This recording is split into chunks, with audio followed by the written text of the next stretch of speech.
Uma vacina revolucionária contra o câncer de próstata, desenvolvida no Brasil, está em fase avançada de testes aqui e nos Estados Unidos. A vacina, que usa o método da imunoterapia, tem mostrado resultados promissores no tratamento da doença. Fique comigo porque eu converso agora com um médico pesquisador que liderou o desenvolvimento desse imunizante. Saúde é assunto de cidadania e é sobre isso que eu converso agora com o médico PhD em biotecnologia, Dr. Fernando Kreutz.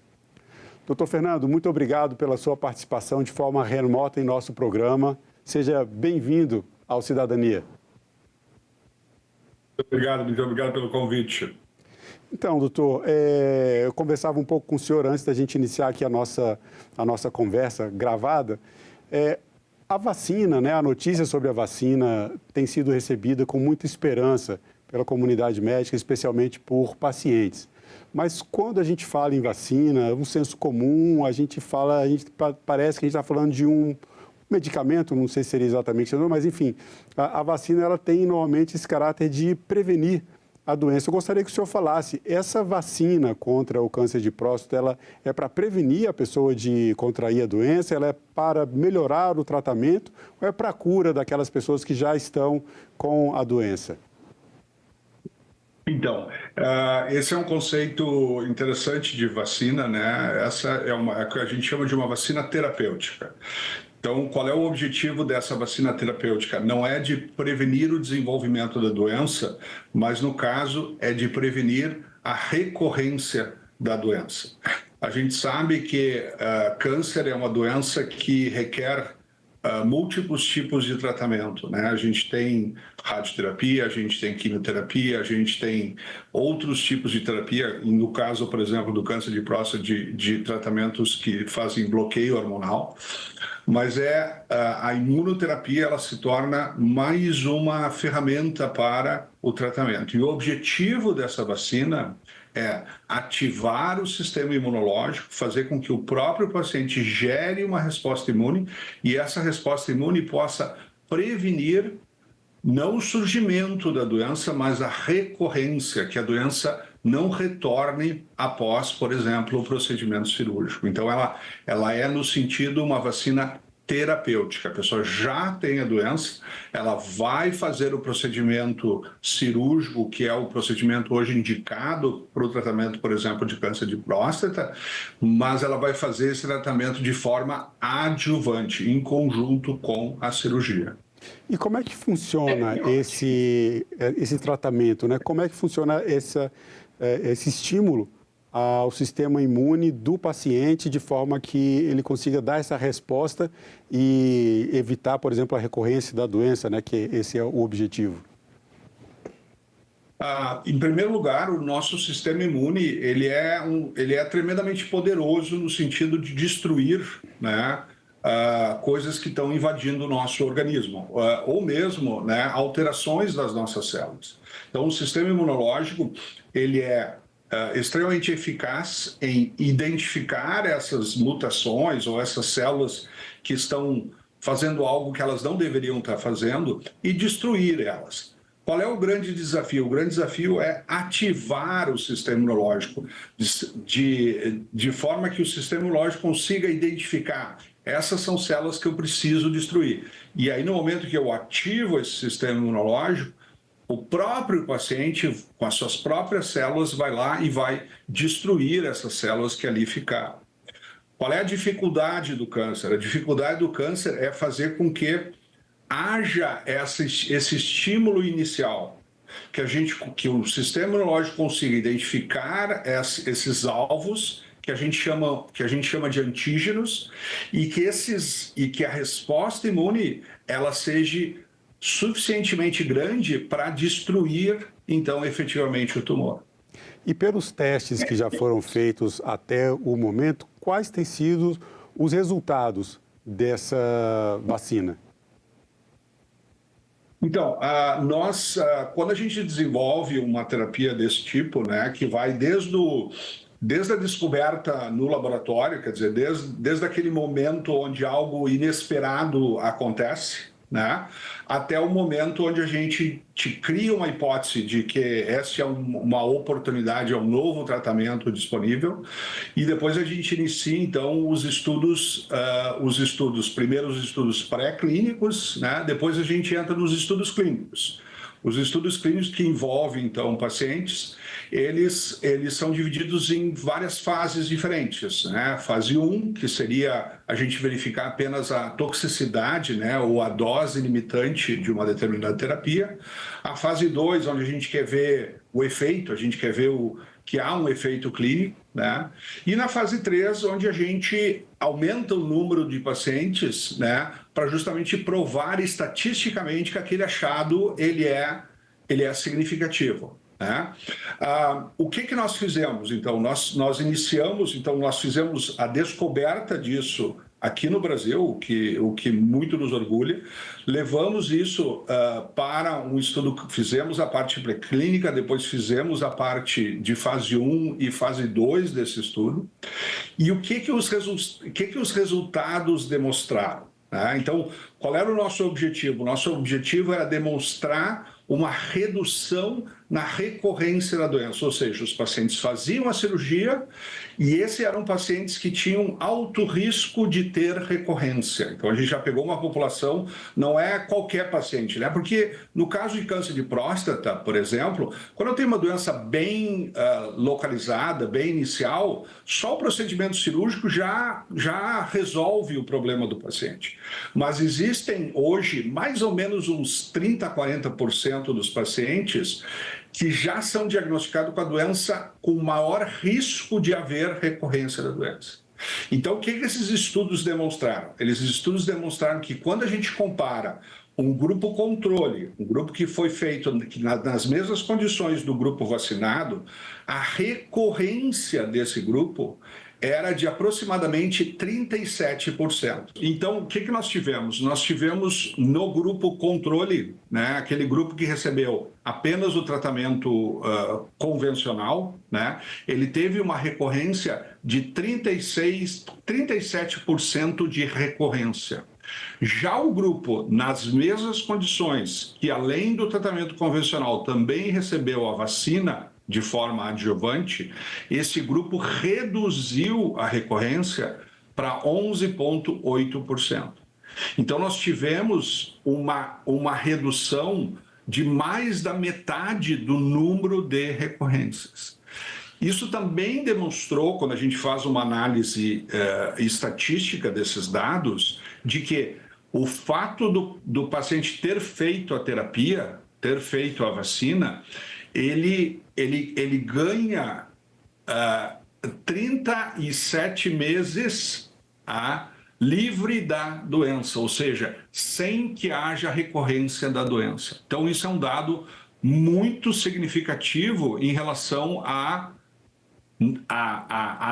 usar apenas o tratamento convencional. Então, esses dados foram os dados importantes que a gente pôde demonstrar para o FDA, né? E obter do FDA o ok para continuar, então, esses estudos já numa fase que a gente chama uma fase mais avançada de estudo clínico, né? É quase como se a gente juntasse a fase 2 com a fase 3. Então, isso nos permite já avançar com um estudo para levar à aprovação dessa terapia lá nos Estados Unidos. O FDA, ele é o correspondente, mais ou menos, ao que seria a nossa agência de vigilância sanitária aqui, o órgão que controla, né, a liberação de medicamentos e também de alimentos lá nos Estados Unidos. Agora, o senhor colocou aqui essa característica da vacina de ela estimular o sistema imune, o sistema imunológico do paciente a combater a própria doença. Uma pessoa que já esteja com a doença, né, que já esteja com câncer de próstata, que tenha passado por tratamentos, por exemplo, como a quimioterapia ou a radioterapia, que tem, né, efeitos sobre o organismo dessas pessoas, eles teriam mais dificuldade em ter uma resposta imune, já que o tratamento feito anteriormente, ele já debilita um pouco esse sistema imunológico? Tem alguma fase em que seja interessante começar? Essa informação a gente ainda não tem como afirmar, a gente não tem uma comprovação disso, né? Mas o que a gente está preconizando, e esse tratamento também, uma das grandes novidades desse tratamento é justamente o momento em que a gente faz essa terapia. E por que esse momento junto da cirurgia ele é tão importante? Ele é tão importante por duas razões. A primeira, como tu mencionastes, o fato de que o paciente não tenha feito quimioterapia ou radioterapia, né? Isso faz com que o paciente tenha um sistema imune saudável, né? No sentido de que ele está perfeitamente sem nenhuma manipulação desse sistema. Uma outra característica que é muito importante nesse tratamento é o fato de que o paciente, logo depois da cirurgia, ele tem uma situação onde eu tenho pouco tumor que ficou para trás, né? Então, se durante a cirurgia o cirurgião não foi capaz de te remover todo o tumor, porque o tumor já estava invadindo ou porque alguma célula tumoral já migrou do tecido da próstata e foi para outro órgão, eu tenho o que a gente chama de doença mínima residual. Então, é um momento muito propício para que, ativando o sistema imunológico, eu possa, então, destruir essas células que ficaram por ali. Nós não sabemos ainda, e isso em decorrência dos próximos estudos aí que nós vamos estar realizando, se essa terapia pode, por exemplo, ajudar um paciente que já foi diagnosticado com doença avançada. Então, é aquele paciente que, infelizmente, não fez o diagnóstico mais precocemente e ele já se apresenta, no momento do diagnóstico, com doença metastática, né? A doença que sai já da próstata. Esses pacientes não têm indicação cirúrgica mais. Então, normalmente, como é que a gente maneja esses pacientes? A gente maneja com químio e hormonioterapia, radioterapia, dependendo da situação. Então, muito provavelmente, essa terapia poderá ser associada a essas outras terapias. Mas isso a gente ainda não tem como afirmar, né? Porque quando a gente monta esses estudos, é muito importante que eu tenha uma padronização do grupo de pacientes, né, para que eu possa enxergar efetivamente o efeito, né, dessa terapia sem influência de outras variáveis. Então, essa tecnologia, ela não só vamos dizer assim, pode ser aplicada nessa situação logo depois em conjunto com a cirurgia, mas potencialmente ela poderia sim ser aplicada também em pacientes metastáticos. E mais importante ainda, essa terapia pode ser sim usada para outros tipos de tumores sólidos, né? Como câncer de mama, como câncer gástrico, mesmo câncer, por exemplo, câncer de pâncreas, que é uma doença muito, muito severa, né? E de evolução muito rápida, né? Há evidências de que esse tipo de terapia pode sim contribuir com esses pacientes também. E existe uma expectativa, já a partir dos estudos que têm sido feitos, de que a vacina entre no mercado, quer dizer, que a pessoa que assiste hoje essa entrevista possa buscar esse medicamento, né, ou essa vacina no Sistema Único de Saúde, no caso do Brasil, ou que ele esteja disponível no mercado para que as pessoas possam utilizar? Existe um horizonte de tempo que o senhor consideraria já para que entre no mercado? Essa é sempre uma batalha, né, muito grande que a gente faz, né, no sentido de a caminhada que a gente fez até o momento, entre a descoberta, né, entre o momento em que houve aquele teste no laboratório, que algo aconteceu de inesperado e a partir dali foi feito a descoberta até hoje, se passaram 25 anos. Então, vocês veem que o desenvolvimento desse tipo de tecnologia ele é muito lento, né? E isso tem a ver com o quê? Tem a ver com todos os estudos, né? Tudo que nós precisamos fazer do ponto de vista tanto de segurança, né? Quanto também da questão regulatória E, obviamente, quanto à relação, o desenvolvimento de tecnologias desse tipo requer realmente muito investimento para que isso aconteça. Nós hoje estamos numa fase muito avançada, então hoje o nosso desenho para o estudo que nós estamos realizando nos Estados Unidos, né, ele é um estudo que vai ter um primeiro momento de avaliação daqui 18 meses, né? Então, menos de 2 anos, a gente vai poder olhar os resultados desse estudo e ao olhar os resultados desse estudo, existe a possibilidade de nós, se a gente conseguir apenas replicar os mesmos resultados que a gente obteve aqui no Brasil, a gente vai ter uma oportunidade de solicitar ao FDA que a gente mude esse estudo para um estudo que a gente chama um estudo de registro, né? Então, já buscar então o registro. Muito provavelmente para aqueles pacientes que estão com o maior risco de recorrência e, aos poucos, né, sendo aprovado para riscos menores, né? Isso tem a ver com a questão estatística. Quando a gente desenvolve um estudo desse tipo, eu tenho que ter eventos, que a gente fala, né? Eu tenho que conseguir mostrar que há diferença, né, entre os dois grupos, entre o grupo controle e o grupo tratado. Aqui no Brasil, nós tivemos aí em 2023 e 2024 uma alteração muito importante na regulamentação pela Anvisa desse tipo de terapia, das terapias avançadas, terapias celulares, que inclusive a gente tem, né, aprovações aí de algumas terapias de CAR-T, né, que é um tipo de tratamento também que a gente também considera imunoterapia, mas é uma imunoterapia diferente, onde eu transfiro para o paciente as células já de defesa, ou seja, não é o próprio paciente que gera a defesa, eu já inoculo essas células prontas no paciente, né? Como a gente tem essa regulamentação bastante moderna, né, existe, e nós estamos avaliando junto com os nossos consultores, né, a melhor forma, a forma mais rápida de realmente trazer esse tratamento para a nossa realidade de SUS, né? Porque tem uma outra questão muito significativa nessa estratégia, que é, no momento em que eu faço essa terapia e eu não tenho a recorrência, o que acontece? Eu não preciso fazer outros tratamentos. Isso tem uma vantagem econômica considerável, né?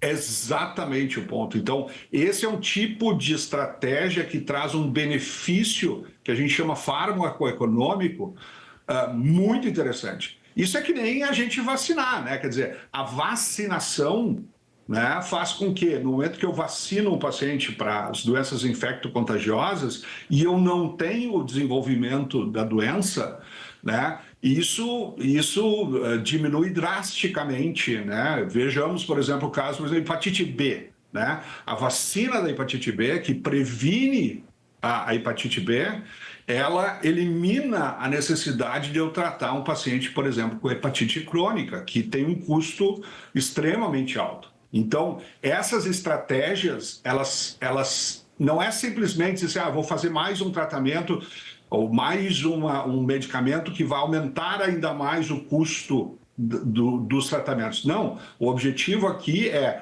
nós termos uma terapia que não só vai beneficiar, obviamente, os pacientes, porque no momento que o paciente não tem a volta da doença, né, isso é fantástico para aquele paciente, mas também vai impactar de forma positiva nos custos globais de tratar a nossa população.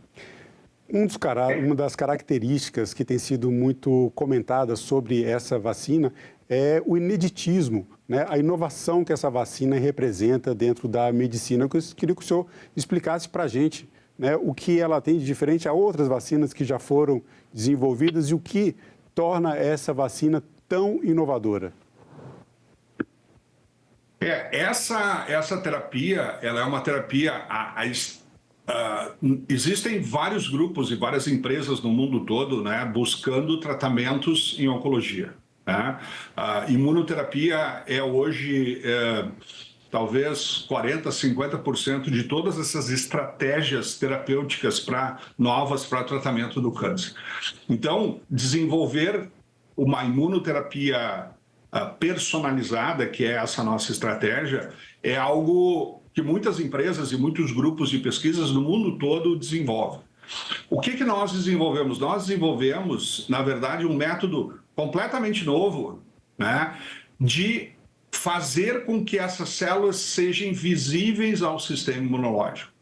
De uma maneira, do ponto de vista de processo de produção, relativamente simples, né, o que impacta diretamente sobre o custo de manufatura, que é um aspecto importante, e a gente ter desenvolvido... Então, vocês estão vendo atrás de mim, aqui tem uns quadros, né? Sim. Esses são patentes, né, que foram concedidas. Hoje nós temos patentes concedidas no mundo todo, em diferentes países, inclusive no Brasil, né? Essas patentes aqui atrás são as patentes americanas, que reconhece o quê? Reconhece o processo ser algo inédito, né? Algo que tenha aplicação, né? E algo que tem um potencial impacto econômico, né?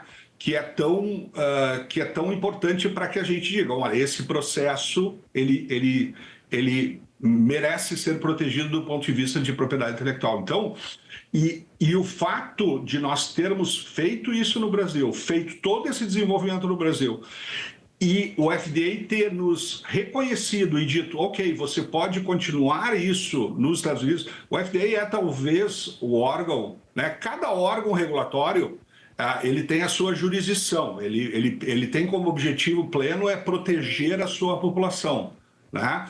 E o FDA ele é um dos órgãos, né, que tem as regulamentações mais duras, mais fortes do ponto de vista regulatório. A gente tem outros países, né, por exemplo, o Japão, que tem legislações que são não menos cuidadosas, mas elas são mais simplificadas. Exato, para tentar levar... Na verdade, qual é o objetivo disso? É tentar levar essas terapias preservando a segurança, mas eu levar o mais cedo possível para o paciente. E é isso que a Anvisa, através das suas novas RDCs e da forma como ela está regulando isso, ela está buscando, né? Quando nós tivemos a reunião com a FDA, né, o objetivo da primeira reunião que tivemos com a FDA foi eles colocaram, não, nós queremos que essa terapia, né, chegue a esses pacientes que precisam dessa oportunidade terapêutica o mais rápido possível. Como é que nós podemos, né, qual é a forma, qual é o estudo melhor para fazer isso e qual é a forma mais rápida de eu levar esse tratamento para aquela população que precisa. Então hoje no Brasil, a gente ainda não tem delineado, o caminho é esse aqui, mas o nosso objetivo nós criamos então, objetivamente, uma empresa aqui no Brasil, tá?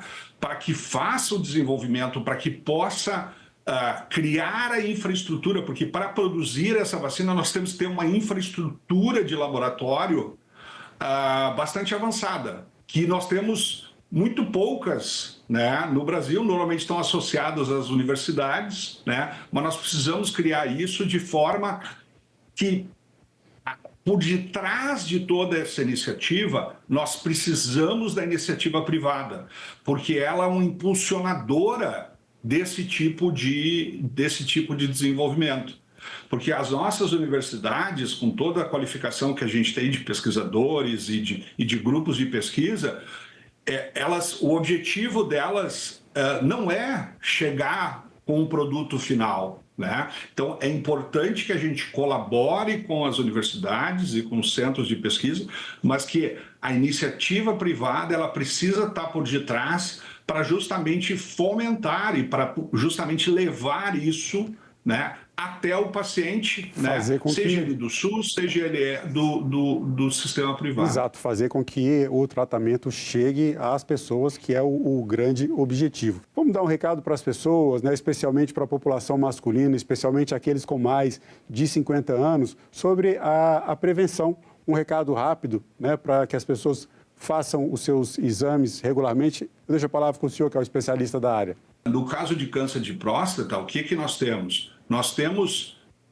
é fundamental, né, que se faça junto ao seu médico, né, junto ao seu urologista, um exame de toque retal, que é muito importante, porque algumas vezes, não, vou só fazer um PSA, vou só fazer um exame de laboratório. É fundamental que a gente faça o exame de toque retal e acompanhe também o PSA.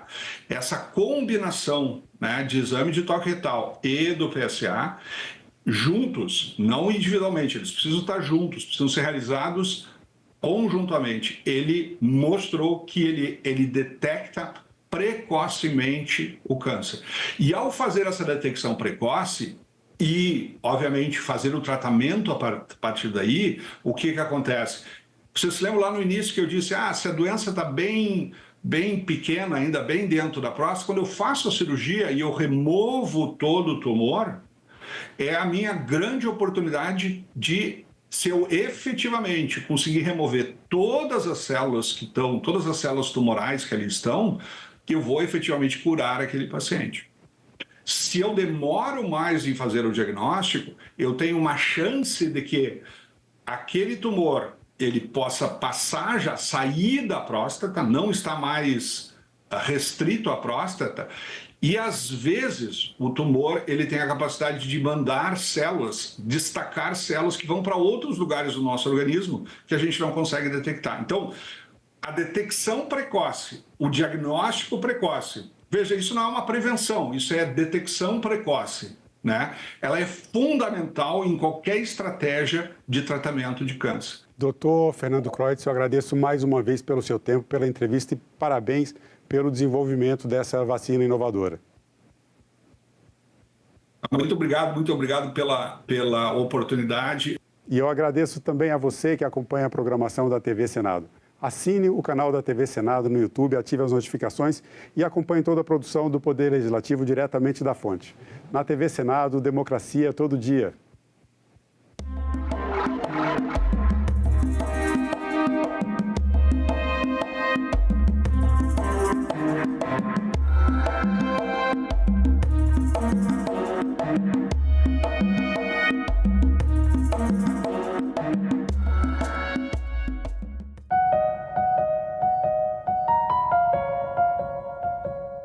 A produção estava enorme, vendendo bastante. A gente nunca esperava que ia chegar um momento tão difícil, né?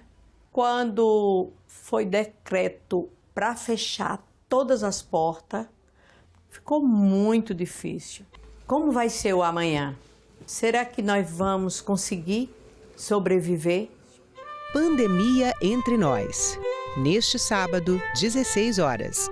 Aqui, na TV Senado. Agora é lei. Mulheres vítimas de violência doméstica e familiar têm direito ao sigilo do nome em processos judiciais. Mas a proteção não se aplica ao nome do autor do crime e nem a dados processuais, garantindo transparência em relação ao acusado e ao devido processo legal. O Senado votou, agora é lei. Essa série que a gente está fazendo, Senado 200 anos, a história que transformou o Brasil, é uma investigação sobre os processos, né, do Senado, o que foi produzido em termos de transformações do dia a dia do brasileiro. Entender, não do ponto de vista do poder, mas do ponto de vista do cidadão, como foi a participação do Senado na vida das pessoas.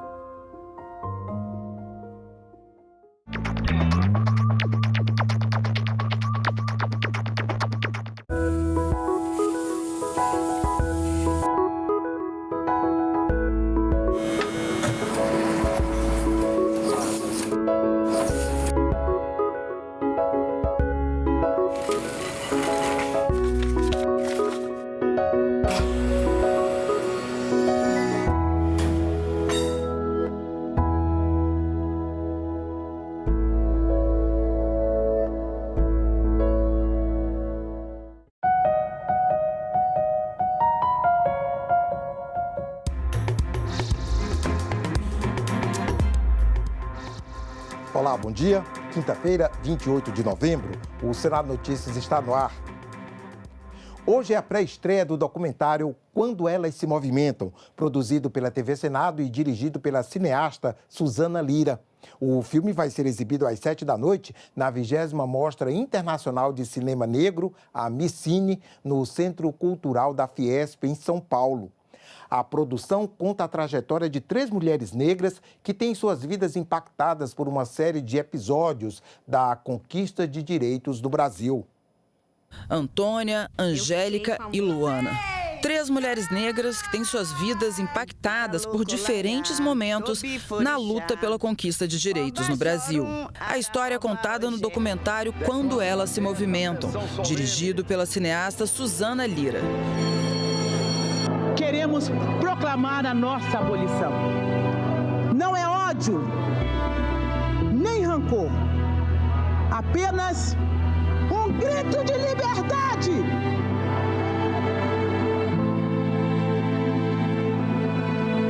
Mulheres negras são a base, da pirâmide social do nosso país.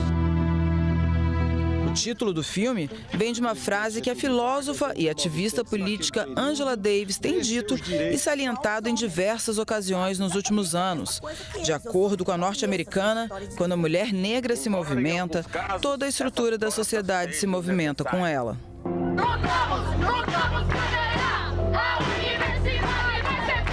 As universidades deverão... Será que pode pedir um pouco de silêncio que eu estou...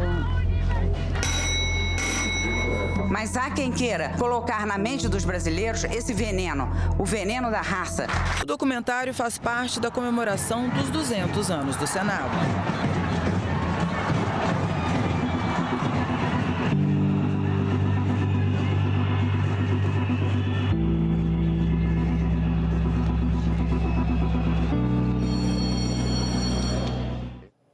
A Mostra Internacional do Cinema Negro começou em 20 de novembro e vai até 15 de dezembro, com debates, palestras e exibição de filmes brasileiros e de diversas partes do mundo. 3 reuniões de comissões, sendo 2 audiências públicas e sessão especial no plenário do Senado. Confira a agenda prevista para esta quinta-feira. Daqui a pouco, às 9h, a Comissão de Direitos Humanos tem audiência pública prevista.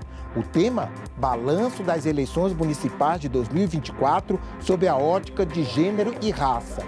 Também às 9h, o plenário do Senado deve se reunir em sessão especial para comemorar o aniversário de 84 anos da Associação Brasileira de Normas Técnicas, ABNT. Outra audiência pública está marcada para as 10h, é na Comissão de Assuntos Sociais. Lá o assunto é reforma tributária e impactos na área da saúde. Também às 10h, a Comissão Temporária Interna sobre Inteligência Artificial no Brasil reúne-se para apreciar o relatório sobre os diversos projetos que tratam do assunto e que tramitam em conjunto na comissão. Prioridade para pessoas com autismo em processos judiciais e movimentação de recursos do Fundo Nacional de Desenvolvimento da Educação. Projetos aprovados nesta quarta pelo plenário do Senado e que seguem para análise da Câmara dos Deputados. Pessoas com transtorno do espectro autista terão prioridade na tramitação de processos judiciais e no atendimento da administração pública. O projeto aprovado nesta quarta-feira pelo plenário do Senado também determina que o interessado é quem deverá pedir essa prioridade. A identificação do processo precisa ser aplicável tanto ao documento físico quanto ao eletrônico. Também foi aprovado em plenário o projeto que autoriza a transposição e a transferência de saldos financeiros de exercícios anteriores repassados pelo Fundo Nacional de Desenvolvimento da Educação para estados, Distrito Federal e municípios, de forma que possam utilizá-los na educação. Cerca de 15 bilhões de reais estão parados nessas contas de convênios que são feitas com as prefeituras e que muitas das vezes não é usado e não retorna e estão parados. Esse projeto, ele autoriza a que os municípios possam usar esses recursos, por exemplo, para compra de material, para terminar as creches, as escolas, usar na merenda escolar, compra de carteiras, materiais didáticos. E então quero aqui agradecer a todos os senadores e senadoras que votaram nesse projeto.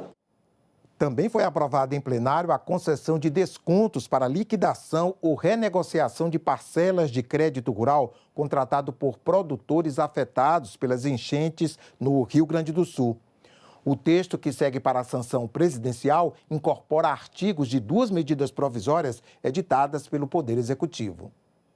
O projeto visa a complementar as ações do governo federal direcionadas aos produtores rurais do Rio Grande do Sul, especialmente aqueles que não puderam ser beneficiados com a concessão de subvenção econômica sobre a forma de desconto, relacionadas assim à operação de crédito rural, contratadas por mutuários que tiveram efetivamente perdas materiais decorrentes dos eventos climáticos extremos ocorridos nos meses de abril e maio deste ano. O Senado recebeu o Prêmio Marco Maciel 2024 na categoria ESG, que destaca instituições públicas e privadas que adotem ações, programas e projetos ambientais, sociais e de governança para promover a melhoria das condições socioambientais do planeta e dos colaboradores. Durante a sessão plenária dessa quarta, o presidente do Senado, Rodrigo Pacheco, destacou que o prêmio é um reconhecimento aos esforços do Senado Federal na área. As iniciativas do Senado, de fato, têm servido de referência e inspiração para todos aqueles que se engajam conosco em redes voltadas à responsabilidade socioambiental. Aproveito esta oportunidade para parabenizar todas as áreas envolvidas que contribuíram para que alcançássemos esse feito notável.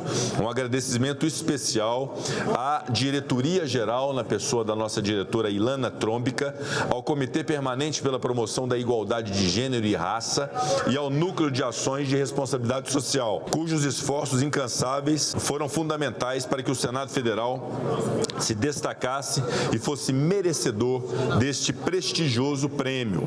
Que esse reconhecimento sirva como incentivo para continuarmos nosso esforço em benefício da sociedade e do meio ambiente. A CPI da manipulação de jogos e apostas esportivas ouviu ontem o presidente do Nova Cidade, clube da Série B do Campeonato Carioca. O time é suspeito de envolvimento na manipulação de jogos. O presidente do Nova Cidade, Luiz Jorge Eloy Pacheco, compareceu à CPI da manipulação de jogos e apostas esportivas na condição de testemunha. O Nova Cidade, clube da Série B do Campeonato Carioca, está sendo investigado pela Polícia Civil do Estado, no âmbito da Operação VAR, a pedido da Federação de Futebol do Rio. Após essa informação, foi aberto um processo que foi encaminhado ao TJD, Tribunal de Justiça Desportiva, onde nós fomos convocados para apresentarmos qualquer situação referente àquele jogo. Nós fomos absolvidos. Vamos lá. Um dos casos investigados pela polícia é a partida entre os times Belford Roxo e Nova Cidade. De acordo com as investigações, houve apostas suspeitas de que o Nova Cidade venceria o primeiro tempo da partida, mas perderia o segundo tempo e o jogo para o Belford Roxo. O presidente do Nova Cidade disse que demitiu o ex-treinador do clube após a equipe perder uma série de partidas, mas, segundo ele, não por conta de apostas. Isso é futebol. Então, o resultado que depois do jogo, depois do resultado, que nós ficamos sabendo do resultado, como o futebol é natural, demitiu o treinador, e fizemos isso sem pensar em resultado, pensamos em resultado de aposta. E fizemos isso por resultado do jogo. Na inocência do futebol, você vê que o treinador fica de braços cruzados, que o treinador não se manifesta, que o treinador não vê a possibilidade de fazer uma substituição correta, que a gente está do lado de fora acha, a gente tem que trocar. O presidente do clube Belford Roxo, Reginaldo Gomes, também foi convidado para testemunhar na CPI, mas não compareceu. Diante da ausência, o senador Eduardo Girão, que presidiu a sessão, decidiu convocar o dirigente. Não veio hoje, não compareceu, mesmo com a nossa flexibilização para vir de forma remota. mas não atendeu aqui ao convite do Senado e a gente está fazendo esse requerimento para que a gente mude de convite para convocação. A Comissão Mista de Orçamento aprovou ontem uma instrução normativa elaborada pelo senador Ângelo Coronel com regras para a apresentação de emendas parlamentares, atendendo a questionamentos do Supremo Tribunal Federal sobre rastreabilidade e transparência das emendas. Esse texto mantém a quantidade de até 25 emendas individuais para cada parlamentar e até 8 emendas para cada bancada estadual.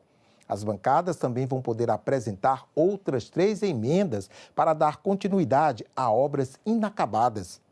Na mesma reunião, foi apresentado o relatório preliminar da Lei de Diretrizes Orçamentárias de 2025, mas a votação foi adiada para a semana que vem. Segundo o texto do senador Confúcio Moura, deputados e senadores vão poder apresentar até 3 emendas por bancada estadual, comissão permanente e individuais. Transparência das regras de tributação e fatores que podem impactar o período de transição. Assuntos que foram discutidos na última reunião do ciclo de debates da Comissão de Constituição e Justiça sobre o texto da reforma tributária. A reunião debateu as normas de transição, fiscalização e avaliação quinquenal da nova carga tributária. Essa é a última reunião de um ciclo de debates sobre o projeto de regulamentação da reforma tributária feita pela Comissão de Constituição e Justiça. Para o representante do Conselho Federal de Contabilidade, o texto da regulamentação pode provocar diversas interpretações, o que prejudicaria a transparência das novas regras de tributação. Aqui, quando a gente fala, de CBS e IBS, já vai uma primeira reflexão que é sobre o princípio da simplicidade, e a gente entende aqui que a questão do nosso federalismo foi mais forte para instituir 2 formas de arrecadação, uma contribuição e um imposto, e começam aqui um pouquinho de prejuízo na simplicidade, porque nós vamos ter, então, claramente a atuação da Receita Federal e a atuação dos estados e municípios no comitê gestor, e a nossa preocupação é que o princípio da simplicidade possa estar mais claro aqui dentro dos artigos. A regulamentação impõe novas regras de cobrança de imposto sobre bens e serviços, contribuição social de bens e serviço e imposto seletivo. Segundo o representante do Tribunal de Contas da União, os fatores que podem impactar o período de transição são os regimes de exceções e explicou como vai funcionar o período de testes das novas alíquotas. Entre 2026 e 2028, nós teremos o período de teste. Em 2026, a gente vai ter uma alíquota teste de 1%, sendo 0,9% do IBS e 0,1% do IBS estadual. Para o presidente da Federação Nacional de Auditores e Fiscais de Tributos Municipais, o projeto de lei, como está escrito, provocará a diminuição da arrecadação das cidades. E se pegarmos a evolução da arrecadação do ICMS e ISS nos últimos 10 anos e projetarmos para o momento da virada de chave, vamos observar que os municípios devem perder algo em torno de 26 bilhões. Por quê? O PLP 108, calculado da forma que está previsto, vai determinar um coeficiente de participação global dos municípios, 35%. A secretária executiva do Grupo de Estudos Tributários Aplicados alertou sobre o curto tempo para empresas e contribuintes aplicarem a nota fiscal simplificada. E realmente fica muito desafiador você pensar que é possível ou viável se implementar em 3 meses toda esse novo modelo. E a questão não é nem de carga tributária, de pagamento de tributo, Finalizadas as audiências públicas, o relator da regulamentação, senador Eduardo Braga, vai apresentar o relatório para a votação na Comissão de Constituição e Justiça. Desde que o projeto chegou ao Senado, foram realizadas 13 audiências sobre os impactos das novas regras de tributação. 5 minutos. Ficamos por aqui. Você pode rever as reportagens desta edição na nossa página na internet, senado.leg.br/tv. Obrigado pela companhia. Já voltamos com a primeira atividade do dia. Enquanto isso, continue sintonizado aqui na TV Senado.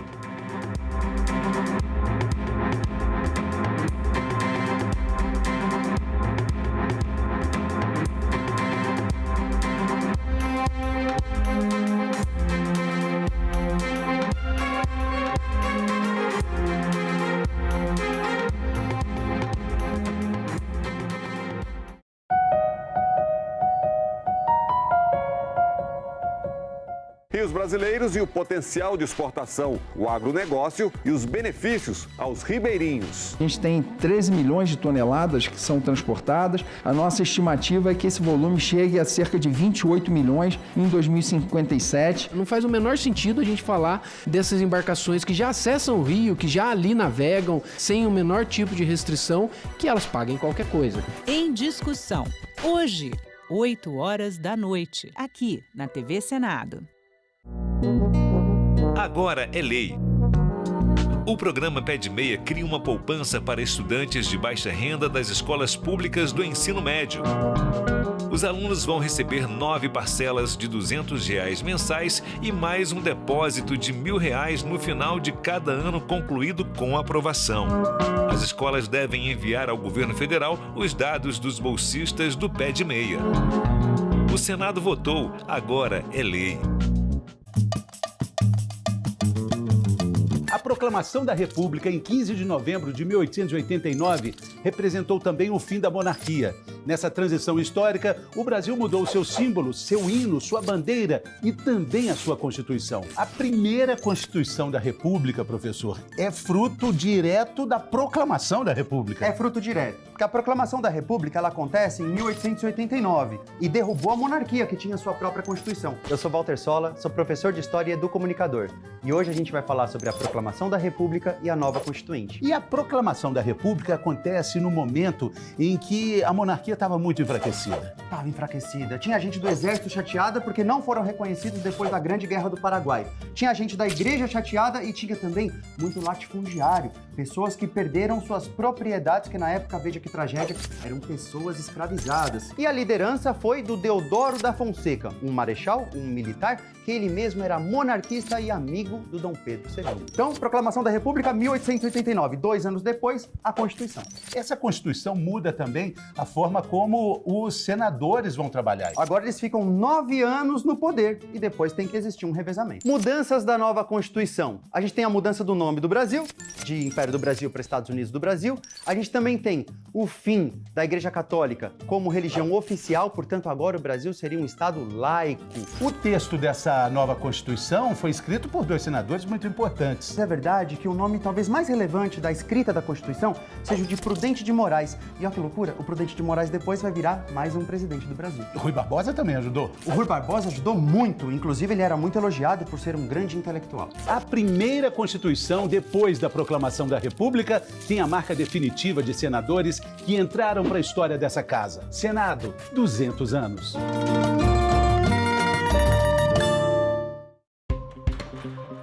Quais os riscos e benefícios dos implantes hormonais? Quais as regras atuais para aplicação? O produto pode ser usado para fins estéticos? O que os médicos dizem sobre isso? Nossos convidados respondem a essas e outras perguntas ao vivo. TV Senado Live, nesta sexta, 9h da manhã. Uma notícia falsa pode vir de quem a gente menos espera, no grupo da família ou nas nossas redes sociais. Mas como saber se uma informação é verdadeira? Agora, as informações sobre o Senado podem ser checadas pelo WhatsApp. Envie texto, link, foto, captura de tela ou vídeo de qualquer notícia duvidosa sobre o Senado Federal.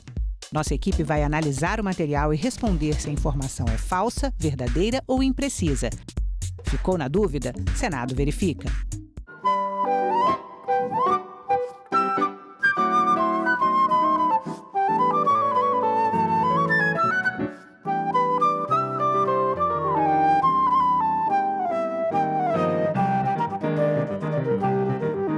Pois é, veio desde sempre, né? Uma coisa que eu costumo falar é que eu não lembro muito de como é a vida sem tocar, né? Na verdade, assim.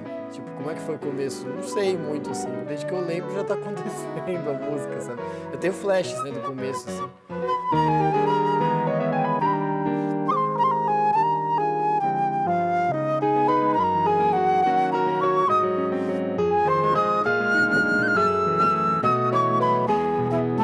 A coisa mais importante pra mim, a coisa que eu mais me realizo fazendo, porque é uma coisa totalmente minha.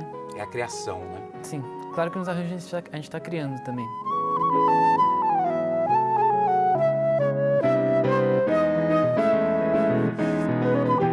Era uma vila chamada Linha Vicente, onde eu nasci, né? Na cidadezinha de Alto Bela Vista, mas no município de Concórdia. Eu fui muito pequena para Francisco Beltrão, com 5 anos. E me criei no Paraná. Cheguei numa cidade de italianos, uma colônia italiana, tanto que eu casei com um italiano, né? O Luiz sempre trabalhou com pneus e reforma de pneus. Eu falei para ele, olha, eu vou para qualquer lugar, menos Cuiabá, porque é muito quente. Restou Cuiabá e lá fomos nós. Eu, Luiz e as 2 filhas pequenas. Primeiro ano eu chorei, o segundo eu reclamei, o terceiro eu apaixonei pelo Mato Grosso e eu não vou ficar lá o resto da minha vida. Não, mas você sabe, quando eu fui para o Mato Grosso, ninguém tomava chimarrão. Eu aprendi a tomar sozinha e aí nunca mais. Sabia? Eu sempre fiz a política classista, né? Fui a primeira mulher eleita presidente da Associação das Empresas do Distrito Industrial de Cuiabá e a primeira mulher eleita na Associação Brasileira de Reforma de Pneus, que foi a primeira vez que saiu do Sul-Sudeste. Saiba do fundo do coração, você não está sozinha. Estamos todas nós com vocês. Eu nunca quis fazer parte de uma eleição. E aí chegou uma hora que não tive como dizer não. E fui junto com que hoje é ministro, né? Então, o senador, ministro Carlos Fava, como primeira suplente dele. Hoje ele é ministro e eu assumi o Senado. Isso me lembra todo dia o Mato Grosso, quando eu chego e digo bom dia, Pantanal.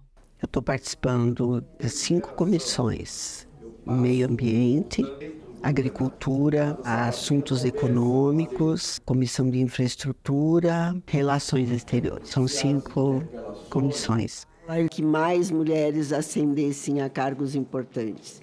Então, o que eu quero dizer para os meus queridos matogrossenses, né? Tudo que for para o bem do setor produtivo, políticas públicas que desenvolvam e que atinjam na ponta o cidadão, contem com o senador aqui, porque eu gosto de trabalhar. Para investigar no prazo de 130 dias a crescente influência dos jogos virtuais em aposta online no orçamento das famílias brasileiras, além da associação com organizações criminosas envolvidas em práticas de lavagem de dinheiro. Pelo PL, reafirmando o acordo aqui da presidência ao senador Irã, vice-presidente do senador Alessandro, meu conterrâneo, e a relatoria senadora Soraya, desejar êxito nesse trabalho da CPI, já que é um problema extremamente grave. Senhores senadores e senadoras que concordam com a indicação, permaneçam como se encontram. Está aprovado, então, a Comissão Parlamentar de Inquérito. Eu acho que nós vamos corrigir um erro que nós cometemos no passado, porque nós não aprovamos os cassinos físicos, que são mais rastreáveis, mais fiscalizáveis, que geram mais emprego, enfim, e nós colocamos cassinos dentro da casa das pessoas. Já havia um consenso entre nós que a nossa autora do requerimento, Soraya Tronic, seria a nossa relatora, então por isso eu chamo aqui a nossa Soraya para compor aqui a mesa. Eu fico muito feliz e muito segura com esse time. Já conversei também com o DG, o diretor-geral da Polícia Federal, o Dr. Andrei, que já irá disponibilizar agentes da Polícia Federal, delegados da Polícia Federal, para que nos auxiliem nas investigações. É importante que a gente tenha um foco muito centrado na questão da lavagem de dinheiro, porque os crimes todos se encontram na lavagem de dinheiro. E, senhora, eu tenho plena convicção que você, como relatora nesta comissão, nós teremos um grande relatório para o Brasil.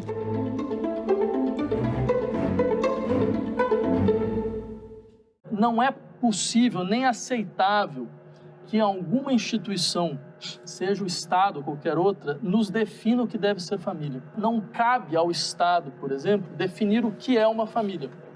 Cabe ao Estado registrar e reconhecer as múltiplas modalidades de família que a sociedade produz. Filosofia Pop. Neste sábado, 7h, aqui na TV Senado.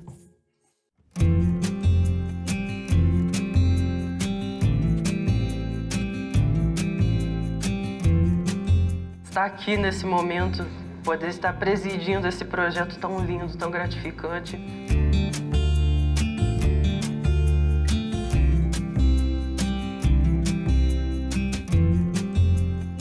Está sendo algo novo, está sendo algo único e está sendo algo extremamente marcante para mim.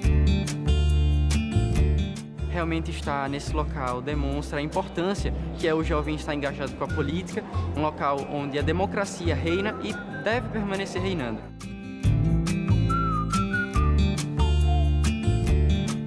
Cada passeio aqui, cada momento é uma janela que abre na nossa mente.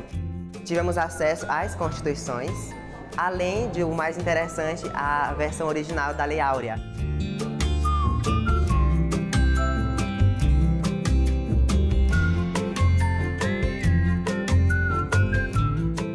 A presença de vocês aqui representa uma oxigenação, sobretudo a oxigenação de ideias.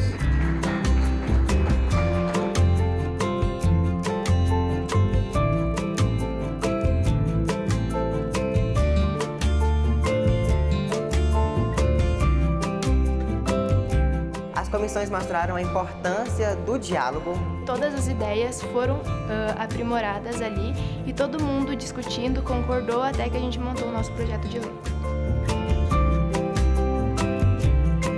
Que o Senado, em seus próximos 200 anos, continue a ser um símbolo de democracia e progresso. Então, uma salva de palmas à democracia e à educação.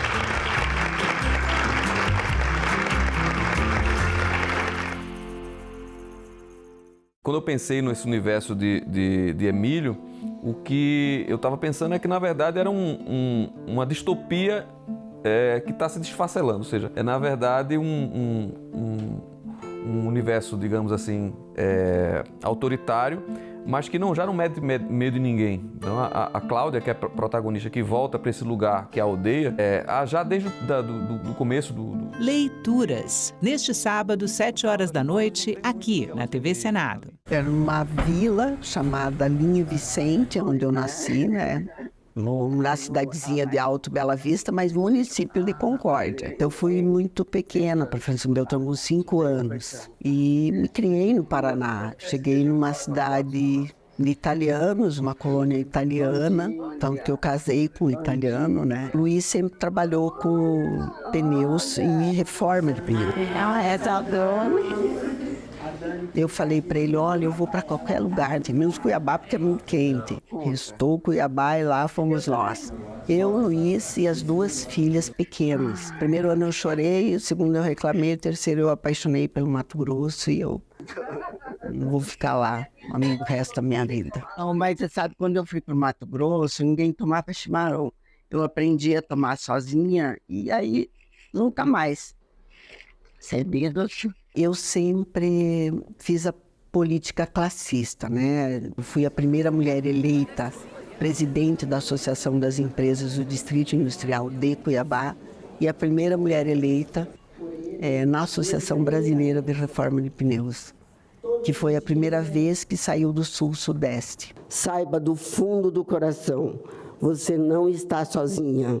Estamos todas nós com vocês. Eu nunca quis fazer parte de uma eleição. E aí chegou uma hora que não tive como dizer não. E fui junto com que hoje é ministro, né? Então, o senador, ministro Carlos Fava, como primeira suplente dele. Hoje ele é ministro e eu assumi o Senado. Isso me lembra todo dia Mato Grosso, quando eu chego e digo bom dia, Pantanal. Eu estou participando de 5 comissões: meio ambiente, agricultura, assuntos econômicos, comissão de infraestrutura, relações exteriores. São 5 comissões. Que mais mulheres ascendessem a cargos importantes. Então, o que eu quero dizer para os meus queridos matogrossenses, né? Tudo que for para o bem do setor produtivo, políticas públicas que desenvolvam e que atinjam na ponta o cidadão, contem com o senador aqui, porque eu gosto de trabalhar. O programa Inclusão vai mostrar iniciativas de várias organizações que se sensibilizam com a dor da insegurança alimentar grave de crianças, jovens, adultos e idosos do país, estratégias de combate à fome no programa Inclusão. Inclusão, sábado, 8h da manhã, aqui na TV Senado.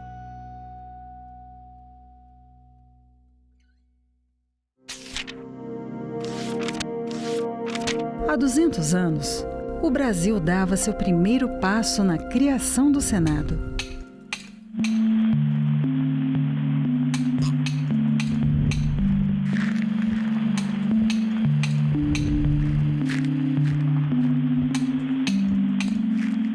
E começava a pavimentar o caminho para uma democracia representativa. O Senado teve um papel decisivo para a manutenção da estabilidade política da maior parte do período monárquico do Império Brasileiro. O maior desafio do Brasil era a manutenção da integridade territorial do país.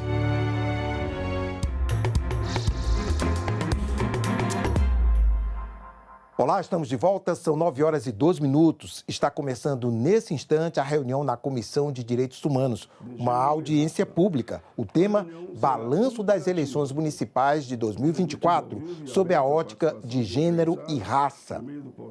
Acompanhe. Na internet, em senado.leg.br/e-cidadania ou pelo telefone da ouvidoria 0800 061 2211.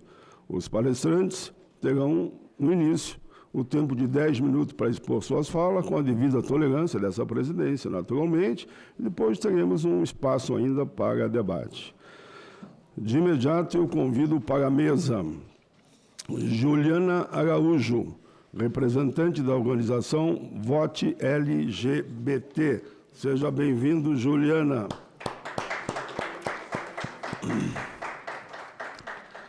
Convidamos Luana dos Santos de Oliveira, candidata a vereadora pelo PDT no município de Balneário Camboriú. Seja bem-vinda, Luana. E já presente também, Richelle Costa, representante das Mulheres Negras. Representante das Mulheres Negras Decidem. Seja bem-vindo, Richelle.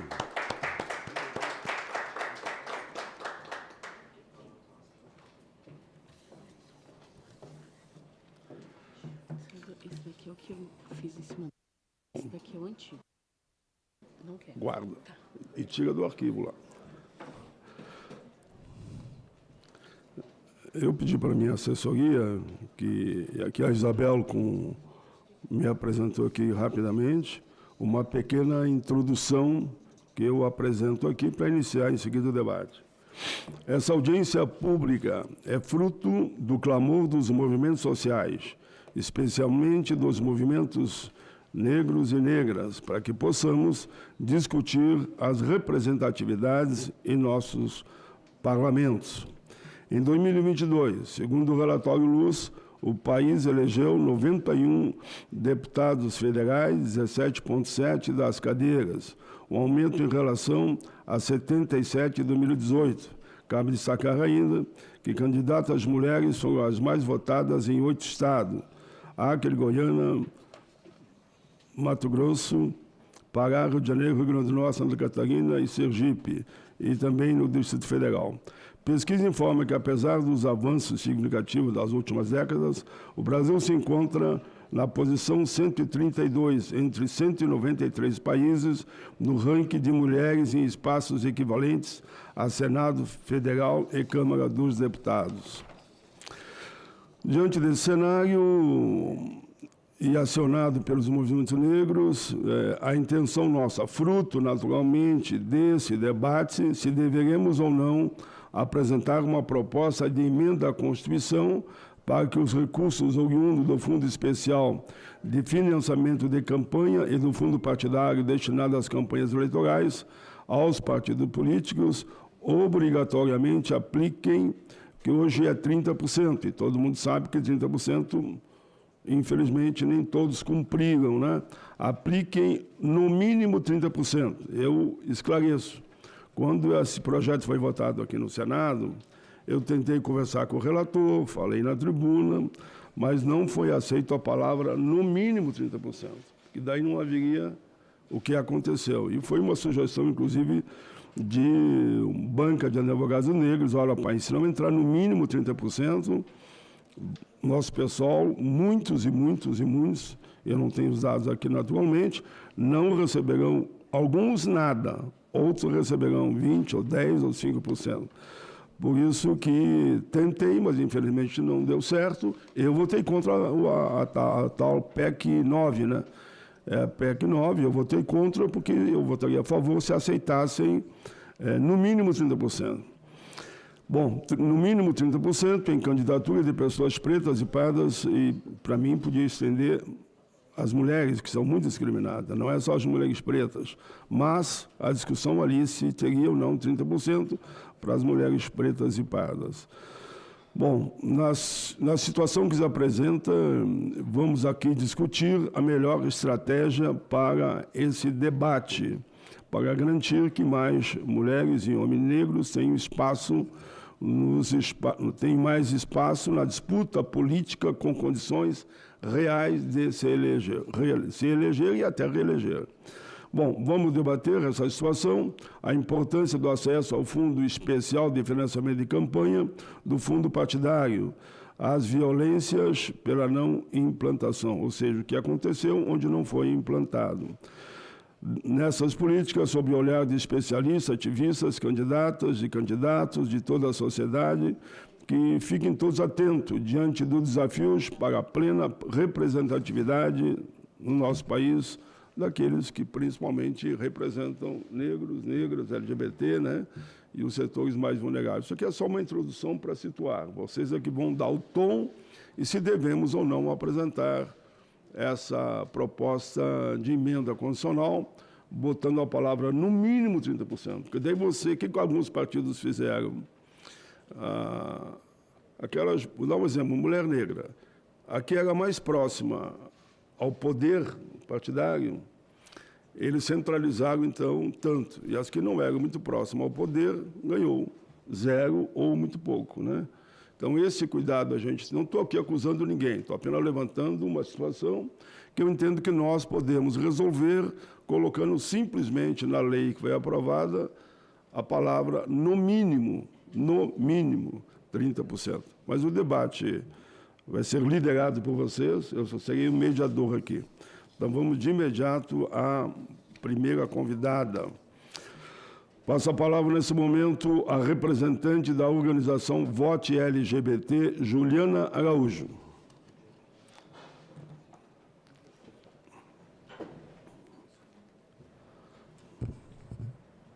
Bom dia. Você pode iniciar a apresentação? Isso.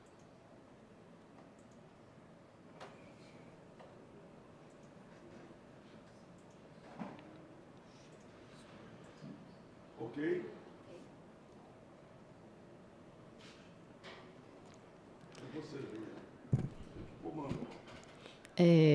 Bom dia a todas as pessoas presentes e a quem nos acompanha virtualmente. Meu nome é Juliana Araújo Lopes, sou advogada e pesquisadora. Só fazer minha audiodescrição rapidamente. Sou uma mulher negra de pele clara, estou usando óculos, cabelo trançado, uma blusa vermelha. Estou aqui em nome do Vote LGBT para apresentar o nosso balanço das eleições municipais de 2024. Queria primeiro cumprimentar a mesa, na pessoa do senador Paulo Paim, que convocou essa audiência pública, agradecer à Comissão de Direitos Humanos pelo convite, por promover esse espaço, cumprimentar minhas companheiras de mesa, todas as organizações parceiras.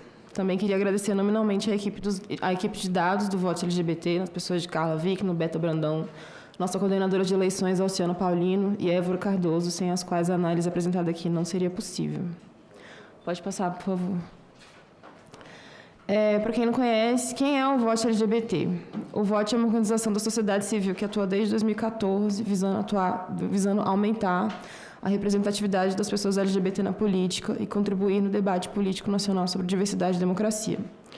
Nós adotamos várias abordagens para fortalecer a política LGBT+, numa perspectiva interseccional, desde pesquisa, atualmente estamos desenvolvendo um relatório sobre violência política LGBTfóbica, advocacy, nós atuamos, por exemplo, na consulta ao TSE, que resultou na conquista do nome social no título de eleitor em 2018, e na articulação para a resolução que garantiu a inclusão de identidade de gênero e orientação sexual nos cadastros do TSE.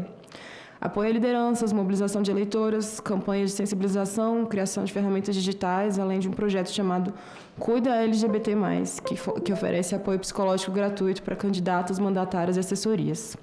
Pode passar. Durante as eleições municipais desse ano, a gente acompanhou de perto todas as etapas, desde o cadastramento das pré-candidaturas até a divulgação oficial das eleitas, feita pelo Tribunal Superior Eleitoral, para monitorar o processo e fornecer informações claras e acessíveis e garantir transparência. Em 2024, pela primeira vez, o TSE possibilitou a autodeclaração de orientação sexual e identidade de gênero nos formulários de cadastro de candidaturas nas eleições municipais, ou seja, pela primeira vez na história do Brasil, nós temos dados oficiais sobre LGBTs na política. Nós fizemos esse levantamento utilizando 3 fontes. Primeiro, o mapeamento de candidaturas LGBT. Foi feita uma busca ativa pelo Vote e a ANTRA durante esse ciclo eleitoral, das pré-candidaturas às eleitas. Nossa equipe entrou em contato, convidando para se cadastrar na nossa plataforma. Vocês podem consultar esse mapeamento no nosso site, que eu vou disponibilizar aqui no final. E as 2 outras fontes são o site Divulga Candi e o portal de dados abertos, ambos do TSE, mas que têm informações diferentes. O portal disponibiliza os dados em formato de planilhas públicas, que tem informações de todas as candidaturas em um lugar só. Aqui tem, por exemplo, dados de raça e gênero, gênero feminino e masculino, que já tem faz tempo, identidade quilombola e etnia indígena, que são mais recentes. O Divulga Candi tem o perfil de cada candidata. A identidade de gênero e a orientação sexual estavam só nos perfis individuais, não no portal de dados abertos. Então, foi necessário fazer uma raspagem do site para chegar nessas informações. Ou seja, mesmo com consentimento expresso das candidatas, nem todas consentiram com a publicização desse dado. A gente pode pensar nas razões para isso, porque uma pessoa LGBT+ na política não gostaria que soubessem da identidade dela, por medo de violência, viabilidade eleitoral, contexto partidário, etc. Mas mesmo com consentimento, esses dados não ficaram acessíveis para o público. Pode passar. É a primeira vez que temos uma base consolidada a partir da autodeclaração. Em 2022 também foi feita aquela busca ativa, com autodeclaração também, mas o alcance, obviamente, é bem menor do que o da Justiça Eleitoral.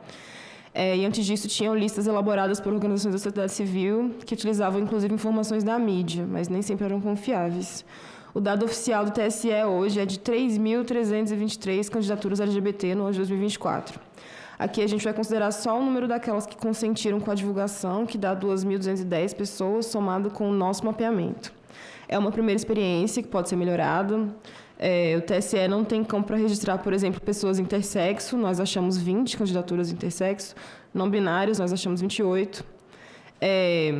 Podemos ver nesse gráfico que há pessoas que só se declararam LGBT para o voto, não para a Justiça Eleitoral. A gente pode pensar nas razões para isso também. Pode passar. Bom, o que nós achamos? Primeiro, é importante destacar o saldo positivo desse ciclo eleitoral. O número de eleitas dobrou em relação à eleição de 2020. Sobre as candidaturas, é difícil de mencionar quantas ficaram para trás nessa contagem do ciclo anterior, já que não tinham dados oficiais. Mas essas mais de 3.000 candidaturas são um avanço tremendo, considerando que 10 anos atrás praticamente só se conseguiu levantar os simpatizantes da causa, com pouquíssima participação efetiva dessa população. A gente considera essa marca um sucesso eleitoral, apesar de tudo. São poucas candidaturas no universo total, mas elas receberam 1.742.575 votos. 20 delas foram as mais votadas, 457 estiveram entre as 20% mais votadas em suas cidades. Recebemos menos votos do que no ciclo eleitoral de 2022, em que LGBTs receberam 3,5 milhões de votos, o que pode indicar como a disputa municipal é mais difícil para as LGBTs. Pode passar. Ainda assim, a população LGBT+, é o grupo mais subrepresentado da política nacional, proporcionalmente. A pesquisa do Orgulho, realizada em 2022 pelas Havaianas, em parceria com a All Out e o Datafolha, estima que nós somos 9% da população brasileira. E pelo levantamento das eleições de 2024, somos só 0,34% das eleitas. Vou só fazer uma ressalva aqui em relação à população indígena, que representa 0,83% da população e é 0,38% dos eleitos. Então, só reitero que eu me refiro à proporção. Pode passar. Aqui, comparando com outros grupos, só mais uma ressalva, que não temos como saber em que medida as fraudes nas autodeclarações raciais resultam nessa proporção de 44% de negros. Pode passar. Disputamos e ganhamos em todas as regiões do país, mas estivemos presentes em apenas 1.442 dos 5.568 municípios. Nos elegemos em apenas 197. Pode passar. Um dado que chama muito a atenção é esse, de que 79% das candidaturas LGBTs são mulheres ou pessoas negras, sendo 31% mulheres negras, 28% homens negros e 20% mulheres brancas, amarelas ou indígenas. Então, promover as candidaturas de pessoas LGBT é promover equidade de gênero e raça na política, é impulsionar, principalmente, mulheres negras na política. No total de candidaturas, esse percentual é de 67%, então a maior proporção de negros e mulheres entre os LGBTs que disputam cargos eletivos. Queria destacar aqui que, embora não haja política pública de ação afirmativa específica para a população LGBT em âmbito eleitoral, ela se beneficia muito das cotas de gênero e raça. Nas eleições gerais de 2022, por exemplo, das 18 pessoas LGBT+ eleitas para as casas legislativas estaduais e para o Congresso, 16 eram mulheres, 6 delas eram lésbicas, 14 negras, 5 trans. Pode passar. Falamos das candidatas, agora vamos falar das eleitas. 39% das eleitas LGBT são mulheres, enquanto no total de eleitas, as mulheres são só 17,9%. Perceba a diferença da proporção de mulheres e negros entre a candidatura e a eleição. Entre as LGBTs eleitas, 49% são pessoas negras, enquanto as candidatas eram 59,2% negras. Mulheres eram 51,5% das candidatas, e quando a gente chega nas eleitas, são esses 39,8%, quase 40%. Então, sempre cai. Pode passar. Um pouco mais sobre a composição étnico-racial. Nós tivemos 60 candidatas quilombolas LGBT, 2 eleitas. Quanto mais se avança no processo eleitoral, mais o perfil vai ficando branco. Pode passar. Tivemos 33 candidatas LGBT indígenas de 15 etnias diferentes, com representantes de todas as orientações sexuais e identidade de gênero, inclusive uma não binária e uma intersexo. 2 mulheres indígenas LGBT foram eleitas, uma delas Pataxó, a outra não conseguimos identificar. Pode passar. Sobre identidade de gênero, 19,5% são candidaturas trans. A maioria das mulheres trans, a maioria das pessoas trans são mulheres trans e travesti, 4,5% homens trans, mas esses outros 18,3% ali embaixo não identificados. Lembrando que o voto identificou 28 não binários e 20 intersexo. Pode passar. De todas as identidades consideradas, os homens gays predominam entre as candidatas LGBT, com 37,7%. E entre as eleitas, as gays são 44,5% das LGBTs. O perfil também vai ficando mais masculino à medida que avança no processo eleitoral. Agora, somando lésbicas, bissexuais, mulheres trans e travestis, 35% das candidaturas são de mulheres LGBT. Foram 63 mulheres LGBT eleitas vereadoras em 14 estados, 53 municípios, sendo majoritariamente do PT e do PSOL. Pode passar. Agora, sobre o perfil partidário. 52% das candidaturas LGBT em cidades com menos de 200 mil habitantes estavam em partidos de centro e de direita, assim como mais de 60% das eleitas, o que é uma cifra bastante expressiva. Mas em eleições municipais, a gente precisa olhar esse dado com cautela. Os partidos com maior capilaridade territorial e sucesso eleitoral são os de centro-direita, o que pode significar uma escolha por viabilidade política. Além disso, a partir de entrevistas com candidaturas LGBT+, também sabemos que muitos partidos não se comportam tão à esquerda no nível local como no nível nacional. Além disso, são partidos grandes que lançam muitos candidatos. Pode passar. Quando a gente olha para esse dado proporcionalmente, as LGBTs representam menos de 0,68% das candidaturas desses partidos. Proporcionalmente, quem elegeu mais LGBTs foi o PSOL, com 8,45%, seguido do PT, com 2,09%, do PCdoB, com 2,01%. Vale registrar que entre os de centro e de direita, o PL é o que tem a taxa mais baixa, com 0,22%, abaixo de todos os partidos de esquerda, com exceção do PCO, que teve 0 candidaturas LGBT. Também vale mencionar partidos menores de esquerda que não elegeram nenhum candidato, LGBT ou não, mas que têm boas taxas de representatividade. A UP teve 20,72% de candidatos LGBT, o PSTU teve 9,38% e o PCB 5,58%. Pode passar. Em números absolutos, o PT foi o que mais teve candidaturas LGBT, um total de 630 pessoas, o que equivale a 20% das candidaturas. Entre as eleitas LGBT, 28,87% são do PT. O PSOL ficou em segundo, com 335 candidaturas, seguido do PSB, com 232 candidaturas, depois o MDB, com 196, e, por fim, o PDT, fechando a lista dos 5 primeiros, com 186 candidatos do PDT. Queria destacar que todos esses partidos com maior número de candidaturas têm setoriais LGBT, que indica que quando há espaço institucional para a organização desse público com protagonismo, mais mandatos podem emergir. Pode passar. Agora, considerando as eleitas, a paisagem muda. O PT ainda é o que tem o maior número de eleitas, são 61 LGBT eleitas pelo PT, mas o segundo aqui é o PSD, que saltou da 6ª para a 2ª posição, com 25 LGBTs eleitas.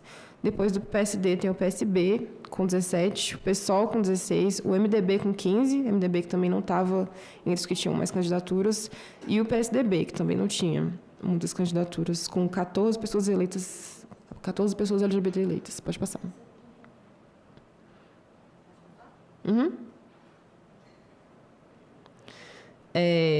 Já me encaminhando para o final, uma informação extremamente importante é que 34% das candidatas LGBT não receberam qualquer recurso de seus partidos. Se elegeram com uma média de R$5.000 arrecadados de outras fontes. Entre os partidos de centro e direita, 51,9% não receberam nenhum recurso do partido. Só porque esse dado nos interessa, que nós queremos ver um lado positivo, claro, com uma política de distribuição para as candidaturas negras e LGBTs, mas esse dado é um dado já que aponta que tem algum problema na legislação. Como é que 34% das LGBTs eleitas receberam 0 de recursos do partido? Então fica uma disputa imoral, ilegal e desprezível de minha parte. Como é que você dá 0% e assim mesmo elas conseguiram se eleger? Merecem nossas palmas pela a força, a coragem de fazer um bom combate para se eleger, e mesmo recebendo 0%, olha o que eu estou repetindo aqui, estou falando no Senado da República, que deveriam receber, na minha ótica, no mínimo 100%, que é o que nós queremos até mexer, se necessário for, eles não receberam nada. Pode continuar. O tempo vai ser assegurado até você ler toda a pesquisa. Pode retornar à apresentação?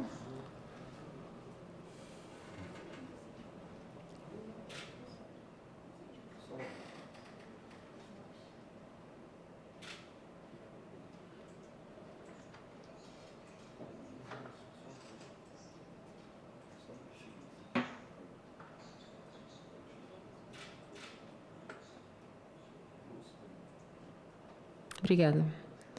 34% não receberam qualquer recurso dos partidos e se elegeram com uma média de R$5.000 arrecadados de outras fontes. Entre os partidos de centro e direita, 51,9% não receberam nenhum recurso do partido.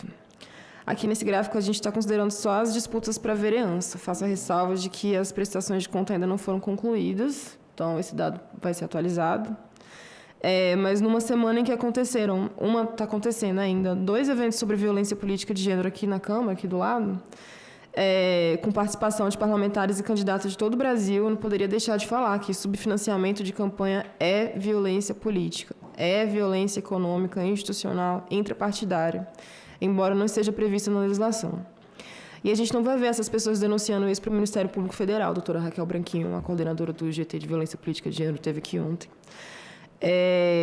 Nem muito nas entrevistas, mas nos atendimentos psicológicos, que são anônimos, vemos que é uma das principais causas de sofrimento mental e desistência das carreiras políticas, o subfinanciamento e falta de apoio dos partidos. Pode ficar nesse. Pode voltar. Agora, finalizando mesmo, apesar das dificuldades que a gente aponta, temos muito que comemorar. Conquistamos 1.742.575 votos, 225 eleitas, sendo 2 prefeitas. 20 LGBTs foram as mais votadas em seus municípios. 437 estão entre as 20% mais votadas. 51 no top 3 das mais votadas nos seus municípios. 334 entre as mais votadas dos seus partidos. O asterisco aqui é que, por vezes, não é só do partido da coligação. O que era inimaginável alguns anos atrás, essas cifras. Pode passar, por favor. E isso, para quem quiser conhecer o nosso mapeamento dos Cidades Mais LGBT, é só visitar esse endereço de e-mail aí na tela ou entrar no site do VOT, que vai estar no QR Code nos próximos slides, onde, além do mapeamento, você encontra nossas pesquisas, outros materiais e ações, se vocês se interessarem. Pode passar. Muito obrigada novamente. Bom dia para todo mundo. Muito bem. Juliana Araújo, representante da organização Vote LGBT, que faz uma exposição, no meu entendimento, muito, muito inteligente. Mostra o avanço, a luta, né, da comunidade, mas, ao mesmo tempo, mostra que 34 eleitas não receberam 1 centavo dos partidos políticos. Tem problema na lei. E nós temos aqui para isso. Os parlamentares têm a obrigação de fazer o devido ajuste para que isso não possa se repetir. Vamos em frente. Parabéns, viu? Meus cumprimentos aqui. Bela exposição. Vamos trabalhar com uma painelista presente aqui na mesa e outra por videoconferência. Então, é com muita satisfação que vamos dirigir agora ao Rio Grande do Sul, chamando Pérola Sampaio, bacharel em Direito, PUC Rio Grande do Sul, psicopedagoga, clínica institucional, PUC Rio Sul, integrante da coordenação executiva da Associação de Juristas pela Democracia e do Movimento Petistas. Pérola, é com você. Pérola, que eu já peguei no colo, viu? Agora não calculo a minha idade e a dela. Era um bebê ainda. Vocês estão me ouvindo? Bom dia, vocês estão me ouvindo? Estamos te ouvindo perfeito, Pérola. Parabéns pela tua jornada aí, que eu acompanhei durante muito tempo, desde líder estudantil até esse momento. Eu sou uma mulher negra, retinta, uso tranças, que representa a minha ancestralidade e a minha força enquanto mulher negra, a minha identidade e a minha identificação nesse nosso diverso Brasil. Tenho um sorriso largo e estou vestindo um anel branco, artesanal, e também uma pulseira dourada. Eu gostaria de iniciar a minha fala, então, dando meu bom dia, ou boa noite, ou boa tarde para as pessoas que irão nos assistir depois, mas, primeiramente, ao nosso senador, querido senador Paulo Paim, do Rio Grande do Sul, que é o nosso grande senador, que tem feito um trabalho imprescindível no Senado e que foi também um dos grandes articuladores do Estatuto da Igualdade Racial, na qual nós tivemos a primeira conferência em 2005 em Brasília, e diversos outros estatutos, e que é conhecido e chamado carinhosamente como o pai dos estatutos, porque tem feito a diferença nesse espaço político que tem ocupado.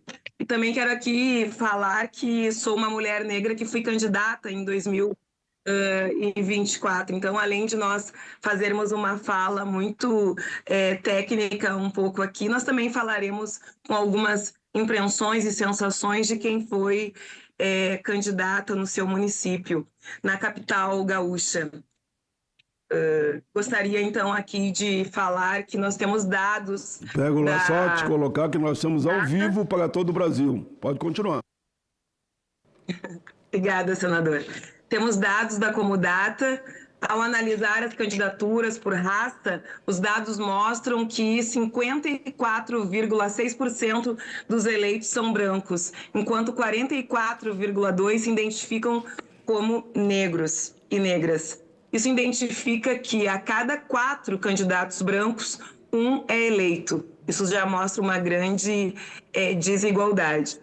Entendemos que as instituições democráticas devem refletir a diversidade da sociedade, permitindo que os grupos historicamente excluídos, e nós sabemos quem são esses grupos, são as mulheres, nós mulheres, são os negros, as negras, os grupos LGBTs, QI+, tem os grupos também quilombola, indígenas,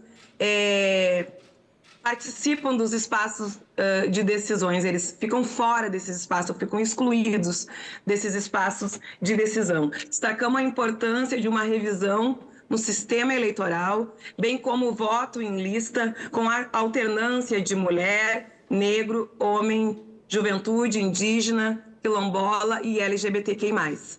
E pessoas com deficiência, para garantir maior equidade, incluindo a distribuição dos recursos públicos do fundo eleitoral e do fundo especial. Lembrando que o fundo especial ele é destinado já atualmente em legislação para as mulheres e para os negros e negras. E este fundo eleitoral é o que banca o recurso das candidaturas, enfim, nas campanhas. É urgente pensarmos o critério de partilha entre os partidos.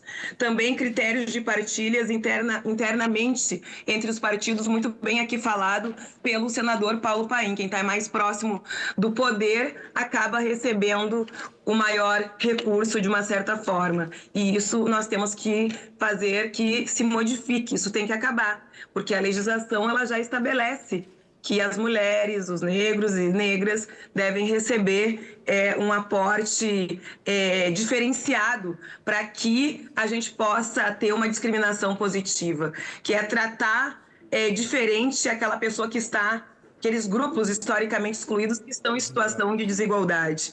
Portanto, teria que ser avaliado aqui a questão desses dois grupos, então, mulheres e negros e negras. A outra coisa que tem sido uma grande polêmica, que não quer calar e que nós devemos aqui trazer, que é grande a sua importância, que é a instalação da comissão de heteroidentificação. No nosso entendimento, como grupo que aqui estou representando, que é o grupo das pretistas, que são mulheres negras em todo o Brasil, que foram candidatas agora em 2024, e este era um grupo que nós nos acolhíamos, um grupo de afeto entre mulheres que conseguiam entre si estabelecer uma relação psicológica de acolhimento, tendo em vista que no processo eleitoral a violência política ela é constante. E nós temos que ter ferramentas e instâncias para que essas mulheres possam ser acolhidas.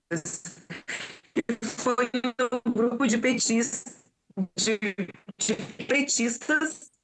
que me senti ali acolhida, sentiram que ali estavam presentes, porque ali a gente está nos organizar e nos acolher. Então, a comissão de heteroidentificação, no nosso entendimento, ela deve ser indicada pelo Superior Tribunal Eleitoral. Sabemos que hoje, agora em 2024, tinha uma indicação pelo Supremo Tribunal Federal para que os partidos instalassem esta comissão de heteroidentificação. Mas o que adianta um ou dois partidos instalar e não ter uma legislação que obrigue que todos os partidos instalem? Então, quem tem também que indicar a banca de aferição o Supremo Tribunal Federal e também o Superior Tribunal Eleitoral.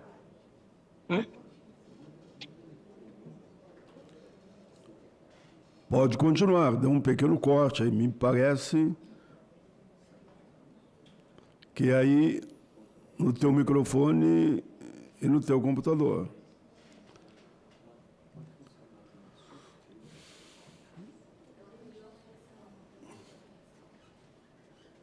É lá, né?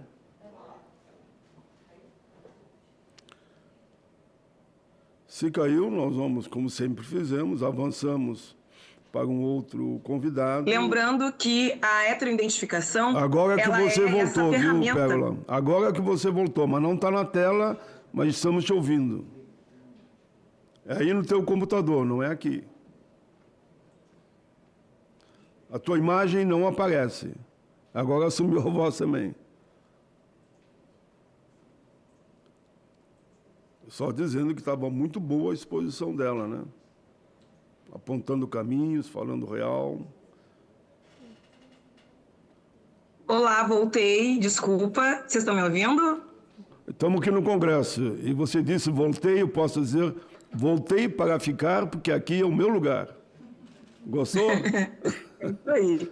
Mas prosseguindo a minha explanação, uma das pautas que é mais cara para nós enquanto movimento negro brasileiro, e eu como sendo uma militante desde muito novinha, como aqui bem dita para o senador Paulo Paim, que desde menina nós acompanhamos também no Rio Grande do Sul esse processo político, porque vim do movimento estudantil, sou fruto do movimento estudantil da PUC, que também a importância do debate das cotas, das ações afirmativas, uma ocasião que nós não tínhamos ainda a aprovação das cotas. Então, retomando o que eu estava falando, a importância da comissão de heteroidentificação. Lembrando que a heteroidentificação é uma banca de aferição que vai afirmar se as pessoas realmente são negras, né? E se são pardas também. Então, nós estávamos colocando aqui a importância, então, da comissão de heteroidentificação indicada pelo Superior Tribunal Eleitoral e também pelo STF. Lembrando que a questão da heteroidentificação ela tem gerado muitas fraudes, né? A autodeclaração ela tem gerado muitas fraudes. Um exemplo nacional e muito discutido foi a autodeclaração de diversos prefeitos. E eu, como falo da capital gaúcha de Porto Alegre, a gente viu que o atual prefeito Melo, por exemplo, se autodeclarou pardo, sendo que nas 10 eleições que ele concorreu, ele não se declarava pardo, ele se declarava branco. E fraude, no que diz respeito ao olhar jurídico, ele é crime, as pessoas devem ser responsabilizadas de forma administrativa, civil e criminal. Então, nós não podemos aceitar nesta grande possibilidade que é o processo eleitoral que nos possibilita a democracia, nós temos fraude. Então, isso é muito importante. Quero aqui falar também da farra da autodeclaração dos partidos políticos, das pessoas que se autodeclararam negras, sem ser, pardas, sem ser, e pasmem, LGBTQI+, sem ser. Essas pautas são muito caras para nós, né? Então, internamente, alguns partidos deram um recurso a mais para quem alguns partidos para quem se declarou LGBTQI+, e houve fraude nessa heteroidentificação. Então, isso também tem que ser revisto. A outra importância que aqui tem que ser colocada é que os recursos eles chegam de última hora, e isso inviabiliza o êxito das candidaturas. De todas as candidaturas que nós aqui mencionamos e estamos aqui citando, né? Que são candidaturas que pertencem a grupos que historicamente foram excluídos da sociedade. São as mulheres, os negros, LGBTQI+, quilombola, e não podemos nos esquecer da nossa querida juventude. O outro ponto aqui, também trazido e de forma unificada, discutido no grupo das pretistas, é que, e acredito que também é algo que se expande a todos os outros partidos, é a prevenção de nós podermos, na pré-campanha, estabelecer recursos e até mesmo recursos que venham do fundo eleitoral para as candidaturas de mulheres e para as candidaturas negras. Lembrando que uma campanha ela não se dá somente no processo em si eleitoral, ela vem muito antes disso, ela vem de todo um processo anterior que tem que se ter de deslocamento, de gastos, né, de equipes, enfim. Então, quero aqui destacar a importância de nós termos uma reforma política ousada, com alternância na lista partidária, de mulheres, de negros e de homens. Se a gente tiver estabelecida uma alternância na lista partidária. Os grupos que representam os seus coletivos, como as mulheres, os negros, grupos LGBTQI+, eles não são grupos que ficarão de fora, porque os mais votados dentro daquela categoria terão a sua representação no parlamento. E é incabível nós termos mais de 50% da população no Brasil negra e também de mulheres, e nós não termos essa representação no parlamento. Isso precisa ser mudado, temos que ter uma modificação, e isso se faz com a reforma política, que a gente possa ousar construir um mundo melhor, mas um mundo que possa incluir e não excluir grupos que historicamente foram discriminados. E aqui quero lembrar que as ações afirmativas, elas foram construídas e foram frutos do movimento negro brasileiro, que lutou para que hoje a gente pudesse ter no fundo eleitoral partidário, nas universidades, nos concursos públicos, e parlamentares que foram imprescindíveis para que essa luta acontecesse. E o senador Paulo Paim é um desses parlamentares que muito nos honra, não por ele estar aqui, neste momento eu estou aqui falando para vocês, mas é algo que nós aqui no Rio Grande do Sul sempre falamos da importância dos feitos políticos que o nosso senador tem realizado. É uma pena que a gente não vê outros senadores, né, do nosso estado fazendo jus da cadeira na qual está sentado para representar o povo brasileiro, em especial o seu estado. Nós precisamos ter pessoas políticas sentadas no parlamento que possam representar de fato e de direito as nossas políticas que hoje elas passam batida. E eu finalizo aqui a minha fala dizendo da importância de nós termos uma reforma tributária, que também vai dar igualdade de direitos e justiça de renda para as pessoas, né? E taxando também as grandes fortunas. Isso é muito importante. Obrigada. Muito bem, nossas palmas aí, a querida Pérola Sampaio, bacharel em Direito, psicopedagoga, clínica e institucional, PUC-RS, integrante da coordenação executiva da Associação de Juristas pela Democracia e do Movimento Pretista. Parabéns, Pérola, pela exposição, brilhante como sempre. Eu conheci ela porque conhecia o tempo que a mãe dela ia nos comícios e levava ela. E desde lá ela fica sempre militando por essa causa, que ela faz com brilho, com muita elegância, como ela fez agora. Abraço para toda a tua família, Pérola Sampaio. De imediato passamos a palavra, porque é intercalando, uma por vídeo e uma presencial.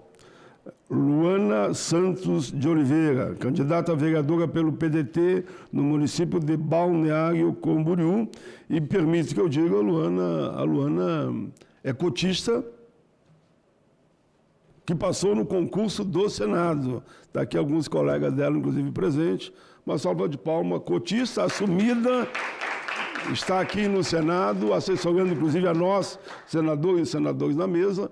E veja bem, por obra dos colegas delas, que podem se identificar depois, no dia que fizemos a sessão de homenagem ao primeiro feriado nacional do Brasil, 20 de novembro, um projeto que eu tive a alegria de ser um dos construtores, eu, o Rodrigo, o Randolfo Rodrigues, que é o líder do governo, e a Reginete Bispo na Câmara, foi nós que... Eu relator aqui, ela relator lá, e o Rodrigo apresentou a pedido do movimento, mas combinado, né, com a bancada negra aqui no Congresso, e o resultado foi positivo. E daí, os consultores, que são nossos assessores aqui na casa, em todos os momentos, ela me assessorou na mesa, eu presidindo e ela me assessorando. Luana, uma salva de palmas por ter estado aqui e dizer que o lugar nosso é onde nós quisermos estar. Bom dia, Brasília, bom dia, BC, bom dia, Brasil. Eu quero saudar a mesa na figura do senador Paulo Paim, presidente aqui da Comissão de Direitos Humanos e Legislação Participativa. É uma honra estar nessa mesa com esse brilhante parlamentar brasileiro, algo que orgulha muito essa casa. E eu estou muito honrada de estar aqui também com as colegas painelistas e os meus queridos colegas de trabalho, Georges, a dona Irene, a Verônica que passou aqui. Estão citados, eles organizaram. E a Associação Histórica. E minha mãe, minha irmã, muito obrigada por estarem aqui também. Meus queridos, hoje eu que... Onde é que está a tua irmã? Minha irmã, Letícia, e minha mãe. Parabéns. Então, é uma oportunidade maravilhosa poder falar. Eu que sempre estou para trabalhar, e é uma honra estar aqui. E essa oportunidade vai estar sempre tatuada no meu coração, um dos dias mais significativos da minha jornada. E eu quero dizer aqui, começar a minha fala, com algo que uma vez eu ouvi da minha professora de Psicologia Social. A política, ela é uma experiência sensível. E eu posso afirmar, quando eu aceitei a ser candidata na eleição da minha cidade, Balneário Camboriú, eu vivi essa experiência de uma forma singular. Só que eu vou dividir aqui com vocês não apenas a minha perspectiva, mas também questões comuns que nos unem pela ótica de gênero e raça. Então, assim, as minhas ponderações elas não são dirigidas para alguém, mas sim à organização do sistema como um todo.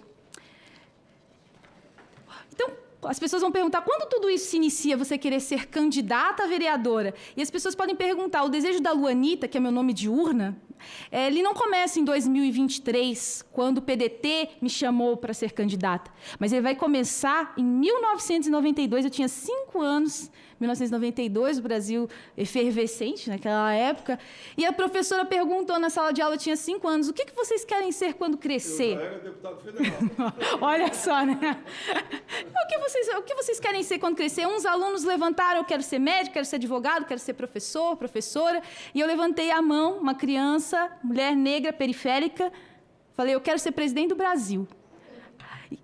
Nem Lula... Nem o Lula ainda tinha subido a rampa. Eu estava querendo ser presidente do Brasil. E eu cheguei na minha casa, os meus pais, eles eram operários da metalúrgica em São Paulo. Eu cheguei para minha mãe, eu falei isso. Aí minha mãe olhou para mim pesarosa, filha, não é assim você querer ser presidente, não é assim que nem médico, nem advogado. Tem a eleição. E uma criança birrenta começou a chorar, eu comecei a chorar. Não, eu quero ser presidente do Brasil. Aí meu pai se compadeceu disso, ele falou assim, vai ser sim, filha, você vai ser o que você quiser. E o desejo da política sempre esteve no meu coração, eu sempre gostei de política. E isso foi caminhando comigo ao longo da minha trajetória, até que finalmente, em 2024, eu me torno candidata a vereadora em Balneário Camboriú, pelo PDT. Balneário Camboriú, em Santa Catarina, é uma cidade que está no litoral norte. Acredito que tem alguns olheiros vendo lá, né, assistindo. É uma cidade que possui uma Câmara de Vereadores representativa até. Nós temos 19 vagas no nosso parlamento. E, atualmente, apenas uma mulher, né, é vereadora lá. Só que na nossa eleição, na próxima legislatura, a gente já tem 2. Né? A gente já evoluiu de uma para 2. Só que tem uma curiosidade muito triste dessa cidade. Em 60 anos de história de Balneário Camboriú, nunca uma mulher negra foi eleita. Só que Santa Catarina, ela tem um histórico pioneiro, porque é do estado de Santa Catarina que nós vamos ter a primeira mulher negra a ser eleita no país, que é a deputada Antonieta de Barros, em 1934. Então, deputada estadual. Boa lembrança. Grande Antonieta de Barros. E falando da minha experiência, se eu pudesse intitular um filme sobre a minha experiência nessa eleição municipal em Balneário Camboriú, e quem quiser pode conferir no meu Instagram, LuanitaBC, tenho vários capítulos dessa saga, mas se eu pudesse intitular esse curta-metragem sobre essa experiência, seria assim, As Aventuras de uma Candidata Quase Laranja na Dubai Tupiniquim. Mas por que, Luana? Meus queridos e queridas, o processo eleitoral é uma máquina de moer sonhos. E, né, gente, bem que minha mãe me avisou isso.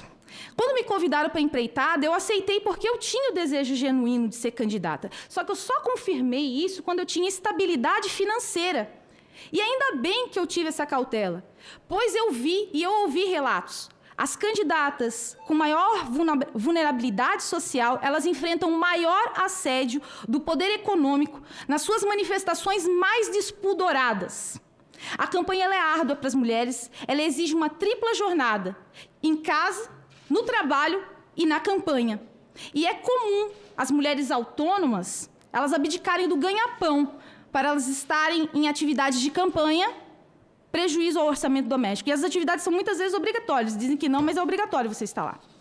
A lei eleitoral ela determina uma participação de no mínimo 30% e no máximo 70% de candidaturas de cada sexo. Apesar de ser uma imposição criticada, ela surge para garantir pelo menos uma nominata com alguma representatividade.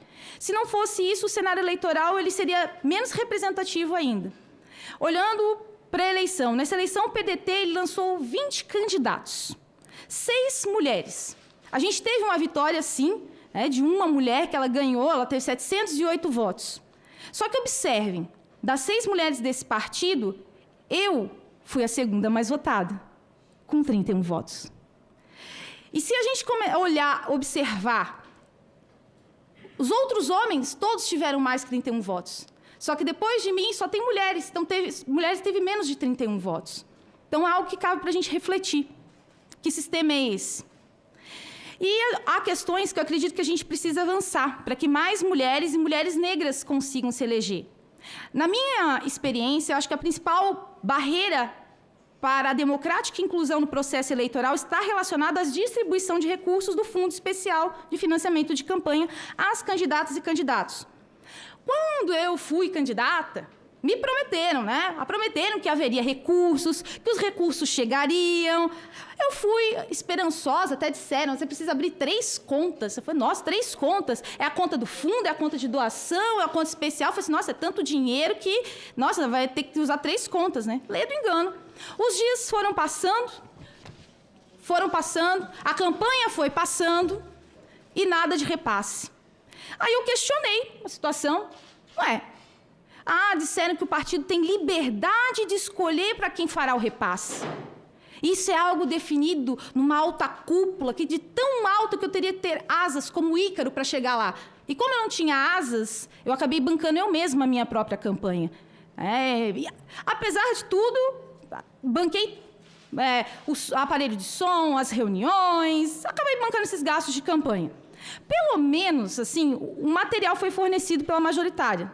Só que uma campanha vencedora, ela não se faz com pouco dinheiro e meia dúzia de santinhos. É necessário bons recursos do fundo para garantir a viabilidade daquela candidatura. Assim, quando a direção... Já que tu está abrindo todo o jogo aí, por responsabilidade tua, eu estou aqui só para te provocar. Mas o fundo eleitoral, quanto tu ganhou? 100 mil, 50 mil, 20 mil, 10 mil do fundo eleitoral que nós aprovamos aqui, embora eu votei contra a forma que foi feita, viu? Quanto você ganhou? 0. É só isso que eu queria ouvir. Com todo esse potencial que nós estamos vendo que ela tem, né? Continua.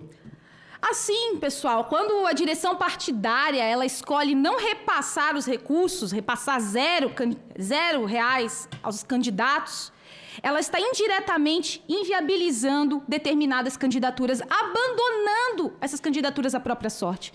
Ainda bem que eu tinha estabilidade financeira para suportar, mas teve relatos de pessoas que pararam no meio do caminho. Em Balneário Camboriú, a gente pode falar assim, não, mas isso aí é só retórica. Vamos comprovar. Em Balneário Camboriú, pelos dados disponibilizados pela Justiça Eleitoral, dos 19 candidatos vencedores, 14 receberam recursos partidários. E as 2 mulheres que venceram... E as 2 mulheres vencedoras... Essa campanha. E as 2 mulheres vencedoras, as 2 receberam recursos do fundo partidário. Aí você fala... Aí você fala, não, mas aquele que tem condição... Não, pessoal, porque eu não vou citar o nome, mas o candidato em Balneário Camboriú mais votado, mais famoso, de família política e nacionalmente conhecido, até ele recebeu recursos do fundo partidário. Agora, se esse famosíssimo, riquíssimo, que nem precisava, recebeu recursos para fazer sua campanha, que dirá os outros candidatos, os demais, né? Eu faço parte dessa massa de candidatos e candidatas invisíveis que, pela força do sistema, mantém a continuidade das desigualdades nas representações políticas. Porque, ao mesmo tempo que o sistema precisa de nós, por uma imposição legal, é o mesmo sistema que está fechado para a nossa participação efetiva. É necessário recursos eleitorais para todas e todos os candidatos.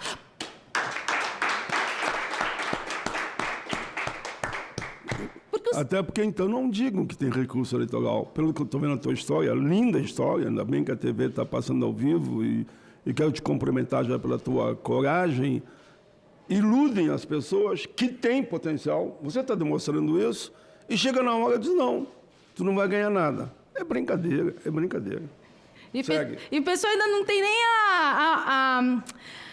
a coragem de dizer, não vai ganhar nada, você vai ter que fazer. Não, as pessoas não falam isso, elas...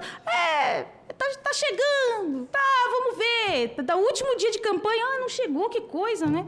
Mas, enfim, é necessário esses recursos eleitorais, pois esses critérios utilizados hoje na distribuição prejudicam a maioria dos candidatos participantes, especialmente mulheres negras. E aqui, senador, eu ouso aqui parodiar o meme da menina indignada que ganhou as redes sociais aí, abre aspas. Eu cheguei aqui ao mesmo tempo dos outros candidatos. Isso não pode acontecer. Deixaram poucos com muito dinheiro e a maioria ficou sem nada. Que critério é esse? Que democracia é essa? Fecha aspas. Fecha aspas, né? Apesar de tudo, eu quero parabenizar o trabalho primoroso da Justiça Eleitoral, em especial o DivulgaCand, que é o sistema de divulgação de candidaturas e contas eleitorais. Essa plataforma maravilhosa que traz a informação, porque foi por meio desse instrumento que eu pude constatar que alguns recebiam verbas e outros não recebiam verbas. Eu fiquei passada. Ninguém falava no assunto, ninguém tocava no assunto. E aí eu também, por essa plataforma... Foi lá que você descobriu. Foi lá que eu descobri, no DivulgaCand. A mentira permanente que passava por verdade. Exatamente. E aí eu consegui ver mais além. Eu consegui também perceber que a campanha vencedora, lá pelos dados, a campanha vencedora mais barata em Balneário Camboriú custou em torno de R$10 mil. E a campanha mais cara, R$158 mil. Eu fiz um vídeo também, está no meu Instagram, LuanitaBC, que eu falo também quanto eu gastei na minha campanha e também dou um tutorial para como vocês podem conferir cada candidato aí. Está lá no meu Instagram. Então, a Justiça Eleitoral merece todo o nosso reconhecimento, pois a transparência e a publicidade são princípios constitucionais que sustentam a democracia. Esse trabalho é primoroso da Justiça Eleitoral. E, por fim, meus queridos, por fim, a minha mãe tinha razão. Mas o meu pai também.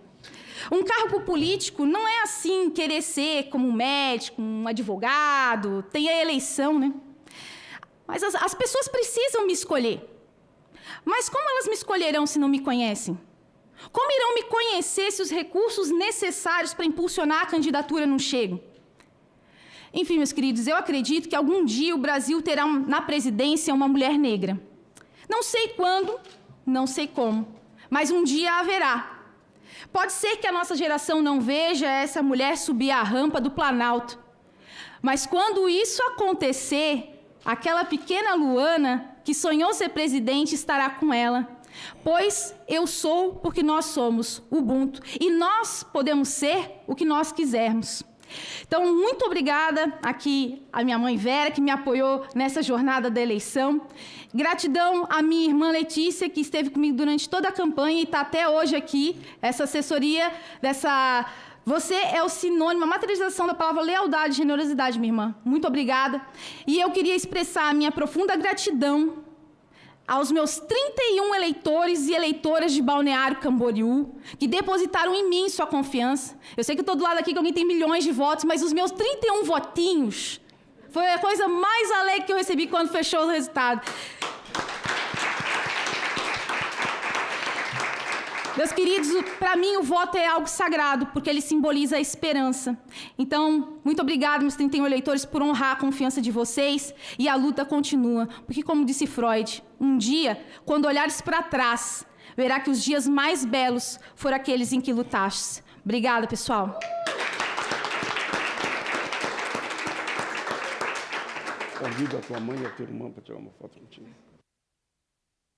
Pode convidar. Obrigado pela presença. Minha mãe e minha irmã, convido vocês aqui a ter uma foto aqui, nossa, aqui, por gentileza. E deixa as lágrimas aí, que emocionou todo mundo.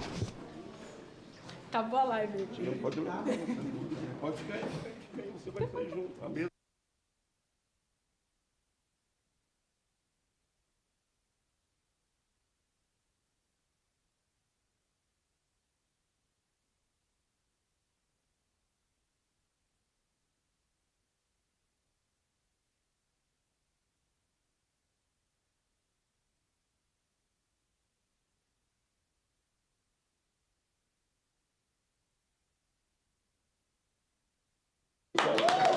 Vou dar um abraço para a senhora. Ele vai longe, hein? Obrigada, muito obrigada. Parabéns pelo incentivo que sempre deram a ela. Parabéns também. É só abraço.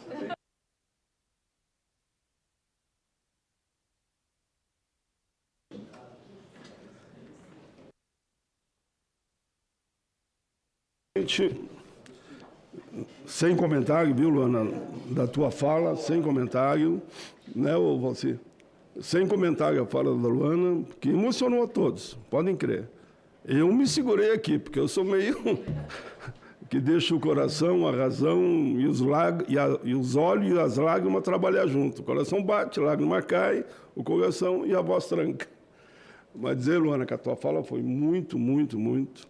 Eu vou pedir para o nosso pessoal, inclusive, reproduzir a fala de todas as painelistas que estão aqui, porque você falou aquilo que eu digo sempre. A verdade é simples. Você não precisa explicar nada. A verdade diz tudo. E foi a tua fala.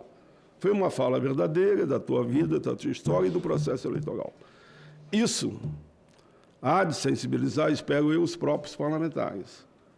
Porque não pode acontecer o caso que você que deu um testemunho de vida, que a gente chama, né? Todos aqui falaram e falaram muito bem, mas contaram o que está acontecendo. Mas você conta o que aconteceu contigo.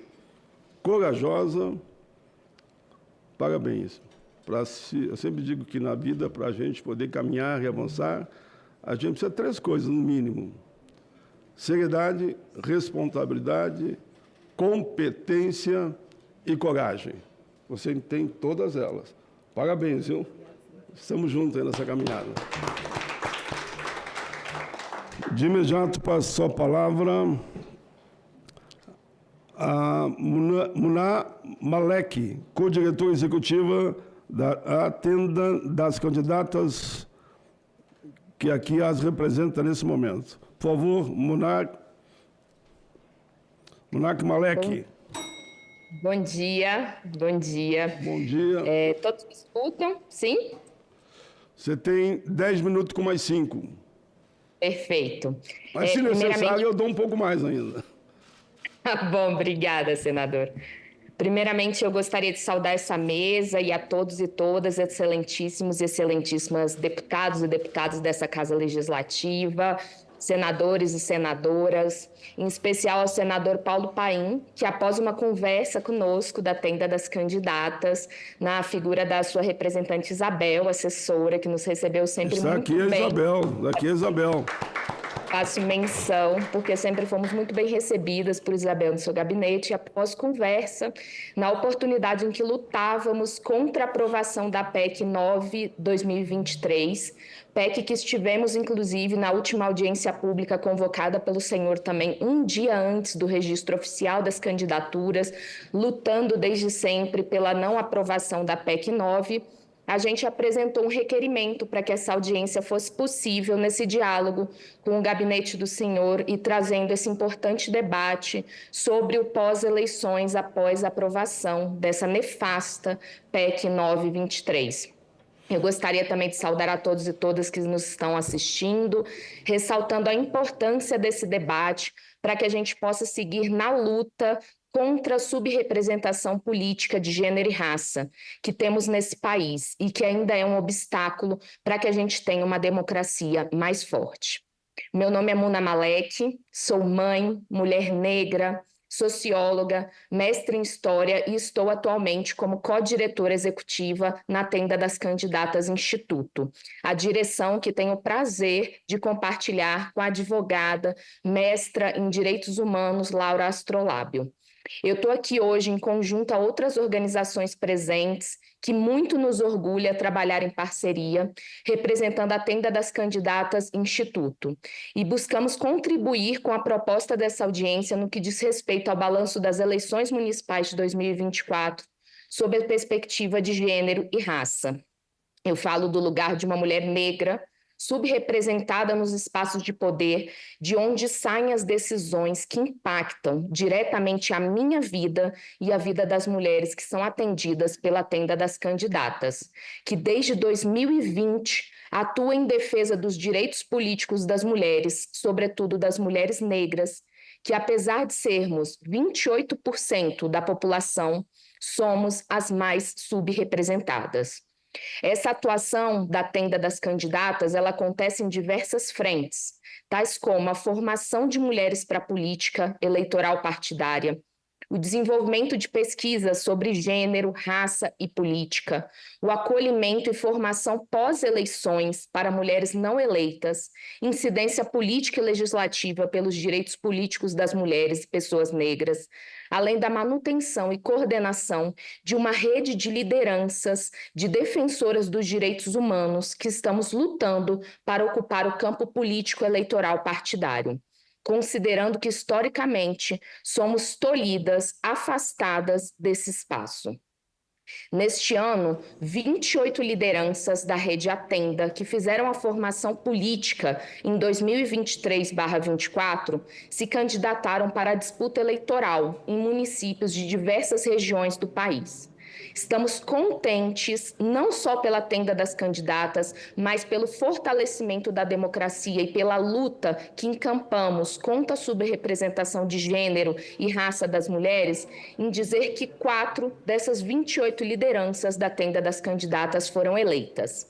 Uma mulher indígena em Florianópolis, Santa Catarina, a Ingrid Sataré Maui, a primeira mulher indígena eleita para o cargo de vereança naquela capital, e 3 mulheres negras, Adriana Souza, em Contagem, Minas Gerais, Ana Paula Rocha, em Vitória, no Espírito Santo, e Ilona Sucena, em Cariacica, também no Espírito Santo.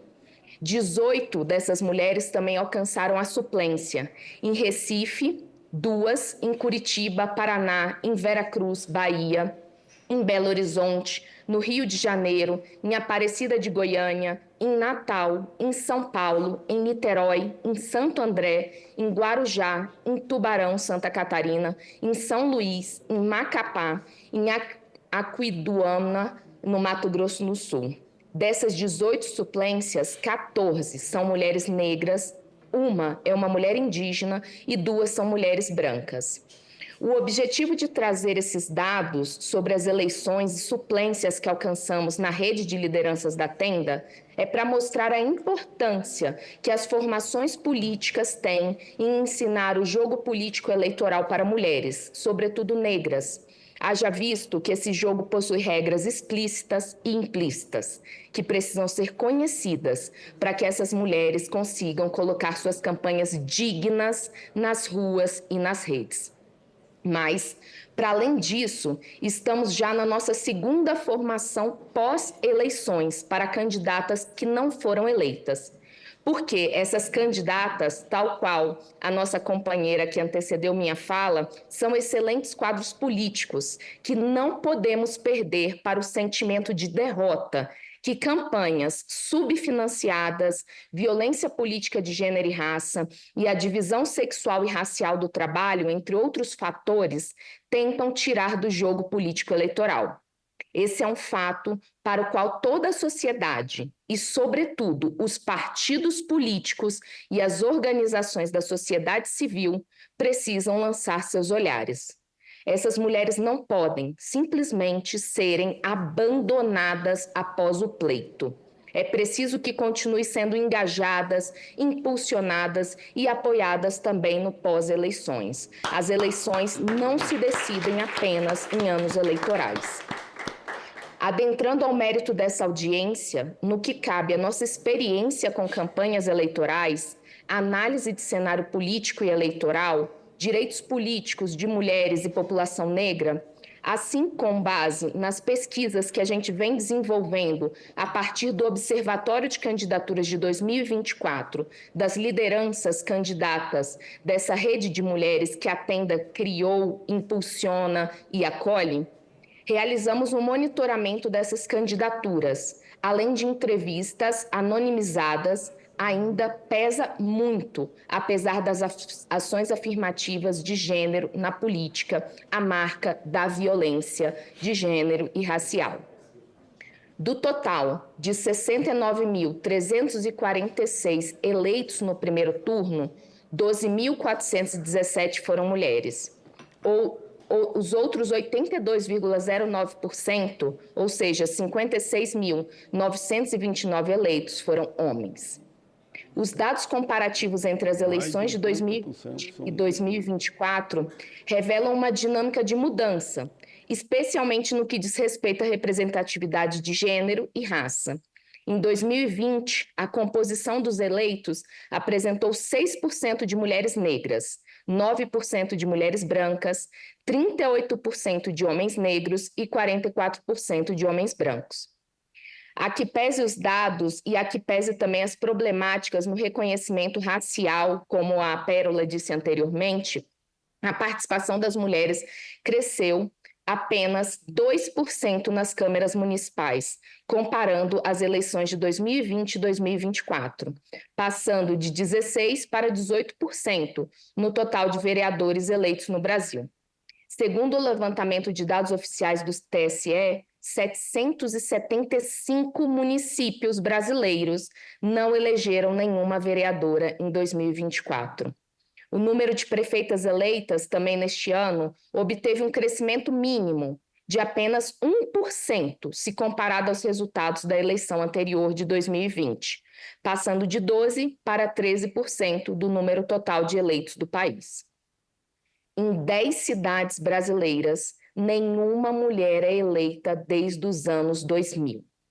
Em algumas delas, nunca houve sequer a representação de uma mulher em toda a sua história.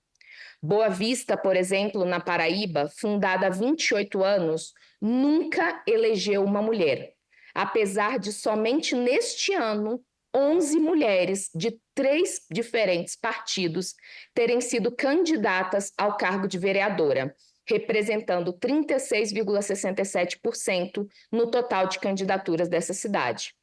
Cabeceiras, no Goiás, nunca teve uma prefeita e a última vereadora eleita foi em 1996. Em Conceição do Pará, Minas Gerais, nenhuma mulher é eleita desde 1980.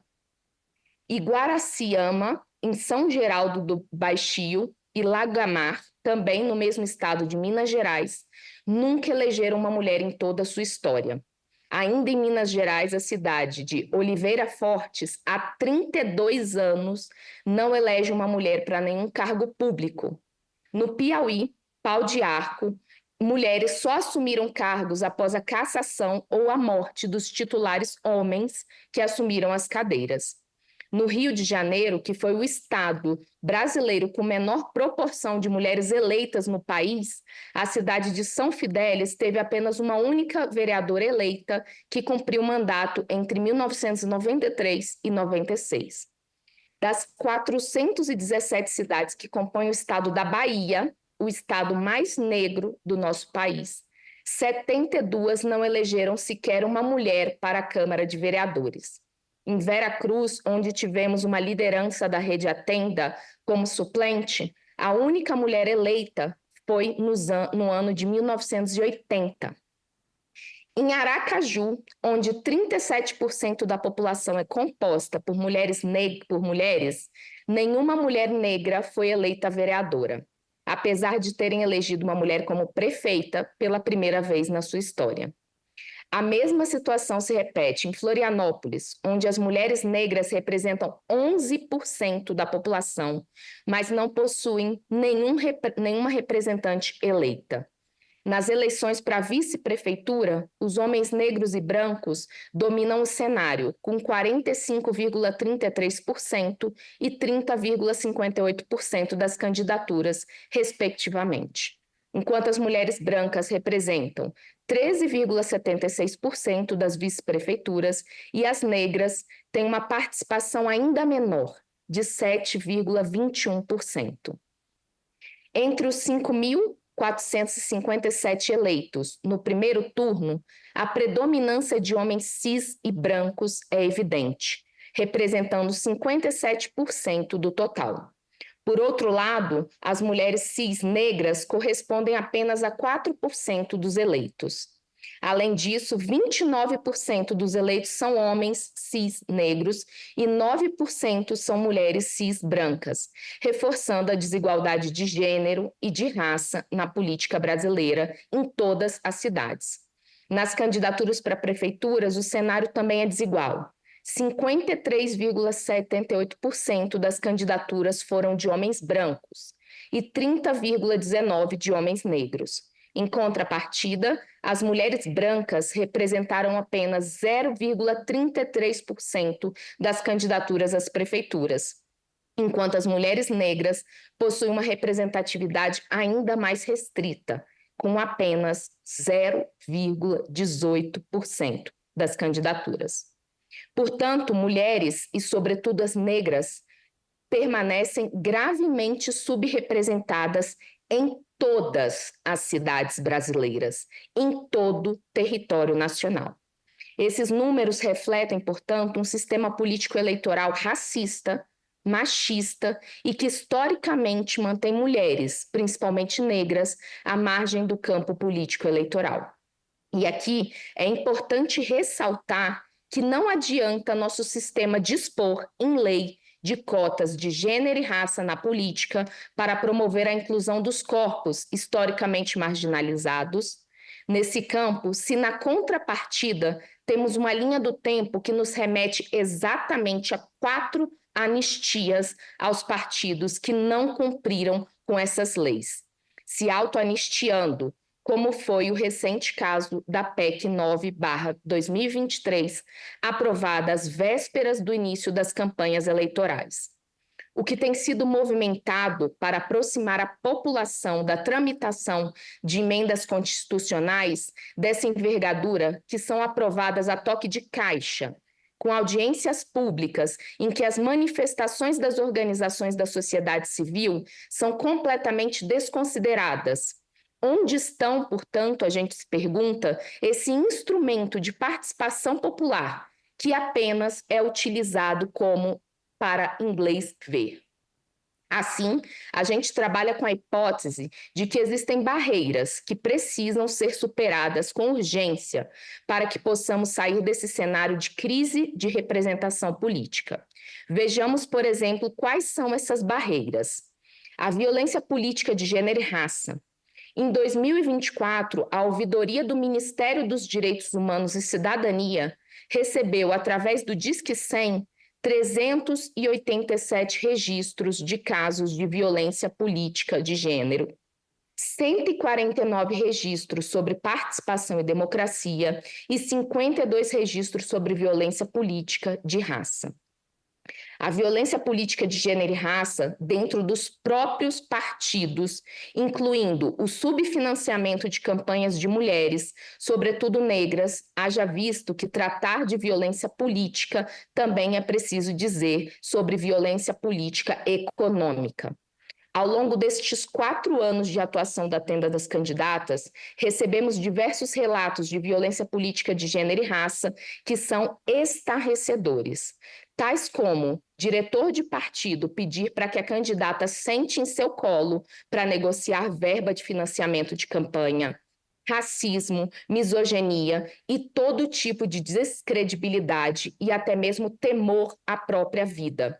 É imperiosa necessidade de ampliar, portanto, o escopo da Lei de Violência Política de Gênero e Raça para entender o subfinanciamento de campanha também como violência política de gênero e raça. E o subfinanciamento de campanha, quero aqui abrir um parênteses, não é apenas a falta de repasse, mas também a demora nos repasses dessas verbas, que existe uma prática dentro de muitos partidos de que quando sobra alguma verba, aí sim elas são repassadas para as mulheres negras, para os corpos marginalizados dentro dessas lógicas e às vésperas das campanhas. Eu pergunto, qual a eficácia de você distribuir santinhos, panfletos, às vésperas de uma campanha que não teve nenhuma visibilidade? Então, a demora na chegada desse dinheiro também é uma violência econômica, política, de gênero e raça.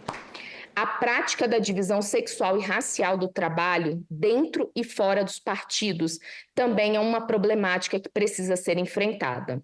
O eleitorado que acredita no mito de que lugar de mulher não é na política está afinado, infelizmente, com os partidos que não têm mulheres, sobretudo negras, em cargos de decisões partidárias importantes, que definam, por exemplo, o direcionamento das verbas do Fundo Eleitoral Partidário e do FEFEC, assim como o apoio que dão às candidaturas de homens, que não é o mesmo que dão às candidaturas de mulheres, que sempre receberam menos verbas de campanha do que os homens. O que faz uma mulher mãe, uma mãe solo, que não tem apoio com o seu filho durante a campanha?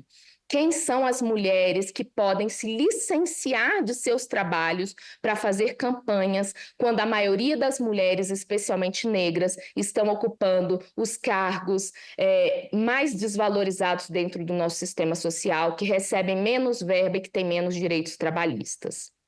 A compra de votos esse ano foi algo que chamou muita atenção nas entrevistas que fizemos com as atendidas da Rede Atenda. Essa prática nefasta, que é pouco fiscalizada, assim como pouco se direcionam políticas públicas para conscientizar a população sobre esse crime eleitoral, mantém candidaturas de mulheres e negros em desvantagem. Haja visto que no Brasil, classe tem cor e tem gênero.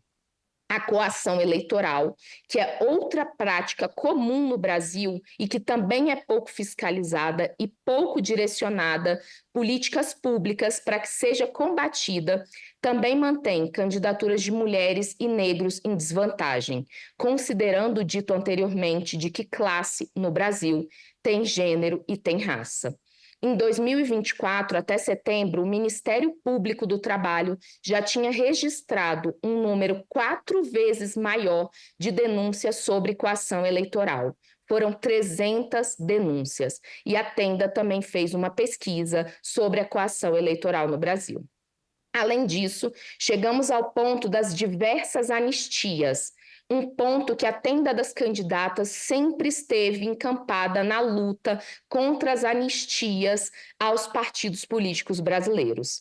Que os partidos aprovam para aqueles que não cumprem as regras do jogo eleitoral, que inclui respeitar as cotas de financiamento de campanha para mulheres e negros, a exemplo da PEC 9/23, conhecida como a PEC da anistia, já alvo de ação indireta de constitucionalidade número 7706/2024, na qual solicitamos ingresso como amicus curiae, juntamente com as outras organizações parceiras que também hoje estão aqui, como Mulheres Negras Decidem e o Vote LGBT. É esse, portanto, o cenário político nefasto que mulheres, sobretudo negras, precisam enfrentar para tomarem a decisão de colocarem seus corpos e seus projetos políticos em praça pública numa campanha eleitoral.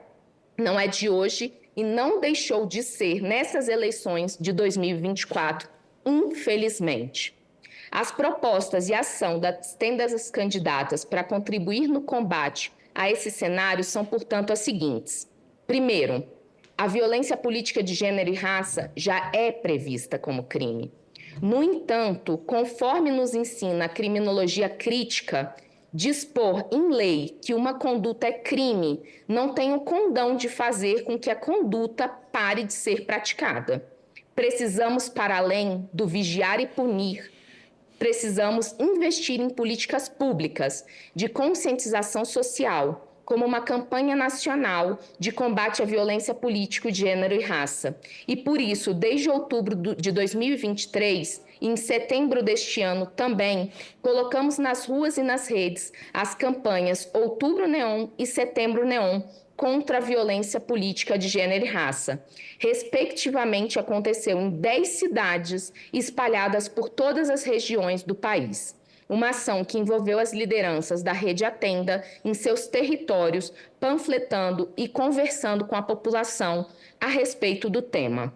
Essa iniciativa nos inspirou a criar o projeto de lei número 3397/2024, da autoria da deputada Sâmia Bonfim, que propõe o Setembro Neon em todo o território nacional como mês da conscientização contra a violência política de gênero e raça.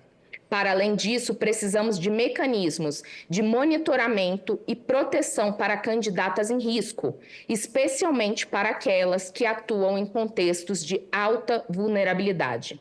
As respostas não estão sendo rápidas e tampouco eficazes como deveriam. Mulheres negras, indígenas, LGBTQIA+, são alvos frequentes de violência política, que vão desde ataques verbais e campanhas de difamação até ameaças reais à segurança. Isso não só afasta candidatas qualificadas, como também reforça o ciclo de exclusão. Trago aqui algumas das violências relatadas pelas mulheres que foram atendidas, são atendidas e lideranças da Rede Atenda. Física, sexual, psicológica, moral, importunação sexual, difamação, toques inadequados no corpo, microagressões, tentativas de docilização, de ter que sorrir o tempo inteiro para agradar, descrédito, silenciamento, acusações, hiperexposição da imagem, manipulação de material de campanha, cerceamento de liberdade de expressão, gordofobia, transfobia, violências praticadas por pessoas dentro e fora do partido, falta de apoio, sobreposição de responsabilidades entre a campanha e a vida pessoal, boicote, que geram sensações, emoções e sentimentos como dores no corpo, sentimento de estar suja, sentimento de ser desacreditada, agravamento de quadro de saúde mental, frustração, ansiedade, solidão, sensação de insatisfação e insuficiência, culpa, sensação de ter que estar alerta o tempo inteiro, desimportância, falta de reconhecimento, dificuldade de se organizar, dificuldade em organizar a casa e que tem efeitos sociais e econômicos como desemprego após as eleições, dificuldade de retomar a vida cotidiana, vergonha ao sair de casa. O outro ponto que precisa ser elucidado e que a gente traz propostas é sobre o subfinanciamento de campanhas de mulheres, sobretudo as negras. A Tenda das Candidatas disponibiliza desde 2022 no nosso site, atendadascandidatas.org, o guia Desculpas Não Pagam Campanhas, que ensina como mulheres, negros e indígenas devem atuar na negociação de verba para suas campanhas. E, pelo menos dentro da rede de liderança Atenda, tem dado certo. Por que não existe uma política pública que atue neste sentido? Por que não existe um protocolo de negociação de verba de campanha com os partidos? Um protocolo que impeça que mulheres e negras sejam preteridos nesse momento crucial para que possam colocar uma campanha digna nas ruas. A autonomia partidária não pode se sobrepor aos direitos políticos de mulheres e negros, que são direitos fundamentais, assim como as ações afirmativas de inclusão de negros e mulheres na política. Financiamento insuficiente compromete a competitividade e a visibilidade de suas campanhas e seus projetos políticos. O atraso no recebimento da verba de financiamento de campanha foi algo bastante relatado, como disse anteriormente, e também precisa ser combatido. Outra questão que dissemos foi sobre a divisão sexual e racial do trabalho, que precisa também ser combatida dentro dos partidos políticos, porque trabalhamos com a hipótese de que essa prática impulsiona a violência política de gênero e raça e também a violência política e econômica de gênero e raça. É preciso, portanto, que os partidos se comprometam em implementar ações afirmativas de gênero e raça para a ocupação de seus quadros. Como podemos avançar com essa demanda? quais os partidos realmente estão comprometidos com a igualdade de gênero e raça que adotarão essa iniciativa. A questão da compra de votos, que tem sido relatada, não no sentido de terem presenciado, mas de ficarem sabendo sobre compra de votos, e não é uma novidade, porque essa é uma prática sabida por todos e todas em todo o território nacional, nós questionamos quais políticas públicas efetivas serão implementadas para combater esse tipo de prática que fere de morte a nossa democracia. Que campanhas públicas estão sendo feitas para conscientizar a sociedade a respeito disso? Em que lugar essas campanhas estão chegando? As anistias para os partidos que não cumprem as regras do jogo eleitoral, prevendo a inclusão de mulheres e negros na política, já chegou à marca de 4 anistias. Quanto tempo mais teremos que esperar, nós, principalmente mulheres negras, para conseguir acessar os nossos direitos? Diante disso, nossa análise é que as eleições de 2024 mostraram avanços muito pontuais. E digo isso me referindo à eleição de alguns quadros importantes dentro e fora da rede de liderança Tenda. Mas uma democracia forte só se constrói com todos os grupos sociais e raciais, sobretudo os historicamente marginalizados, ocupando os espaços de poder, de onde saem as decisões que impactam diretamente suas vidas. Por fim, eu aproveito para agradecer mais uma vez essa oportunidade de espaço para apresentar as nossas propostas e questionamentos da tenda das candidatas e agradecer ao senhor senador Paulo Paim pela coragem de elucidar esses discursos, pela coragem de trazer ao debate público as organizações da sociedade civil que representam as mulheres que estão sendo marginalizadas desse processo eleitoral, em especial as mulheres negras. Muito obrigada. Muito bem. Manaldo Moleque, diretora executiva da Tenda das Candidatas. Fez uma bela exposição, tanto que o tempo dela tinha ultrapassado, eu não tive nem coragem de dizer, está na hora de concluir. Ela foi didática. Olha, uma exposição como vocês estão fazendo aqui, me provoca até um dia, e eu farei um dia, não sei o dia, a fazer um debate no plenário do Senado. Porque isso aqui é a verdade dos fatos. Quem fala a verdade é simples, fala a verdade e ponto. Então, meus parabéns, viu, Munar? Malek, a tua exposição abrilhantou, como as outras que já falaram, esse debate aqui na Comissão de Direitos Humanos. Eu termino meu mandato aqui na comissão, que tem rodízio de dois anos, né? Eu termino no fim do ano. Mas eu, quando não era presidente da comissão, eu fazia muito debate temático no plenário, viu? E esse é um tema que eu levarei para o plenário, porque a sociedade, o Congresso tem que ouvir isso. Esse é o mundo real lá fora. Cada vez a gente se enclausula aqui dentro, né? Se tranca aqui dentro, parece que estão se protegendo de alguma coisa, incluo a mim. E nós temos que ouvir a voz das ruas. O que vocês estão fazendo aqui é falando o que realmente está acontecendo lá no processo eleitoral.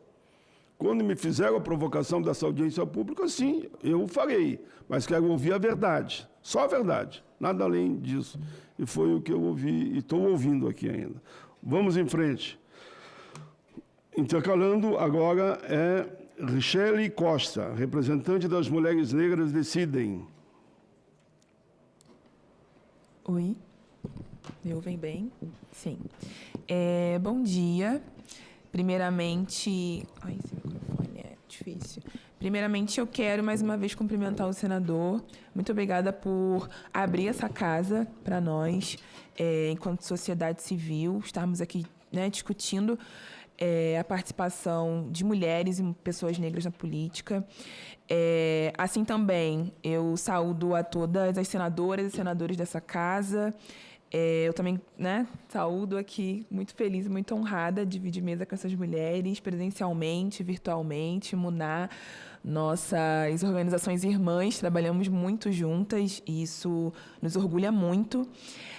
Eu sou a Richelle Costa, sou ativista por mais mulheres negras na política e estou assessora política e de advocacy no Movimento Mulheres Negras Decidem, movimento que eu represento aqui hoje. E já o apresentando, o Movimento Mulheres Negras Decidem é uma iniciativa política e social. Nós atuamos em âmbito nacional e, né, nossa rede é composta por mais de 200 articuladoras políticas e o nosso maior objetivo é promover a participação política de mulheres negras nos espaços de poder e o protagonismo dessas mulheres. O movimento ele surge ali em 2018, produzindo dados e pesquisas muito com o objetivo de ampliar o entendimento das contribuições de mulheres negras para a sociedade, porque quando a gente se dá conta, nós estamos muito citadas em estatísticas negativas, né? Quando se fala em extrema pobreza, são mulheres negras. Quando se fala em violência, são mulheres negras. Então, o maior objetivo do MND é produzir dados que falam sobre a contribuição das mulheres negras para a sociedade, que são muitas. A gente sabe que são muitas.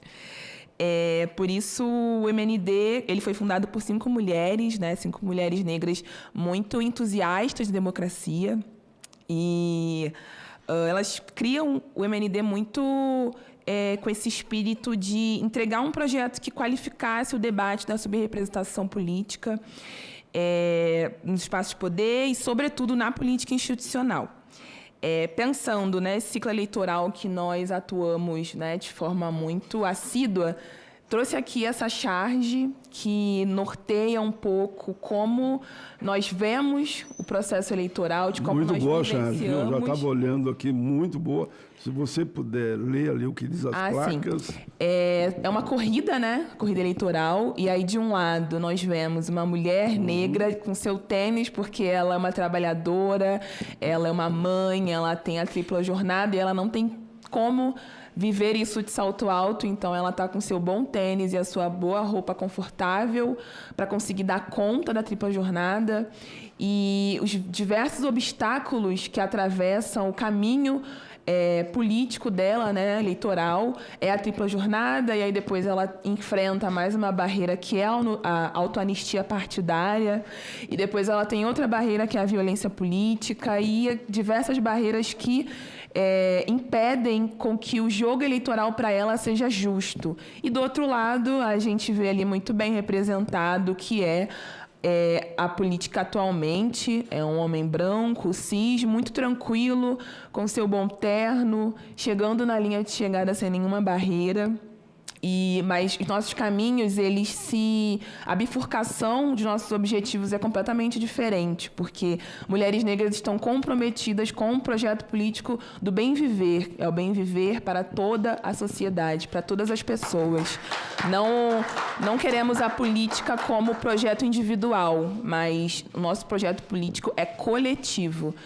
E, né, muito bem desenhado, o outro perfil não está muito interessado nesse projeto coletivo. Essa charge ela foi feita pela brilhante cartunista Ataoli Dandara, e nós divulgamos na nossa rede, foi a imagem das eleições que a gente conseguiu, literalmente desenhando o que é a política, a corrida eleitoral para mulheres negras, literalmente desenhada.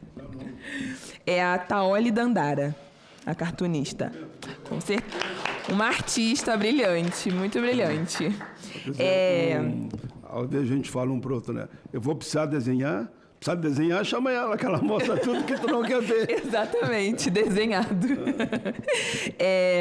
Bom, encerrado esse ciclo eleitoral, e aqui muito do nosso diagnóstico se aproxima com o voto LGBT, se aproxima com o relato da Luana e também do que a Pérola traz, do que a Muná traz. Eu acho que é possível ter muitas conclusões, inclusive que sim, apesar das adversidades, as lideranças negras seguem na disputa. Seguimos na certeza de que o nosso lugar é também nos espaços de poder e decisão, sobretudo.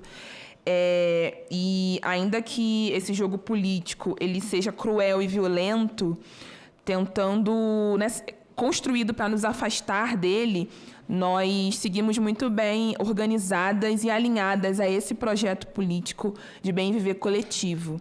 E aqui eu trago alguns dados que são importantes, que mostram que a população negra aumentou pouquíssimo a representação em comparação com 2016, que 42,1% no Legislativo e 29,2% no Executivo Municipal em 2016, e nesse pleito que encerramos, aumentamos um pouquinho de 45,9% no Legislativo e 33,5% no Executivo Municipal. Assim, são dados que mostram que, embora muito pequenos, avançamos a duras penas, mas ainda quando falamos de mulheres negras, a gente está falando de mulheres negras autodeclaradas, a gente fala de um dado muito pequenininho, que são apenas 4,3% das eleitas, como Muna trouxe, e para os cargos para a prefeitura, nós somos apenas 7,45%. Um pouco desses dados que norteou o nosso estudo, né, enquanto movimento, vem muito do ODARA, Instituto da Mulher Negra, que é uma organização que atua em todo o território do Nordeste, sobretudo em Salvador. E essa pesquisa é chamada Democracia Representativa para quem?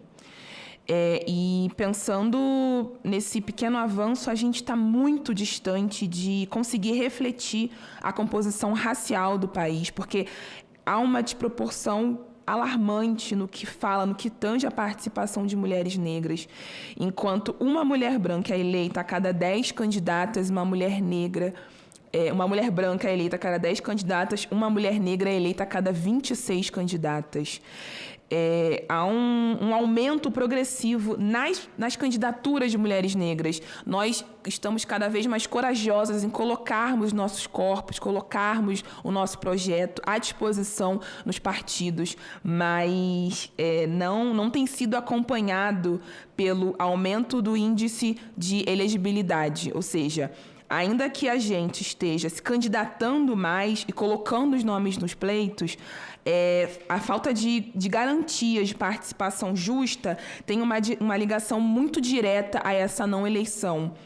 Porque, para eleger mais mulheres negras, é fundamental garantir seu acesso a condições igualitárias de segurança, integridade física, mental, financiamento, capital político, tempo de qualidade para construir uma campanha e tudo aquilo que é indispensável para uma candidatura que seja... que dê para concorrer de forma igualitária, tete a tete. Um pouco do que Luana traz também, né? Dessa questão de não... É isso, nós não somos herdeiras, né? Nós não herdamos nomes políticos fortes, de poder, né? Nós nunca somos colocadas como prioridade de partidos. Como você disse, aquela grande convenção partidária, aquela cúpula, dificilmente nos escolhe como prioridade. E existem barreiras muito sérias e muito determinantes que seguem impedindo a nossa caminhada política. É preciso muita seriedade e compromisso na revisão desses dispositivos legais, e aí isso nos dá uma pontinha de esperança em ver o compromisso que o senador tem com a pauta das mulheres negras na política, com a pauta das ações afirmativas. É isso. A gente está seguindo de pouquinho, mas a gente também tem aliados importantes que possam nos ajudar a assegurar verdadeiramente esse direito político e que combata a violência, que tem sido uma onda muito crescente na tentativa de intimidar e desestimular a candidatura. Esse último ciclo eleitoral, né, elegemos 57% de homens brancos para prefeituras, 49% das câmaras serão comandadas por homens brancos, cis. Isso num país formado majoritariamente por pessoas negras, e aqui o recorte de somos 60 milhões de mulheres negras no Brasil. Nós somos o maior grupo demográfico. Isso é um dado que a gente fala a exaustão, porque somos 60 milhões de mulheres negras e nós não estamos representadas nem 3% do Congresso Nacional.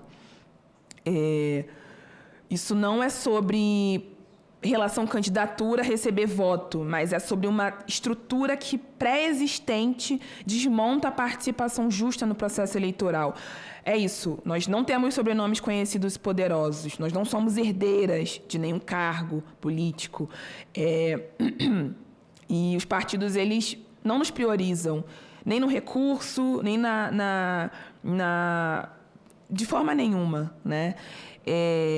Não de forma espontânea, e quando existem dispositivos legais que os obrigam à própria institucionalidade, ela se vira contra a gente. Como o Muná colocou, a PEC 9, que incidimos junto com diversas organizações, o Vote, a Tenda, o Pacto pela Democracia, que tentamos as duras penas, enfim, conseguir tentar barrar essa PEC, que melhor descreve o quão desproporcional é esse jogo político, essa máquina que moe mulheres negras na política.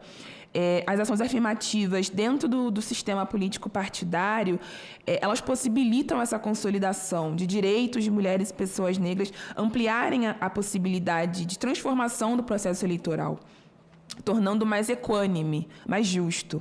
Mas, diante de tantos entraves, um seguido do outro, fica uma pergunta que será que assusta dizer que o correto mesmo é reservar vagas para o maior grupo populacional, o maior grupo demográfico? E aqui eu cito a nossa maravilhosa, magnífica, nossa referência, Benedita da Silva, quando ela diz que não somos identitárias, nós somos majoritárias. Não somos identitárias, nós somos majoritárias. E aqui eu cito uma coisa que pega muito na nossa segurança física, mental, que é a lei da violência política, que é a Lei 14.192, de 2021, que altera o Código Eleitoral e que torna crime a violência política de gênero, que ainda assim existem muitos casos que não há contemplação da legislação. A lei, que em agosto desse ano completou 3 anos, é um marco por conceituar a violência política contra as mulheres e destaca os atravessamentos da opressão racial. E ainda por simbolizar o primeiro passo no âmbito normativo, jurídico, rumo à proteção da integridade dessas mulheres candidatas e também às detentoras de mandatos coletivos.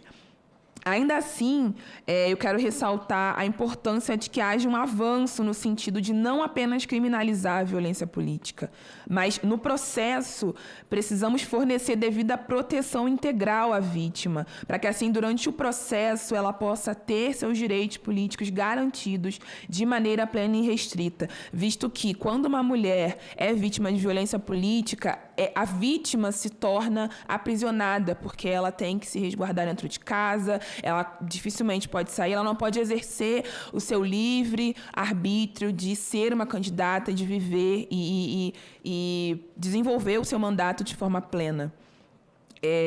Eu também queria chamar bastante atenção para o processo de ampliação dessa lei. Um balanço realizado pelo Instituto Alziras, nesse ano, constatou que de 175 representações de violência política de gênero e raça, que são monitorados pelo Grupo de Trabalho de Prevenção e Combate à Violência Política de Gênero do MPF, do Ministério Público Federal, apenas 12 ações resultaram em ações penais eleitorais, o que representa 7% do total de representações entre os anos 2021 a 2023, o que evidencia um gargalo imenso na lei e na responsabilização dos autores desse crime. Destacar que todas as ações têm como vítimas mulheres com mandatos, ou seja, mulheres eleitas.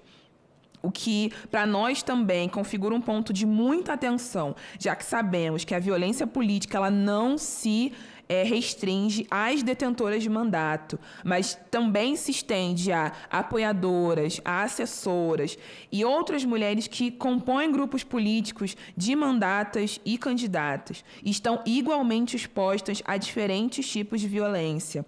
Nós, Mulheres Negras Decidem, acreditamos na importância de se construir uma política nacional de enfrentamento à violência política e aprimorar a atual legislação sobre a violência política de modo a englobar as dimensões de raça, gênero e transgeneridade, para que todas as mulheres sejam protegidas de forma a considerar os contextos de vulnerabilidade e que elas estão inseridas, e ainda que esta legislação apresente um viés educativo e pedagógico para a população sobre o tema. Sobre esse último ponto, eu quero lembrar que, o ano passado, o Ministério das Mulheres realizou uma escuta muito qualificada de especialistas, ativistas e vítimas para a construção de uma política nacional de enfrentamento à violência política, mas que, até o momento, ainda não foi lançada e nós ainda aguardamos esperançosas pelo desdobramento dessas discussões antes do processo eleitoral de 2026, que já nos antecipamos em pensar que vai ser um segundo processo eleitoral muito difícil e violento para mulheres negras. E, para encerrar, eu gostaria aqui de compartilhar que nós somos coautoras de um PLIP, um projeto de lei de iniciativa popular chamado Mais Mulheres na Política, que prevê a paridade de gênero com equidade racial, porque acreditamos que só assim é possível falar em uma democracia real. O projeto de lei ele precisa reunir assinaturas, né, para ser protocolado, de pelo menos 1% do eleitorado, dos 5 estados do país com pelo menos 0,3% dos eleitores cada um deles. Então, aqui eu peço, consultem, leem o PLIP e assinem, por favor. Vocês podem encontrar o link lá no Instagram do projeto, que é @PLIPMMP. Entrem no link para assinar como apoio para que esse projeto seja protocolado e consigamos dar andamento a ele. E também, esse ano, nós estivemos em Genebra, no 3º Fórum Internacional de Pessoas Afrodescendentes, e entregamos como uma recomendação que seja criado um modelo de dispositivo legal que determine a garantia de paridade de gênero com equidade racial para as eleições dos legislativos, garantindo a paridade de gênero com equidade racial para as eleições legislativas de todos os países que compõem o fórum, porque, para nós, mulheres negras, as eleições elas não são a linha de chegada. As eleições, para nós, são a linha de partida, porque é sobre uma construção de um país que erradique verdadeiramente as desigualdades, que possamos construir o bem viver para todas as pessoas e que consigamos exercer livremente o nosso direito político. E é isso. Muito obrigada, presidente. Muito bem. Rechele Costa, representante das Mulheres Negras Decidem, uma melhor que a outra, viu? O pessoal que organizou, a equipe aqui da comissão, a equipe do meu gabinete, principalmente na figura da Isabel, que nos assessora muito nessa área, com todo o carinho que a Ingrid, não fica com ciúme aí, Ingrid, hein? A Ingrid assessora a comissão, mas a Isabel, ela cuida com muito carinho essa questão, além de outras coisas, me assessora no plenário do Congresso, como a Ingrid me assessora em outras comissões, eu tenho uma equipe que eu posso dizer que na minha equipe, e pode ir lá conferir, tem negro, tem branco, tem índio, tem LGBT, e a maioria são as mulheres, não sei porquê, mas são. Deve ser mais competentes, né? Porque ou não é, Isabel? A maioria são mulheres aqui e também no Sul. Mas parabéns, viu, Luciano? Seus dados foram... Eu acho que muita gente que está assistindo esse programa agora, eu diria que 90% não sabia dessa realidade que vocês aqui estão retratando ao vivo para todo o Brasil. Eu fico muito feliz porque eu estou dando a minha contribuição. E já agradeço a vocês por essa oportunidade que vocês me deram, não que eu dei a vocês. Amanda Brito, representante da organização Plataforma 72 Horas. É com você, Amanda. Bom dia a todos. Bom dia. Aquela pergunta clássica de quem entra em ao vivo.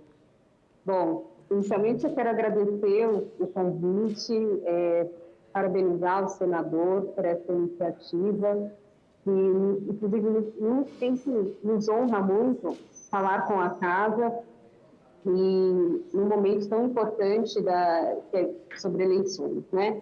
Eu não vou me estender muito, eu sou internacionalista, né, formada em Relações Internacionais pela Belas Artes de São Paulo, especialista em Economia e Negociação Internacional pela UNESP, também de São Paulo, e em parceria com a Drica Guzzi, que é uma pesquisadora e já foi também diretora da Escola do Futuro, da USP. Estamos juntas no 72horas.org. É uma alegria estar aqui com tantos rostos que já nos encontramos por aí, discutindo ainda este tema, que já poderia ter sido votado se as soluções já estivessem postas, né? Então, para mim, eu fico muito feliz, eu fico emocionada, desculpa se a voz embargar, porque ontem eu estava também num outro momento com mulheres negras incríveis, foi uma formatura do Conselho 101, então eu estou muito feliz do nosso país estar avançando na pauta de mulheres negras, mas ainda sempre temos que pontuar algumas coisas. Eu não vou ser repetitiva, eu tentarei não ser repetitiva em alguns dados, né, principalmente em questões de percentual, mas eu quero ressaltar aqui, trazer um artigo que foi publicado pelo Instituto de Estudos Socioeconômicos, que também é parceiro do 72 Horas, né, o INESP, e saudar também a pessoa da Cristiane Ribeiro, que não pôde estar aqui conosco, e da Carmela. Este artigo é muito importante, até mesmo para contextualizar os 72 horas, tá? Lá elas estão contando, trazendo todo o histórico de como começou a distribuição dos 30%, né? A marca dos 30%, seja do fundo eleitoral ou também da destinação para pessoas negras, né? Eu vou fazer rapidamente, mas eu sugiro a todos que busquem esse artigo, que chama 10 anos depois, o quanto as pessoas negras ocuparam a política. Então, ela começa em 2014, quando o TSE passou a exigir a declaração racial, né, para as candidaturas. Então, é ali o princípio de tudo. Posteriormente, em 2018, o TSE decidiu que os partidos deveriam repassar, né, os 30% do Fundo Especial de Campanha. Em 2019, nossa querida, amada deputada Benedita da Silva, foi lá e questionou o TSE. Olha, e as pessoas negras? Então, em 2020, já entrou em vigor a destinação dos recursos para as pessoas negras também. O 72 horas chama-se primeiro 72 horas por causa da declaração que as candidaturas têm 72 horas para declararem as suas movimentações, né, de recursos. Então, a partir daí, os 72 horas nasce como uma instituição que acompanha, a partir do Divulga-Cândido do TSE. E aqui, assim, como já foi dito na mesa, eu quero ressaltar, o Divulga-Cândido é um dos sistemas mais eficientes do mundo no que diz respeito à declaração de candidatos e como você pode acompanhar as candidaturas no nosso país e no mundo. Muitas pessoas acompanham e têm o Divulga-Cândido como modelo. Isso, para nós, os 72 horas, também já ficou claro. Bom, esse ano foi 4 bilhões de recurso público. É muito dinheiro, né? Só do PEPEC. No total, essas eleições movimentaram mais de 6 bilhões. Inclusive, vamos falar aqui, para aqueles que nos ouvem, 6 bilhões foi o mesmo que é equiparado ao valor que o governo este ano destinou para auxílio ao setor aéreo. Então, vamos pensar, fazendo uma equiparação aqui, um valor de campanha também pode ajudar o setor do nosso país. Com 72 horas, a primeira vez que a plataforma estava em funcionamento foi em 2020. Então, já era um valor menor, inclusive, era metade do que foi movimentado esse ano em eleição. Naquela época, os 72 horas só pegava, de fato, as declarações que estavam no TSE com o fundo, utilização do fundo público e do fundo PEPEC e o fundo partidário. Os 72 horas tinha o objetivo, naquela época, inicialmente, de ajudar as candidaturas a ficarem mais competitivas durante o pleito. Ou seja, nos nossos filtros, as candidaturas conseguiam ver quem recebeu, como recebeu e quando recebeu. Então, os seus pares dentro dos partidos, eles tinham uma facilidade de encontrar quem são as pessoas que já tinham recebido recurso em todo o Brasil.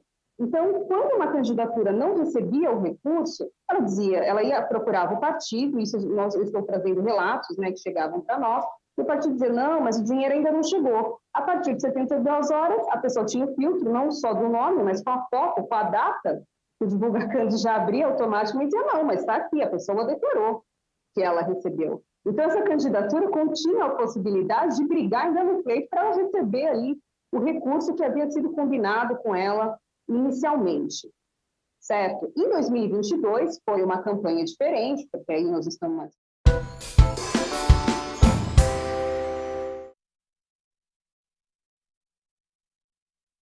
Através da equipe econômica e da articulação política, possa externar ao Senado as medidas que foram concebidas pelo governo federal em relação ao controle de gastos públicos. Ontem à noite nós tivemos uma reunião no Palácio do Planalto.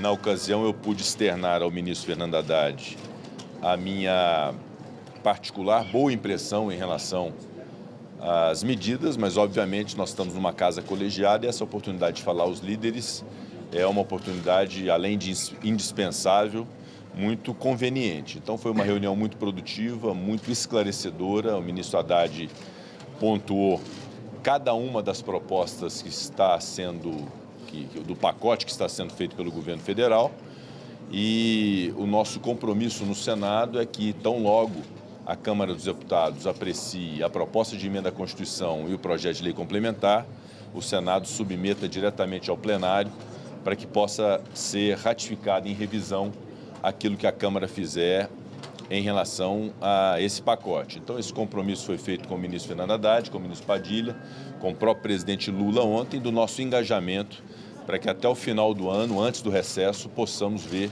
apreciadas essas medidas da equipe econômica. Na reunião de líderes, e na sequência nós podemos falar a respeito, nós deliberamos uma série de encaminhamentos em relação a propostas pendentes de apreciação pelo Senado Federal, desde a reforma tributária até o projeto de inteligência artificial, passando por uma série de outras medidas.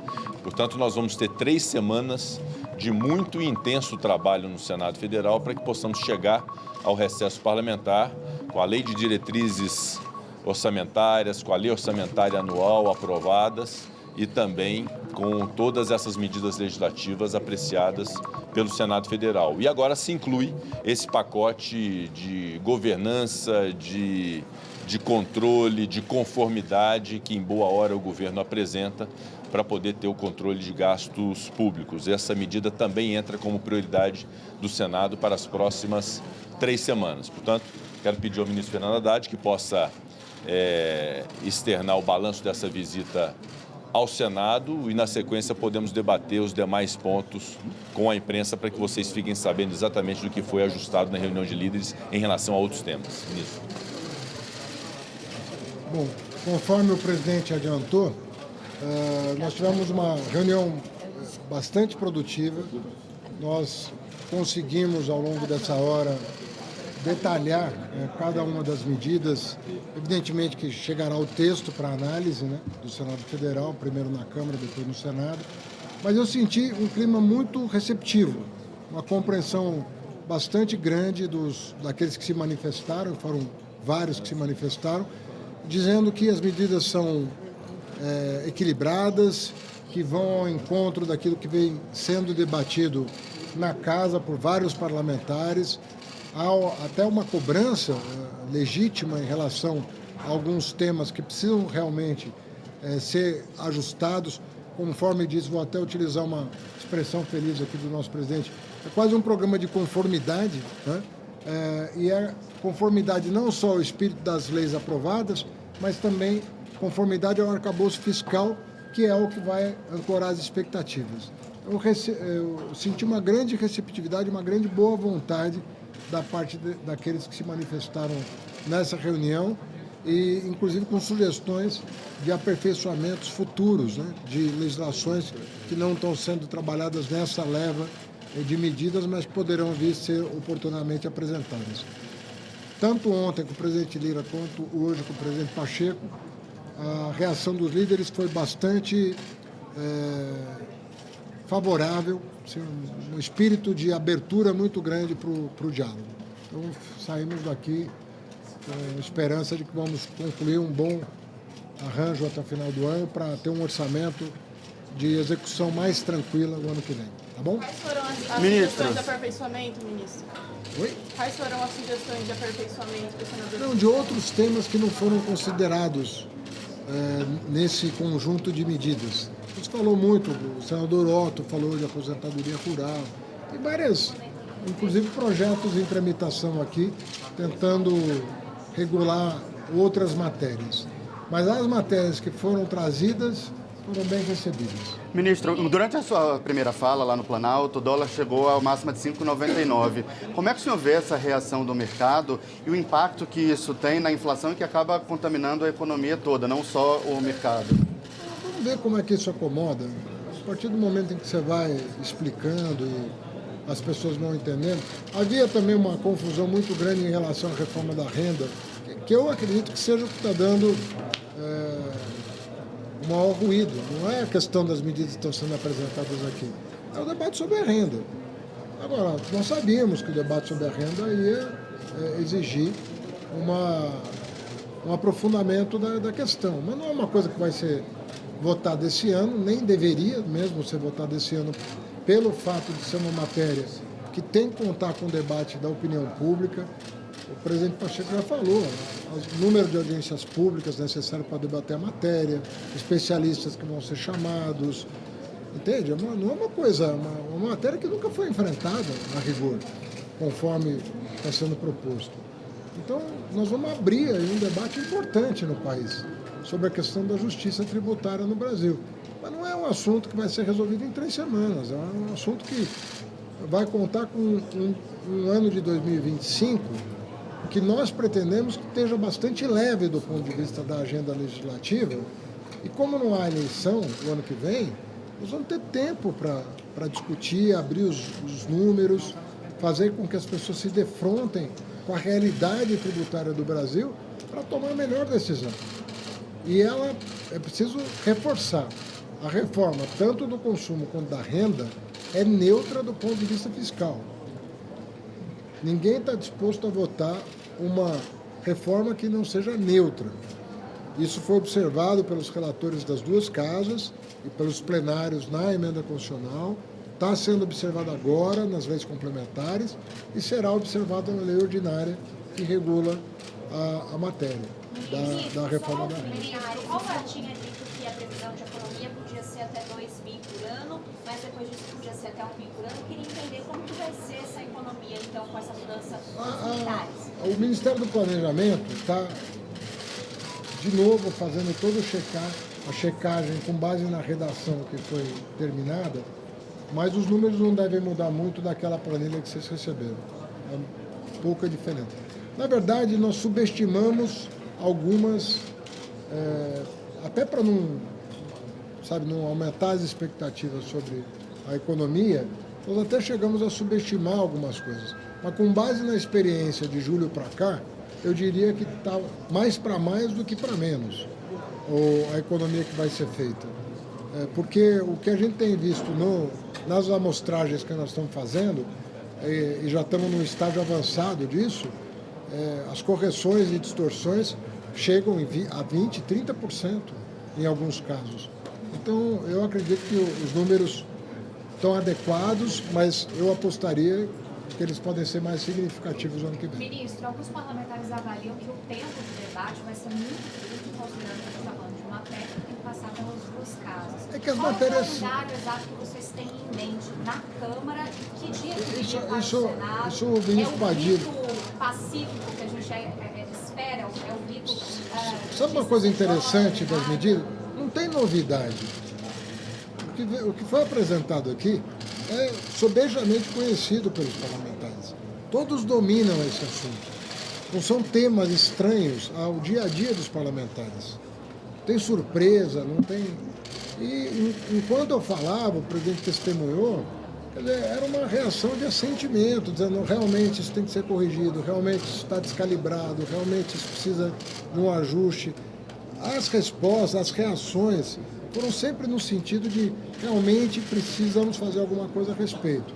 Como todo mundo sabe a importância do arcabouço fiscal, eu acredito realmente, tem muito de esperança aqui, mas eu acredito realmente que, pelas 2 reuniões que eu participei, as coisas podem ser bem encaminhadas. Não tenho dúvida disso, porque são pessoas que dominam esses temas. Você está falando com pessoas que trabalham esses temas. Os textos chegam hoje? Que já se manifestaram sobre isso. Chegam hoje os textos aqui ao Congresso? O APEC e o PLP? Aí está com o Bruno Moretti lá. Mas está pronto o texto? Está pronto. Ministro, vamos lá. Só para finalizar, ministro, essas medidas anunciadas, elas serão suficientes para dar sustentabilidade a longo prazo para o arcabouço ou é algo de 2, 3 anos? Olha, nós não queremos que aconteça com o arcabouço o que aconteceu com o teto de gasto. Sabe, ele não foi cuidado. Primeiro que ele era uma regra que parecia mesmo insustentável no tempo. Mas nós calibramos o arcabouço para ele ter vida longa. Ele vai inspirar cuidado o tempo todo. Cada coisa que sair, né, daquilo que está previsto vai ter que ser tratado. Cada despesa vai ter que ser tratada. Porque a soma das despesas, as partes têm que caber no todo. Então, se alguma parte estiver ali inspirando cuidado, nós vamos voltar para a mesa de negociação e explicar para as pessoas. Né? Então, esse cuidado pode exigir novas medidas de revisão e corte? Permanentemente. O trabalho do Congresso, da Fazenda, da área econômica é permanente. Saiu alguma coisa do roteiro, voltamos para a mesa. Entendeu? Podemos ter boas surpresas ou não. Se tivermos surpresas que exijam providências, então vamos levar para o presidente da República, para os presidentes das 2 casas, e vamos trabalhar com transparência. Olha, isso aqui está saindo daquilo que estava programado. Vamos trabalhar. Vai ter que ser feito isso. De maneira... Vai ser uma rotina fazer. Tem que voltar a ser rotina tratar do fiscal. Deixou de ser rotina. Tem que voltar a ser rotina. Obrigado, gente. Deixa eu parar. Na LOA já de 2025, as mudanças em relação ao corte de gastos, vocês vão mandar um adendo para a LOA? Como vai funcionar? Primeiro, eu quero agradecer ao presidente do Senado e a todos os líderes do Senado aqui, de todos os partidos, inclusive dos partidos que se declaram de oposição, pela reunião que nós tivemos. Quero dizer que o mesmo espírito tivemos também na reunião de ontem, na Câmara dos Deputados. E quero afirmar que raríssimas vezes eu senti, quando o governo anuncia uma proposta, uma medida, um grau de compromisso tão grande, uma disposição tão grande de conseguir a aprovação dessas medidas, como eu senti tanto na conversa de ontem da Câmara, quanto hoje do Senado. Isso tem a ver pelo fato de que aquilo que é o centro da proposta e que nós vamos trabalhar para concluir a aprovação dela ainda esse ano é exatamente a consolidação do marco fiscal que foi discutido e aprovado pelo Congresso Nacional. É o que dá sustentabilidade ao marco fiscal e vai mostrar mais uma vez que o governo vai cumprir, reforçar o marco fiscal. Segundo, a gente tinha uma primeira etapa. A primeira etapa era, antes de apresentar o texto, apresentar as ideias, as propostas, as medidas aos líderes, iniciando pelos presidentes das 2 casas, aos líderes da Câmara e aos líderes do Senado. Então, nós estamos cumprindo essa primeira etapa. Aquilo que foi um compromisso do presidente Lula, que não viria texto, não seria publicado texto, não viria projeto ao Congresso Nacional sem um conhecimento prévio pelo presidente das 2 casas e pelos líderes da Câmara e do Senado, e pela receptividade sobre o tema que nós sentimos tanto ontem quanto hoje, o governo se sente mais confiante ainda de poder encaminhar o texto tanto para a Câmara quanto para o Senado. Como será encaminhado, nós ainda vamos tratar tanto com a Câmara quanto o Senado. O presidente Pacheco hoje deixou claro que, do ponto de vista do Senado, o Senado considera que o papel que o Senado tem de ser a casa revisora, como foi, por exemplo, em relação ao próprio marco fiscal encaminhado pelo governo. Então, medidas de consolidação do marco fiscal, o Senado se coloca com toda a disposição de ser a casa revisora e expressa aqui pelo presidente Pacheco de fazer absolutamente de tudo para que a gente possa aprovar esse ano aquilo que tem reafirmação do arcabouço fiscal e que tem influência sobre a LDO e a lei orçamentária. Ou seja, o que nós vamos procurar aprovar com o Congresso Nacional, que é a adequação de crescimento de despesas ao arcabouço fiscal, tem impacto sobre a LDO e sobre a lei orçamentária. Então, obviamente, a aprovação disso nesse ano influencia a LDO e a lei orçamentária até o final desse ano. Então, vocês vão mandar uma nova versão, um adendo? Primeiro, nós vamos aprovar. Sim. E durante a tramitação, a LDO foi lido o relatório parcial da LDO. Então, o relatório parcial da LDO foi lido agora, no dia de ontem, na CMO. A lei orçamentária que foi apresentada ainda nem foi lida na CMO. Então, vamos se dedicar para aprovar essas medidas que reafirmam o marco fiscal, na medida que a gente aprove na tramitação tanto da LDO quanto da lei orçamentária, faremos os ajustes necessários que as próprias medidas vão criar enquanto espaço, reafirmando o marco fiscal, reafirmando esse compromisso, uma espécie de contrato que o Executivo e o Congresso Nacional fizeram desde o ano passado, que tem sido fundamental para manter o crescimento econômico no nosso país e sustentar esse crescimento. A partir dessa reunião que nós tivemos com o Senado hoje, nós tivemos já uma reunião com os líderes da Câmara ontem, vamos tratar ao longo da tarde, junto com o líder do governo na Câmara, junto com os líderes da Câmara, com o presidente da Câmara, a melhor forma de apresentar esse texto a partir da Câmara. Já ouvi da reunião dos líderes da Câmara, que aconteceu ontem com todos os partidos, após a reunião com o presidente da República, a vontade da Câmara, a disposição da Câmara, inclusive de ter iniciativa sobre esse processo, tanto da PEC quanto da lei complementar, e fazer no rito necessário para que a gente possa garantir a aprovação ainda esse ano. Então, sinto muita disposição por parte da Câmara, a partir daqui dessa reunião com o Senado, vou me encontrar com o líder do governo na Câmara, José Guimarães, conversar com os demais líderes a partir da consulta de ontem e fazer os encaminhamentos necessários para que a gente possa não só poder apresentar o texto da melhor forma possível e garantir o rito adequado necessário para conseguir a aprovação desse ano.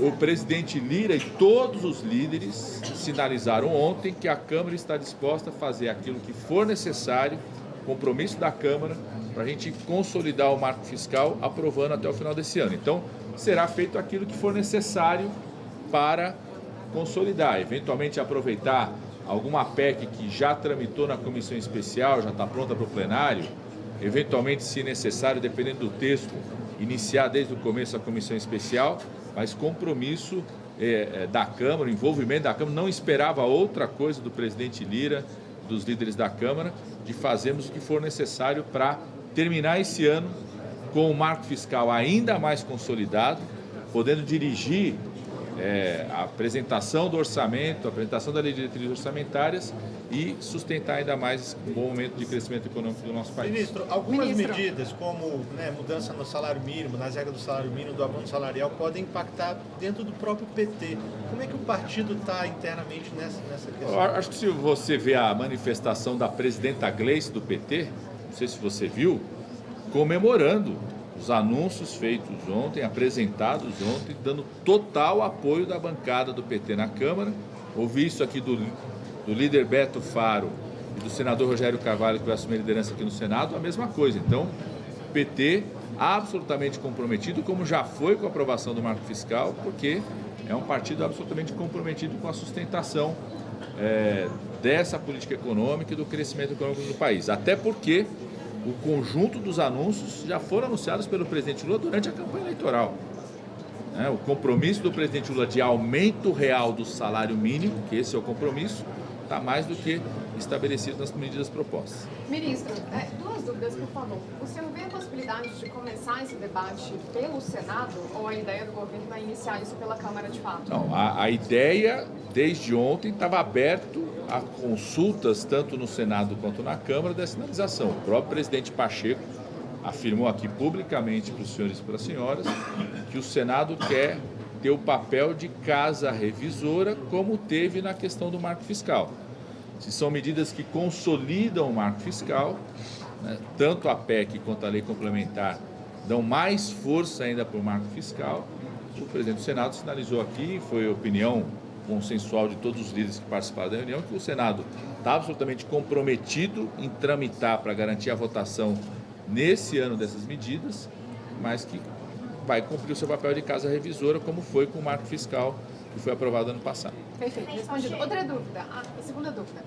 O senhor acha que a questão das emendas, o bloqueio das emendas, acaba atrapalhando e contaminando esse debate? Eu tenho certeza absoluta que não, na medida que os senadores do Congresso Nacional, o compromisso deles é com o tema em si. O que não significa que o governo não queira o mais rápido possível a execução dos recursos das emendas, porque são obras importantes, são programas importantes.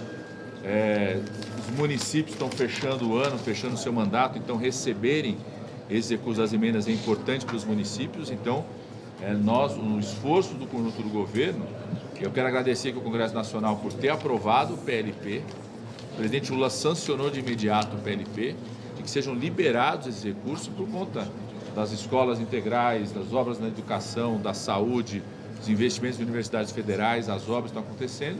Isso é bom para o país, por isso que é o esforço. Eu acho que também o esforço, obviamente, cria um clima também sempre mais positivo, não só para essa, mas para outros temas também, porque hoje o senador, o deputado tem que ficar recebendo o prefeito, falando sobre, não pagou a emenda ainda, né? Ele pode se dedicar mais tempo a aprovar as medidas que nós queremos aprovar aqui, se ele não tiver que esperar, aguardar uma parte da sua agenda para isso, né? Se ele tiver mais dedicado ainda para a aprovação das medidas que nós encaminhamos aqui, isso reforça ainda mais um clima positivo desse final do ano. Ministro, que dia que vocês acreditam que a Câmara consegue entregar esse texto aqui para o Senado? E há uma percepção de alguns parlamentares que a coisa está muito embolada. A data necessária para concluir a aprovação até o final do ano. O que eu ouvi tanto da Câmara e ouvi aqui hoje do presidente do Senado é o compromisso dos líderes da Câmara, de todos os partidos, dos líderes do Senado, de todos os partidos, expresso aqui pelo presidente do Senado, todo o esforço para concluirmos a votação até o final do ano, para que a gente possa construir a peça orçamentária do ano que vem, já influenciado com as diretrizes do reforço do marco fiscal, para que a gente possa cumprir o marco fiscal integralmente. Para você votar ele ou montar o orçamento, a gente precisa necessariamente ter essa verba votada hoje? Vocês têm em mente? As medidas de reafirmação do marco fiscal têm impacto sobre o que vai ser a LDO e a lei orçamentária. Por isso também é importante delas serem concluídas a votação nesse ano. Eu acredito que nós vamos concluir a votação nesse ano, estou confiante em relação a isso. Vamos trabalhar para isso. Não basta a confiança, estou confiante em relação a isso. O ambiente sinalizado pelas duas casas é positivo em relação a isso. Vamos trabalhar para que a votação aconteça até o final do ano. Presidente Pacheco, eu queria perguntar, tem um projeto de lei que já passou aqui no Senado. Bom. Em relação ao funcionalismo público, o governo também vai enviar um documento para ter segurança jurídica, segundo o ministro Haddad. Tem previsão da tramitação dessa proposta? Isso que o governo vai enviar vai ser apensado de alguma forma? O que vocês estão prevendo em relação a esse tema específico? Não tratamos desse tema aqui, então nós nos concentramos na aprovação das medidas que significam uma PEC e um PLP anunciadas hoje. Esse tema não foi tratado hoje. Presidente, eu queria que o senhor fizesse um panorama desse calendário, porque claro que vai ter um discurso de aprovação do pacote fiscal esse ano, mas a gente tem a reforma tributária, esses pacotes e depois a adequação da LDO e da LOA. Então, eu queria que o senhor fizesse um panorama desse calendário. Sim, a reforma tributária vai ser na semana que vem, depois vocês vão colocar o corte de gastos. Qual que é o planejamento de vocês? Perfeito. De fato, nós temos pouco tempo e um grande desafio, né? São 3 semanas, aproximadamente 24 dias de trabalho.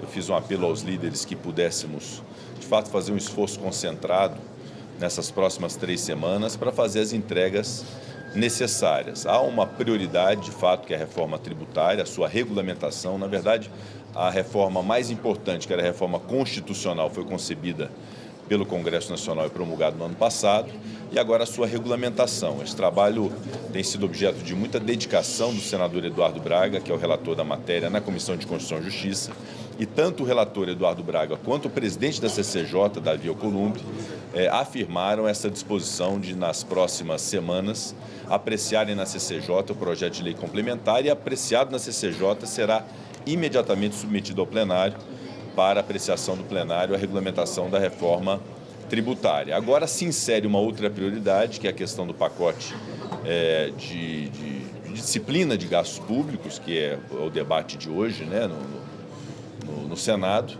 e eu estimo que a Câmara dos Deputados possa fazer essa apreciação nas próximas 2 semanas e talvez se reserve a última semana útil antes do recesso para que o Senado possa apreciar tanto a proposta de emenda à Constituição quanto o projeto de lei complementar relativamente à última semana antes do recesso, que é a semana do dia 18, 19 de dezembro. Então essa é a minha expectativa e a estimativa nossa é que aconteça nesse período. Talvez a Câmara precise de 1 semana e meia, 2 semanas, até pelas limitações que a Câmara tem de tramitação de propostas de emenda à Constituição. Se não puder apensar uma PEC já existente, que já se submeteu à comissão especial, precisará cumprir o rito de CCJ e comissão especial de no mínimo 10 sessões. Então a Câmara vai precisar de um pouco mais de tempo, né? Então a Câmara fazendo o que eu sugeri aos líderes, que nesse tempo em que a matéria está na Câmara, possamos fazer os debates próprios aqui no Senado em relação a essas regras apresentadas pelo Ministério da Fazenda. Então reforma tributária e pacote de gastos públicos são prioridades que o Senado vai cuidar até o recesso.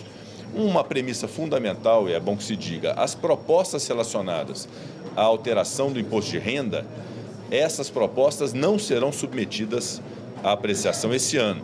Isso será objeto de uma ampla discussão ao longo de 2025, como foi a reforma tributária do consumo. Então, essa dúvida ou esse esclarecimento é muito importante que a imprensa faça à população, porque aquilo quanto dito em relação à isenção de R$5.000, a quem recebe mais, pagar mais, etc., isso vai ser objeto de uma discussão longa ao longo de 2025 e não é para hoje. O que é para hoje é a regulamentação da reforma tributária do consumo e o pacote de disciplina de gastos públicos está sendo apresentado pelo Ministério da Fazenda. Na reunião de líderes, nós debatemos sobre outros projetos, foram solicitados pelos líderes. Eu tenho uma colinha aqui para não deixar esquecer nenhum dos itens, mas eu vou citar a vocês o que foi discutido na reunião de líderes a respeito das prioridades para as próximas 3 semanas. Nós temos a apreciação de autoridades do CNJ, do Banco Central, do Superior Tribunal Militar, do CNMP, que nós devemos fazer no dia 11 de dezembro. Não é? Deve ter a leitura do parecer na próxima semana, pedido de vista e submeter ao plenário do Senado essas autoridades no dia 11 de dezembro. Temos o programa de transição energética, relatado pelo senador Laércio Oliveira, que é um projeto que está na Comissão de Infraestrutura, já pautado para a semana que vem e deve ir a plenário já nessa próxima quarta-feira, tão logo seja apreciado pela Comissão de Infraestrutura. Há o projeto das cooperativas de seguros, que está na pauta, o PLP 143. Nós retiramos para ajustes do relator, que deve retornar também nas próximas semanas à pauta do Senado. O projeto das eólicas offshore, que a Câmara já enviou ao Senado e que está na Comissão de Infraestrutura. Eu solicitei ao presidente da CI que possa fazer a análise desse projeto e, uma vez apreciado na comissão, venha a plenário. O da legalização dos jogos, que é um projeto também que veio da Câmara dos Deputados, já foi aprovado na Comissão de Constituição e Justiça do Senado e deve ser submetido, se não na próxima semana, no dia 4, no dia 10 de dezembro, a questão dos jogos. O projeto de inteligência artificial, que hoje está sendo lido na comissão especial, é um projeto, inclusive, que eu tenho a honra de ser o autor desse projeto.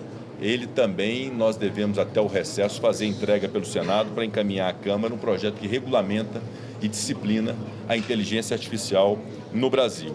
Os projetos de lei complementares números 124 e 125, que é fruto de uma comissão especial que eu criei a respeito de procedimento administrativo e tributário, que traz inclusive a questão do devedor contumaz no seu âmbito, também nós devemos pautar na próxima quinta-feira no plenário do Senado Federal. Há um projeto de um ajuste no programa Renova Bio, que é de autoria do senador Efraim Filho, que deve ser submetido também na próxima semana ao plenário do Senado, um projeto de bioinsumos que foi relatado pelo senador Jacques Wagner, que foi à Câmara e agora retorna ao Senado, que nós devemos também apreciar na próxima semana.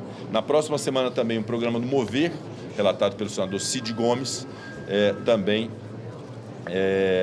na próxima semana a ser apreciado. Há a questão do Código Eleitoral, que está com o senador Marcelo Castro, e há uma solicitação de minha parte também que a Comissão de Constituição e Justiça possa deliberar a respeito nessas próximas 3 semanas. Portanto, são muitas matérias, mas certamente nós cuidaremos, se não todas as matérias, de boa parte delas, vê-las aprovadas ainda esse ano no Senado. Muito provavelmente não vai ser na semana que vem, já que a gente já tem essa agenda cheia. Semana que vem não será. O formato tributário deve ser na outra. Deve, sim. Medicamentos, presidente. É provável. Nós faremos uma sessão do Congresso Nacional na semana que vem, a pedido do senador Randolfo Rodrigues, que é o líder do governo no Congresso, do próprio governo. Há alguns PLNs pendentes de apreciação. A princípio está designada para a próxima terça-feira essa sessão do Congresso, mas há uma solicitação que se possa ter um pouco mais de tempo e, eventualmente, pode haver o adiamento para, no máximo, quinta-feira da próxima semana, para apreciação dos PLNs no âmbito do Congresso Nacional. LDO e LOA é também um desafio que nós temos e até a última semana nós temos esse dever de apreciar. Há uma tendência para que tudo isso seja azeitado para, na última semana, nós vemos aprovada a lei orçamentária do Brasil. Presidente, a mesma pergunta para o senhor em relação às emendas parlamentares. Se o senhor acha que o fato de elas estarem bloqueadas desde agosto muda um pouco a disposição aqui do Senado? Olha, todas essas matérias que eu citei são matérias de interesse do Estado. Né? Os senadores, inclusive, defenderam a submissão na pauta, querem vê-las aprovadas, essas todas que eu listei. Eu acho que não há essa interferência em relação a essa questão das emendas, até porque o Congresso Nacional já deliberou e já aprovou um projeto de lei complementar que disciplina essa questão das emendas, conferindo a elas mais transparência, mais rastreabilidade, mais governança, na linha do que pretendido pelo governo, pelo próprio Congresso, na linha da decisão do Supremo Tribunal Federal. Nós encaminhamos ontem uma missiva ao ministro Flávio Dino, que é relator dessas ações do Supremo Tribunal Federal, informando a aprovação e as bases dessa lei complementar e também das providências que estão sendo tomadas para poder, em relação ao passado de 2020, 2021 e 2022, ter os apoiamentos necessários dos parlamentares para a liberação das emendas até aqui bloqueadas. Então, esse é um tema que está sendo tratado numa esfera, sendo cuidado nessa esfera. Eu espero que isso seja solucionado e qualquer que seja o encaminhamento, eu não acredito que haverá interferência na pauta principal do Congresso, porque essa pauta é de interesse do Brasil, não de interesse menor. Outra dúvida, o senhor falou do projeto da legalização dos jogos. Há um debate em curso sobre o impacto da regulamentação, da legalização das bets. Mesmo com esse debate, com essa reavaliação por parte da sociedade, o Senado vai insistir nesse projeto da legalização dos jogos de azar? Olha, essa é uma matéria que já foi aprovada na Câmara dos Deputados e houve, de fato, um erro nacional de termos o Brasil, né, o Congresso Nacional em outras legislaturas, ter permitido a legalização de apostas esportivas através de celular sem haver a legalização dos jogos físicos. Então, essa premissa é uma premissa que tem movido diversos parlamentares. Por isso, há diversos pedidos para ter essa apreciação, votando a favor ou não, sendo contra ou não, ter uma deliberação do Senado em relação à legalização ou não dos jogos no Brasil. Então, eu considero que esse momento crítico que a vida nacional nos impõe dessas apostas esportivas sem controle, isso tem que ter um trato específico, e eu sou defensor disso, com o máximo controle possível e até não desconsidero a necessidade eventual futura, se esses controles não forem suficientes, de proibir esse tipo de aposta. Mas outro cenário é essa questão da legalização dos jogos, que é algo que já veio da Câmara, conta com o apoio do governo, com o apoio de diversos segmentos, e o Senado precisa decidir se aprova ou não. Por isso, os diversos senadores pediram na reunião de líderes que possa ser submetido ao plenário, até porque já foi apreciado na CCJ. Só uma dúvida, o senhor citou uma série de autoridades, né, CNJ, enfim, talvez o ministro consiga responder isso também. Há 18 vagas nas agências reguladoras. Isso fica para o ano que vem, então? Então, vamos nos esforçar. Nós temos encontros nos próximos dias para tentar chegar a uma uma concepção em relação às agências. Se eventualmente for possível, fazemos esse ano. Se não, não há prejuízo também de deixar para o início do ano que vem. Os nomes indicados pelo governo apareceram? Não, ainda não. Não há nenhum encaminhamento ainda. Presidente, mas a legalização dos jogos, você acha que junto com esse projeto de legalização, vocês vão colocar também algum adendo de mais medidas de controle das festas? Esse projeto veio da Câmara, ele disciplina especificamente esses jogos físicos. Talvez não seja esse caminho ou esse instrumento para poder resolver esse problema das apostas esportivas. E é importante que seja separado. Tá bom? Obrigado. Uma última questão. É o projeto de lei do extrateto das verbas indenizatórias do serviço público. Esse projeto é do Senado, foi aprovado no Senado, foi para a Câmara, aprovado na Câmara e hoje está na Comissão de Constituição e Justiça para se decidir sobre qual texto deve prevalecer. É inevitável esse tema, evidentemente, e atrelado a ele está a proposta de emenda à Constituição da reestruturação, especialmente da carreira de magistrados e membros do Ministério Público, que tem especificidades e isso precisa ser considerado. Então é muito importante combater supersalários, combater excessos, acabar com essa realidade no Brasil e estruturar essas carreiras porque elas têm especificidades que precisam ser consideradas. Vamos fazer uma avaliação com o conjunto. Até aqui não foi tratado a respeito desse tema, mas pode ser que venha esse encaminhamento do governo e a gente inclui essa...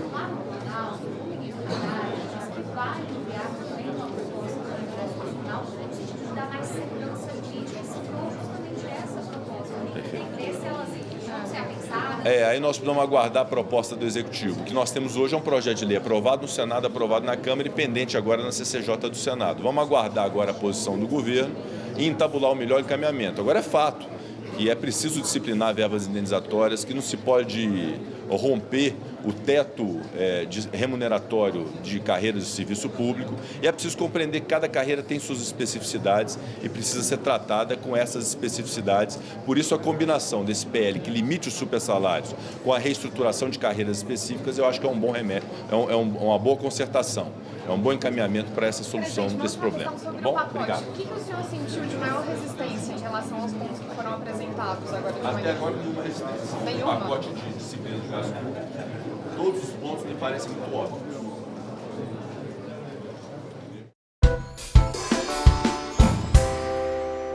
Finais, escolha alguma das perguntas. As outras, a comissão responde, as que não foram respondidas aqui nesse momento. Não, só fazer uma fala muito breve. Vários dos comentários e perguntas foram inquietações sobre possíveis estratégias para a promoção de diversidade na política. Muitas das nossas estratégias têm sido no sentido de incidir sobre o poder judiciário. A gente conseguiu algumas conquistas interessantes por meio de resoluções do TSE, decisões judiciais, coisas nesse sentido. Mas aproveitar a oportunidade de fazer esse debate nessa Casa Legislativa, né, para provocar a elaboração de políticas públicas, legislação específica para inclusão desses grupos. Reiterar que não existe uma ação afirmativa específica para a população LGBT no âmbito eleitoral. E é isso, deixar os votos de que a gente consiga pautar isso num futuro breve. Agradecer mais uma vez a oportunidade de estar presente aqui. Agradecer novamente ao senador Paulo Paim e bom dia. Parabéns, Juliana Araújo, representante da organização Vote LGBT, que sintetizou a sua fala, cumprimentando a iniciativa que foi de vocês, né? Eu só sou ferramenta aqui para ajudar a encaminhar as propostas que chegam ao Senado. Muito obrigado, Juliana. De imediato, Luana Santos de Oliveira, mas todos podem usar no mínimo 6 minutos. Bem, eu queria agradecer a oportunidade de estar nessa comissão. Para ser justo com você e como serei com os outros. Luana Santos de Oliveira, candidata a vereadora pelo PDT no município de Balneário Camboriú. Com o nome de urna de Luanita, tá, pessoal? Luanita. Tá bom, para saberem que era você que está aqui. Então, queria agradecer a oportunidade de estar nessa comissão, de expor aqui essa minha vivência. E eu, olhando as perguntas aqui, eu achei muito interessante quando o João de Minas Gerais ele pergunta sobre medidas que estão sendo implementadas pelos municípios para promover o acesso à minoria a cargos públicos. E cabe destacar a importância da educação para a cidadania. Lá em Santa Catarina, em muitas câmaras de vereadores, há o projeto Vereador Mirim. E enquanto eu era servidora na Câmara de Vereadores de Joinville, nós criamos o Legislativo à Escola.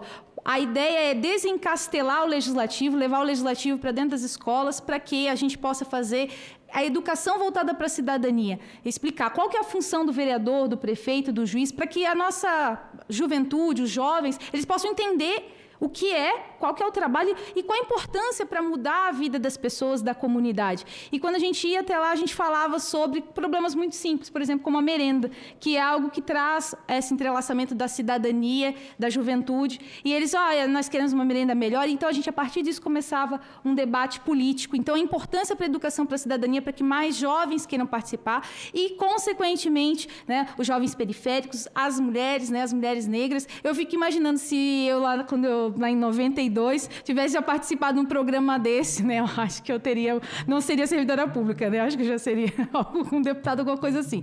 Mas, enfim, pessoal, acho que a educação para a cidadania ela é primordial e, assim, para o nosso futuro, isso é muito importante. Agora, quando se fala sobre políticas públicas voltadas para a população, trazendo recorte de gênero e raça, sempre vai ter alguém que vai dizer que não é importante, que independentemente. Mas quando a gente coloca esse ponto de vista, independentemente, é justamente aqueles que já estão se mantendo na sua posição de privilégio, já se sentem representados. Então, não é para essas pessoas que a gente está aqui lutando. A gente está lutando para aqueles que não se sentem representados, que a gente precisa de aliados para a nossa causa, para cada vez mais essa causa ser mais representativa, com mais mulheres negras, mais homens negros, mais pessoas periféricas, LGBTQIA+, aqui, legislando e trazendo decisões para o nosso país. Obrigado, pessoal. Grande abraço.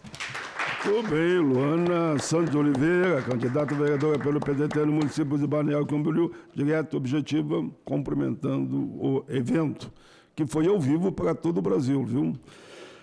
Vamos agora a Richelle Costa, representando as mulheres negras decidem. Bom, tentei ser sucinta e compilar todas as perguntas ou parte delas.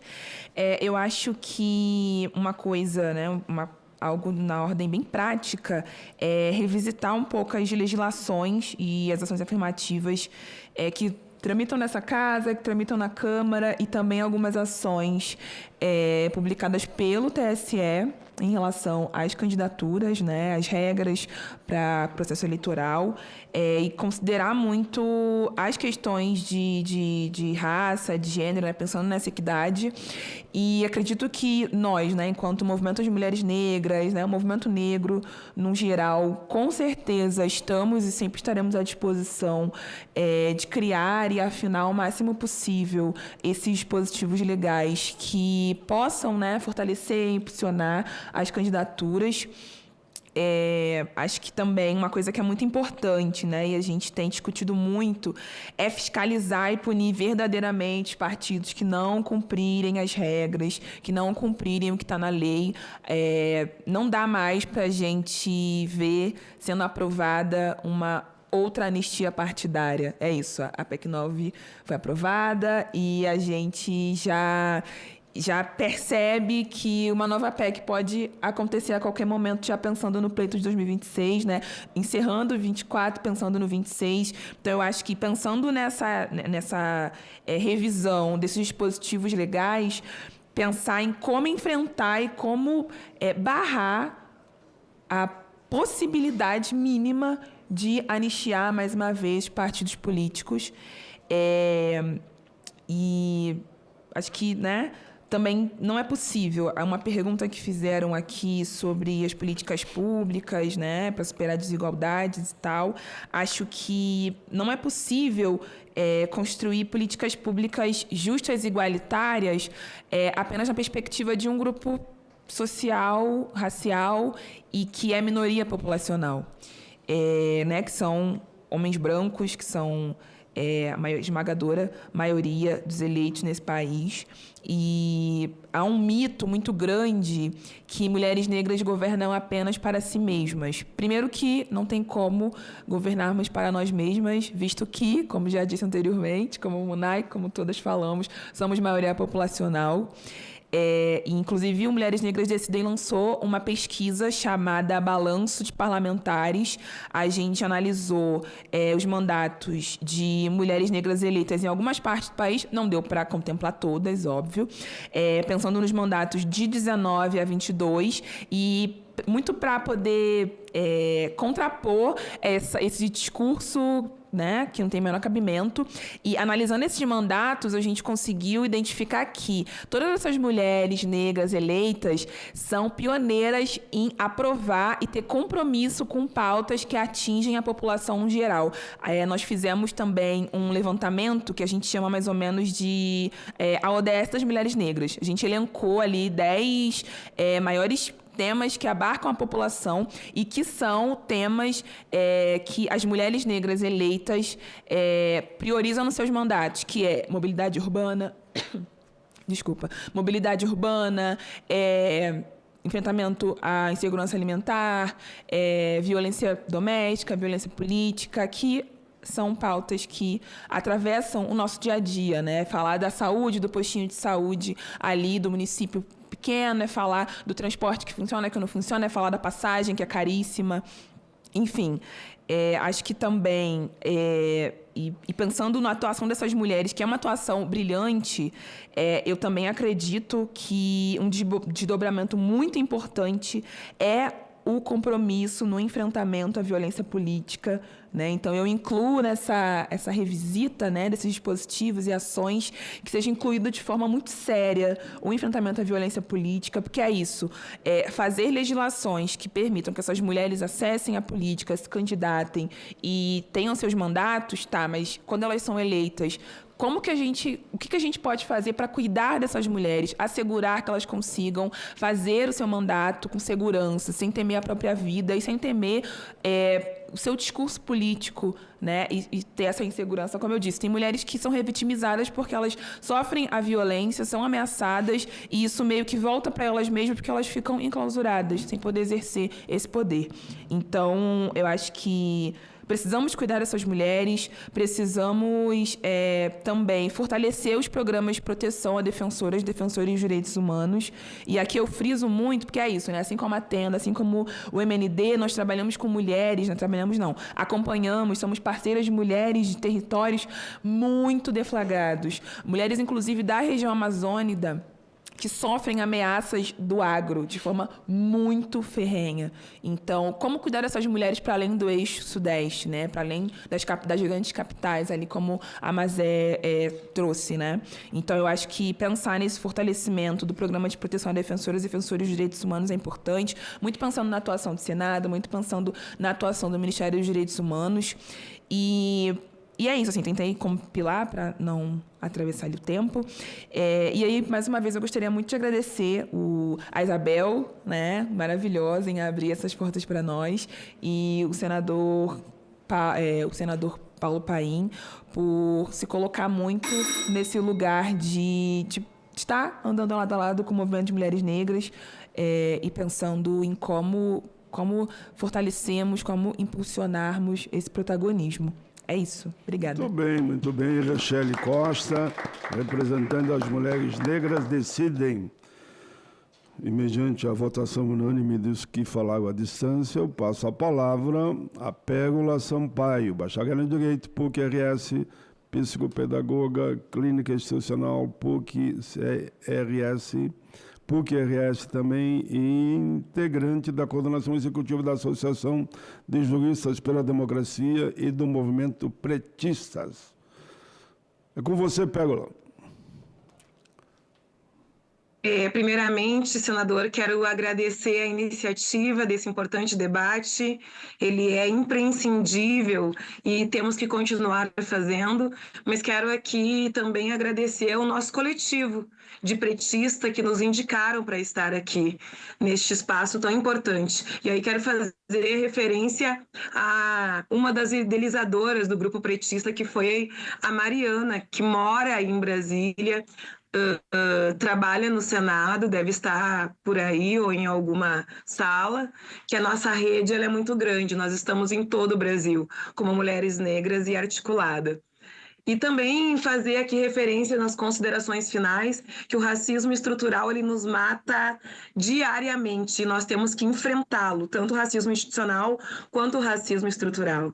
É muito difícil para nós chegarmos no patamar na qual nós estamos. Nós, mulheres negras, se falarmos então das mulheres negras retintas, mais ainda, porque a gente sabe que o racismo ele é muito maior conosco.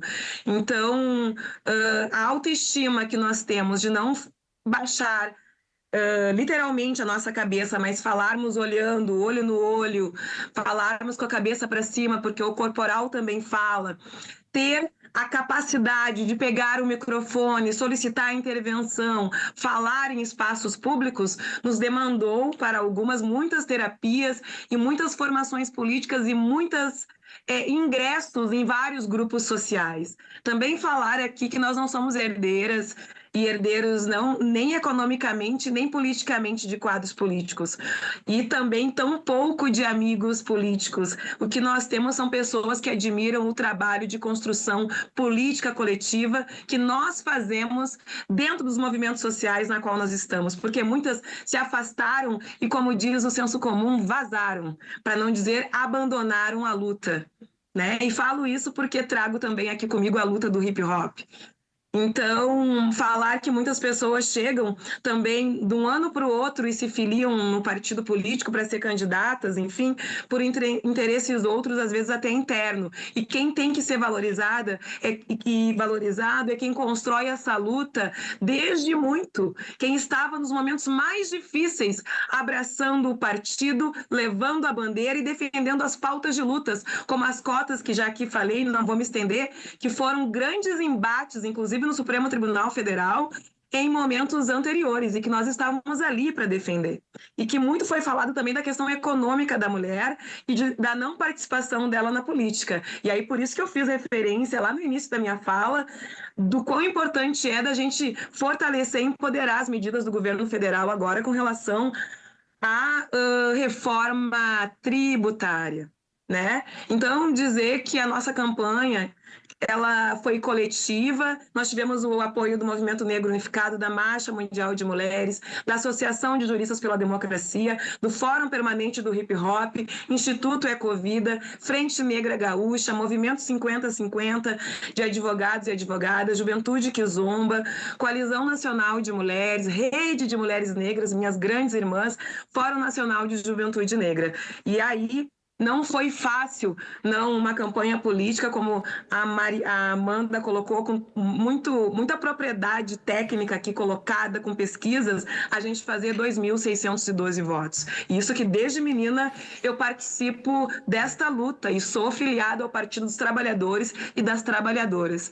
E digo, e não tenho vergonha de dizer, qual a bandeira que defendo e qual o campo político que sou. Porque esse campo político ele tem cara, ele tem identidade. Foi o partido que mais ousou nesse país em fazer políticas públicas reparatórias, que nós chamamos hoje de reparação, que são as cotas para negros e negras em diversos lugares. E aí, senador, nós estamos se encaminhando para 2026, iremos eleger em 2026 deputados estaduais, deputadas federais também, e ao Senado, na qual o senador não vem mais, segundo algumas declarações. Então, queremos contar, senador, contigo nesta luta, porque o teu legado tem que ser substituído por pessoas negras. E isso é um debate que tem que ser feito internamente no partido. E aí nós contamos com a tua capacidade política para contribuir com isso, porque nós sabemos que isso tu tens muito. E eu quero aqui finalizar a minha fala, então, para dizer que o encaminhamento que quero aqui fazer, que foi trazido muitos debates ricos aqui, a Mariana nos trouxe dados assustadores e que tem que ser denunciado no Ministério Público Federal, porque tem uma lei que tem que ter cota para negros e negras, que tem que ter cota para mulheres. E se não foi cumprido, algo tem que ser feito com relação a isso, tem que ser cobrado no âmbito jurídico, não político neste momento, mas sim jurídico, né? Esta é a instância devida. Então, quero aqui dizer da importância da gente poder, senador, termos essas mesmas debatedoras que estavam aqui e as online que não conseguiram estar presencialmente aí, num outro debate com esse mesmo tema, mas presencial, com o apoio do Senado Federal, para a gente estar aí com a nossa carinha preta, mostrando quem nós somos, de onde viemos e o que queremos para 2026, 2030 e para os próximos períodos e para os próximos 10 e 20 anos. Nós queremos construir uma política pública reparatória de negros e negras no Parlamento brasileiro, nas 3 esferas, municipal, estadual e federal. Grande abraço, rumo à vitória da democracia. Grande Pérola Sampaio, Rio Grande do Sul, líder, que concorreu agora para a vereadora, fez uma expressiva votação, mas por causa do destino ela não conseguiu estar colocada, porque tem a questão eleitoral da soma dos votos, né? E muitas vezes quem faz mais votos individualmente não vai. Tem outra colega, e vou até citar o nome dela, eu tenho o maior carinho por ela, a Abigail, ela fez em torno de 5 mil votos e não entrou. Ela é do PCdoB. E um outro candidato ou candidata que fez 2.500 entrou. Isso é fato, é real, porque a soma dos votos influencia, né, o voto partidário. Queria só agradecer muito, muito a todos vocês. Eu havia proposto, Pérola, se me permitir, antes já, que não faríamos uma reunião na comissão. A minha intenção, pelo brilho que vocês deram a esse tema, pela capacidade indiscutível, intelectual, corajosa, de independência, sabedoria. Eu sou fã de frente ampla, viu? E de uma frente ampla, que as causas estejam sempre em primeiro lugar. Eu vou pleitear para que a gente faça, se não for, claro, esse ano, não dá mais tempo, para termos esse debate no plenário do Senado, convocando, convidando os senadores a estarem lá para ouvir vocês e outros convidados, né, até num tempo maior. Fica esse compromisso. O segundo compromisso é que nós apresentamos na abertura, é a possibilidade de apresentar uma PEC. Eu acho que a unanimidade entre nós, que poderão vir outros projetos de interesse da democracia, eu diria, né? Da democracia, interesse de negros, de brancos, de indígenas, de LGBT, enfim, de todo o segmento da sociedade, é avançar cada vez mais na diversidade. E isso passa por um debate e uma lei correta, mas que nós apresentaremos, se vocês concordarem, o que eu tentei na PEC 9, era votar pelo menos 30%, no mínimo 30%. É só botar a palavra mínimo ali naquela que foi aprovada. Talvez seja mais fácil de eu fazer uma mudança maior, sem prejuízo de nós outros todos irmos construindo, quem sabe, uma PEC. Nós temos uma PEC avançada e apresentar para o debate. Porque eu aprendi nesses meus 40 anos de vida pública, 4 de federal e 3 de senador, que se você não tem proposta, quem tem leva. Tem que ter proposta. Então, se eu pudesse dar um conselho agora, conselho pela idade, viu, pessoal? Não que seja mais sábio. A comunidade toda, e que vocês aqui tão bem representaram, a gente tem uma proposta. Quem tem a proposta apresenta e vai para o debate. Não passa toda ela, passando em parte já é um avanço, né? Como a gente fala na política, é o seguinte, entre o ideal e o possível, muitas vezes tem que ficar com o possível, né? E o ideal você continua perseguindo. Quero concluir só agradecendo muito, só vou citar o nome porque estamos estourando o tempo. Obrigado, Pérola, obrigado, Muná, obrigado, Amanda, obrigado, Maria José, obrigado, Juliana, que está aqui ainda na mesa conosco, né? Tanto a Juliana, como a Luana, como a Richelle. Muito, muito obrigado. E quero dizer uma frase que às vezes repito, mas eu gosto muito dela. Para mim, é uma alegria enorme só saber que no mundo existe pessoas iguais a vocês. Está encerrada a nossa audiência pública. Obrigado por tudo.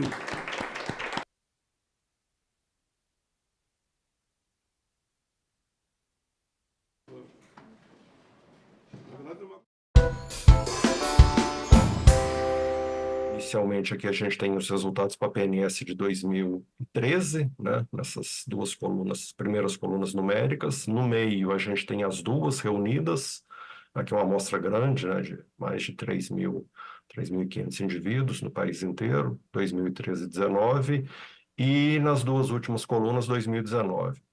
Os números que nos interessam mais aqui são os que estão marcados em verde e os que estão marcados em azul. Os números marcados em verde, eles representam os efeitos, né, de uma mudança no preço do cigarro legal para o consumo do cigarro ilegal. Então, se o preço do cigarro legal aumentar, porque aumentou o imposto, vai elevar o consumo de cigarros ilegais, e os resultados aqui são unânimes para todos os anos e informarem que não.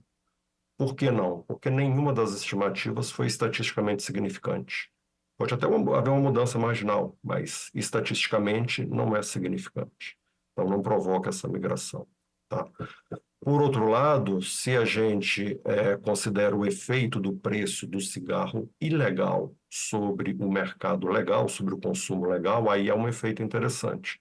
Se o preço do cigarro ilícito aumenta, o consumo do cigarro legal vai aumentar. Então, ou seja, as pessoas migram, né, do mercado ilegal para o mercado legal quando o preço do cigarro ilegal aumenta. Isso aí a gente observou em 2013 e observou também na amostra conjunta de 13 e 19. Somente em 19 o efeito não foi também tão significante. E, logicamente, né, se o preço do cigarro aumenta, né, o consumo do cigarro naquele mercado aumenta, reduz, desculpa. E aí essa redução é porque alguns vão consumir menos, outros vão migrar para outros produtos, aí tem várias razões para explicar isso. Agora, esse efeito ele é sempre maior no mercado legal. Então, as pessoas que fumam um cigarro ilícito, aqui os números vermelhos mostram isso, eles são menos sensíveis a variações de preço, né, porque menos variabilidade, né? Algumas questões podem ser usadas para explicar isso. Mas, resumindo, o resultado principal dessa tabela aqui, né, com dados da PNS 2013, 2019, com a amostra conjunta, dados oficiais, não tem nenhuma evidência de que se aumentar o preço do cigarro legal por causa, por exemplo, de impostos mais elevados, não tem nenhuma evidência de que vai haver migração para o mercado ilegal de cigarros. Bom, aí algumas recomendações, né, para o setor de tabaco é que não tem esse efeito de mudança de demanda, esse é o nosso resultado principal, né? A reforma tributária é uma oportunidade única para se alinhar, né, a tributação de cigarros no Brasil com outros países, os países mais avançados do mundo, né? A gente já conseguiu avanços importantes, conforme foi demonstrado há pouco na apresentação do INCA, mas ainda tem espaços para melhoria. O cigarro ainda mata muitos brasileiros, né? Metade dos consumidores, por exemplo. O preço mínimo após o reajuste voltou a ser um instrumento de política interessante e eficaz, né? O aumento não cobriu totalmente a inflação do período, mas ainda assim de 2016, né, a 2023, 2024, né, quando ele ficou sem reajuste, mas ainda assim foi um avanço importante e o mínimo ele é fundamental para garantir um preço mais elevado para os cigarros mais baratos, né? E são justamente esses cigarros mais baratos que os grupos mais vulneráveis consomem, que os jovens iniciam no fumo, então é fundamental ter um mínimo mais alto, né, para evitar que isso aconteça. Agora, não dá para ficar parado no tempo de novo, né? Então, o reajuste do mínimo anualmente pelo IPCA é uma política bastante desejada. Por que o IPCA? Porque é a nossa medida oficial de inflação, não é um índice manipulável, é referência para toda a economia. Então, pode ser também para reajustar anualmente o valor desse preço mínimo que subiu agora em 2024. E outro ponto, né, que o combate ao mercado ilícito é feito de forma legal, com mais fiscalização, repreensão, apreensão, né, de cigarros, aí tem as forças responsáveis por isso. Não se deve fazer política de preço para tentar reduzir ou minimizar o mercado ilegal, isso não existe em lugar nenhum do mundo. Então, política de preço, no caso de tabaco, deve ser usada para reduzir consumo, aumentando o preço, aumentando a arrecadação, até para custear os gastos com saúde, né, das doenças relacionadas ao consumo de tabaco. Então, para isso é que serve política de preços, né, no mercado de tabaco e não para tentar conter, né, usando esse argumento falacioso, o tamanho do mercado ilícito, o aumento do mercado ilícito. Bom, o próximo tópico que eu gostaria de tratar é sobre bebidas alcoólicas, né? Reforma tributária e bebidas alcoólicas. Aqui tem uma questão crítica, né? Porque o imposto seletivo deve ser aplicado, né, para bebidas alcoólicas. Caso contrário, se permanecer somente o IVA comum a todos os bens e serviços, vai haver uma queda importante da carga tributária nesse setor, como eu vou mostrar daqui a pouco. Isso aí, logicamente, não só implicaria em uma imensa perda de arrecadação, como também efeitos muito danosos à saúde, porque aumentaria o consumo dessas bebidas, né? Então, é fundamental que haja uma escolha adequada do imposto seletivo para as bebidas alcoólicas, né? E como haverá uma equalização entre os estados, mesmo com o imposto seletivo, deve-se tentar evitar que alguns estados percam, né, arrecadação, principalmente aqueles que atualmente tributam mais e, consequentemente, arrecadam mais o setor de bebidas. Esses estados, né, depois da reforma, poderão perder receita, porque haverá a mesma carga tributária para todos, mesmo com o imposto seletivo. Então, quem tinha uma carga tributária baixa vai ganhar para chegar no valor nivelado entre os estados. Quem tinha uma carga tributária alta vai perder. Então, é fundamental que se pense numa forma de definir o imposto seletivo de maneira a evitar a perda de arrecadação para os estados e também reduzir o consumo, na ótica das recomendações, né, da OMS, por exemplo, a queda de pelo menos 20% aí no consumo. E outro ponto é que o imposto seletivo ele deve combinar dois componentes, um ad valorem, né, o percentual, e um específico, o ad rem, que é um valor, né, em reais cobrado de cada produto. É importante que ele varie entre produtos alcoólicos com diferentes teor de álcool e também que ele seja reajustado anualmente para não perder eficácia ao longo do tempo. E o reajuste deve ser pela inflação do IPCA também. Então, aqui um retrato, né, do setor, com os últimos dados mais recentes que a gente tem, tanto do IBGE quanto da Receita Federal. A participação no mercado é massivamente superior de cervejas, né? Responde por 86,5%, depois vem vinhos com 3%, depois cachaça, né, com 9%, vinho 3% e destilados 1%. E aqui em termos de teor alcoólico, né, cerveja seria o menor, depois vinho, intermediário, e cachaça e destilados, os maiores teores alcoólicos, né, mais ou menos com o mesmo nível.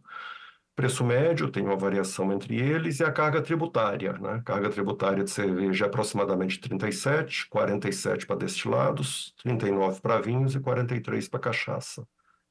O cenário atual, antes da reforma. Então, se for nivelado por um IVA de 26 ou 28, dá para perceber aqui que todos os produtos vão ter carga tributária reduzida, não faz sentido. Então, tem que se pensar no seletivo para, no mínimo, compensar a carga tributária e evitar que os estados percam a arrecadação. A receita, quase 36 bilhões em cerveja, né? Receita média, e os outros aqui um pouco menor, e o consumo, né? O brasileiro consome aproximadamente 13 bilhões de litros aqui de cervejas por ano, é uma coisa bem elevada. Então, daí a importância, né, de se definir de forma adequada o imposto seletivo para bebidas. Aqui uma ilustração, né, porque na estrutura atual a gente tem o quê? O IPI e o PIS/COFINS, né, que são impostos federais. Então, tem as mesmas alíquotas, né, entre os estados. E o que varia é o ICMS. Os estados é que definem a política mais ou menos agressiva, né, na tributação de bebidas alcoólicas. Aqui não são taxas, tá? Aqui é simplesmente a participação de cada um nessa arrecadação. Então, a participação maior para todas as bebidas alcoólicas é o ICMS. chega a 72% aqui em cervejas, por exemplo. Então, é a principal fonte de arrecadação, que é o imposto estadual. Aí, se a gente 15 olhar aqui segundos. se a gente olhar aqui para os estados, as menores tributações estão em São Paulo e Rio, que são os maiores mercados consumidores, e esses estados têm os maiores preços. Então, a margem de lucro das empresas, né, nesses estados são as maiores possíveis, os maiores mercados consumidores. Então, tem espaço para a gente aumentar a tributação e, com isso, reduzir o consumo de bebidas alcoólicas. Bom, o tempo está terminando, deixa eu acelerar aqui. Então, no caso de bebidas alcoólicas, a sugestão é que seja adotada uma estrutura mista, né, com componente ad rem ou ad valorem, que seja escolhida de maneira cuidadosa para evitar que haja perda de arrecadação e perda de receita, e que o componente específico, ad rem, seja reajustado anualmente, né, pelo IPCA, para que não perca valor ao longo do tempo. E como referência, né, uma recomendação interessante na linha da OMS é que o consumo seja reduzido em pelo menos 20% aí após a reforma. Bom, acho que é isso. Muito obrigado pela atenção.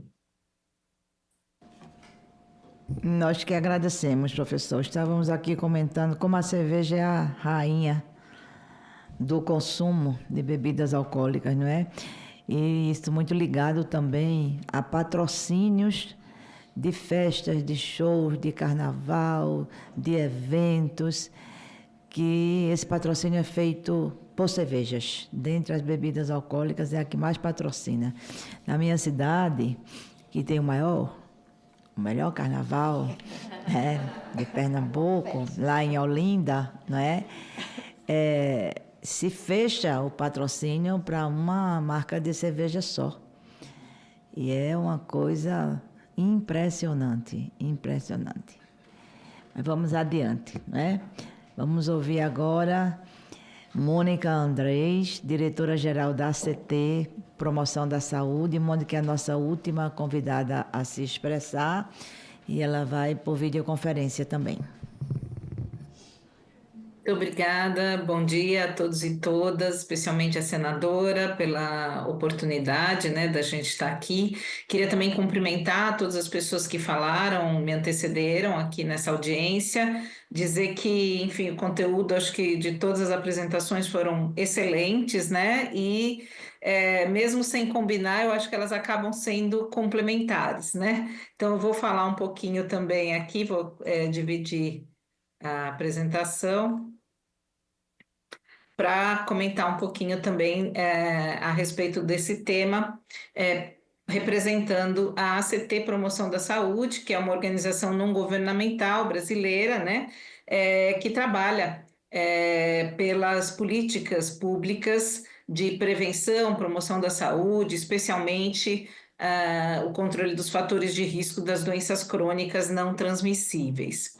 Nós temos acompanhado esse tema da reforma tributária já desde o início, né, as discussões na Câmara dos Deputados, agora aqui no Senado, então temos estado bem próximos, né, e agradecemos inclusive a senadora pelo apoio e por todas as oportunidades que a gente tem de diálogo, né, e vou apresentar um pouquinho então que a ACT também participa, né, de um grupo mais amplo que defende aí a reforma tributária 3S, né, saudável, solidária e sustentável. Ou seja, a simplificação do sistema tributário que é prevista na reforma, ela pode ir além disso, né, ela pode ir muito mais no sentido de promover um futuro mais saudável à população, mais sustentável para o Brasil. E, nesse sentido, os impostos seletivos, né, elevados sobre tabaco, álcool e bebidas açucaradas são essenciais para atingir as metas dos Objetivos de Desenvolvimento Sustentável da Agenda 2030, que o Brasil se comprometeu, né, em 2015. E, nesse sentido, a gente acredita que agora é uma oportunidade única que o Brasil tem de corrigir distorções e, de fato, passar a promover mais a saúde, a justiça social e a sustentabilidade no país, tá? Esse trecho que eu copiei aqui, né, ele está contido nesse documento que é o Impostos a Favor da Saúde, foi lançado agora, em 2024. Ele tem representantes de vários países participando, né? Então, Michael Bloomberg liderando essa iniciativa, mas também com representantes de vários países, inclusive a nossa ministra da Saúde, a Anísia Trindade Lima, que também participa destas discussões a nível internacional, e que tomamos conhecimento que foi enviado, né, para uma série de pessoas, como por exemplo aí do Senado, talvez a senhora mesmo tenha recebido, senadora, né, esse material que eles traduziram para o português, e que é bem oportuno, porque eu acho que fala exatamente do que nós estamos tratando hoje aqui no Brasil. Então, ele tem como mensagem-chave 5, que eu vou ler só os títulos, né, para não me alongar aqui, mas ele reitera que é necessário uma ação urgente para reduzir as mortes e as doenças associadas ao tabaco de consumo de tabaco, álcool e bebidas açucaradas, especialmente nos países de baixa e média renda, que é o que a gente ouviu de praticamente todas as pessoas aqui nessa audiência. Os impostos a favor da saúde são bons para a saúde, bons para os orçamentos, para a economia, o que os torna uma solução política única e oportuna para a policrise atual. A prioridade máxima é que todos os países aumentem e reformem os impostos sobre tabaco, porque continua tendo o maior impacto, né, em termos de número de mortes e doenças associadas ao tabagismo. Sem uma ação decisiva hoje, milhões de vidas serão perdidas desnecessariamente. E por isso, através desse documento, se apela a todos os países para que aumentem urgente e substancialmente os impostos a favor da saúde, dando prioridade ao tabaco, e continuem a aumentá-los acima do nível da inflação e do crescimento econômico. Então, assim como nós tivemos esse documento internacional, eu vou mostrar na minha apresentação outros documentos também de órgãos significativos internacionalmente, que reiteram essas mensagens, e que eu acho que é muito importante aqui, porque a gente já viu, né, uma série de dados nacionais, de estudos que refletem a situação aqui do país, mas isso tem um respaldo internacional também que é importante considerar. Então, os impostos a favor de saúde são os impostos certos para aumentar agora, porque são eficientes, corrigem preços incorretos que tornam o tabaco, álcool, bebidas açucaradas baratos em relação a seus custos sociais, ou seja, externalidades. E aqui eu retomo algo que as pessoas também já puderam comentar, né, que os preços dos produtos nocivos, eles não contemplam atualmente os seus custos sociais, ou seja, o ônus acaba ficando muito mais para a sociedade, enquanto as empresas ficam com os lucros, né? Então, a gente tem aí os registros tanto de gastos com tabaco, quanto com ultraprocessados e com o álcool, atingindo bilhões de reais ao ano, o que impacta muito no nosso orçamento, né? Impacta no Sistema Único de Saúde, por exemplo, e na vida de todas as pessoas que acabam tendo consequências gravíssimas associadas ao consumo destes produtos. Este é um outro documento, né, aí do Banco Mundial, também recente, que analisou impostos de saúde e especificamente trata da questão do Brasil, né, e reitera o quanto esses produtos, como tabaco, bebidas alcoólicas e bebidas açucaradas, tem um impacto no país, né? Então, no Brasil, mais de 20% das mortes anuais têm relação com o consumo destes produtos. Em relação, por exemplo, aos cigarros, né? Já foi dito aqui até que é o segundo menor preço da região da América Latina e é o mais barato da região dos países do G20, né? E no caso da cerveja, é o quinto mais barato na região da América Latina e no G20. Destilados é o quarto menor preço na América Latina e também o terceiro menor preço no G20. Então, esses dados são importantes para a gente analisar que, na verdade, esses produtos no Brasil estão com um preço muito aquém do que deveriam. Esses outros documentos também, ainda falando um pouco sobre o tema do tabaco, mostram, né, tanto a OCDE fez um estudo sobre a taxação de tabaco na América Latina e no Caribe, quanto também este outro grupo chamado Tobacconomics, que hoje em dia é chamado Economics for Health, também fez uma avaliação mostrando que o Brasil teve um aumento de acessibilidade de cigarros, por exemplo, que não seria desejável, né? Porque, claro, a gente quer tornar esse produto menos atraente, menos acessível à nossa população e não o contrário, né? Então, entre as recomendações desse documento também consta que o Brasil deveria aumentar significativamente o imposto sobre cigarros para aumentar os preços e implementar um reajuste automático que supere os índices de inflação e crescimento econômico. Então, em relação ao tema de tabaco e álcool, a gente chama atenção aqui na reforma tributária para alguns pontos que nossos colegas anteriores também já falaram, né? A importância da gente ter a previsão de um mecanismo de ajuste, né, com base na inflação. Então, havia no texto original a menção de que seria feito um reajuste anual pelo IPCA, foi retirada a menção ao IPCA, então é importante que isso retorne para que não haja dúvidas ou insegurança jurídica sobre isso. Também uma transição sem redução de carga horária em carga tributária em nenhum estado e sem exceções ou brechas, como se vem tentando também através de algumas emendas, de ter uma tributação diferente, por exemplo, para produtos fumígenos artesanais. Isso, do ponto de vista da saúde, não se justifica absolutamente.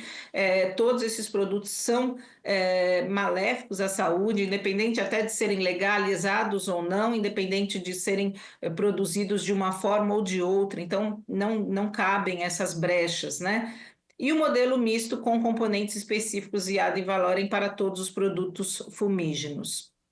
Em relação à alimentação, então, também defendemos, né, alinhar a cesta básica e lista de produtos com alíquota reduzida ao guia alimentar, que nos dá a referência, né, para a classificação dos produtos, seja in natura, minimamente processados ou ultraprocessados. Então, é importante que haja esse alinhamento. Como também já foi dito aqui, a gente se preocupa bastante com o aumento de consumo, né, de produtos ultraprocessados entre as crianças, né? Então, aqui a gente vê que por esse estudo o consumo diário de calorias com alimentos ultraprocessados é maior entre crianças de 2 a 5 anos do que a média da população adulta no Brasil, tá? Então, o que acarreta uma série de problemas, né? E, por isso, a gente defende a ampliação, né, e a inclusão de ultraprocessados adoçados, principalmente os mais consumidos entre crianças e adolescentes, né? E a gente viu na apresentação também da representante da Unicef, né, que eles estão mesmo entre os mais consumidos ali pela pesquisa que foi realizada com crianças, né? Que são os biscoitos, por exemplo, né? As bebidas adoçadas lácteas, chocolate, sorvetes, etc. Então, esse seria uma ampliação importante que nós poderíamos ter, então, agora como oportunidade na reforma tributária. E minimamente não conseguindo ampliar para ultraprocessados ter ampliação para não ficar somente o refrigerante dentro da categoria das bebidas açucaradas e sim outras bebidas adoçadas, como daí foram falado aqui, bebidas lácteas e outras, que são também bastante consumidas por esse público infantil e que deveriam estar incluídas também como bens sujeitos produtos sujeitos ao imposto seletivo. Gostaria também de enaltecer aqui, elogiar a iniciativa da Comissão de Assuntos Sociais, né, que fez um requerimento pedindo a opinião formal de organismos internacionais, né, sobre esse tema do imposto seletivo.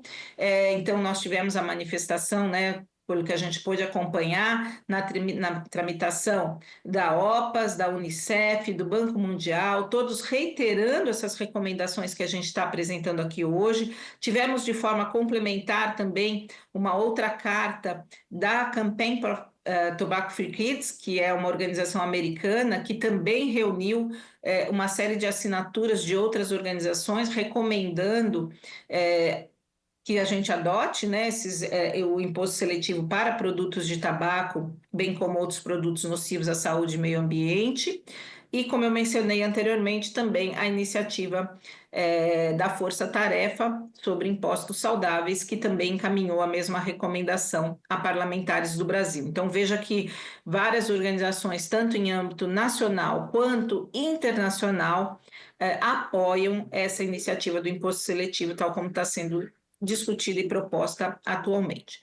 E a gente tem essa também pesquisa mostrando o apoio maciço da população brasileira. Então, isso saiu na Folha de São Paulo ontem, né? Essa pesquisa do Datafolha, que foi feita, encomendada pela CT, e que mostra, né, que 6 a cada 10 brasileiros são a favor de impostos sobre ultraprocessados, mas a gente vê ali que sobre todos esses produtos que eu estou mencionando aqui hoje, é muito alto o apoio da população. Então, 82% da população apoia o aumento de impostos para cigarros e outros produtos de tabaco, 77% das bebidas alcoólicas, 64% dos alimentos ultraprocessados e bebidas adoçadas, por exemplo. Então, esse é um dado fundamental, né, que a gente está vendo a própria população já consciente e apoiando esse tipo de iniciativa.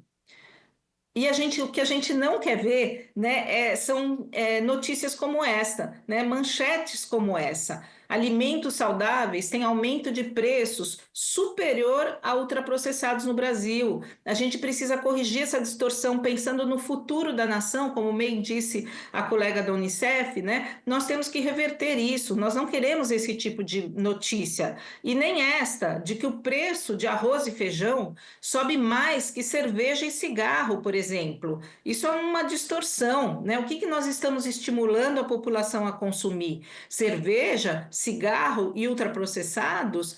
Nós temos a oportunidade de mudar isso agora.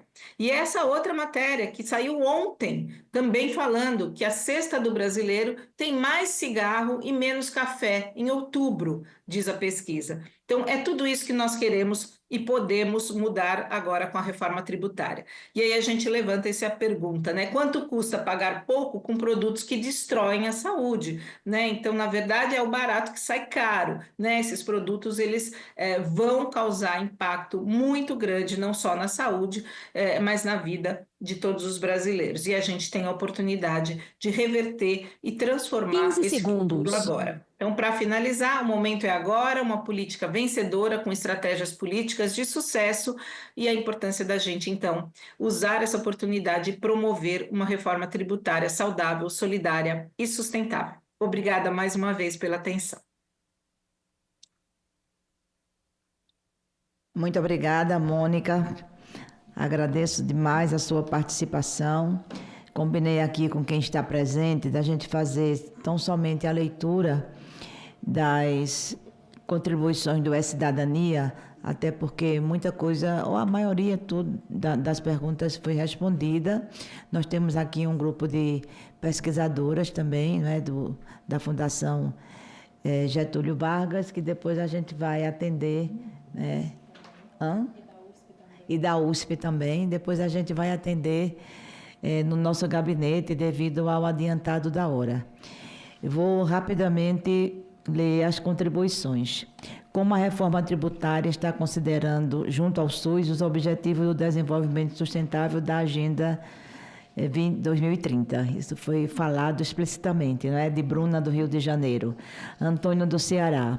Quais os mecanismos de avaliação dos impactos da reforma sobre a saúde da população, e especialmente dos grupos mais vulneráveis? Também fartamente respondida. Laise, do Rio de Janeiro. Quais os impactos do imposto seletivo na indústria alimentícia e farmacêutica? Acir, do Rio de Janeiro. Comentário. Sugiro estabelecer uma alíquota diferenciada ou isenção tributária para medicamentos essenciais e tratamento de doenças graves. Embora não tenha sido focado isso aqui, assim, isso já fez parte de audiências anteriores. Vinícius, de Minas Gerais. É necessário zerar impostos de medicamentos de difícil acesso para minimizar a dor de pacientes com doenças graves.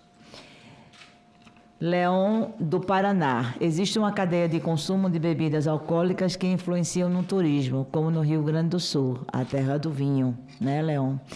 Como isso será tratado? Jailma do Rio Grande do Norte. Quais são as mudanças na estrutura de arrecadação e impactos no financiamento da saúde? Termina por beneficiar pela despesa, né, pelos custos aumentados do SUS. E Gustavo do Pará, a sobretaxação dos produtos fumígenos, das bebidas alcoólicas e das bebidas açucaradas deve ser mantida para desestimular o seu consumo. Eu acho que tivemos uma sintonia muito grande, não é, de leituras, não é, diversas, de pesquisas, de estudos, de análises acadêmicas, de análises governamentais, da presença da sociedade civil, e isso enriquece, sem sombra de dúvida, muito a nossa audiência. Ao mesmo tempo, nos desafia. Enquanto a gente está aqui com tanta coincidência de propósitos e de objetivos, a pressão, vocês sabem que existe em uma casa, né, aberta ao povo, como deve ser o parlamento, e ao mesmo tempo uma casa bastante plural. Todos os dias os nossos gabinetes são visitados. Felizmente, eu acho que se avançou tanto nesse debate, né, publicamente, que eu acho que essa leitura a respeito da saúde, ela está avançando também. E os elementos que vocês trouxeram aqui, todos, né, os nossos convidados, para nós, senadores e senadoras, são elementos muito importantes de uma argumentação que defenda essa perspectiva da reforma tributária saudável, da reforma tributária justa e da reforma tributária que preserve, né, esta e as futuras gerações que estão aí vulnerabilizadas e expostas, né, a uma sociedade de consumo. Eu destacaria como síntese, portanto, dessa audiência, 4 aspectos. A importância do imposto seletivo, que temos todos nós, e posso dizer aos senhores e às senhoras que essa consciência existe, né, aqui no Senado. A relação reforma tributária com a saúde, isso atinge os 3 aspectos mais tocados aqui, né, o tabaco, as bebidas alcoólicas e os multiprocessados, incluindo aí os alimentos superaçucarados. A importância de correlacionar os itens a serem taxados, para que não haja migração para outros itens tão nocivos quanto, e também para que tenha uma certa relação com o que foi muito bem colocado pelo professor José Divino, que isso é uma grita muito grande de municípios e de estados em relação à perda de arrecadação, dependendo da qualidade, não é, do imposto. E, por fim, eu acho que nós temos aqui, na fala de todos vocês, deixas. Eu não sou da comunicação, sou professora, mas professor tem a obrigação de saber comunicar, né? E eu acho que vocês nos deixaram aqui deixas muito importantes para um programa ofensivo, ostensivo, um programa ousado de propagandas educativas, né?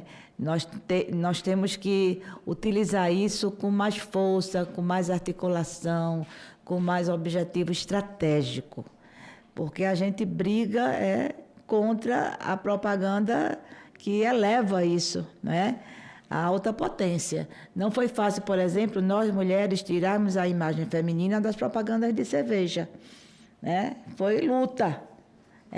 A prioridade das propagandas de cerveja era o corpo feminino, mas conseguimos. Então, muita coisa do que foi colocado aqui como conteúdo de conscientização, eu acho que pode se transformar em excelentes peças de comunicação e de uma propaganda formativa, né? Então, muito obrigada a todos e a todas. A nossa audiência teve um excelente acompanhamento, não é, pela internet, pelos canais aqui do Senado, e com certeza lembraremos de tudo que nos foi colocado aqui como alertas, né, para a gente aperfeiçoar o que está proposto aí pela reforma tributária, que já não é pouco, mas sempre tem um espaço para a gente aperfeiçoar e melhorar. Muito obrigada a todos e a todas. Tenham uma boa tarde. Quem nos seguiu pelas redes também, muito obrigada. Muito obrigada. Pode se bater. Pode. Desculpe que falta o protocolar. Nada mais havendo a tratar, declaro encerrada a presente reunião.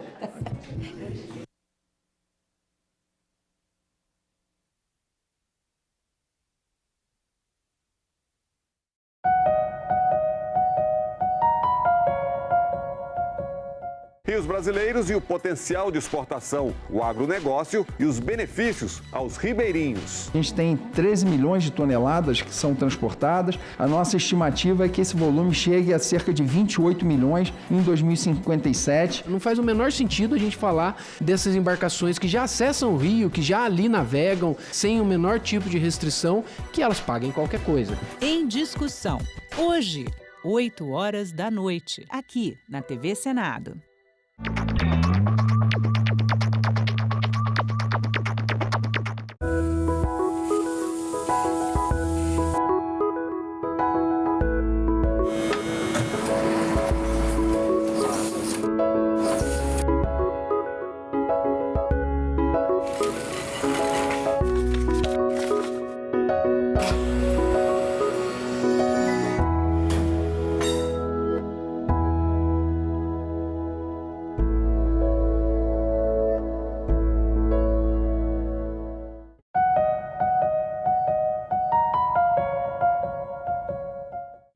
O programa a seguir é livre para todos os públicos.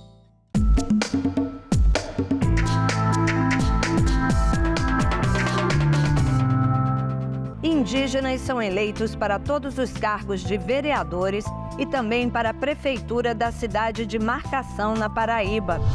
Pescadores artesanais da cidade do Rio de Janeiro vão receber um auxílio defeso municipal. SUS pode oferecer assistência remota a idosos e tratamento hormonal para mulheres na menopausa. São José dos Campos aprova programa City Tour para promover o turismo local.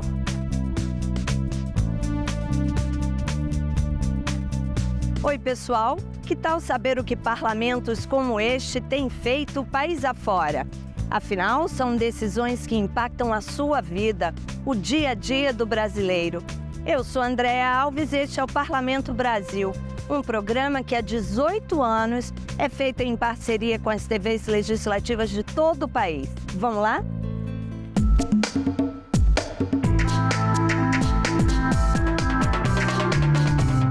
Imagina uma cidade totalmente liderada por indígenas. Essa cidade existe, viu? É Marcação, na Paraíba. Nas últimas eleições, todos os vereadores eleitos e também a nova prefeita são indígenas. A repórter Rosângela Marques, da TV Câmara João Pessoa, foi lá e conta essa história pra gente. Marcação é uma cidade com cerca de 9 mil habitantes. Localizada no litoral norte da Paraíba, distante a aproximadamente 70 quilômetros da capital.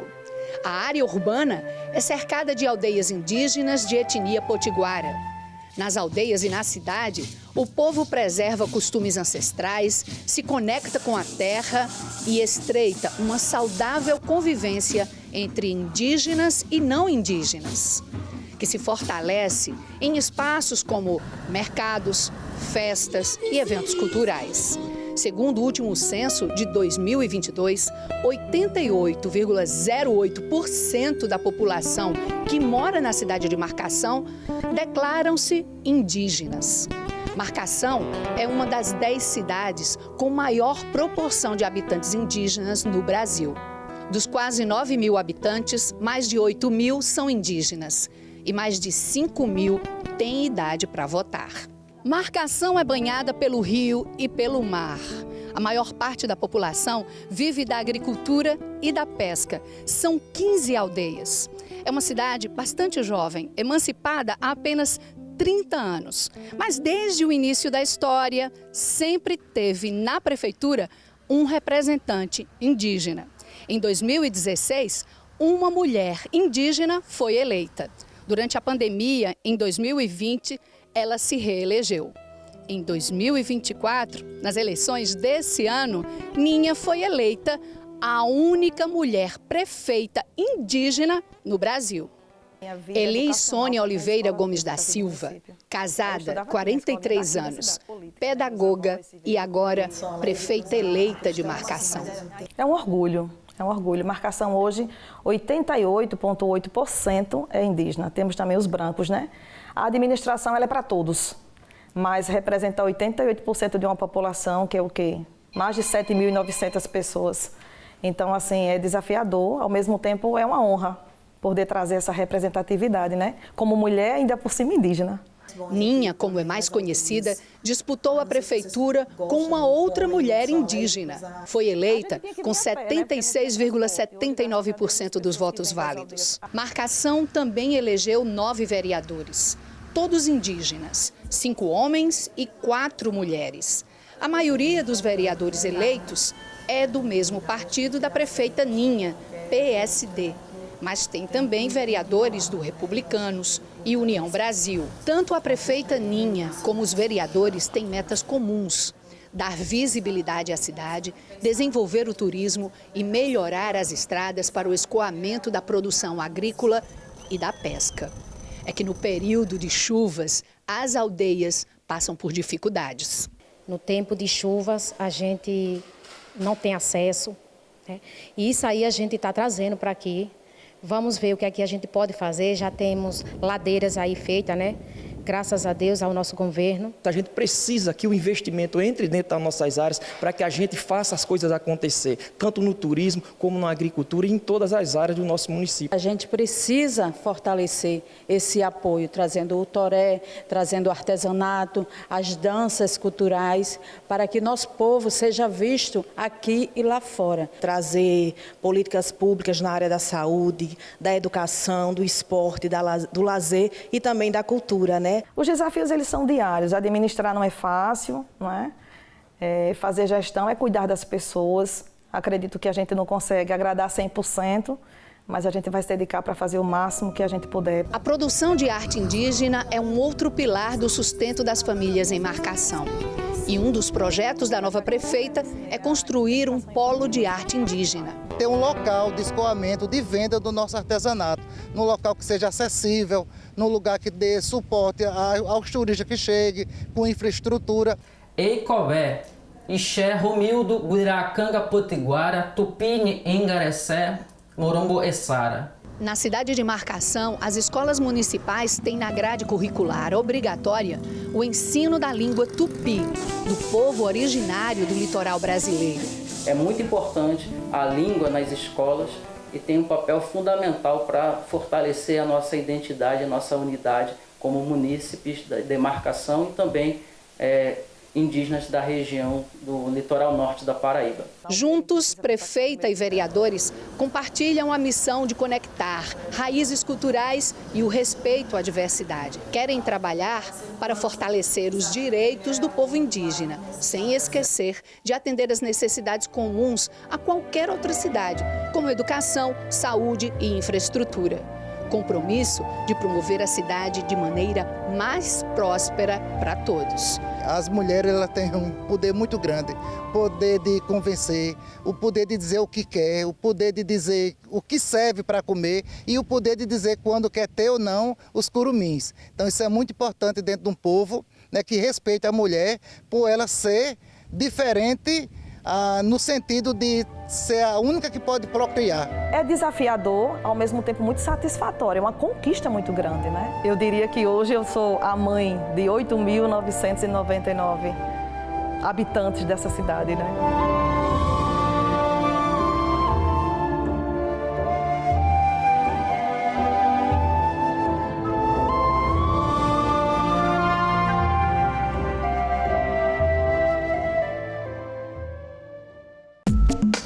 Pescadores artesanais da cidade do Rio de Janeiro vão receber um auxílio financeiro durante o período de defeso, que é aquele quando a pesca fica proibida para proteger a reprodução dos peixes. O projeto, aprovado na Câmara Municipal, foi vetado pelo prefeito, mas os vereadores derrubaram o veto. E como o governo federal já concede um auxílio defeso a pescadores, os cariocas vão receber este benefício a mais. André é pescador desde os 16 anos de idade. Foi a primeira oportunidade de emprego, né? E desde esse dia em diante, entra no sangue. Ele espera ser um dos contemplados pelo auxílio defeso. Um exemplo, esse mês, fica muito ruim de pescar e o defeso vai ajudar, né? Luiz é o mais antigo pescador em atividade na Z10 e diz que o benefício será muito bem-vindo. Tem que estar matriculado numa colônia, entendeu? E eu acho que é o princípio de tudo, né? Para ter direito ao mesmo benefício, Fernando, que faz parte da terceira geração de pescadores da família, vai precisar regularizar os documentos. Eu mesmo só estou com o meu protocolo agora. Mas eu tenho os documentos antigos de pesca, agora eu vou correr atrás. Essa é mais uma das formas de atuação da colônia de pescadores Almirante Gomes Pereira, a Z10, na Ilha do Governador, zona norte do Rio. É a primeira colônia de pesca do Brasil, datada de 1920. Nós temos o termo de doação feito pela Marinha do Brasil, né? E a nossa primeira ata é de 1936. Com mais de 2.000 integrantes, a associação cuida do meio ambiente e ajuda os trabalhadores do mar a ter acesso aos seus direitos. Aqui nós já fazemos o RGP, damos entrada no Registro Geral de Pesca, né, que confirma, que caracteriza o pescador artesanal, dando a ele amplos direitos de um defeso. As mulheres são poucas, mas elas também têm vez no mar. Hoje em dia, esse preconceito está mais leve, que nós já sofremos vários preconceitos dentro da Baía de Guanabara. A Câmara Municipal do Rio aprovou a criação do programa em apoio aos pescadores artesanais durante o defeso. O auxílio defeso será destinado aos pescadores artesanais devidamente cadastrados e ativos no município do Rio. Só aqui na região de Pedra de Guaratiba, o benefício pode chegar como um amparo para cerca de 500 profissionais que retiram do mar o sustento das famílias. Há 14 anos, a pesca é o ganha-pão de Gustavo. Tenho 5 filhos. Infelizmente, estou passando um aperto, sim. A minha conta está congelada. Estou querendo trabalhar ajuda de amigos. Amigo meu abasteceu o barco com a MDC hoje para o trabalho. E estou nessa daí. Eduardo compartilha com Gustavo e outros colegas de barco da colônia Z14 a aflição financeira durante o defeso, período de reprodução das espécies em que a pesca é proibida no mar, rios ou lagos. Setembro, outubro, novembro, dezembro. É isso que a gente fica restrito, só isso. Só esse é um salário, né? E a gente que tem que ralar e fica difícil. Para os pescadores registrados, o programa vai facilitar na identificação daqueles que, de fato, vivem apenas da pesca. O valor do auxílio defeso, o número de beneficiários e as condições para o pagamento ficarão a critério da Prefeitura do Rio. A proposta, além de apoiar os pescadores artesanais, vai garantir a preservação do ecossistema aquático. A gente tem que respeitar esse período, né? E esse benefício vem justamente que é para não dar tempo. Na natureza, o pescador tem onde se safar, onde ganhar o seu dinheiro.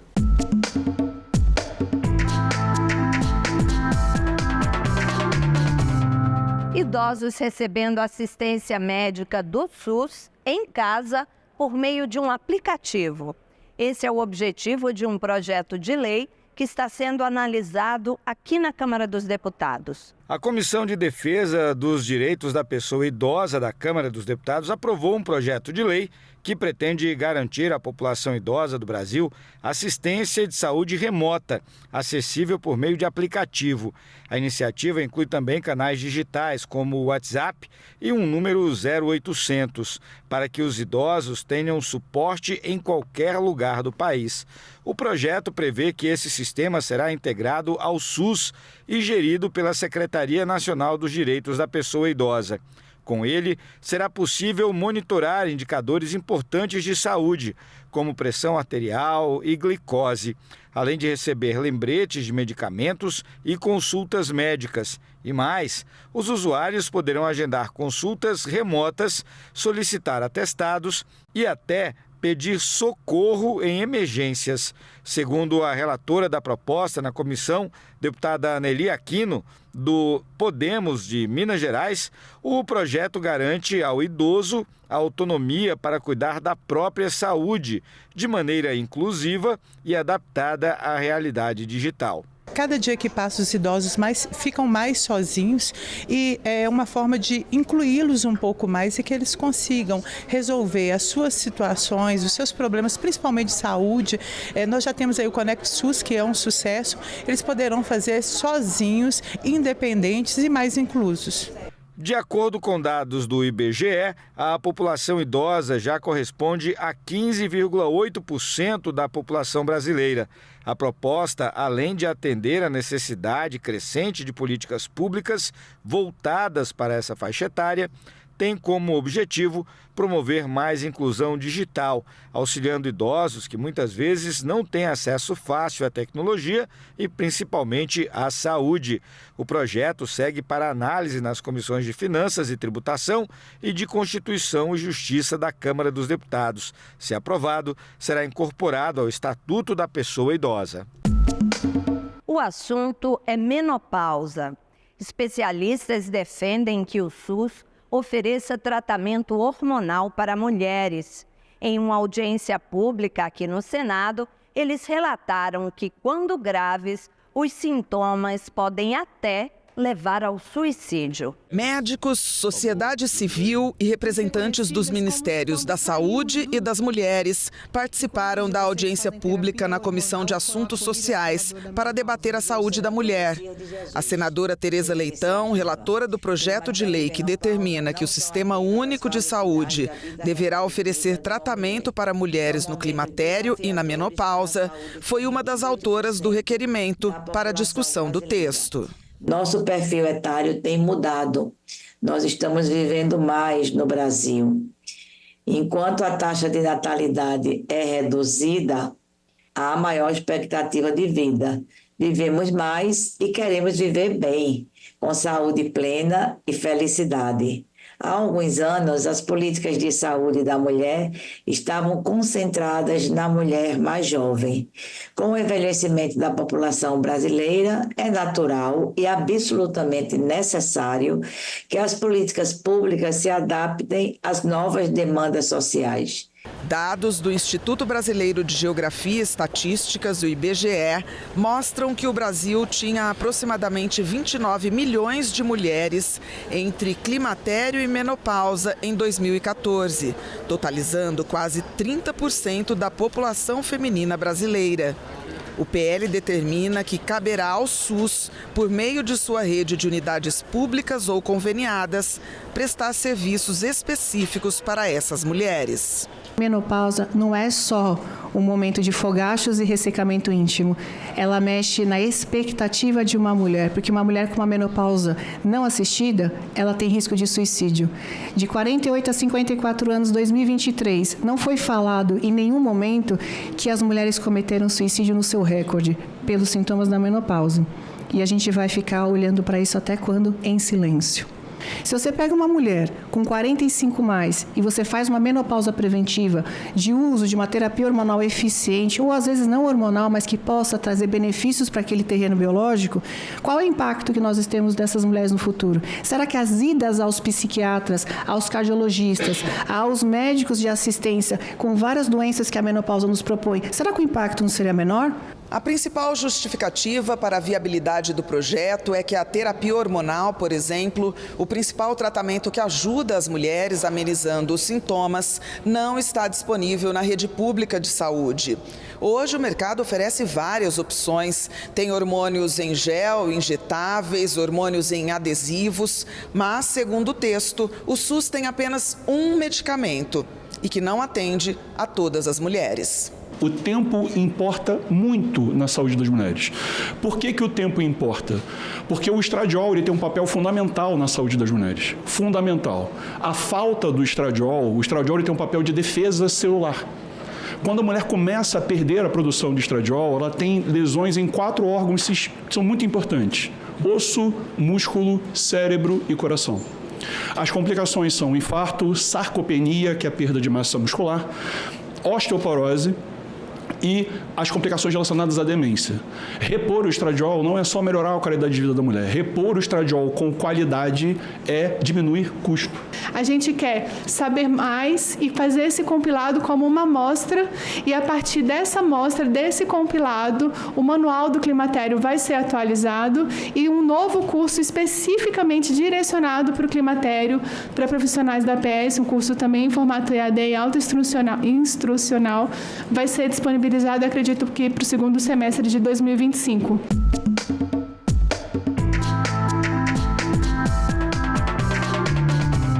Patrimônios históricos, naturais, tecnológicos. A cidade de São José dos Campos, em São Paulo, tem dezenas de pontos turísticos que podem ser explorados pelos visitantes. Para promover ainda mais o turismo local, os vereadores aprovaram o programa City Tour. Veja na reportagem da nossa nova parceira, a TV Câmara São José dos Campos. Em meio à correria do dia a dia, muitos passam por aqui sem notar os detalhes. São José dos Campos, com uma rica cultura e patrimônios históricos, às vezes se torna despercebida para os próprios moradores. Como moradora, eu acho que eu conheço bem mais ou menos o turismo em São José. Por exemplo, uma amiga minha veio para cá e eu não sabia dizer para ela, onde que é legal conhecer? Eu não sabia dizer. Tem muitos pontos turísticos bons que a população não está desfrutando. Mas uma iniciativa tem mudado essa realidade. É o programa City Tour, que leva os moradores para um passeio pelos principais pontos turísticos de São José. Proposta que vai ganhar ainda mais força. É que um projeto aprovado na Câmara reconheceu a iniciativa como uma atividade oficial do município. Os passeios acontecem aos sábados e contam com visitas guiadas e uma caminhada pelo centro histórico. Nós temos os guias de turismo que já apresentam a cidade, então não sei se você já teve a oportunidade de fazer, é muito interessante. Tem o Walking Tour, que é no centro da cidade, então vai nos pontos turísticos, a Igreja da Matriz, museu, e é tudo explicado, toda a história de São José. Então é muito gostoso, é cultura, é conhecimento e é lazer. E agora, com a aprovação do City Tour de uma forma legal, embora já existisse antes, já funcionasse muito bem, agora é um momento importante e de comemoração, porque se pode falar mais de turismo, né? Cada vez nós estamos nos aperfeiçoando nessa área. Em um dos roteiros do City Tour, a saída acontece daqui, da Igreja Matriz. E a cada ponto do passeio, a cidade revela suas camadas. É como se a cada parada, os moradores conhecessem uma nova São José. São histórias que sempre estiveram ali, esperando para serem contadas. Por exemplo, o Museu Municipal. Você sabia que aqui já funcionou a antiga Câmara dos Vereadores? Esse prédio foi construído entre 1926 e 1927. Ao longo do tempo, passou por adequações e hoje é o principal point das artes plásticas da Fundação Cultural Cassiano Ricardo. Outro local que carrega muita história é o Museu de Arte Sacra, com um rico acervo. Dá só uma olhada nesse retábulo. Essa imagem de Nossa Senhora Aparecida foi doada no início dos anos 1900 pela família Cursino, tradicional na cidade.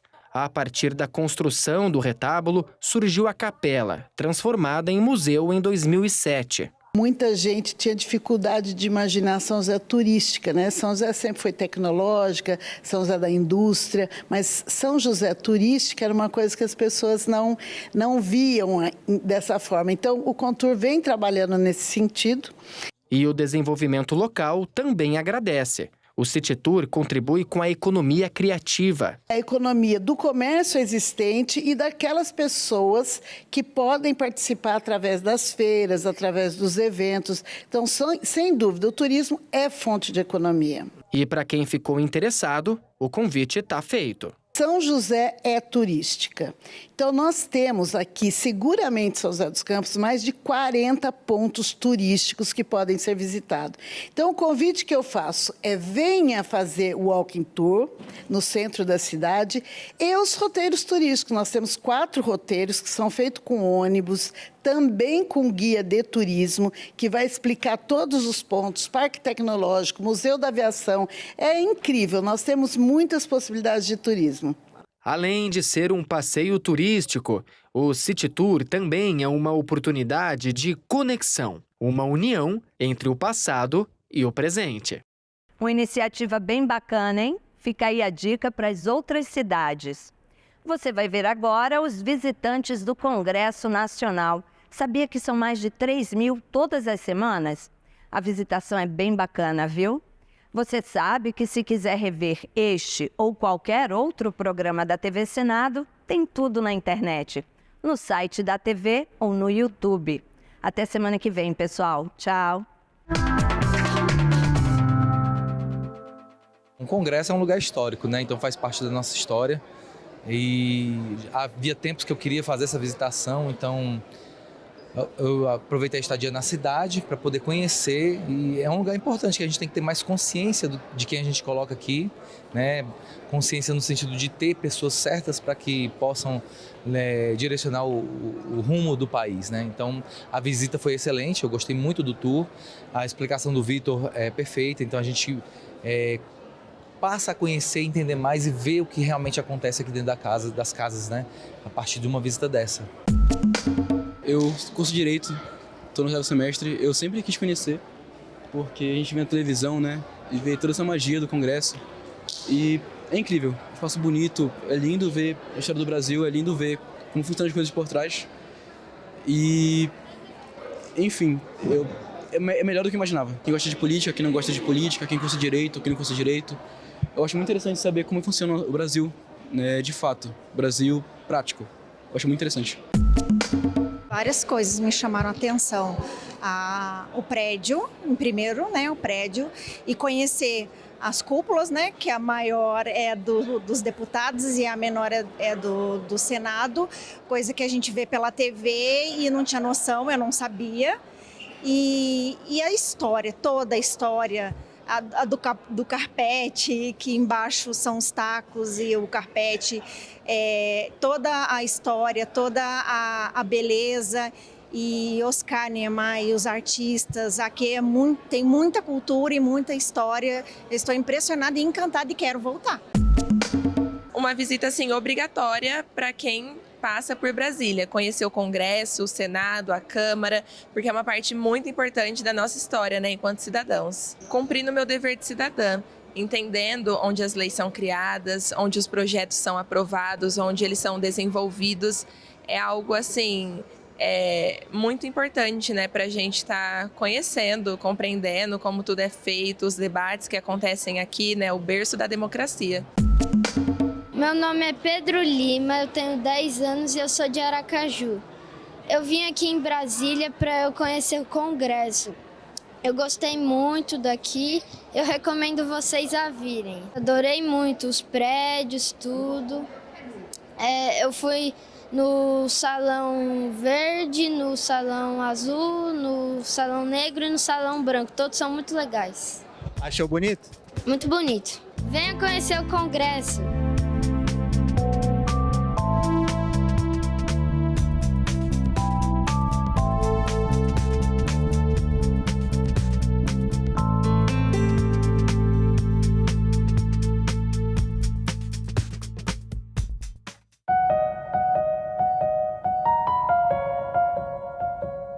rios brasileiros e o potencial de exportação, o agronegócio e os benefícios aos ribeirinhos. A gente tem 13 milhões de toneladas que são transportadas. A nossa estimativa é que esse volume chegue a cerca de 28 milhões em 2057. Não faz o menor sentido a gente falar dessas embarcações que já acessam o rio, que já ali navegam sem o menor tipo de restrição, que elas paguem qualquer coisa. Em discussão, hoje, 20h, aqui na TV Senado.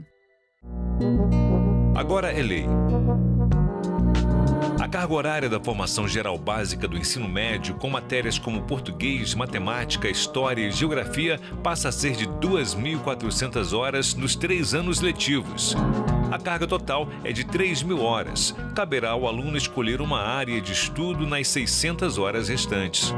A norma passa a valer a partir de 2025. O Senado votou. Agora é lei.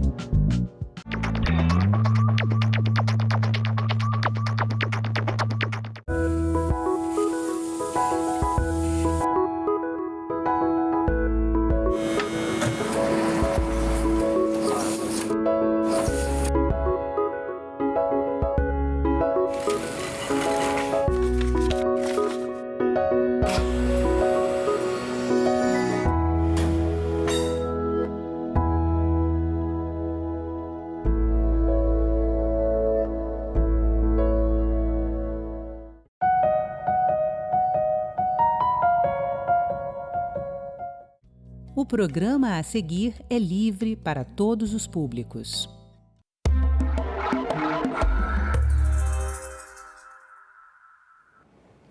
Conciliar a preservação da Amazônia com a atividade da mineração parece algo impossível. Mas as novas tecnologias e estudos de impacto ambiental colocam em dúvida a ideia de que as atividades sejam incompatíveis. Preservação da Amazônia e mineração são assuntos de cidadania. E é sobre isso que eu converso agora com o ex-ministro de Estado, ex-deputado federal, ex-presidente do IBAMA e atual presidente do Instituto Brasileiro de Mineração, o senhor Raul Jungmann. Senhor Raul Jungmann, muito bem-vindo ao Estúdio do Cidadania. Obrigado pela sua participação em nosso programa. Imagina, é um prazer e uma honra estar aqui com você discutindo um tema tão atual e tão importante para todos nós. Então, vamos começar a partir dessa pergunta. Né? A gente conversava aqui um pouco antes de começar a entrevista. É difícil trazer para a opinião pública a ideia de que mineração e preservação da Amazônia são atividades compatíveis, conciliatórias. Queria que o senhor falasse um pouco sobre isso, sobre o estado da arte da mineração e que evoluções tecnológicas são essas que hoje colocam a atividade de mineração como uma atividade que é compatível com a ideia de preservação do nosso bioma. A primeira coisa a fazer é você separar o garimpo, sobretudo o garimpo ilegal, da mineração. O garimpo ilegal, ele é criminoso, ele está associado a deflorestamento da Amazônia, ele joga minério nos rios, atingindo a fauna e as populações ribeirinhas, ele desestrutura, ele prostitui crianças e jovens nas populações indígenas, assim por diante. Enfim, garimpo ilegal é uma atividade criminosa que tem que ser combatido pela polícia e nós somos radicais a esse respeito. Já a mineração, como nós entendemos e que estão representadas no IBRAM, elas têm que, aquilo que se chama de accountability, elas têm que prestar contas. Elas têm que prestar contas não só internamente ao seu compliance, à sua governança, mas também externamente aos órgãos de controle, ao IBAMA, à ANM, enfim, à opinião pública e à sociedade. Então, mesmo que você tenha impactos e toda atividade econômica tem impacto, efetivamente, a mineração, ela hoje caminha na direção da sustentabilidade. E vou lhe dar um número que eu acho que nos ajuda a entender essa questão. Toda a mineração brasileira ocupa 0,52% do território nacional. É como se você tivesse, sabe o corner, onde você cobra o escanteio? Tá certo? Esse é o espaço que nós ocuparíamos se o Brasil fosse um campo de futebol. E olha, a gente não se desloca de um lado para o outro, a gente fica ali o tempo inteiro. Então, concluindo, mineração sustentável é algo que, inclusive, na Amazônia, você fala aqui comigo de um seminário que nós tivemos com o Fernando Henrique. Né? O Tasso Azevedo, que é o criador e o grande promotor da MAP Biomas, que tem digamos assim, dos últimos 25 anos, tudo que acontece na Amazônia, ele tem através de imagens de satélite, ele diz que a relação da mineração, obviamente da mineração sustentável, da mineração empresarial, com a Amazônia é positiva, mas evidentemente que o garimpo não é. Então, o nosso entendimento é esse. E mais, a gente tem por norma que nós queremos a floresta em pé, nós queremos o respeito e o empoderamento das populações originárias, tá certo? E nós queremos o respeito à natureza e à Amazônia.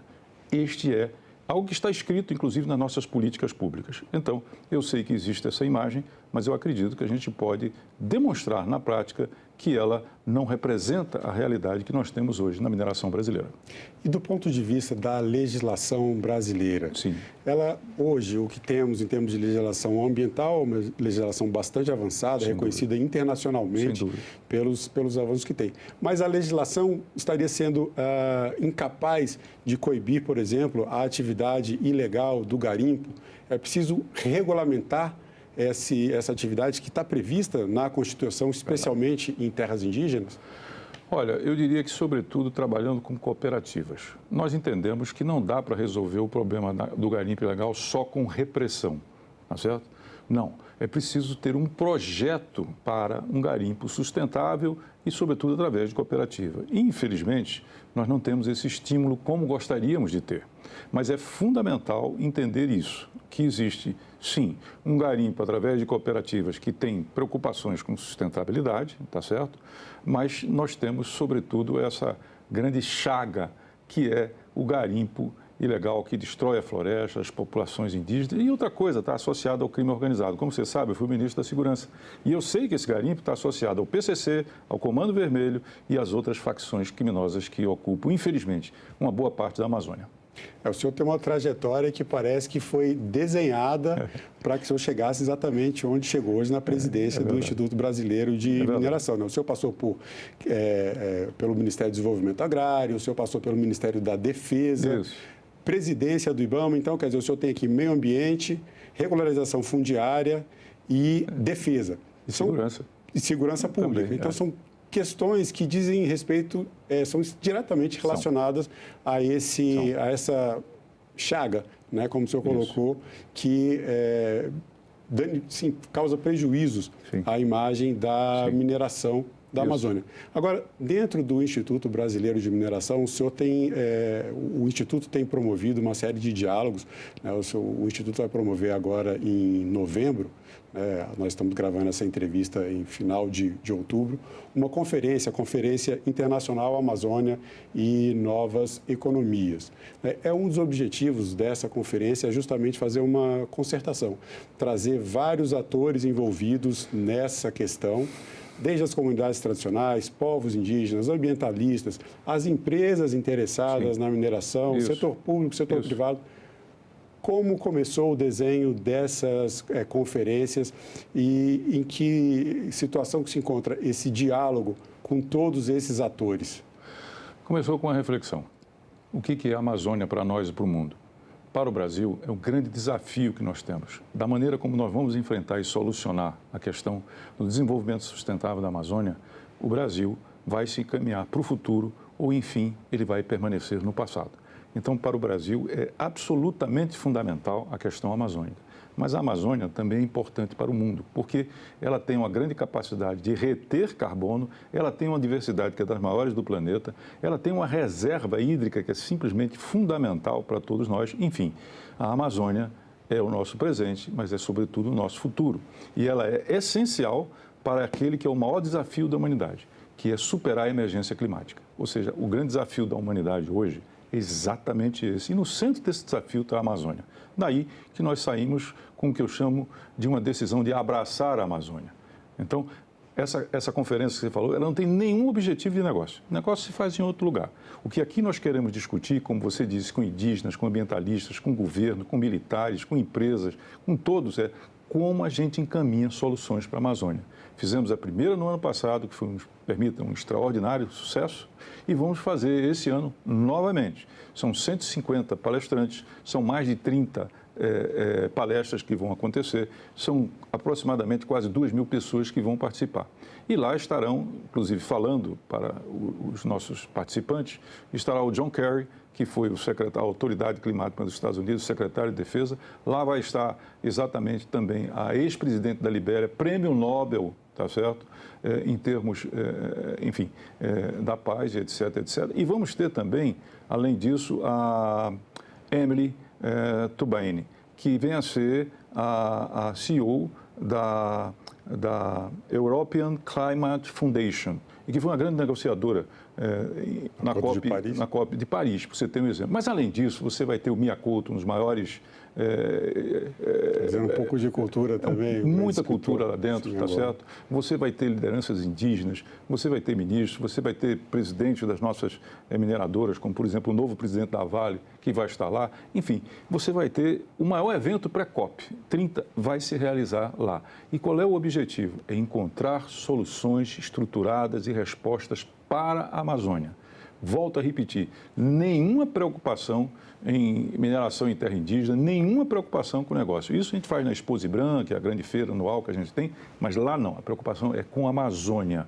É exatamente entender, como o setor entende, que nós dependemos e precisamos da Amazônia, da floresta em pé, do respeito às populações indígenas e da continuidade da belíssima natureza que nós temos lá.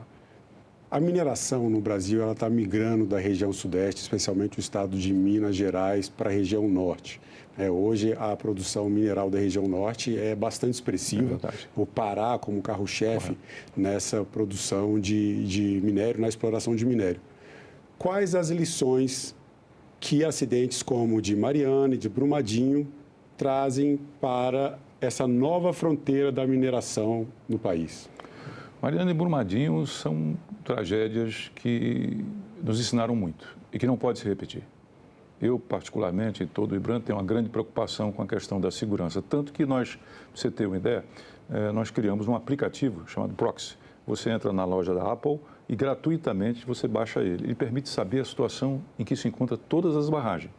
Se elas estão no nível de risco 1, 2, 3, que é o principal, a zona de autossalvamento, se tem fake, se não tem fake, tudo você pode saber lá gratuitamente, que é exatamente o que eu chamo de buscar ter uma honestidade de propósito. Nós queremos isso. A legislação também mudou bastante, mas ainda há um longo caminho. E eu espero que essa semana, que nós estamos conversando agora, no dia 25, a gente venha a ter fechado o acordo de Mariana, pagando as compensações da família, dos municípios, do meio ambiente. Vai ser o maior acordo já feito na história do Brasil, um dos maiores do mundo, que deve chegar próximo a 170 bilhões de reais. Mas o que importa, sobretudo, é jamais repetir aquilo. Jamais repetir aquilo. E nós temos aprendido exatamente com isso. No que diz respeito à questão do avanço para lá, o que eu diria para você é o seguinte, olha, eu tive uma conversa com a ministra Marina Silva, que foi minha colega no Congresso, e eu disse para ela, ministra, eu levei toda a nossa agenda, acabou a agenda? Acabou, ministra, então eu queria falar de um assunto só. Mineração em terra indígena. A senhora pode passar 4, pode passar 8 anos aqui. Nós nunca vamos trazer esse assunto aqui. Eu estou lhe dizendo, nós nunca vamos trazer esse assunto aqui. Não é que nós desconheçamos o que tem na Constituição, no artigo 231, e que permite. Não, nós sabemos e somos a favor. Mas nós não vamos colocar isso em pauta. Nós temos outras coisas a colocar em pauta. Agora, me permita aqui uma sugestão, como seu ex-colega e como cidadão, parte da cidadania, procure regulamentar isso. Porque isso ajudaria muito a tirar a Amazônia das garras do crime organizado e trazer para um desenvolvimento sustentável. Com critério, com rigor, com acompanhamento, com sanções, se necessário, mas faça isso. Não deixe, como quase acontece no governo anterior, que nós teríamos uma decisão que seria catastrófica e nós fomos contra, o chamado PL 191. Sim. Nós publicamente fomos contra isso, porque nós achávamos que ele não era bom para as populações indígenas e que ele favorecia o garimpo ilegal. Então, a nossa posição é muito clara a esse respeito, tá certo? Sim, podemos ir, mas nós não vamos peticionar nesse sentido, embora achamos que é importante fazê-lo, é importante regulamentar para o bem da Amazônia. Bom, dentro dessa questão da legislação, existe hoje um movimento para melhorar as regras de forma que coíbam, porque há uma percepção, inclusive, nessa conferência que nós citamos aqui, que aconteceu em 2022 no Instituto FHC, sim, o Tasso Azevedo mesmo, né, que o senhor falou sobre o MAP Biomas, ele fez uma observação bem interessante. Existe uma percepção, pelo menos era o que existia naquele momento, uma percepção de baixo risco para atividades ilegais na Amazônia. O senhor tem uma experiência em segurança pública e na defesa. O que está faltando para que a atividade legal mude essa percepção de impunidade e passe a entender que essa atividade pode ser punida e que realmente, diríamos aqui, né, recorrendo a um clichê, o crime não compensa? 3 coisas. Em primeiro lugar, um projeto para a Amazônia. A gente defende, está correto, a tutela. A Amazônia é nossa, mas ela diz respeito ao mundo, certamente. A primeira coisa a dizer é que não há um projeto para a Amazônia. O que eu estou querendo dizer com isso? Vamos falar. Você sabe que nós fizemos um grande desenvolvimento no Cerrado da Soja, por exemplo. Aquilo foi um projeto, tá certo? Eu diria que governos desenvolveram e tiveram continuidade. Por quê? Porque ali você primeiro teve a Embrapa, exatamente o híbrido da soja, permitindo que ele fosse plantado e colhido lá exatamente no Cerrado. Depois você teve o investimento para o crédito e as empresas entraram porque elas sabiam que tinha uma taxa de retorno produtiva. E nós hoje alimentamos 1 bilhão, não só da soja, mas 1 bilhão, 1 bilhão e 200 bilhões de pessoas mundo afora. Tá certo? Então, ali é isso que eu chamo a atenção. Há um projeto e ele deu resultados. Qual é o projeto que nós temos para a Amazônia? Nós só ficamos falando e temos que falar e temos que realmente reagir em desmatamento zero, em reduzir o desmatamento. Mas isso não resolve a pobreza. Nós temos 29 milhões de amazônidas que estão vivendo lá. Aquelas pessoas precisam de ter condições de vida, porque senão elas são atraídas, ficam vulneráveis, elas vão para o crime. Então, primeiro que tudo, o Brasil precisa ter um projeto crível, viável para a Amazônia. O Brasil não tem esse projeto. Em segundo lugar, nós precisamos, sem a menor sombra de dúvida, de conseguir convergir e articular, coordenar as forças de segurança da região, inclusive com os países vizinhos. Por que os países vizinhos? Porque 4 dos maiores produtores de droga do mundo estão exatamente na fronteira da Amazônia. Quais são eles? É o Paraguai, é a Bolívia, é o Peru e a Colômbia. Então, veja, nós precisamos de coordenar tudo isso no bojo de um projeto. E terceiro e último lugar, nós temos que ter, sem a menor e qualquer sombra de dúvida, nós precisamos de investimentos. Investimentos que sejam viáveis, investimentos voltados na produção de alimentos sustentáveis, investimentos que sejam sustentáveis em termos, por exemplo, do mercado de carbono, que a gente tem uma grande possibilidade lá dentro. Nós precisamos de empregos gerados para aquelas populações que estão lá, para que elas não caiam na vulnerabilidade e daí elas caiam exatamente na situação do crime organizado. Então, isso é urgente. E eu diria que essa reunião que nós fizemos no ano passado e esse ano, ela tem exatamente isso por mira. Como a gente vai ter um projeto para a Amazônia? Porque o Brasil não tem um projeto para a Amazônia. E sem um projeto que una a sociedade, o Estado e o setor empresarial, as coisas não vão andar. Uma das bandeiras, né, uma das defesas da atividade mineradora, das empresas de mineração, para que essa atividade aconteça na Amazônia de forma legalizada, de forma organizada, é justamente a geração de riquezas, né? Como uma forma de melhorar as condições de vida da população na Amazônia. A gente falou um pouco aqui sobre a imagem da mineração que vem muitas vezes associada à ideia do garimpo ilegal. Quando a imprensa divulga as atividades de garimpo ilegal, por exemplo, em Terra Yanomami, a opinião pública ela se move contra a mineração de forma geral. E uma das questões que nós trazemos aqui é justamente isso, como mudar a percepção da população em relação à atividade mineradora com uma atividade até menos destrutiva para a Amazônia e com a possibilidade de conciliação dessa atividade mineradora com a preservação ambiental. E dentro desse pensamento, dentro dessa reflexão, vem uma preocupação que também vem sendo trazida nesses debates que têm sido realizados, inclusive pelo IBRAM, de que é preciso mudar a imagem da mineração e que, para isso, as empresas mineradoras precisariam avançar para além dos seus territórios, das suas atividades, no sentido de preservar a floresta. Como as empresas podem trazer esse tipo de imagem, por exemplo, na questão da geração da riqueza, que foi o começo dessa fala, né?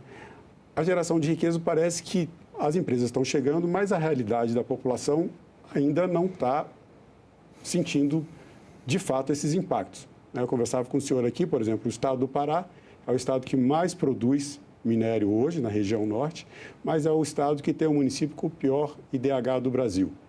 Ao mesmo tempo, o município de Tucumã, também no Pará, embora isso não seja relacionado, é preciso colocar, não seja relacionado à atividade da mineração, sim a outras atividades, é um município que tem apenas 16% da sua cobertura vegetal preservada, menos do que a cidade de Belo Horizonte.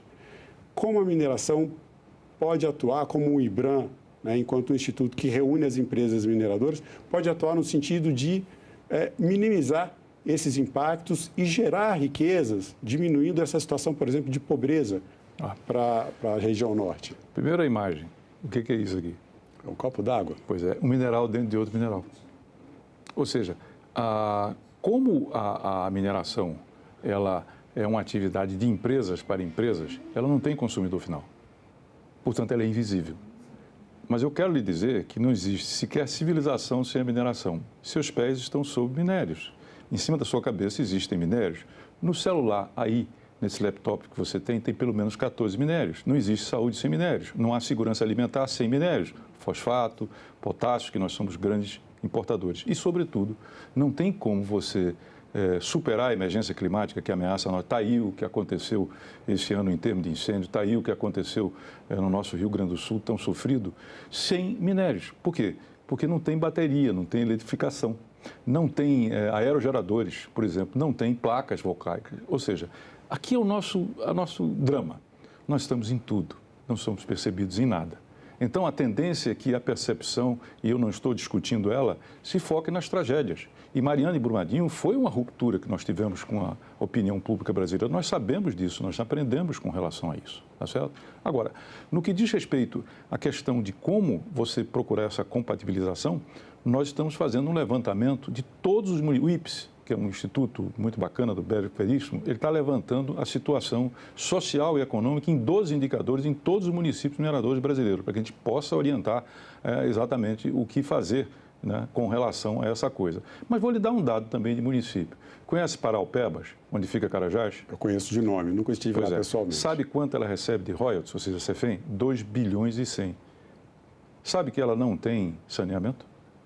Enquanto isso, uma prefeitura de lá participa ano após ano fazendo churrasco para 25 mil pessoas disputando um lugar no Guinness. Esse é um problema que acontece também no Rio, acontecia no Rio de Janeiro com a distribuição de royalties do petróleo. Exatamente. E o que a cidade via como o resultado dos recursos era a festa. Exatamente. Então, é um problema de gestão. No geral, aonde você tem mineração, as informações que nós temos, a qualidade de vida é melhor.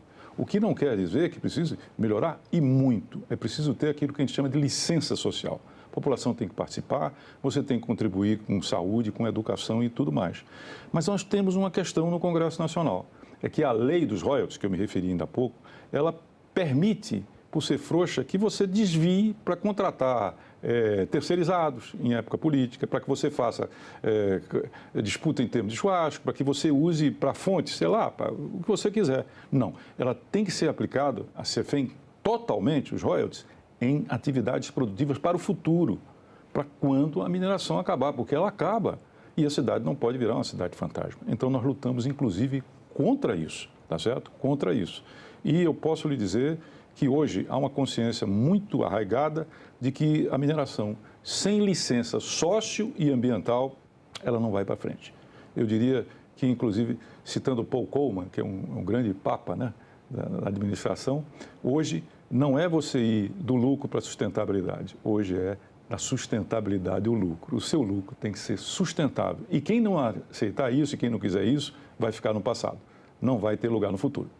Nós falamos aqui da mineração associada ao tripé do ESG, é uma sigla em inglês, mas fala justamente de responsabilidade ambiental, responsabilidade social e governança. Pois não. Dentro dessa parte de governança, seria também papel das empresas mineradoras, por exemplo, em advocacy, procurar canalizar esses recursos, por exemplo, do CEFEM, para que eles não sejam gastos em churrascos e sim em benefícios para a população? Óbvio que tem que ser.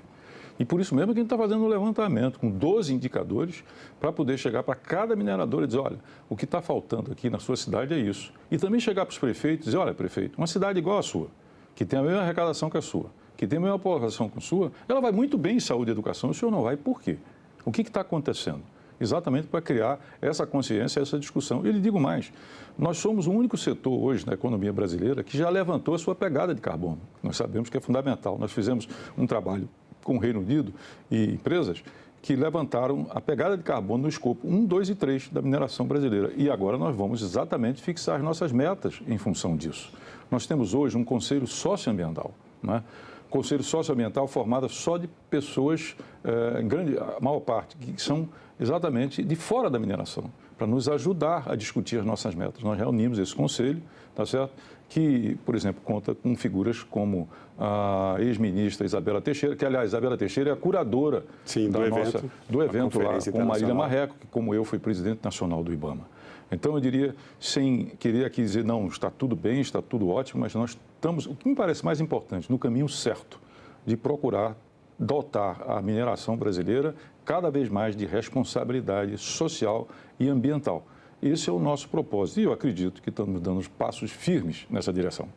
Senhor Raul, eu comentei aqui no começo da entrevista, nós estamos falando de preservação da floresta, preservação ambiental e mineração.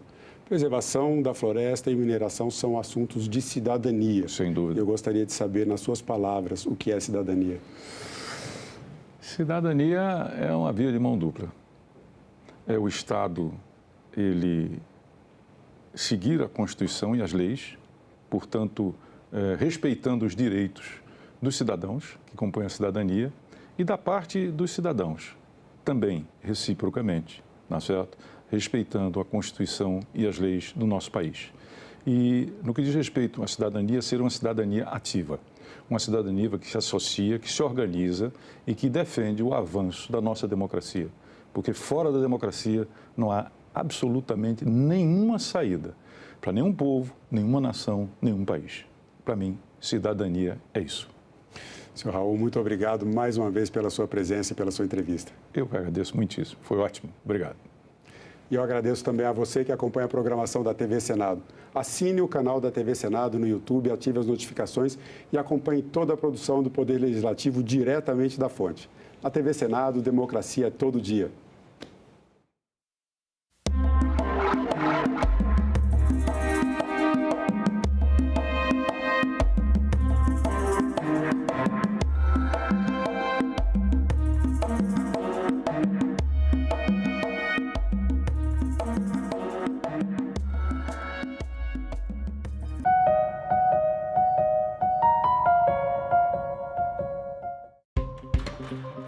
Quais os riscos e benefícios dos implantes hormonais? Quais as regras atuais para aplicação? O produto pode ser usado para fins estéticos? O que os médicos dizem sobre isso? Nossos convidados respondem a essas e outras perguntas ao vivo. TV Senado Live, nesta sexta, 9 horas da manhã. A presente reunião destina-se a realizar audiência pública para instituir o projeto que regulamenta a reforma tributária, projeto de lei complementar número 68 de 2024, que instituiu o IBS, o CBS e o imposto seletivo. A emenda constitucional é muito clara, a regulamentação da reforma tributária deve tratar estabelecer mecanismos que mantenham a competitividade da Zona Franca de Manaus. Abre-se a possibilidade de, em paralelo ao longo da transição, que vai até 2073, que é o prazo previsto para os benefícios da Zona Franca de Manaus, abre-se a possibilidade de desenvolvimento de novas alternativas de desenvolvimento para a região, além daquelas atinente aos benefícios ao polo industrial de Manaus. Vimos a narrativa do Dr. Bernardo Api absolutamente fiel ao texto que veio da Câmara dos Deputados sobre a regulamentação da reforma tributária. Basicamente, todo o texto voltado para a Zona Franca industrial. A Zona Franca do comércio, que é responsável por milhares de empregos no estado do Amazonas, precisa sofrer desta rodada de negociação sobre a regulamentação da reforma tributária uma atenção A política de área de livre comércio ela não envolve apenas o Amazonas e a Zona Franca, ela envolve os 5 estados, os 4 da Amazônia Ocidental, Acre, Rondônia, Roraima e Amazonas, e o Amapá, que é na Amazônia Oriental, que é o irmão caçula aí da Zona Franca, foi o último a entrar em 91. Dia da Consciência Negra, oportunidade para refletir o porquê de tanta desigualdade. Onde é que o racismo se esconde? Nos presídios, desemprego, índices de violência. Como pode haver tanto preconceito num país de maioria negra? Um futuro mais igualitário passa por educação. Tudo isso você vê no Parlamento Brasil. Parlamento Brasil, toda sexta, 8 horas da noite, aqui na TV Senado. Quando os brancos chegaram, eles foram admitidos como mais um na diferença. Quer dizer, demorou para os índios interpretarem que os brancos estavam aqui para ficar e para tomar a terra e, se possível, escravizar os donos da terra. A história da colonização é a história da conquista contínua, da guerra contínua, para ocupar o território e dominar os povos. A falsificação ideológica que sugere que nós temos paz é para a gente continuar mantendo a coisa funcionando. Não tem paz em lugar nenhum. É guerra em todos os lugares o tempo todo. Não é possível nem aceitável que alguma instituição, seja o Estado ou qualquer outra, nos defina o que deve ser família. Não cabe ao Estado, por exemplo, definir o que é uma família. Cabe ao Estado registrar e reconhecer as múltiplas modalidades de família que a sociedade produz.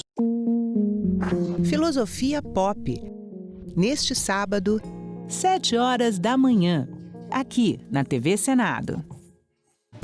Uma notícia falsa pode vir de quem a gente menos espera, no grupo da família ou nas nossas redes sociais. Mas como saber se uma informação é verdadeira? Agora, as informações sobre o Senado podem ser checadas pelo WhatsApp. Envie texto, link, foto, captura de tela ou vídeo de qualquer notícia duvidosa sobre o Senado Federal. Nossa equipe vai analisar o material e responder se a informação é falsa, verdadeira ou imprecisa. Ficou na dúvida? Senado verifica.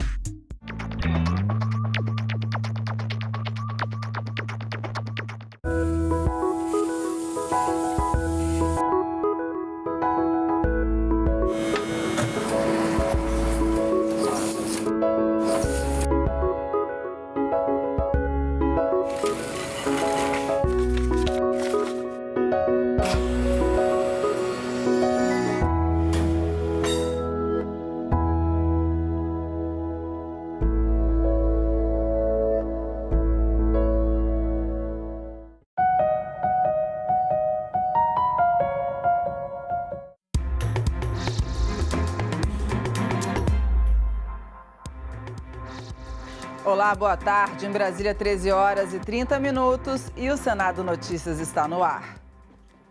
Economia de 70 bilhões de reais em 2 anos. É o cálculo do governo com um pacote de medidas anunciado ontem, incluindo mudanças no salário mínimo, no abono salarial, na aposentadoria de militares, entre outras.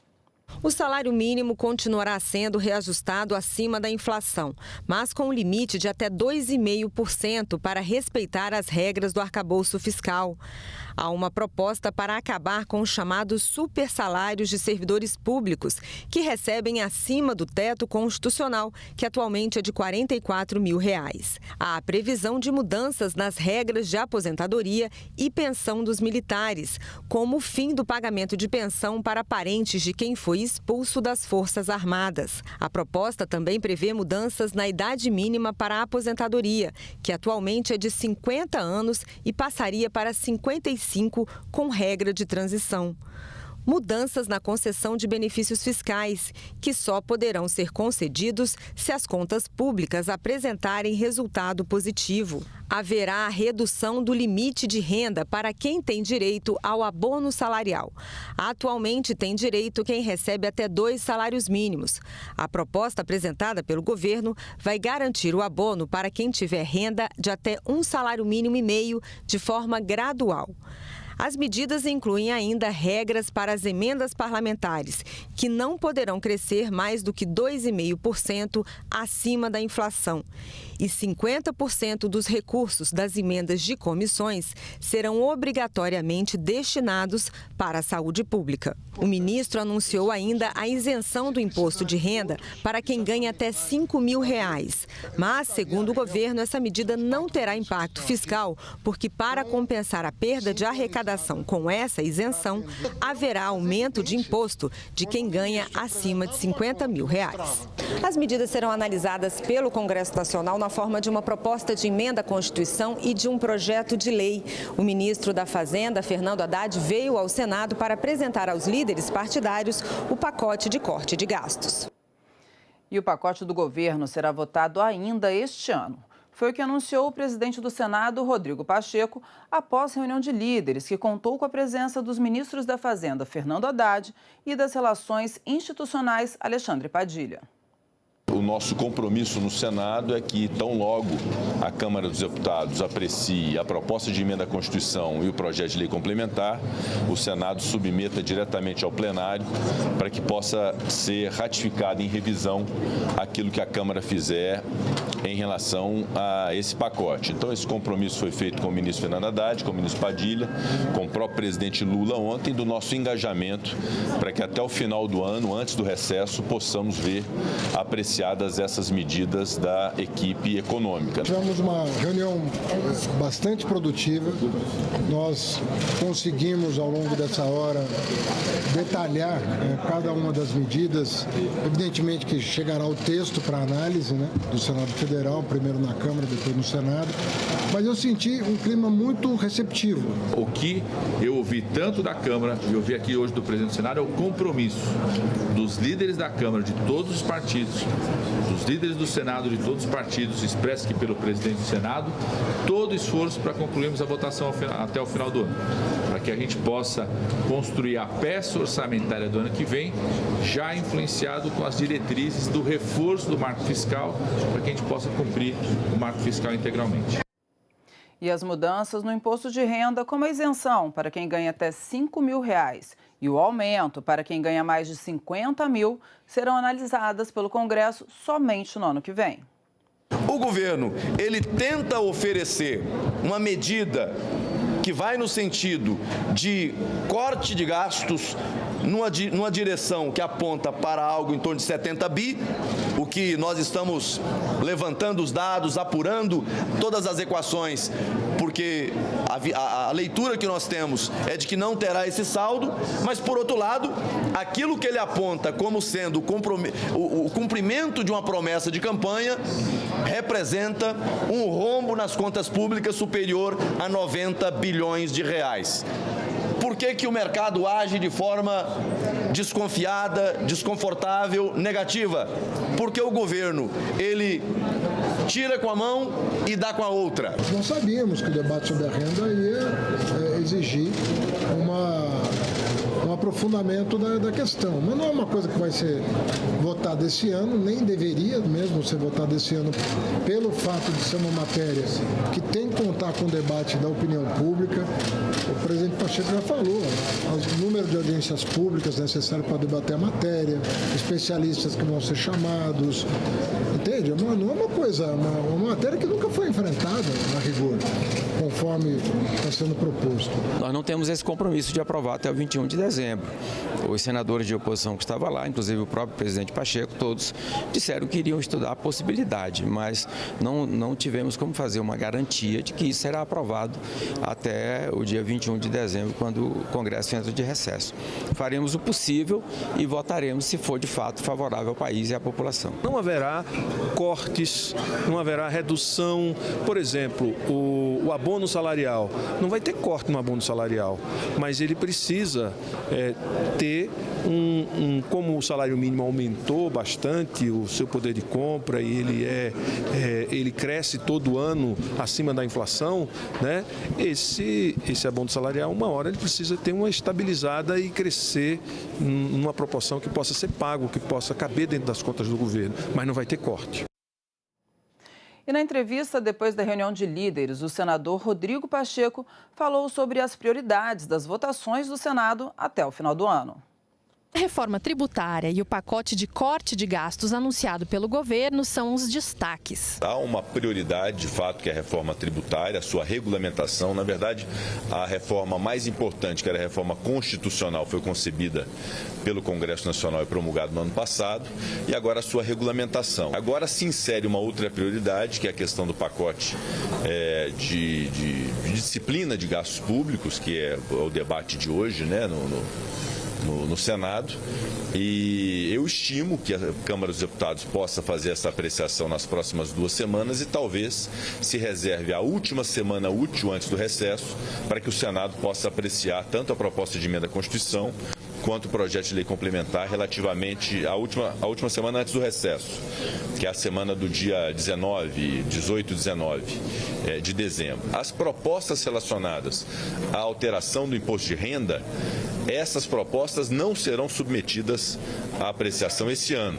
Isso será objeto de uma ampla discussão ao longo de 2025, como foi a reforma tributária do consumo. Pacheco também falou sobre outros temas que foram discutidos na reunião de líderes e que devem ser apreciados pelos senadores nas próximas 3 semanas. Nós temos a apreciação de autoridades do CNJ, do Banco Central, do Superior Tribunal Militar, do CNMP, que nós devemos fazer no dia 11 de dezembro, não é? Deve ter a leitura do parecer na próxima semana, pedido de vista e submeter ao plenário do Senado essas autoridades no dia 11 de dezembro. Temos o programa de transição energética relatado pelo senador Laércio Oliveira, que é um projeto que está na Comissão de Infraestrutura, já pautado para a semana que vem e deve ir a plenário já nessa próxima quarta-feira, tão logo seja apreciado pela Comissão de Infraestrutura. Há o projeto das cooperativas de seguros, que está na pauta, o PLP 143. Nós retiramos para ajustes do relator, que deve retornar também nas próximas semanas à pauta do Senado. O projeto das eólicas offshore, que a Câmara já enviou ao Senado e que está na Comissão de Infraestrutura. Eu solicitei ao presidente da CI que possa fazer análise desse projeto e, uma vez apreciado na comissão, venha a plenário. O da legalização dos jogos, que é um projeto também que veio da Câmara dos Deputados, já foi aprovado na Comissão de Constituição e Justiça do Senado e deve ser submetido, se não na próxima semana, no dia 4, no dia 10 de dezembro, a questão dos jogos. O projeto de inteligência artificial, que hoje está sendo lido na comissão especial, é um projeto, inclusive, que eu tenho a honra de ser o autor desse projeto.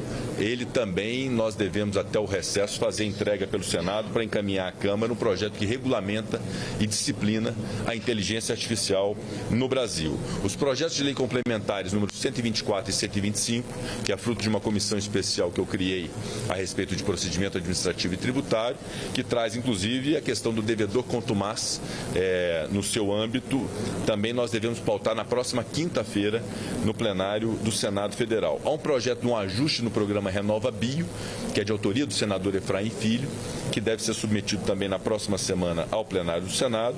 Um projeto de bioinsumos, que foi relatado pelo senador Jacques Wagner, que foi à Câmara e agora retorna ao Senado, que nós devemos também apreciar na próxima semana. Na próxima semana também o programa do Mover, relatado pelo senador Cid Gomes, também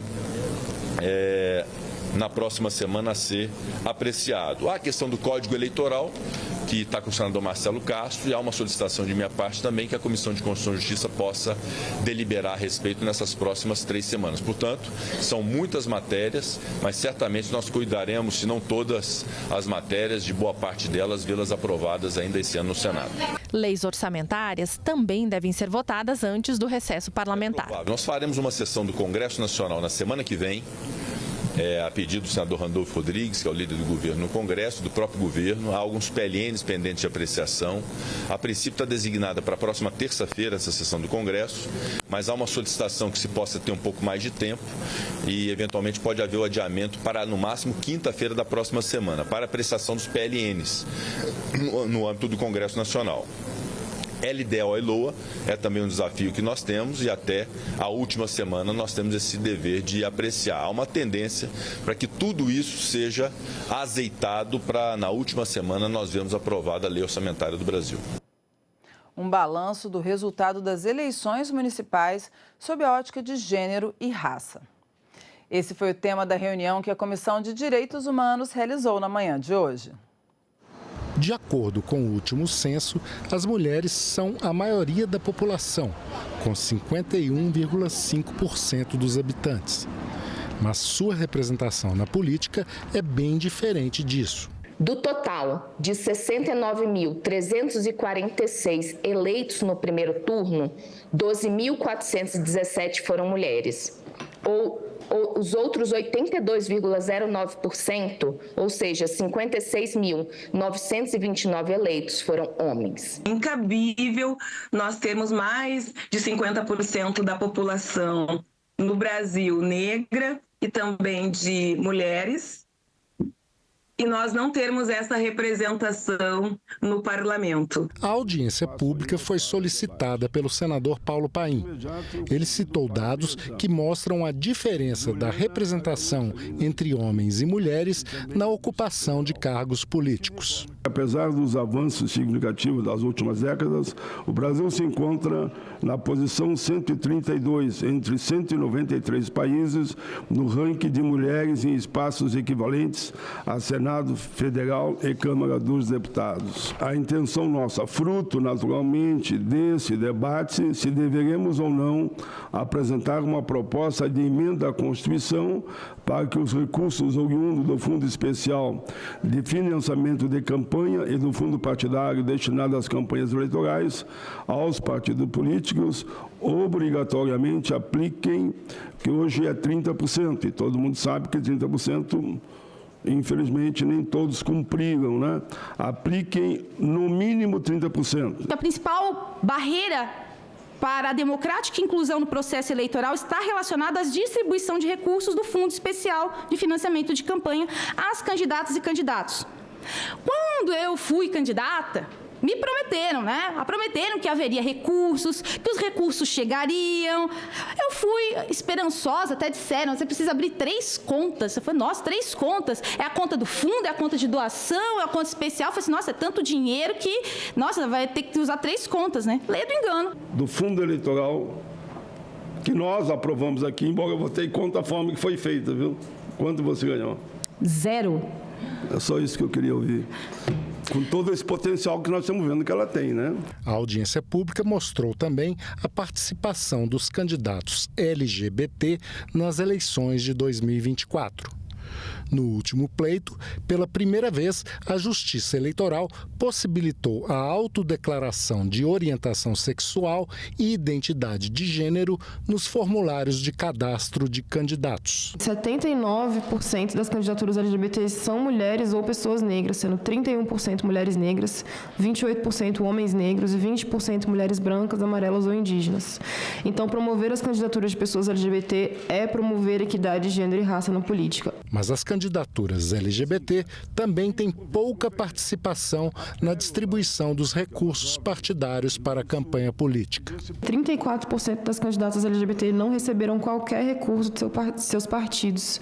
Se elegeram com uma média de R$5.000 arrecadados de outras fontes. Entre os partidos de centro e direita, 51,9% não receberam nenhum recurso do partido.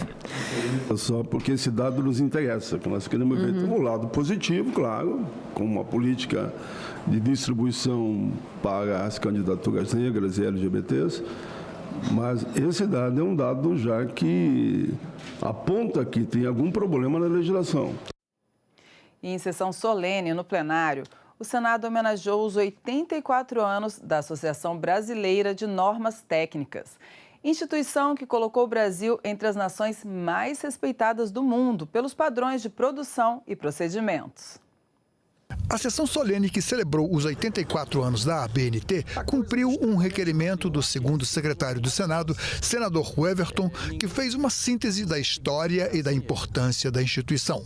A Associação Brasileira de Normas Técnicas, a ABNT, que completou 84 anos no último dia 28 de setembro, ela é invisível, mas onipresente. A BNT, ela promove padrões para a fabricação de produtos e prestação de serviço, criando normas que orientam essas atividades. Essa instituição está muito mais perto de nós e em muito mais lugares que imaginamos. As normas da BNT devem ser atendidas em atividades tão diversas quanto a construção civil, a neutralização de emissões de carbono, ou em estabelecimento de sistemas de gerenciamento do meio ambiente. Não bastasse sua importância nacional, a ABNT é uma entidade respeitada internacionalmente. Eu encerro essa fala agradecendo os inestimáveis serviços prestados pela ABNT e por todos os seus colaboradores, do passado e do presente, na construção de padrões que tornam nossas vidas mais seguras, confortáveis e produtivas. Vocês fazem a diferença no progresso do país. Representantes da associação homenageada, da indústria e do judiciário destacaram a múltipla liderança e sintonia da ABNT com as demandas da sociedade moderna. Eu queria ressaltar, senador Everton, que a ABNT e o Instituto Nós por Elas conseguiram a aprovação de uma norma técnica internacional, a ISO. Isso não seria possível sem a ABNT de combate à violência. Então, o trabalho é lindo, já tem resultados e a gente vai olhar para frente para caminhar com mais projetos e fortalecendo essa história lindíssima de 84 anos que não é invisível. Ela parece invisível, mas não é invisível. Todo produto importado ou fabricado que circular no mercado brasileiro terá a partir do ano que vem, se Deus quiser, e a gente está trabalhando nisso. Estou fazendo aqui esse anúncio, Mário, porque eu acho que nada mais importante do que isso para mostrar a vitalidade da ABNT que você preside. Uma instituição que se reforma e se reestrutura de tal forma que quer que o ano que vem, e a partir dele, todo produto comercializado no mercado brasileiro tenha a sua norma reconhecida imediatamente após a pistola de reconhecimento do QR Code, ler lá se aquele produto está ou não conforme. O trabalho de normatização e normalização realizado pela BNT está presente na nossa vida, na vida de cada um dos brasileiros e das nossas empresas em todos os setores. Nossas normas técnicas têm contribuído de maneira expressiva para o desenvolvimento econômico, social e ambiental. Como a reforma tributária que está sendo discutida pelo Senado poderá impactar a área da saúde. Esse foi o tema da audiência desta quinta-feira na Comissão de Assuntos Sociais. Os debatedores defenderam alíquotas de imposto mais altas para tributar produtos como tabaco e bebidas alcoólicas, pelos danos que causam não só à saúde, como ao meio ambiente, em razão do excesso de embalagens de plástico. O impacto desses produtos sobre a saúde das pessoas e o sistema hospitalar é considerável.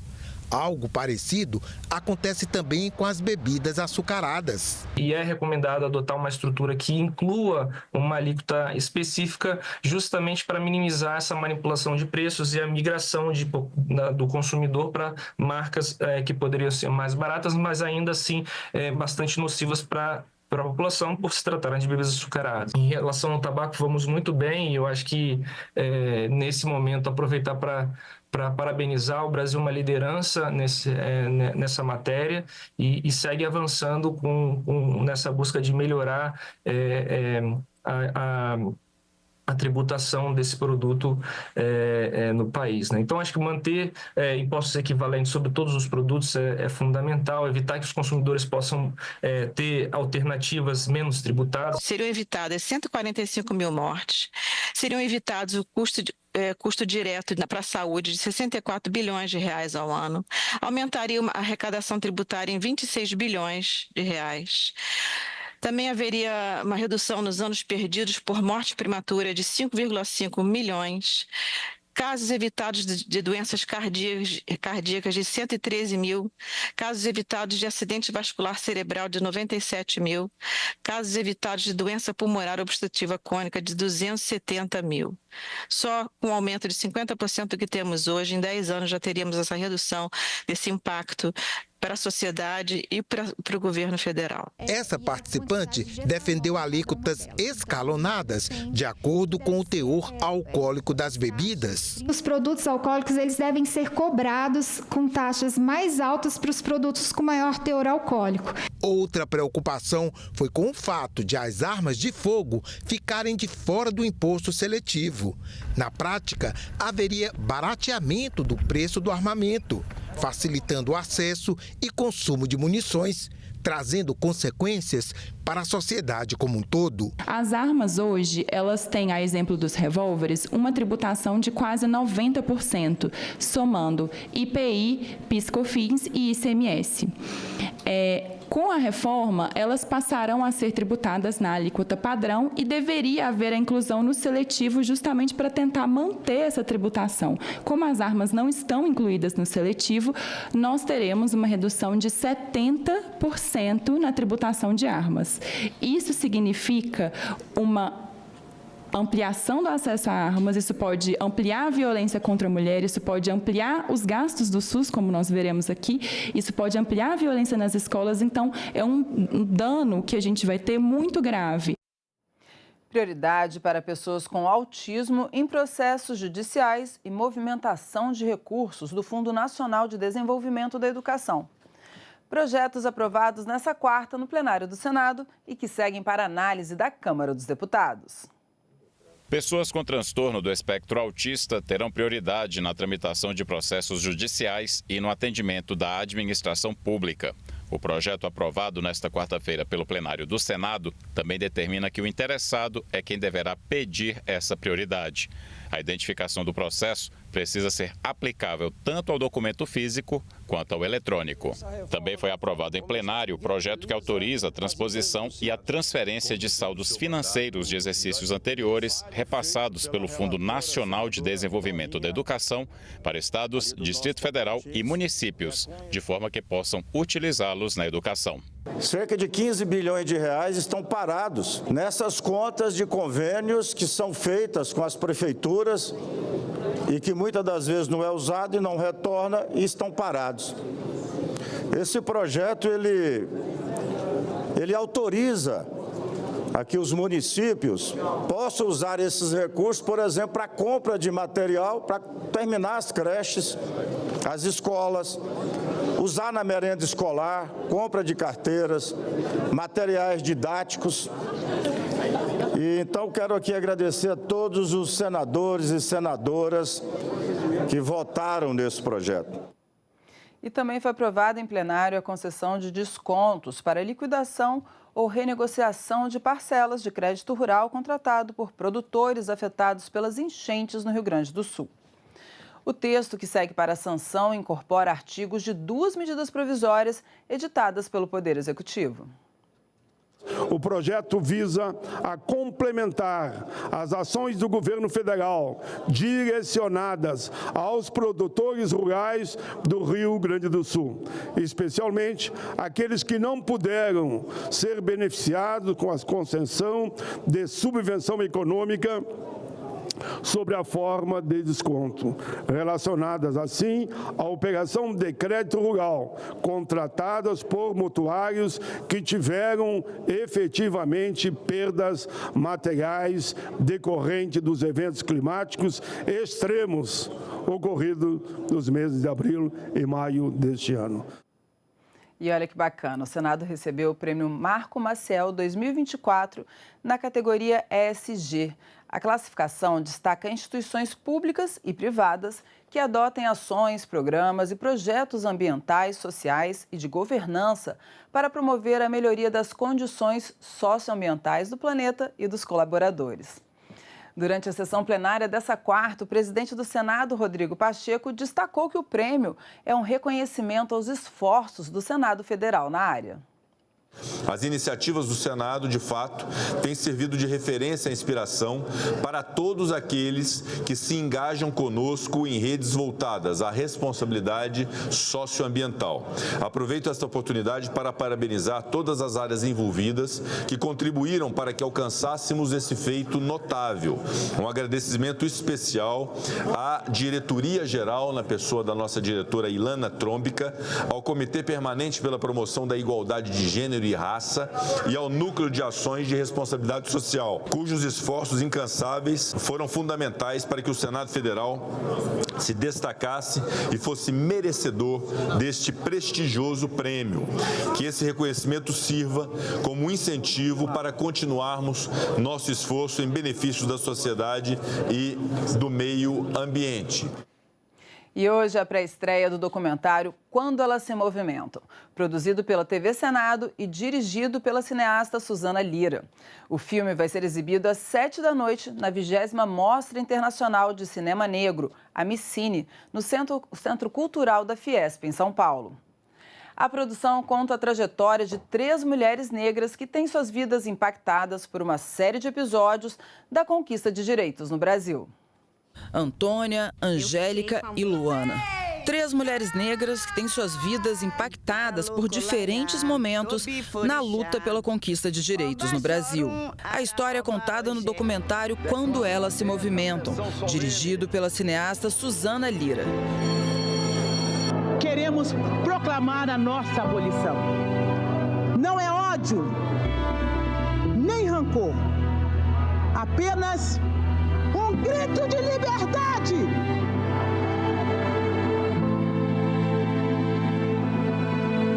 Mulheres negras são a base, da pirâmide social do nosso país.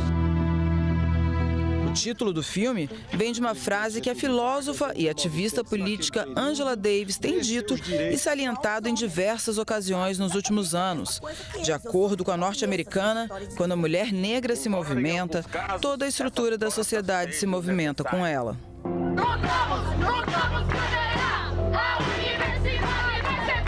As universidades deverão... Será que pode pedir um pouco de silêncio que eu estou... Mas há quem queira colocar na mente dos brasileiros esse veneno, o veneno da raça. O documentário faz parte da comemoração dos 200 anos do Senado.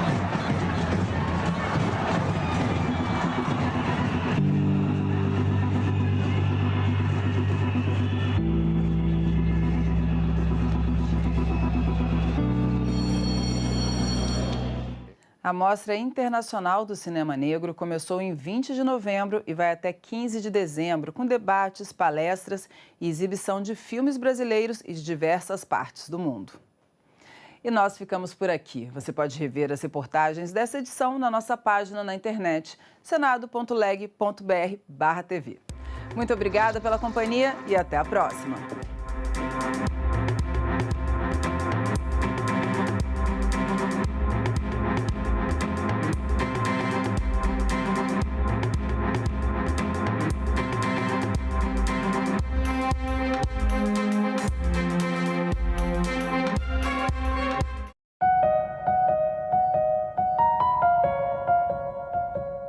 Rios brasileiros e o potencial de exportação, o agronegócio e os benefícios aos ribeirinhos. A gente tem 13 milhões de toneladas que são transportadas. A nossa estimativa é que esse volume chegue a cerca de 28 milhões em 2057. Não faz o menor sentido a gente falar dessas embarcações que já acessam o rio, que já ali navegam sem o menor tipo de restrição, que elas paguem qualquer coisa. Em discussão, hoje, 20h, aqui na TV Senado.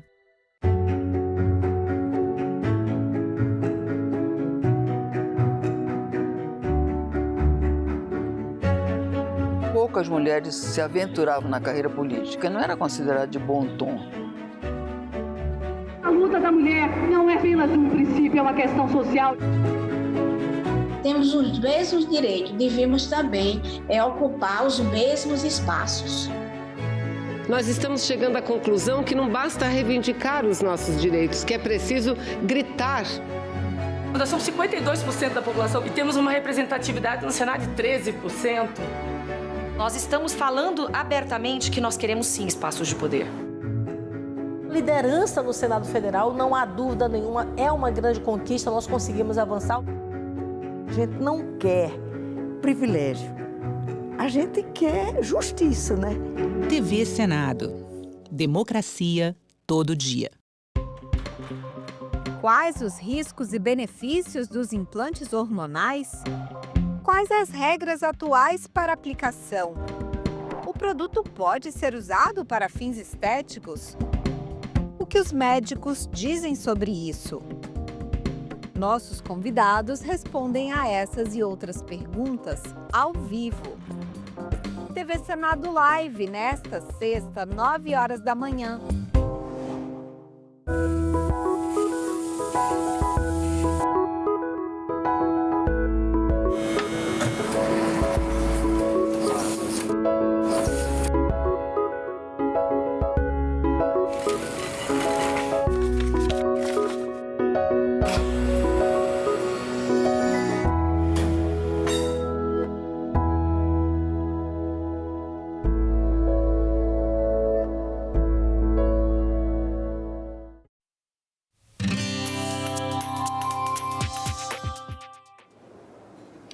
Olá, eu sou a Carla Benevides e este é o programa Argumento. Comissões do Senado querem ouvir os representantes da rede Carrefour do Brasil e da França para esclarecer a declaração que questionou a qualidade da carne dos países do Mercosul. Esse assunto também deve ser debatido na próxima reunião do Parlasul, que acontece agora em dezembro no Uruguai. Aqui ao meu lado está o presidente da representação brasileira do Parlasul, senador Nelsinho Trade. Senador, muito obrigada pela sua presença mais uma vez aqui no programa Argumento. Eu que agradeço, Carla. É um prazer estar aqui conversando com você, com todos os telespectadores e as redes sociais. Senador, já houve a retratação do CEO do Carrefour, mas foi uma declaração que pode trazer, né, prejuízos, uma declaração considerada por vários parlamentares como muito grave. Eu queria que o senhor falasse um pouquinho sobre isso. Na verdade, a primeira fala dele foi muito mais forte do que a retratação, né? Então, a imagem da carne brasileira, que tem padrões de qualidade, que para poder competir no mercado, principalmente de fora, precisa ter sanidade, precisa ter todo um aparato de produção com mais alta tecnologia, e faz com que a gente tenha orgulho disso.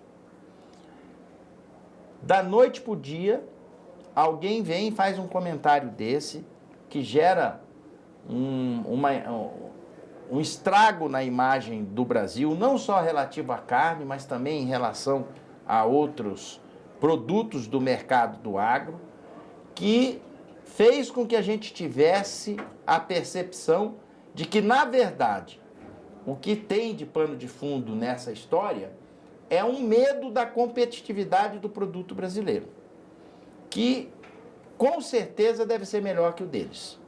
Então eles ficam criando essas situações para poder macular aquilo que, às duras penas, o setor produtivo brasileiro consegue produzir, consegue viabilizar, consegue exportar.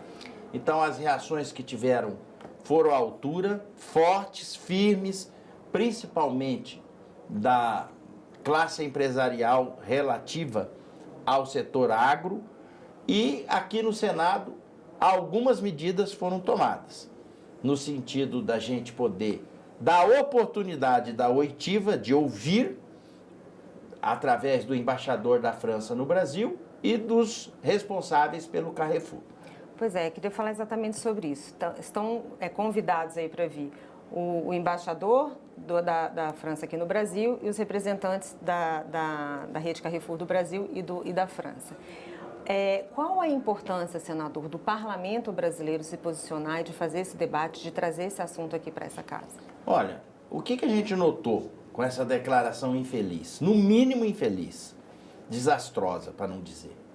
A gente notou que foi agredido o produtor rural brasileiro, aquele que, às duras penas, de sol a sol, trabalha para fazer com que o seu produto possa ser referenciado e garantido com padrão de qualidade para ser exportado. Então, além disso, foi-se cortada uma relação de comércio unilateralmente, sem prazo para você deixar quem fornece se planejar para isso. Então, isso causou um prejuízo muito grande. A questão de ser contraditório ao acordo de livre comércio entre o Brasil, entre o Mercosul, e o Brasil faz parte, e a União Europeia e a França faz parte, isso é legítimo da discussão de um parlamento. Até porque esse acordo, para quem não está compreendendo, para ele poder valer, depois que os executivos acertarem entre eles, tem que ter aprovação do Congresso de cada país desse. Se um desses congressos falar, não, nós não concordamos, o acordo cai por água abaixo. E por que é importante fazer esse acordo? Porque a gente observa a política internacional e vê que há um crescimento exponencial em função até desses desencontros do mercado do continente asiático em cima da América do Sul. Então, as oportunidades que existem, elas estão sendo aproveitadas por quem quer realmente fazer acordos comerciais com a América do Sul, como é o caso a China e os países do continente asiático. Os Estados Unidos, com essa nova política que emergiu das urnas democraticamente, através da eleição do Trump, eles vão se fechar entre eles. O mercado vai ser estimulado para que eles possam, entre eles mesmos, fazer essa comercialização. Fortalecer o americano primeiro. Ora, se isso vai ser verdade, como está pintando que vai, nada mais do que natural para você se defender daquilo que você poderia estar fornecendo para os Estados Unidos, você tinha que unir o Mercosul com a União Europeia para fazer frente a essa situação, que infelizmente, pelo que a gente observou, não vai ser possível nesse curto prazo.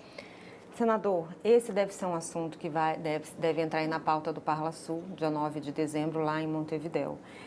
Como que está a conversa com os outros parlamentares dos outros países que compõem o parlamento, que compõem o Mercosul? Muito boa a sua pergunta. Do mesmo jeito que a gente se sentiu ofendido, a palavra é essa, os parlamentares da Argentina, do Uruguai, do Paraguai, também se sentiram, porque no primeiro momento falaram do Mercosul, aí depois especificaram para o Brasil. Então, com certeza o debate vai estar quente e acalorado no dia 9 de dezembro lá em Montevidéu. E o senhor acha que ainda tem aí uma esperança, apesar de toda essa confusão em relação à França e o próprio parlamento francês já rejeitou o acordo, ainda tem alguma esperança de se fazer o acordo Brasil, União Europeia-Mercosul? Eu acho que é mais difícil agora. Sempre teve esse senão. Quantas vezes eu já vim aqui falar com você? Sim. Acordo de livre comércio, sempre a França é um empecilho. Na verdade, é o seguinte, eles têm medo da competitividade do produto agrícola brasileiro, que é melhor que o deles. A razão é simples. Então, eles ficam inventando coisa para poder fazer com que isso não ande para frente. O senhor falou, e vários senadores falaram também, inclusive essa foi uma pauta que uniu o governo e a oposição, inclusive. Não quer assinar o acordo, não quer fazer o acordo, tudo bem, mas não venha falar mal da nossa carne, não é isso? É verdade. É a mesma coisa a gente começar a falar mal do vinho francês. Falar mal dos produtos que eles têm. A troco do que nós vamos fazer isso? Não é por aí. Não quer celebrar o acordo de livre comércio Mercosul-União Europeia?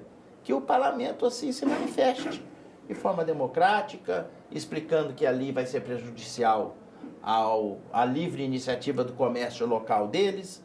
Isso é aceitável e compreensível. Agora, colocar como pano de fundo uma imagem que poderá ter desdobramentos em outros produtos brasileiros, Isso nós não vamos aceitar. Nós estamos aqui para defender o agro brasileiro e o setor produtivo do Brasil. Os próximos passos, então, serão ouvir esses representantes, o embaixador e debater o tema no Parla Sul. Perfeitamente. Então, logo chegar de Montevidéu, nós estaremos aqui para te trazer as novidades. Então tá, senador, muito obrigada pelos seus esclarecimentos. Obrigado. E volte sempre. Obrigado, querida. E eu agradeço a você também que nos assistiu. Se você quiser rever esse programa, é só acessar o nosso site senado.leg.br/tv ou acessar o nosso canal no YouTube. Obrigada pela sua companhia e até o próximo argumento.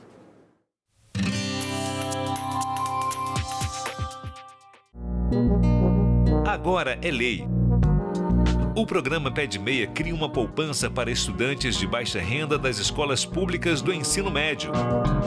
Os alunos vão receber 9 parcelas de R$ 200 mensais e mais um depósito de R$ 1.000 no final de cada ano concluído com aprovação. As escolas devem enviar ao governo federal os dados dos bolsistas do Pé de Meia. O Senado votou, agora é lei. Dia da Consciência Negra, oportunidade para refletir o porquê de tanta desigualdade. Onde é que o racismo se esconde? Nos presídios, desemprego, índices de violência. Como pode haver tanto preconceito num país de maioria negra? Um futuro mais igualitário passa por educação. Tudo isso você vê no Parlamento Brasil. Parlamento Brasil, toda sexta, 8 horas da noite, aqui na TV Senado. Meu nome é Felipe Figueiredo, sou professor de História, podcaster e youtuber e estou aqui para falar um pouco com vocês sobre a participação brasileira nas 2 guerras mundiais. A participação brasileira nesses conflitos, é claro que envolveu muitas decisões políticas e diplomáticas, mas também teve a participação de um importante senador da República, senador Rui Barbosa. Impressionante ele, né? É interessante como ele tem acesso ao presidente da época, ele era um dos principais conselheiros do presidente. Isso, ele era um homem muito próximo ao Venceslau Braz, né, que era presidente brasileiro no período que o Brasil entra na Primeira Guerra Mundial, e ele vai ser o proponente da entrada do Brasil na guerra do lado da Entente, né, França, Reino Unido, Estados Unidos, pensando na futura ordem internacional que viria a ser construída depois do conflito. Aí, muito tempo depois, vem a Segunda Guerra, mas continua a Alemanha como protagonista. Ela, de novo, afunda navios brasileiros e aí fica difícil a neutralidade. A Alemanha comprava muito café, muito algodão do Brasil. Em 1938, a Alemanha foi o maior destino de exportações brasileiros, né, o ano anterior da guerra. E a gente não pode desvincular, né, a participação brasileira na Segunda Guerra Mundial do acordo feito com o governo dos Estados Unidos, o governo Roosevelt, do uso de bases no território brasileiro e a construção da siderúrgica nacional. Depois da guerra, né, nós temos um momento de euforia muito grande na política nacional, na sociedade brasileira, né, nós temos o retorno desses veteranos de guerra e ganha muita força ali a ideia de, olha só, nós estamos lutando contra regimes autoritários fora do Brasil, mas nós temos um regime autoritário aqui dentro. Decisões políticas e diplomáticas marcaram as participações brasileiras antes, durante e depois das 2 grandes guerras. Senado, 200 anos.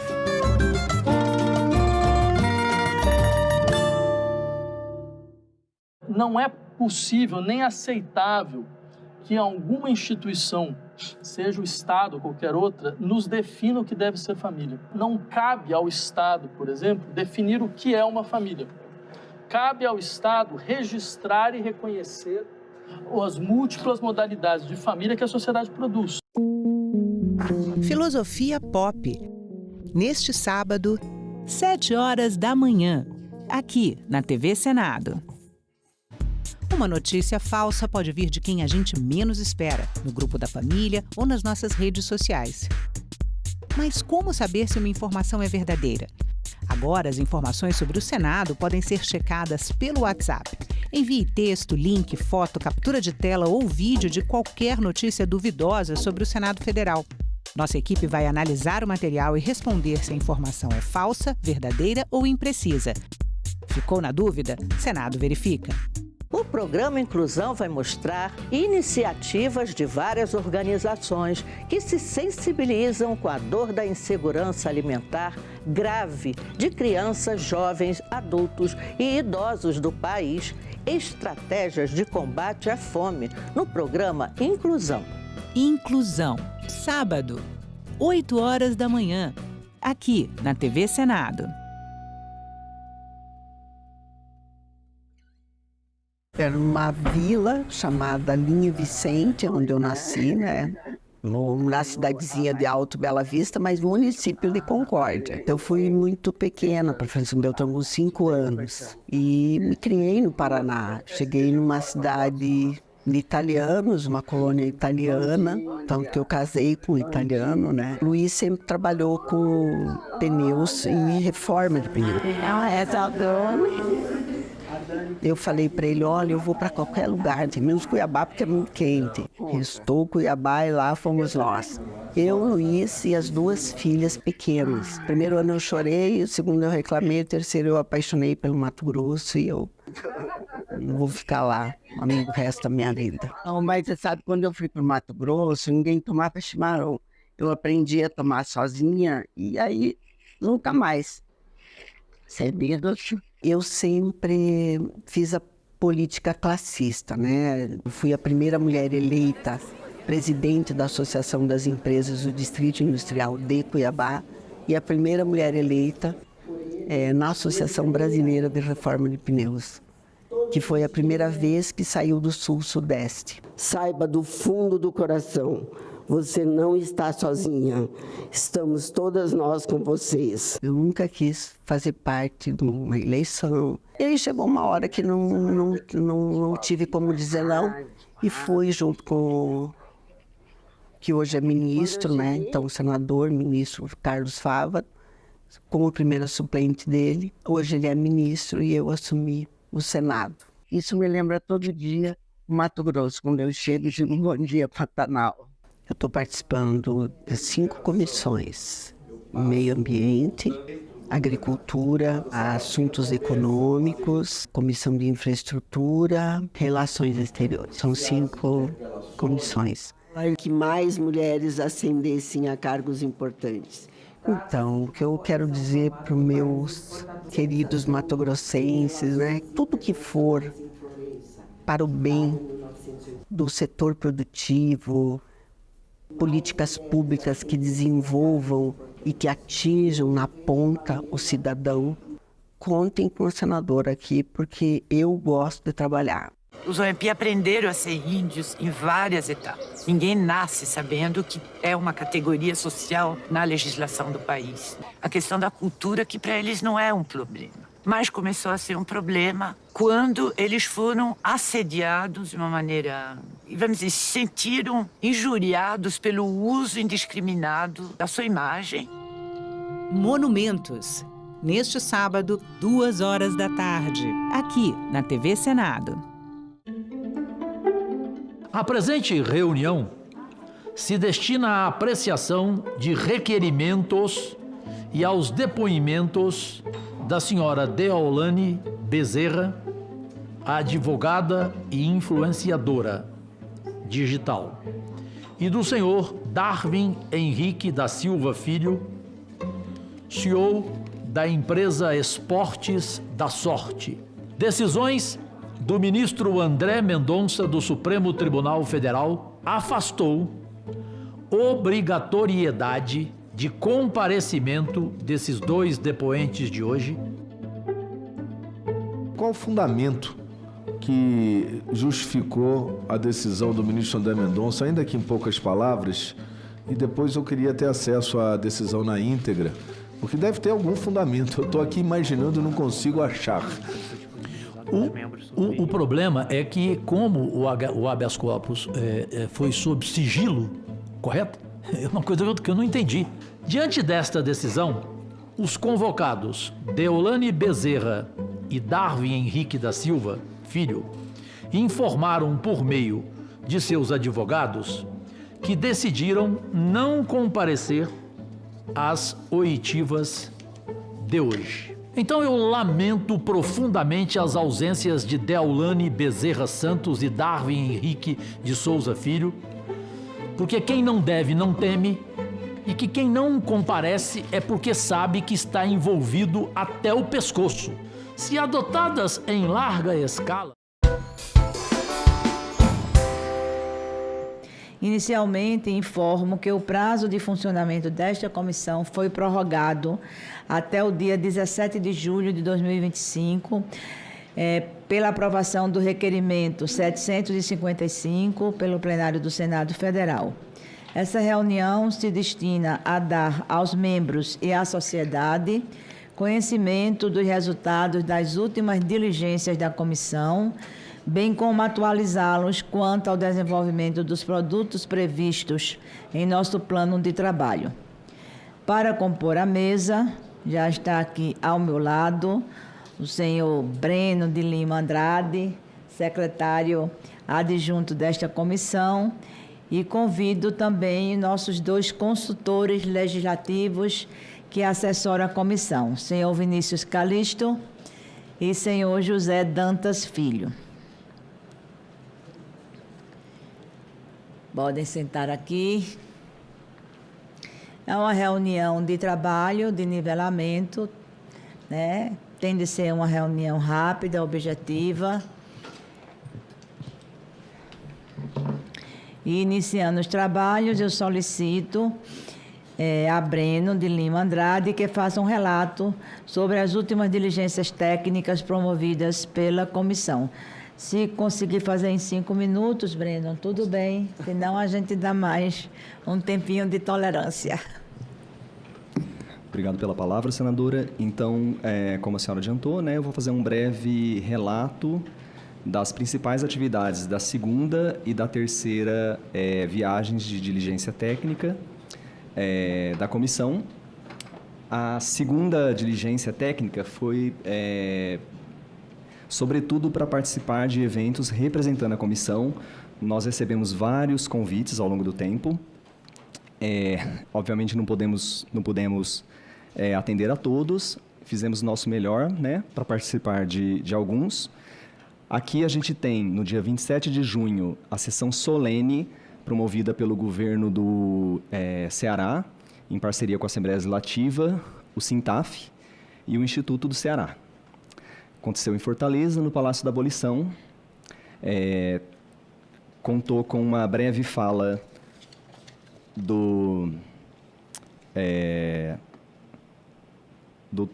senhor Liduínio Lopes de Brito, e foi entregue a medalha Padre Mororó, que é um símbolo, né, de resistência no Ceará, a várias autoridades e convidados. Na sequência, a gente se deslocou para o Crato, onde a comissão foi convidada a participar de uma audiência pública. Ela aconteceu no Centro Cultural do Cariri, né, e foi convocada a pedido do deputado estadual De Assis Diniz. Tivemos várias falas interessantes. Posso dizer que a tônica do evento foi destacar o papel histórico da Bárbara de Alencar, né, nas lutas do Ceará. E foi apresentado também pelo SINTAF o projeto Caminhos de Bárbara, que busca resgatar as principais localidades por onde essa heroína cearense passou. Em Olinda, na sequência, aconteceu a abertura das atividades dos 200 anos, promovida pelo Estado de Pernambuco, né, organizada pela vice-governadoria. Aí a senhora esteve presente, né? Tivemos apresentações culturais, falas da governadora, vice-governadora, e nessa ocasião foi apresentada uma nova representação do Frei Caneca pelo artista Roberto Ploeg, né? Até então a gente tinha uma imagem de Frei Caneca triste, né, prestes a ser morto, e agora a gente tem uma imagem mais viva dele, né? E foi feita com base em resgates históricos de qual seria a representação ideal do Frei Caneca, quais seriam as feições dele. Contou com o trabalho desse artista. Passando para a terceira diligência, ela aconteceu a pedido do senador Efraim Filho, por meio do requerimento 6 de 2024, apresentado e aprovado por essa comissão, e buscou, sobretudo, identificar o papel da Paraíba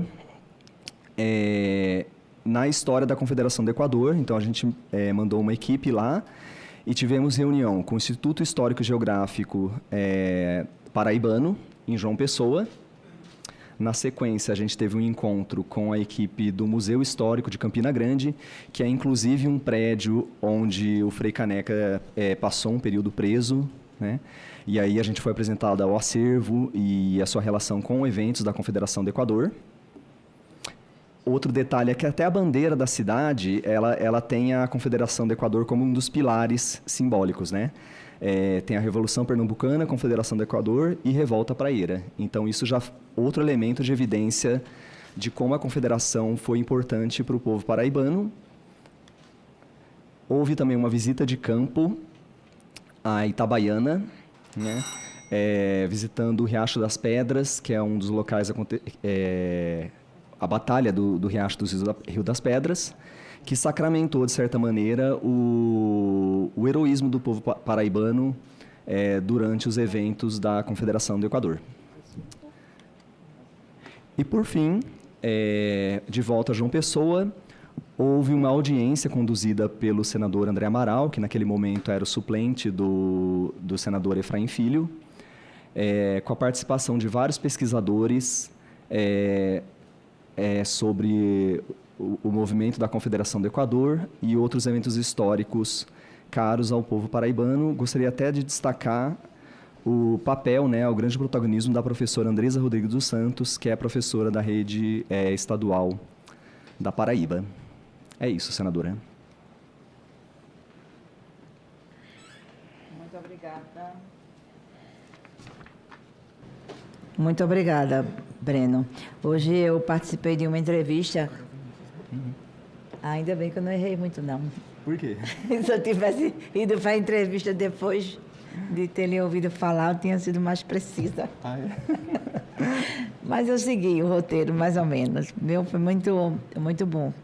Agora eu vou passar para Vinícius Calixto para que ele faça um relato sobre a participação da comissão no seminário comemorativo dos 200 anos da Confederação do Equador. Foi um seminário que ocorreu em Pernambuco, não é isso? Foi de âmbito nacional, mas a sede foi em Pernambuco. Pois não, Vinícius. Bom, boa tarde, senadora. Cumprimentar os demais representantes, colegas aqui do Senado. Eu vou ser bem breve, só para relatar esse evento, que foi um evento bem importante e um evento que mobilizou a comunidade acadêmica e também outros pesquisadores assim que estão ligados à comissão também lá estadual de Pernambuco. E foi um evento que aconteceu lá na Escola Judicial de Pernambuco, na ESMAP. E ele aconteceu em agosto, dos dias 14 a 16 de agosto. E foi um evento que trouxe... provavelmente foi um dos eventos, com certeza, um dos eventos mais... que mais se aprofundaram na temática da Confederação do Equador, agora no seu bicentenário. Nós nos dividimos para acompanhar todas as palestras eram simultâneas, tivemos vários professores das principais universidades, a professora Heloísa Starling fez o encerramento, o professor Luiz Villalta fez a abertura, e foi um evento que trouxe também um livro, que a gente até trouxe para a comissão também, um livro que foi lançado sobre os escritos, a obra do Frei Caneca, que foram revisitados, um livro editado pela CEP, né, e teve esse lançamento do livro lá também. A gente menciona também o relevo desse evento por trazer outros estados também, além de Pernambuco. Tivemos pesquisadores falando sobre Alagoas, sobre Ceará, sobre a própria Paraíba também. Então, foi realmente um evento que agregou muito para a nossa comissão. A gente estar presente lá foi muito importante. Nós estivemos com representantes da consultoria, da secretaria, do gabinete, professor Horácio, outros representantes do gabinete da senadora também estiveram lá. Então, foi realmente um evento bem interessante para a gente, que mobilizou a comissão e que, com certeza, contribuiu para a gente poder ter um relatório mais profundo e também estreitar os laços com o pessoal de Pernambuco, né? Acho que, basicamente, é esse o resumo do evento específico, né? Obrigado. Muito obrigada, Dantas. O gabinete, eu pessoalmente não pude ir, mas tanto a comissão esteve, como o gabinete também esteve nesse seminário. Eu vou conceder a palavra agora para Dantas, para o servidor Dantas, para que ele faça um relato sobre o estado das atividades que estão sendo desenvolvidas pela comissão. Boa tarde a todos. Boa tarde, senadora. Basicamente, eu vou falar de 3 atividades que a gente desenvolveu também durante esse período, que são bastante importantes. Em primeiro lugar, nós fizemos uma visita técnica à Fundação Joaquim Nabuco de Pernambuco, que é um dos maiores repositórios que existem sobre questões nordestinas, né? A ideia dessa visita foi principalmente o levantamento de material que a gente pudesse utilizar na elaboração, na confecção de outras atividades que a gente está envolvido, a criação do portal de informações sobre a Confederação do Equador aqui no Senado, a elaboração do documentário, resumindo essa história da Confederação, né, que também está a ponto de ser lançado já, data prevista para o dia 10 de dezembro, né? E várias outras coisas que a gente tem preparado aqui dentro, né? No final das contas, depois de alguns dias de trabalho, eu e o Breno principalmente, né? Nós chegamos a examinar aproximadamente uns 4 a 5 mil documentos, livros, mapas, né? Uma boa parte do material que estava disponível. Lembrando que a Fundação tem uma restrição que nem tudo dela está na internet, por isso foi necessário essa atividade presencial lá para a gente ter acesso realmente a tudo que eles já tinham digitalizado, mas não disponível ao grande público. Nós trouxemos, no final das contas, a digitalização de 16 obras raras, principalmente referentes ao centenário da Confederação do Equador, acontecido em 1924, 9 mapas históricos importantes para você entender a questão pernambucana e a questão do próprio Recife durante essa movimentação, mais de 413 imagens de vários tipos, fotografias antigas, desenhos, aquarelas, né, do período, né, e 3 vídeos digitalizados de antigos filmes elaborados também por ocasião do centenário da Confederação do Equador. Todo esse material vai ser utilizado principalmente na confecção do documentário e na confecção do site, né, do portal de informações que a gente está criando dentro da página do Senado.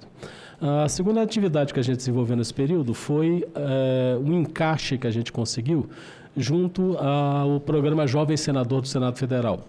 Esse programa traz representantes de todos os estados, né, para passarem uma semana aqui com a vivência legislativa, né, que é importante para a formação da juventude. E a gente conseguiu um encaixe. Foi a primeira vez que nós apresentamos uma palestra dentro dessas atividades do Jovem Senador. E a gente pode dizer que foi um negócio muito bem sucedido, porque nós trouxemos 3 professores, né, a professora Lídia Rafaela, que pesquisa a partir de fontes relacionadas com diversões e com festas populares, mas os temas principais são a formação do Estado Nacional, né?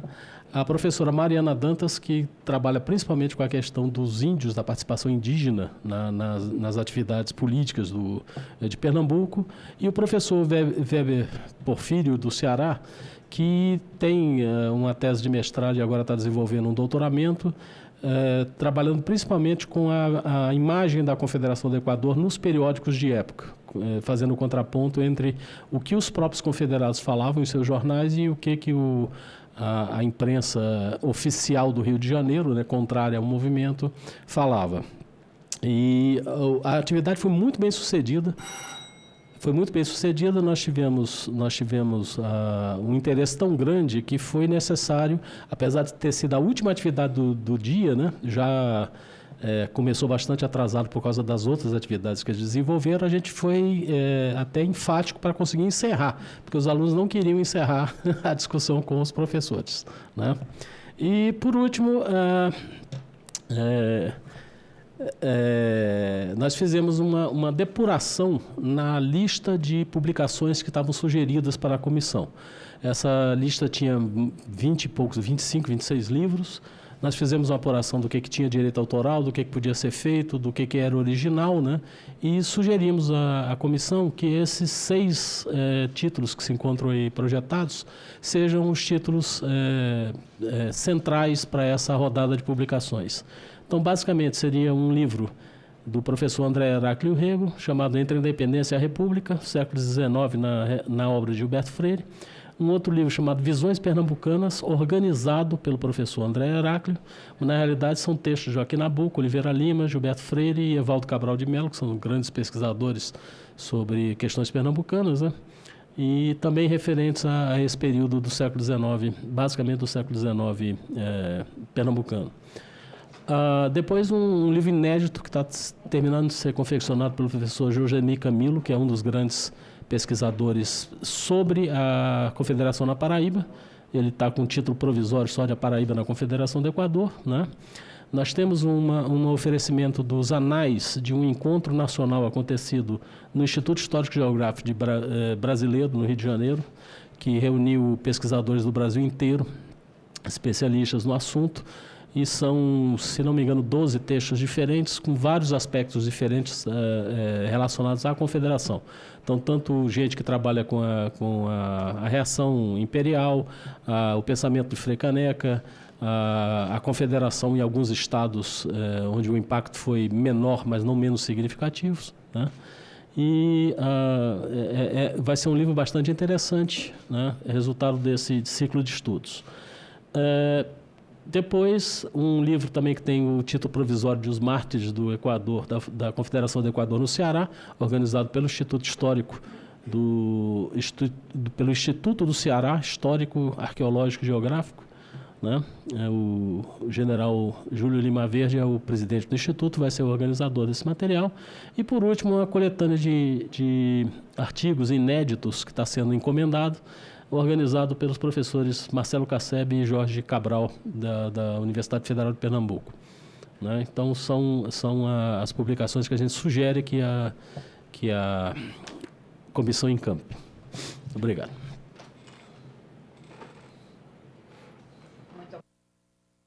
Muito obrigada, Dantas. Com esse roteiro todo aqui definido, que eu aproveito para parabenizar a comissão técnica, né, pela execução de todo o roteiro, a representação nos eventos, né, toda essa capacidade de síntese e de organizar aquilo que a gente quer oferecer, né, ao Senado. Certamente nós teremos alguns pontos focais a partir de todo esse trabalho, né? Eu destaco cronologicamente o primeiro, que vai ser o lançamento do documentário, né, que talvez não fique nele só, né?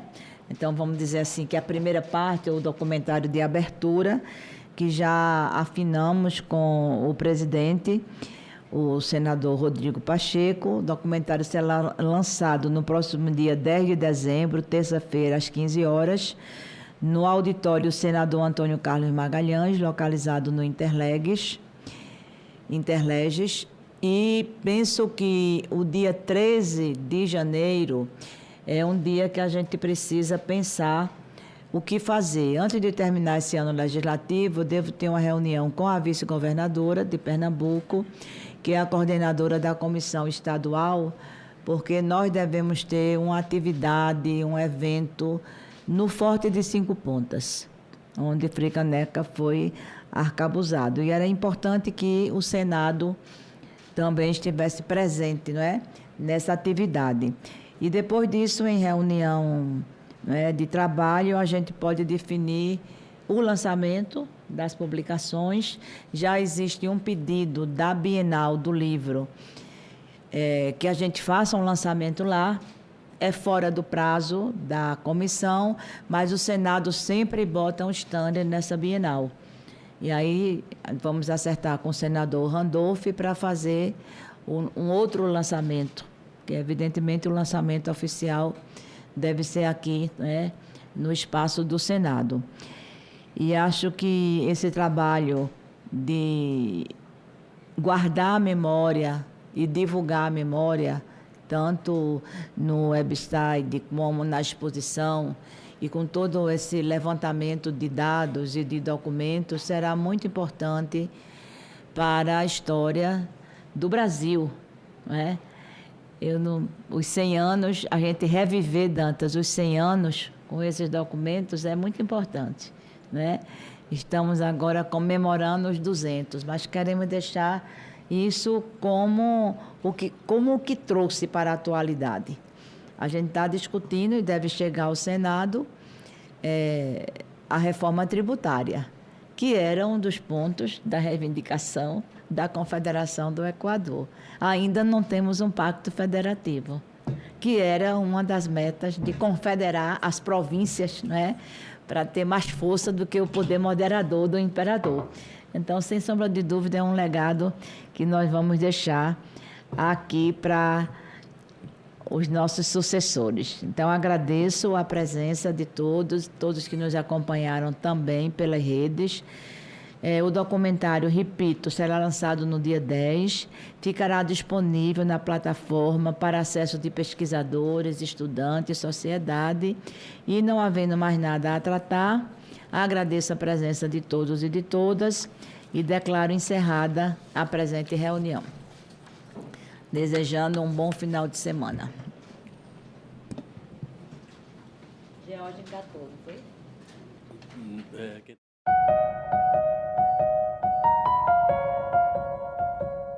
Rios brasileiros e o potencial de exportação, o agronegócio e os benefícios aos ribeirinhos. A gente tem 13 milhões de toneladas que são transportadas. A nossa estimativa é que esse volume chegue a cerca de 28 milhões em 2057. Não faz o menor sentido a gente falar dessas embarcações que já acessam o rio, que já ali navegam sem o menor tipo de restrição, que elas paguem qualquer coisa. Em discussão, hoje, 20h, aqui na TV Senado.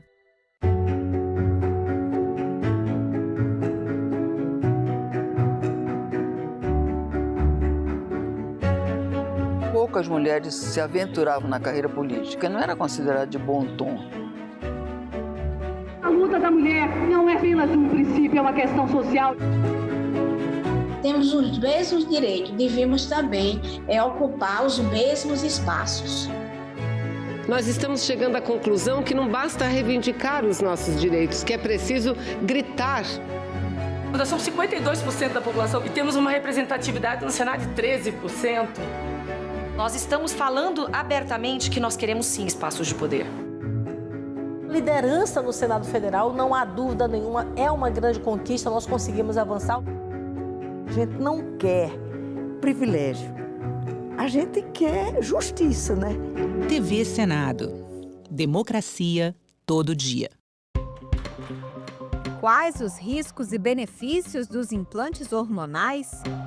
Quais as regras atuais para aplicação? O produto pode ser usado para fins estéticos? O que os médicos dizem sobre isso? Nossos convidados respondem a essas e outras perguntas ao vivo. TV Senado Live, nesta sexta, 9h. Agora é lei. Já está em vigor a Política Nacional de Manejo Integrado do Fogo. São diretrizes para as queimadas controladas e prescritas, visando a proteção das pessoas e da biodiversidade. O manejo é vital para evitar incêndios florestais de grandes proporções que causam danos à natureza e prejuízos à economia. O Senado votou. Agora é lei.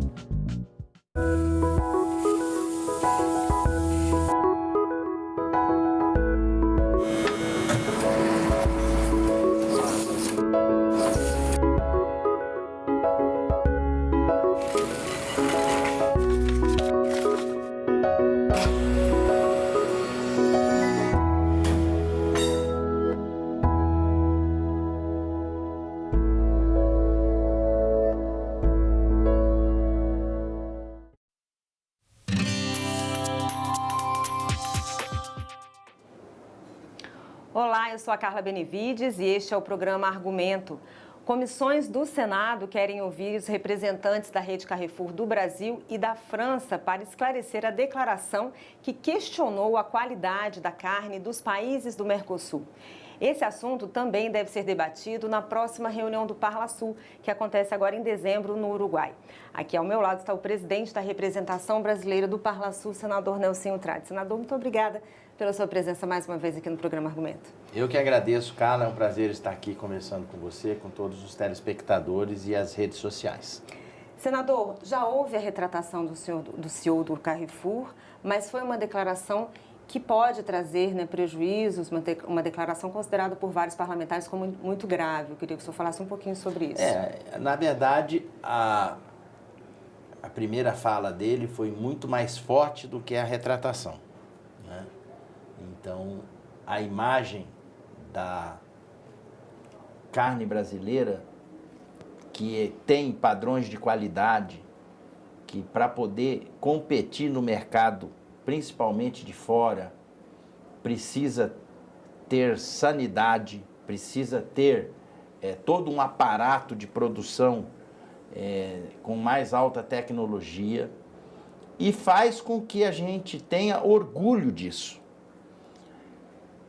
Da noite para o dia, alguém vem e faz um comentário desse que gera um estrago na imagem do Brasil, não só relativo à carne, mas também em relação a outros produtos do mercado do agro, que fez com que a gente tivesse a percepção de que, na verdade, o que tem de pano de fundo nessa história é um medo da competitividade do produto brasileiro, que com certeza deve ser melhor que o deles. Então, eles ficam criando essas situações para poder macular aquilo que, às duras penas, o setor produtivo brasileiro consegue produzir, consegue viabilizar, consegue exportar. Então, as reações que tiveram foram à altura, fortes, firmes, principalmente da classe empresarial relativa ao setor agro, e aqui no Senado algumas medidas foram tomadas, no sentido da gente poder dar oportunidade da oitiva de ouvir, através do embaixador da França no Brasil e dos responsáveis pelo Carrefour. Pois é, queria falar exatamente sobre isso. Estão convidados aí para vir o embaixador da França aqui no Brasil e os representantes da rede Carrefour do Brasil e da França. Qual a importância, senador, do parlamento brasileiro se posicionar e de fazer esse debate, de trazer esse assunto aqui para essa casa? Olha, o que a gente notou com essa declaração infeliz, no mínimo infeliz, desastrosa, para não dizer? A gente notou que foi agredido o produtor rural brasileiro, aquele que, às duras penas, de sol a sol, trabalha para fazer com que o seu produto possa ser referenciado e garantido com padrão de qualidade para ser exportado. Então, além disso, foi-se cortada uma relação de comércio unilateralmente, sem prazo para você deixar quem fornece se planejar para isso. Então, isso causou um prejuízo muito grande. A questão de ser contraditório ao acordo de livre comércio entre o Brasil, entre o Mercosul, e o Brasil faz parte, e a União Europeia e a França faz parte, isso é legítimo da discussão de um parlamento.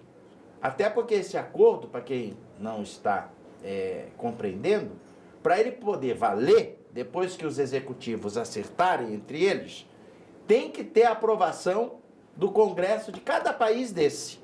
Se um desses congressos falar, não, nós não concordamos, o acordo cai por água abaixo. E por que é importante fazer esse acordo? Porque a gente observa a política internacional e vê que há um crescimento exponencial em função até desses desencontros do mercado do continente asiático em cima da América do Sul.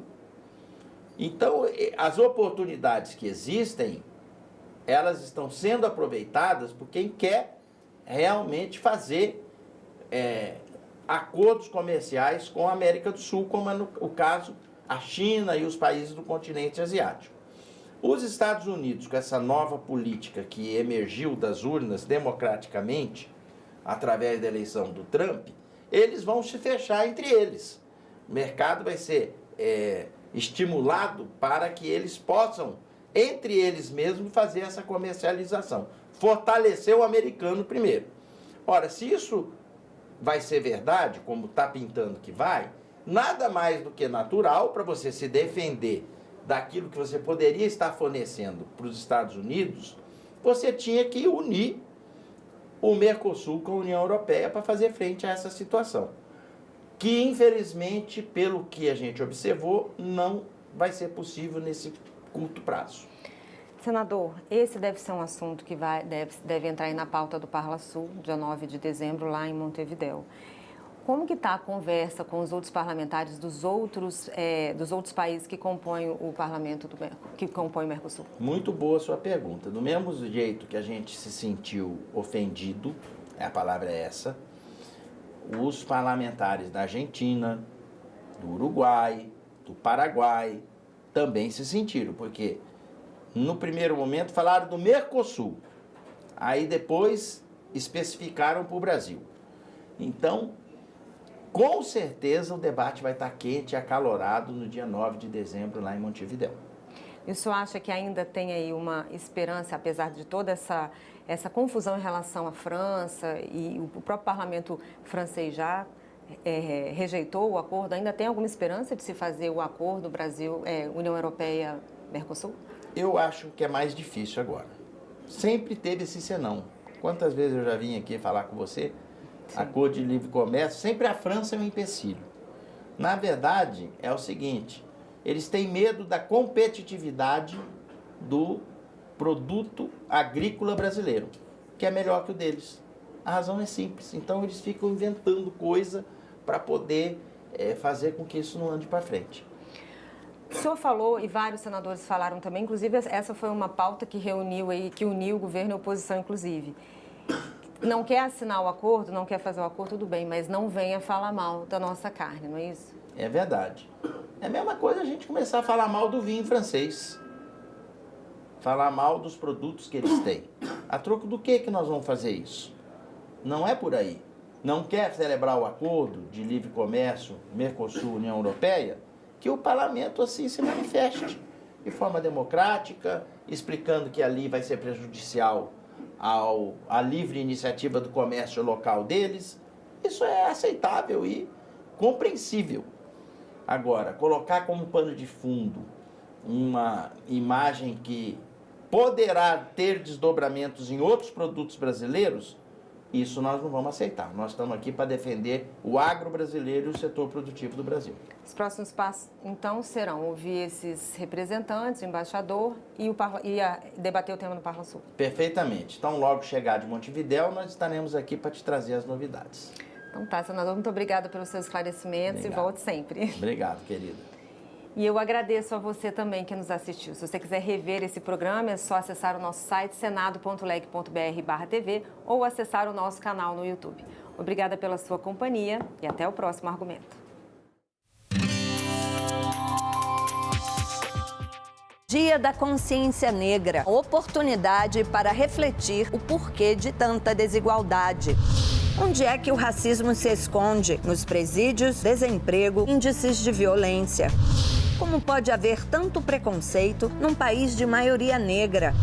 Um futuro mais igualitário passa por educação. Tudo isso você vê no Parlamento Brasil. Parlamento Brasil, toda sexta, 8 horas da noite, aqui na TV Senado. Meu nome é Felipe Figueiredo, sou professor de História, podcaster e youtuber e estou aqui para falar um pouco com vocês sobre a participação brasileira nas 2 guerras mundiais. A participação brasileira nesses conflitos, é claro que envolveu muitas decisões políticas e diplomáticas, mas também teve a participação de um importante senador da República, senador Rui Barbosa. Impressionante ele, né? É interessante como ele tem acesso ao presidente da época, ele era um dos principais conselheiros do presidente. Isso, ele era um homem muito próximo ao Venceslau Braz, né, que era presidente brasileiro no período que o Brasil entra na Primeira Guerra Mundial, e ele vai ser o proponente da entrada do Brasil na guerra do lado da Entente, né, França, Reino Unido, Estados Unidos, pensando na futura ordem internacional que viria a ser construída depois do conflito. Aí, muito tempo depois, vem a Segunda Guerra, mas continua a Alemanha como protagonista. Ela, de novo, afunda navios brasileiros e aí fica difícil a neutralidade. A Alemanha comprava muito café, muito algodão do Brasil. Em 1938, a Alemanha foi o maior destino de exportações brasileiros, né, o ano anterior da guerra. E a gente não pode desvincular, né, a participação brasileira na Segunda Guerra Mundial do acordo feito com o governo dos Estados Unidos, o governo Roosevelt, do uso de bases no território brasileiro e a construção da siderúrgica nacional. Depois da guerra, né, nós temos um momento de euforia muito grande na política nacional, na sociedade brasileira, né, nós temos o retorno desses veteranos de guerra e ganha muita força ali a ideia de, olha só, nós estamos lutando contra regimes autoritários fora do Brasil, mas nós temos um regime autoritário aqui dentro. Decisões políticas e diplomáticas marcaram as participações brasileiras antes, durante e depois das duas grandes guerras. Senado, 200 anos.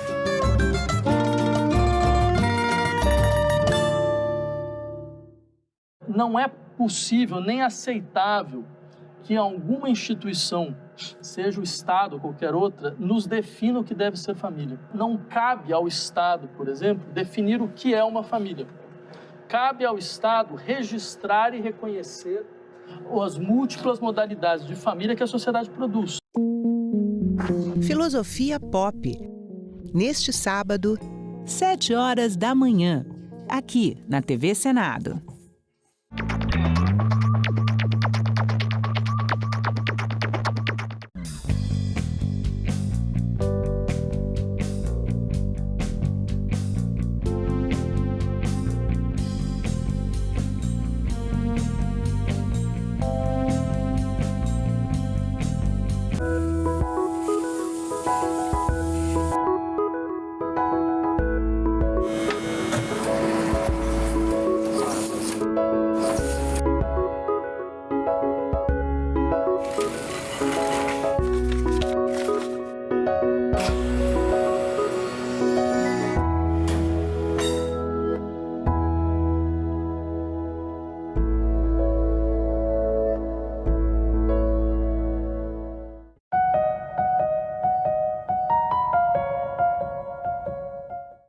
O programa a seguir é livre para todos os públicos.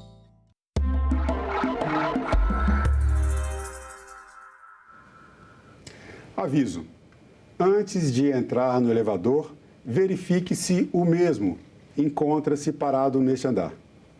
Essa frase, conhecida por muita gente, é encontrada com facilidade em portas de elevadores em quase todas as cidades brasileiras. Mas será que a mensagem está clara e escrita de forma correta? Nessa entrevista você vai saber o que é a linguagem simples, um movimento para tornar a comunicação mais acessível a todas as pessoas. Direito à informação é assunto de cidadania e é sobre isso que eu converso agora com a professora, educadora e comunicadora Heloísa Fischer, precursora da linguagem simples no Brasil. Heloísa, muito bem-vinda ao programa Cidadania, uma grande satisfação recebê-la em nosso estúdio. Eu agradeço muito, Marcelo, o convite, uma honra estar aqui com vocês. Então, vamos começar falando um pouco sobre a história desse movimento, né? Quando começa esse movimento pela linguagem simples, onde é que está a origem desse movimento para tornar a comunicação mais acessível às pessoas?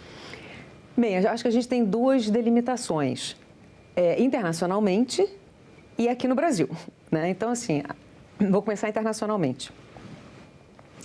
A linguagem simples a gente já pode considerar até vovó, porque, assim, se a gente vai olhar na história desse movimento, remonta lá final dos anos 40, né? Quando começam as primeiras movimentações dentro da administração pública nos Estados Unidos, no Reino Unido, buscando a inclusão dos cidadãos para que, né, as pessoas entendam melhor a comunicação pública.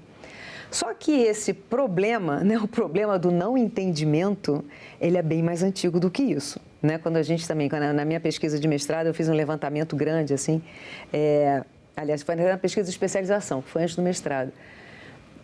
No século XVI, você já via na Suécia, então na Inglaterra, que tinha outro, né? Não tinha ainda essa configuração nacional, o rei falando, a corte tem que se comunicar de um jeito mais fácil, porque as pessoas não estão entendendo, né? Então, assim, o problema é muito antigo.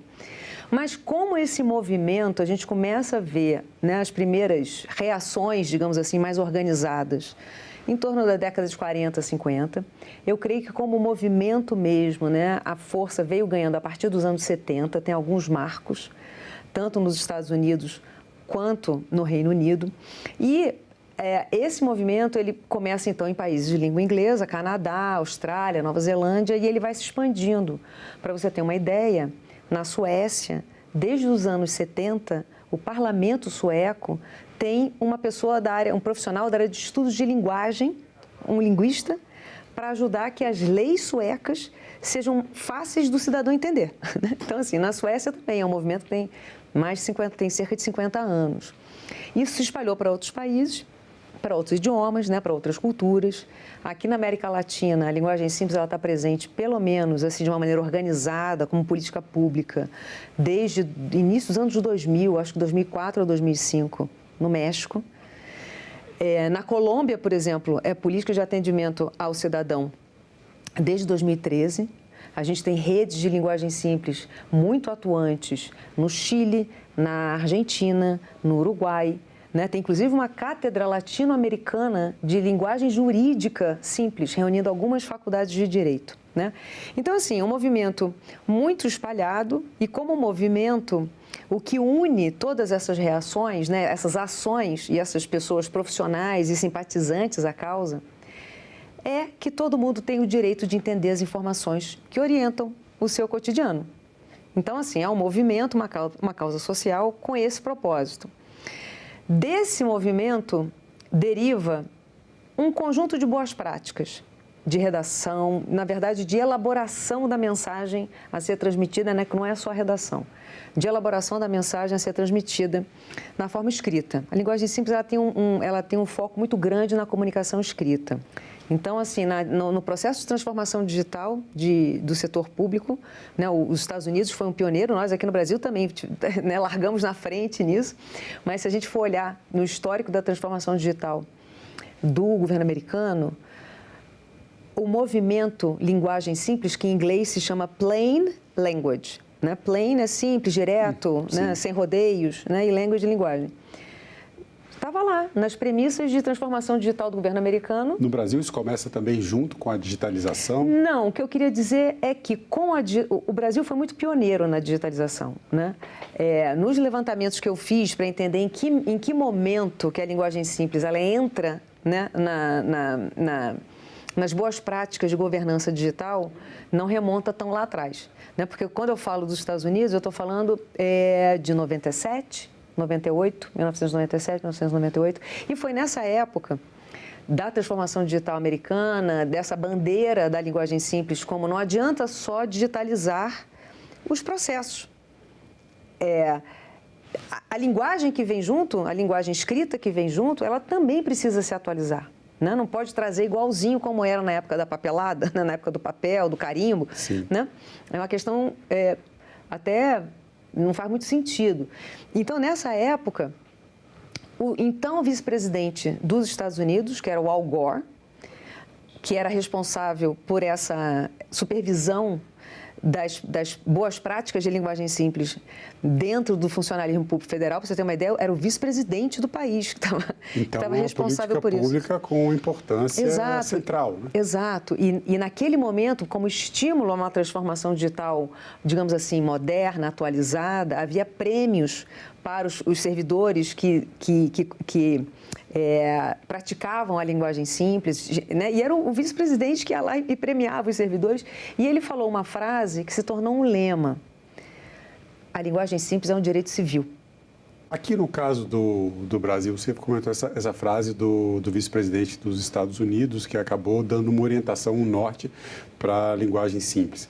No Brasil, a gente tem um artigo da Constituição, o artigo 5º da Constituição, que são os direitos e garantias fundamentais de todos os cidadãos, e o inciso 14, uma parte desse artigo, garante justamente o direito à informação. como um direito basilar, um direito básico, elementar de todos os cidadãos. Como é que a gente começa com esse movimento de fazer com que a administração pública torne mais fácil a comunicação com os cidadãos e cidadãs, né? E completando a pergunta, esse movimento pela linguagem simples, ele fica mais circunscrito à questão do direito, ele está mais voltado para a questão da forma como são escritas as leis, decisões judiciais, ou é no sentido mais amplo, no caso, por exemplo, incluindo os 3 poderes, né? O poder executivo, que é o que mais se comunica com a população. A gente tem placas de obras, publicidade em TV, campanhas, enfim, a execução propriamente dita, né, de todas as políticas públicas. Mas a gente tem aqui o Poder Legislativo, onde as leis são escritas, e daí vem essa questão, onde está sendo aplicada a linguagem simples hoje no país, como é que está o estado da arte? Naquele caminho que eu estava fazendo internacional, assim, acho que eu só queria completar que aqui no Brasil a gente vê a linguagem simples como esse movimento que ocorre em outros países e que aqui no Brasil também passa a ter uma atenção, vem de meados da década de 2010, não é? E quando a gente vê o que está acontecendo no Brasil em muito pouco tempo, né? Então, a gente pode usar como marco, por exemplo, o ano de 2016, que foi na pesquisa que eu fiz de histórico de linguagem simples no Brasil, foi o primeiro documento que eu encontrei que mencionava o movimento Plain Language, não é? Porque essa preocupação de simplificar e de dar clareza e concisão, objetividade, isso todos nós temos, né? Isso está na Lei Complementar 95, para falar que as leis devem ser escritas com concisão, com clareza. Está no Manual da Presidência da República, diretrizes de concisão e clareza, né? Nós queremos isso. Mas esse grande movimento, ele traz não só essa preocupação, como ele traz um conjunto de boas práticas, né? E a evolução dessa história vem de um pacto dessa comunidade internacional de linguagem simples de criar uma norma técnica ISO. Assim como nós temos normas ISO de várias áreas, uma norma ISO de linguagem simples. Ela foi um certificado de qualidade de que a linguagem está sendo... Exato. Uma escrita está sendo elaborada de uma forma que as pessoas consigam compreender. Sim. Quais são os princípios dessa linguagem simples? Esse é um bom ponto, né? Como que seria um passo a passo para as pessoas que querem escrever de forma mais clara, tanto para as pessoas que trabalham na administração pública, mas eu penso que a linguagem simples hoje é uma questão que já ultrapassa, né, o âmbito do setor público. As empresas privadas também precisam se comunicar e quanto mais clareza, principalmente no mundo de redes sociais, como um dos grandes veículos de comunicação, a linguagem simples é essencial. Qual seria esse passo a passo? A norma ISO nos diz que a linguagem simples ela tem 4 princípios. A informação ela precisa ser relevante. Um parênteses, todos os princípios parecem óbvios, mas quando a gente analisa a comunicação pública ou a comunicação de interesse coletivo de uma maneira geral, a gente vê que não é assim. Na comunicação científica o desafio é grande, hein? Então, assim, são 4 princípios. O princípio da relevância. A informação a ser apresentada tem que ser relevante para aquele público a qual ela se destina. A informação tem que ser fácil de encontrar. Quando eu digo fácil de encontrar, pelas pessoas que leem e estão vendo telas, uma varredura visual. Para quem usa leitor de tela, a informação tem que vir em primeiro lugar, né? A informação tem que ser fácil de encontrar. Aí a informação tem que ser fácil de ler. Ela tem que ser compreensível, né? Então, é o princípio da relevância, da encontrabilidade, digamos assim, que tem que ser fácil de encontrar, de localizar, ela tem que ser localizável, ela tem que ser compreensível, e aí a gente entra na redação. Aí a gente entra na questão da construção das frases, da escolha das palavras, né? Numa certa... A norma ISO também cobre uma certa a hierarquia das informações, porque quantas vezes a gente não recebe um comunicado, seja online ou às vezes até um comunicado em papel, que você está procurando a informação e a informação importante, ela está lá no final, né? Você precisa fazer aquela caça ao tesouro ali para encontrar a informação que você precisa. E a norma ISO fala para a gente, olha, a informação tem que ser fácil de encontrar. Uma vez que você encontra a informação, ela tem que ser fácil de ler. E ela tem que ser fácil para o seu público, né? Porque ela se destina a um determinado público. Agora, na comunicação pública, nós estamos falando da população inteira.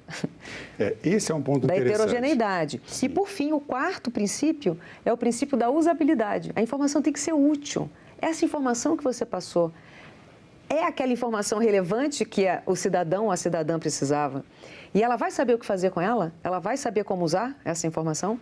Então, esse, mais ou menos, é o escopo principal. Existem vários tribunais com iniciativas inúmeros. Pela linguagem simples, Rio Grande do Sul. Inúmeros.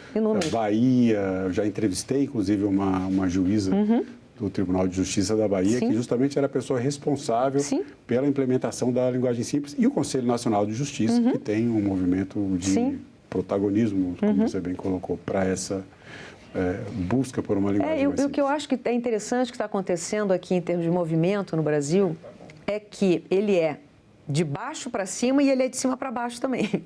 Porque a gente tem força. E são essas, eu acho que é essa conjugação de forças que garante a longevidade de uma proposta, de um programa, de uma cultura, que é quando a base não espera o normativo, né? E a base começa a se movimentar, mas existe também uma portaria, uma lei, uma diretriz, né, um conjunto de recomendações, né? A gente vê, eu falei, projeto de lei tramitando no Congresso, né? Eu falei do Executivo, do Legislativo, a gente está falando do Judiciário, a gente está falando do Legislativo. E se a gente for pensar também os tribunais de conta, né, o controle externo, também tem recomendação para uso de linguagem simples no controle externo. Heloísa, vamos fazer aqui uma brincadeira.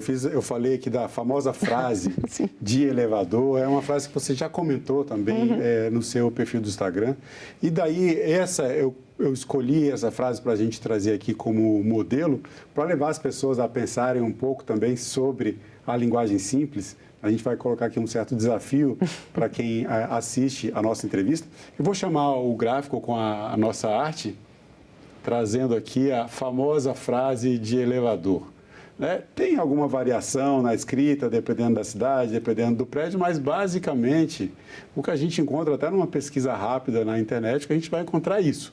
Antes de entrar no elevador, verifique se o mesmo encontra-se parado neste andar. Até a vírgula ali normalmente nem se coloca, vai tudo direto, né? Essa frase é uma frase clara. A gente vai pensar esse é de interesse de todo mundo, né? Se a gente pensar em termos de público. É uma frase fácil de entender, está escrita corretamente. Essa frase aí, eu acho que é a lei que mais pegou no Brasil, né? Porque ela decorre de uma lei. Ela decorre. Se eu não me engano, começou em São Paulo. Sim. Aí tem lei também no estado, estadual, se eu não me engano. Tem no estado do Rio de Janeiro, tem no Distrito Federal e tem em vários outros lugares, né? Estados e municípios. Se você for perguntar para um professor de português, uma professora de português, ela vai te dar, assim, 15 problemas que essa frase tem aqui do ponto de vista da gramática, né? Enfim, normativo. Quando a gente analisa essa frase do ponto de vista da usabilidade, né? Da utilidade e da compreensibilidade, né? A gente tem muitas melhorias que a gente pode fazer nessa frase, né? Que ela está na lei e ela é copiada e colada para as plaquinhas que estão nos elevadores, né? E eu acho que ela é icônica dessa questão, né? Dessa cultura que a gente tem aqui no Brasil, né? Que, enfim, é até uma segurança jurídica que a gente vê muitos servidores e servidoras públicas se comunicando com o cidadão na ponta final do processo, fazendo um copia e cola da lei, fazendo um copia e cola da instrução normativa, que foi escrita de um jeito que não é o jeito que a pessoa no celular dela vai conseguir ler o SMS, não é? Mas eu acho que essa frase ela é muito exemplar de muitas coisas, né? Entre elas, essa questão de você falar assim, mas isso aí é o texto que está na lei, que a lei manda que tem que ter essa frase afixada. Aí, ela tem muitos problemas de português. Eu vou me atentar aqui à questão da usabilidade, né? Porque você imagina, essa placa é uma placa de segurança. Ela é um alerta para evitar que as pessoas caiam no fosso do elevador. Porque, de fato, isso ocorre. E isso ocorreu a partir de um fato concreto, né? De uma pessoa que morreu porque caiu no poço. Abriu, o elevador não estava lá. Exatamente, né? E você imagina que, hoje em dia, a quantidade de pessoas que está esperando elevador de olho no celular. Não está nem prestando atenção se o elevador, né? Essa frase, essa lei, acho que ela é de 97, se não me engano, 95, 97. Os celulares não eram tão onipresentes quanto atualmente. Então, você imagina, essa frase, ela poderia ser mais curta, ela poderia usar palavras do dia a dia, né? Esse recurso do o mesmo, né? Que quando você abriu aqui o programa hoje, você até colocou numas aspas, né? Porque sim, necessário. Necessário, super necessário colocar, né? Porque esse o mesmo, eu tenho até medo desse o mesmo, né? Você fala, meu Deus, o mesmo está dentro do elevador. Quando eu abrir, né? O monstro do o mesmo vai pular em mim, né? Sim. Então, assim, essa frase, ela não é das mais claras, não é mesmo? Nem das mais objetivas, né? Não sei se o pessoal que está assistindo aqui já parou para pensar como que poderia ser reescrita essa frase. Eu lanço, né? Esse desafio para as pessoas que assistem a entrevista. Como é que você reescreveria essa frase de maneira clara, de maneira simples, que todo mundo possa entender que o recado ali é um recado de segurança para que a pessoa não entre no elevador sem verificar se ele já parou ou não dá, por uma questão de segurança, para evitar cair, né, dentro do fosso, que é o grande perigo, né, e baseado em acidentes que já aconteceram e que podem, infelizmente, acontecer. Mas, Heloísa, a gente vai deixar um pouco agora a frase de lado. Deixa o pessoal pensando. Deixa o pessoal pensar. E podem mandar a sua resposta para a gente no YouTube. Comenta lá a entrevista, manda também nas redes sociais do Senado. Quem tiver interesse em participar, é um bom desafio. Mas a gente tem uma questão que é crucial. Quando a gente fala em comunicação para todas as pessoas, a gente vive num país em que, infelizmente, a gente tem taxas de analfabetismo ainda elevadas, a gente tem taxas de escolaridades baixas, né? A gente tem um percentual elevado da nossa população que não completa, às vezes, nem sequer o ensino médio. Como estabelecer uma comunicação pela linguagem simples, diferenciando do que seria uma linguagem simplória, uma linguagem empobrecida, né? Qual seria a sua recomendação para a gente ter esse movimento, para a gente conseguir chegar a essa linguagem simples, tendo alcance com esse desafio de estar num país onde grande parte da população tem pouca leitura, por exemplo? A gente tem 88% da população brasileira com algum grau de dificuldade de compreensão leitora. Isso é número do indicador de alfabetismo funcional do Brasil. E a gente tem 12% da população com uma habilidade que eles chamam de proficiente. Consegue ler texto longo, complexo, consegue pegar várias informações e conectá-las, consegue distinguir fatos de opinião, consegue entender consegue gerar inferência. Então a gente não pode jamais esquecer disso, especialmente quando a gente está falando de setor público brasileiro, né? Mas, além disso, há ainda uma outra camada, né, que eu acho importante a gente falar, porque senão as pessoas tendem a pensar assim, a linguagem simples ela é só para quem tem baixa escolaridade. Mas a gente sabe que no Brasil, não é a escolaridade, eu estou falando de alfabetismo. A maioria da população tem alguma questão de compreensão leitora. Mas a gente tem que considerar também que as pessoas atualmente, todas as pessoas, todos nós, sabe-se quem não estiver, atire a primeira pedra. Está todo mundo sobrecarregado, apressado e disperso. Uma das frases que eu mais ouço no meu dia a dia, né, é as pessoas reclamando, falando assim, ninguém lê nada. Quantas mensagens de WhatsApp você mandou para uma pessoa amiga ou no trabalho, e-mail que você manda, comunicado, ofício, está tudo escrito lá. E aí a pessoa faz perguntas que ela fala assim, essa pessoa não leu, né? Então, a gente precisa considerar, claro, essa grande população que tem dificuldade de compreensão leitora. A gente precisa considerar as pessoas que estão apressadas, né, que eu, assim, vou aqui carinhosamente chamar do batalhão dos distraídos, que somos todos nós. A gente está lendo muito apressadamente, a gente está fazendo, e a gente precisa fazer uma leitura estratégica. Por isso que a gente faz varredura visual, por isso que a gente não lê tudo. Então, a linguagem simples, claro, ela vai facilitar, não é nem que ela vai facilitar, ela é a única maneira de uma pessoa que não tem habilidade leitora conseguir entender como é que ela pede a aposentadoria dela do INSS. Não adianta vir com juridiquês me explicar, porque ou eu vou ter que pagar alguém, né? Eu vou ter que pagar alguém, né? Para me explicar. Mas, de uma maneira geral, a gente vai estar sempre beneficiando as pessoas que estão com uma atenção dispersa, que a gente precisa ajudar a reter informação, né? Então, a linguagem simples, as pessoas têm um certo medo, né? Porque simplificar todo mundo quer. Claro. Simplificar todo mundo quer. Agora, o meu texto ser simples, para quê? Não, meu texto ser simples não precisa, né? Não quero, tenho receio, vai empobrecer, vai perder a qualidade técnica, vai me desqualificar como especialista.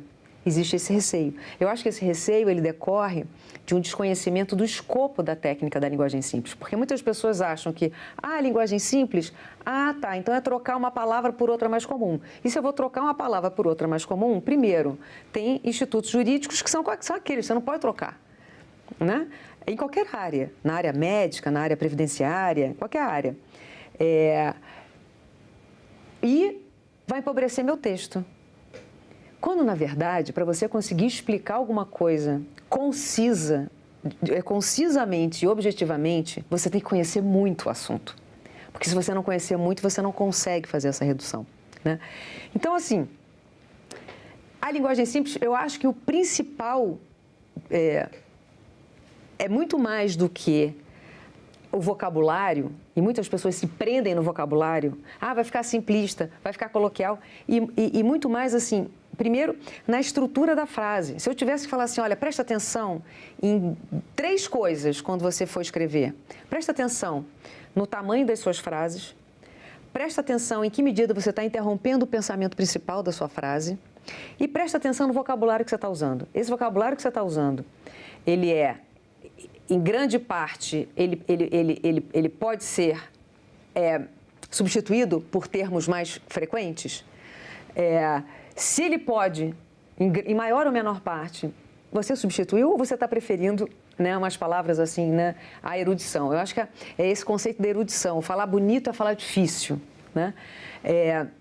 Então, assim, essas 3, tamanho de frase, estrutura da sua frase, se você está interrompendo o pensamento principal, sabe? Você começa a falar você começa a desenvolver uma ideia, aí você coloca uma vírgula, aí você, sei lá, coloca Traz outra ideia. Traz outra ideia. Fecha, aí traz uma terceira que vai complementar essa daqui, fecha, e aí que você vai retomar o assunto. Você imagina as pessoas que estão lendo no celular, rápido, dentro do ônibus, você vai ter que ficar dando scroll no seu celular para conseguir ler uma frase. Né? Complica a vida das pessoas. E vai facilitar, eu acho que a linguagem simples, ela facilita principalmente a vida de quem tem grande habilidade leitora e quem tem precisa se expor a muitos textos densos, complexos, diariamente. Porque esses textos densos, complexos, se a gente for pensar no legislativo, no judiciário, no executivo, eles têm, em grande parte, eles têm, muito possivelmente, a maioria deles é mais prolixo do que precisaria. Entendi. Isso é o que as pessoas precisam entender para comunicar-se, né, para se comunicarem de uma forma mais objetiva. Heloísa Fischer, eu quero agradecer mais uma vez a sua participação no nosso programa. Infelizmente, o nosso tempo está terminando. Muito obrigado pela sua presença. Muito obrigada. E eu agradeço também a você que acompanha a programação da TV Senado. Assine o canal da TV Senado no YouTube, ative as notificações e acompanhe toda a produção do Poder Legislativo diretamente da fonte. Na TV Senado, democracia todo dia.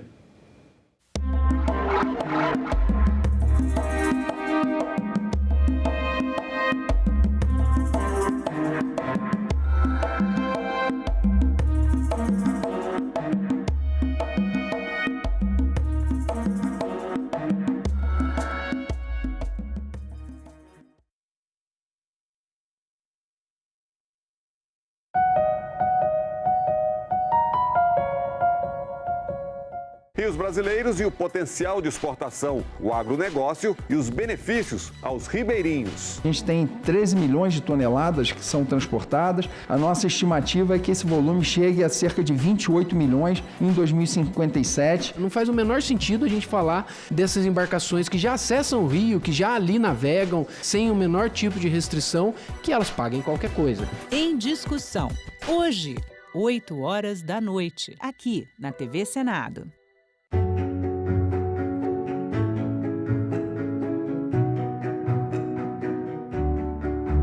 A lei de diretrizes e bases, ela devolve aos secretários de educação dos estados e aos professores o direito de fazer experiências.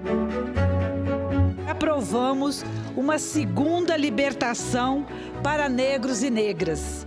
A lei de cotas raciais e sociais nas universidades públicas federais. Que não é um ganhou, o outro ganhou, mas que ganha a educação.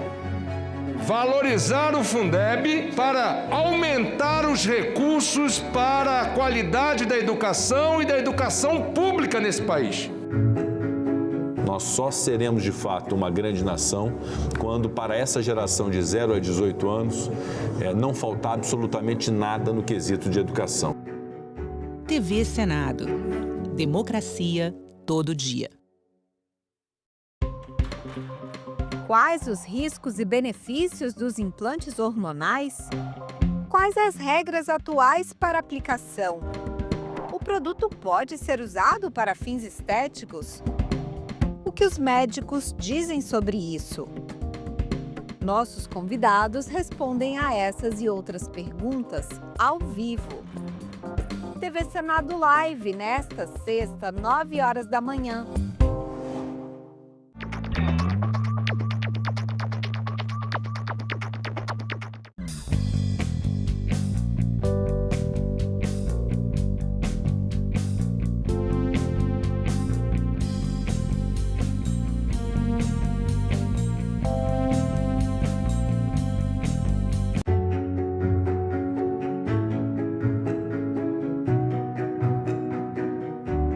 Agora está bem definido que a saúde é um direito de todos e um dever do Estado.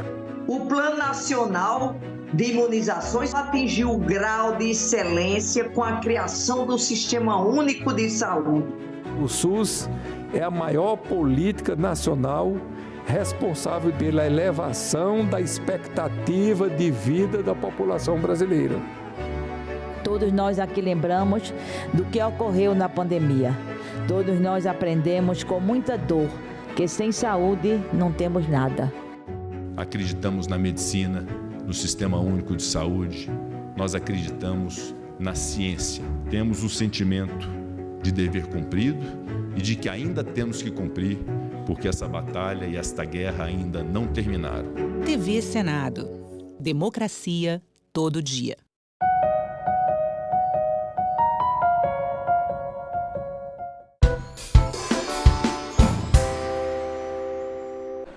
Havendo número regimental, declaro aberta a 48ª reunião extraordinária da Comissão de Constituição e Justiça e Cidadania da 2ª Sessão Legislativa Ordinária da 57ª Legislatura. A presente reunião destina-se a realizar a 13ª audiência pública para instruir o projeto que regulamenta a reforma tributária, projeto de lei complementar número 68/2024, que institui o Imposto sobre Bens e Serviços, IBS, a Contribuição Social sobre Bens e Serviços, CBS, e o Imposto Seletivo, IS, e da outras providências. Conforme o plano de trabalho oferecido pelo relator da matéria, senador Eduardo Braga, o objeto da última audiência pública que propomos são as normas que tratam da transição, fiscalização e avaliação quinquenal, incluindo a trava da carga tributária, conflitos de competência, domicílio tributário eletrônico, conformidade fiscal, dívida ativa e cobrança do IBS. A presente reunião será sempre presencial, sendo permitida a participação remota das senhoras e senhores senadores e dos convidados para o sistema de videoconferência, para exposições e debate. Será realizado em caráter interativo, ou seja, com a possibilidade de participação popular. Dessa forma, os cidadãos que queiram encaminhar comentários ou perguntas podem fazê-lo por meio do portal E-Cidadania, no endereço www.senado.leg.br/E-Cidadania, ou pelo telefone da ouvidoria, o 0800 061 2211. Convido à mesa o senhor Márcio Stuck, representante do Conselho Federal de Contabilidade, o senhor Rafael Gomes Lima, auditor-chefe adjunto da Audi Fiscal do Tribunal de Contas da União, representando aqui o ministro Bruno Dantas, presidente da Casa, o senhor Rodrigo Keidel Espada, presidente da Associação Nacional de Fiscais de Tributos Estaduais, o senhor Fábio Henrique de Souza Macedo, para sua participação remota, da FENAFIM, o senhor Ricardo Luiz Oliveira de Souza, também participação remota, auditor fiscal do Estado de Minas Gerais, representando o senhor Carlos Eduardo Xavier, presidente do Comitê Nacional de Secretários da Fazenda, o CONCEFAZ. Me parece que temos mais duas, não é isso? Senhora Zabeta Macarini Carmignani Gorisen, secretária executiva do Grupo de Estudos Tributários Aplicados, GETAP, e a senhora Mary Elbe Queiroz, presidente do Centro Nacional para a Prevenção e Resolução de Conflitos Tributários. Senhores, considerando o volume de convidados, cada um dos senhores terá aproximadamente 8 minutos para a sua exposição e já começamos com a fala do senhor Márcio.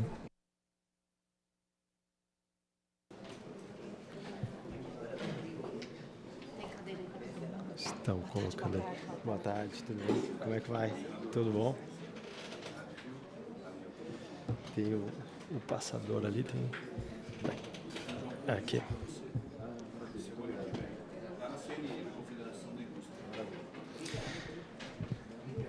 Muito bem, boa tarde, senador. Obrigado pelo convite. Parabéns pelo trabalho aqui na Comissão de Constituição e Justiça. Muito boa tarde a todos e aos meus colegas aqui de mesa também. Dado o nosso tempo aqui, já vou de início começar com a minha apresentação. Não sei se tem o passador, alguém pode... Vai passando aí para mim? Então tá. Bom, senador, nosso foco aqui principal do Conselho Federal de Contabilidade, neste momento da reforma, onde várias etapas já foram definidas, é trabalhar com o olhar dos profissionais da contabilidade, buscando aprimorar aquilo que nós entendemos que possa ainda haver espaço de melhoria dentro desse projeto, em especial para garantir, e aqui eu trago os 3 princípios que o nosso olhar é mais acurado, né? A simplicidade, a transparência e a cooperação. Isso que foi incluído, então, na nossa Constituição Federal e agora nós estamos no momento de validar se esse PLP, né, dentro de todos os seus artigos, também está observando esses principais princípios aqui. Pode passar, por favor. Eu trago aqui também o artigo 149, porque quando ali na Constituição se instituiu a IBS e a CBS, ficou claro, né, que estes 2 tributos observarão as mesmas regras, né? Então, aqui a gente tem um ponto bastante importante, uma grande evolução, mas que nos traz também algumas preocupações e aqui, a seguir, eu apresento essas preocupações para vocês com base nesse mote aqui, de que tanto IBS e a CBS vão observar as mesmas regras. Pode passar. Bom, aqui, quando a gente fala, né, de CBS e IBS, já vai uma primeira reflexão que é sobre o princípio da simplicidade, e a gente entende aqui que a questão do nosso federalismo foi mais forte para instituir, né, 2 formas de arrecadação, uma contribuição e um imposto, e começam aqui um pouquinho, né, de prejuízo na simplicidade, porque nós vamos ter, então, claramente a atuação da Receita Federal e a atuação dos estados e municípios no comitê gestor, e a nossa preocupação é que o princípio da simplicidade possa estar mais claro aqui dentro dos artigos. Pode passar a próxima? Então, o primeiro ponto, né? Nós vamos ter 5.570 possibilidades de interpretação e é claro que a gente imagina que o comitê, né, ele possa harmonizar isso, que o nosso comitê do IBS, mas alguns elementos aqui dentro desse PLP podem ser aprimorados para garantir que essa harmonização seja mais efetiva. Então, isso está claro, acho que para todos que estudam o PLP 68, e aqui as nossas sugestões, então, de aprimoramento para que isso não cause tanto prejuízo à sociedade. Pode passar para o próximo. Aqui, rapidamente, eu não vou nem me deter muito, na CAI eu expliquei um pouco mais, mas só para vocês entenderem, hoje já no âmbito de Receita Federal nós temos a figura da solução de divergência, né? que é aquele momento em que as áreas da Receita Federal, suas superintendências, já provocadas por uma solução de consulta, que é o contribuinte querendo entender qual é a interpretação do fisco, mesmo assim, as regionais da Receita ainda divergem em suas respostas oficiais, e aí entra a figura, então, da solução de divergência. Esse é o ponto que eu quero trazer aqui para vocês como proposta. Pode passar. Aqui só um exemplo de solução de divergência, não quero me deter isso com vocês. Só tirar aqui. Aqui. Então, dentro do PLP, nós temos lá no artigo 324, em um dos seus incisos, que a Receita Federal e as administrações tributárias poderão utilizar em seus respectivos lançamentos as fundamentações e provas, né, de outro ente. Qual é a nossa proposta, senador? O poderão deixa em aberto. O poderão traz um risco da sociedade de que talvez o comitê gestor não tenha tanto êxito na sua meta de harmonização e nós possamos ter contribuintes que, sobre o mesmo fato econômico, tenham interpretações divergentes, de um lado Receita Federal e de outro lado o Comitê, né, de Harmonização. E, é claro, respeitamos o Pacto Federativo, não está em discussão isso, mas se nós colocarmos aqui no PLP uma determinação mais objetiva de que eles devem buscar isso antes de agirem, a gente consegue trazer maior segurança jurídica para os contribuintes. Pode passar, por favor. Então, aqui essa é a primeira proposta, né, respeitando aqui o princípio da cooperação e da simplicidade. A proposta do Conselho Federal é que no PLP deve haver uma determinação para essa cooperação e não uma possibilidade de que é como está no texto hoje. Pode passar. E aqui a gente traz inclusive o como, né, porque o PLP traz ali no artigo 324... que os trabalhos, as fiscalizações, aquilo que for realizado pelos entes, eles serão compartilhados entre eles. Então, a Receita Federal vai ter acesso ao resultado de uma fiscalização do comitê do IBS. E, da mesma forma, né, quando o comitê entender ou quando algum ente tributário entender ser objeto de fiscalização um determinado fato, determinada empresa, ele tem acesso há uma base compartilhada que deve constar ali se a Receita Federal, por exemplo, já fez também a sua análise sobre aquele mesmo fato, sobre aquela mesma situação.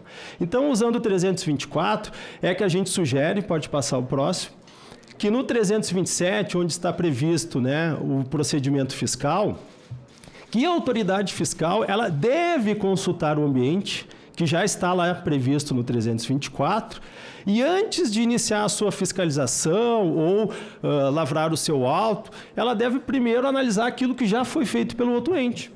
Porque senão a gente vive numa situação que hoje temos exemplos muito práticos disso, quando a competência é muitas vezes discutida entre estados e municípios, e que o contribuinte fica sujeito à autuação do estado, e em sua defesa ele pode trazer argumentos, inclusive, que não, na interpretação inicial a competência era do município e para o município ele está quite. Naquele processo contra o Estado não há nenhuma validade ou argumento de que ele já se resolveu anteriormente, mesmo que de forma equivocada ou alguma compensação.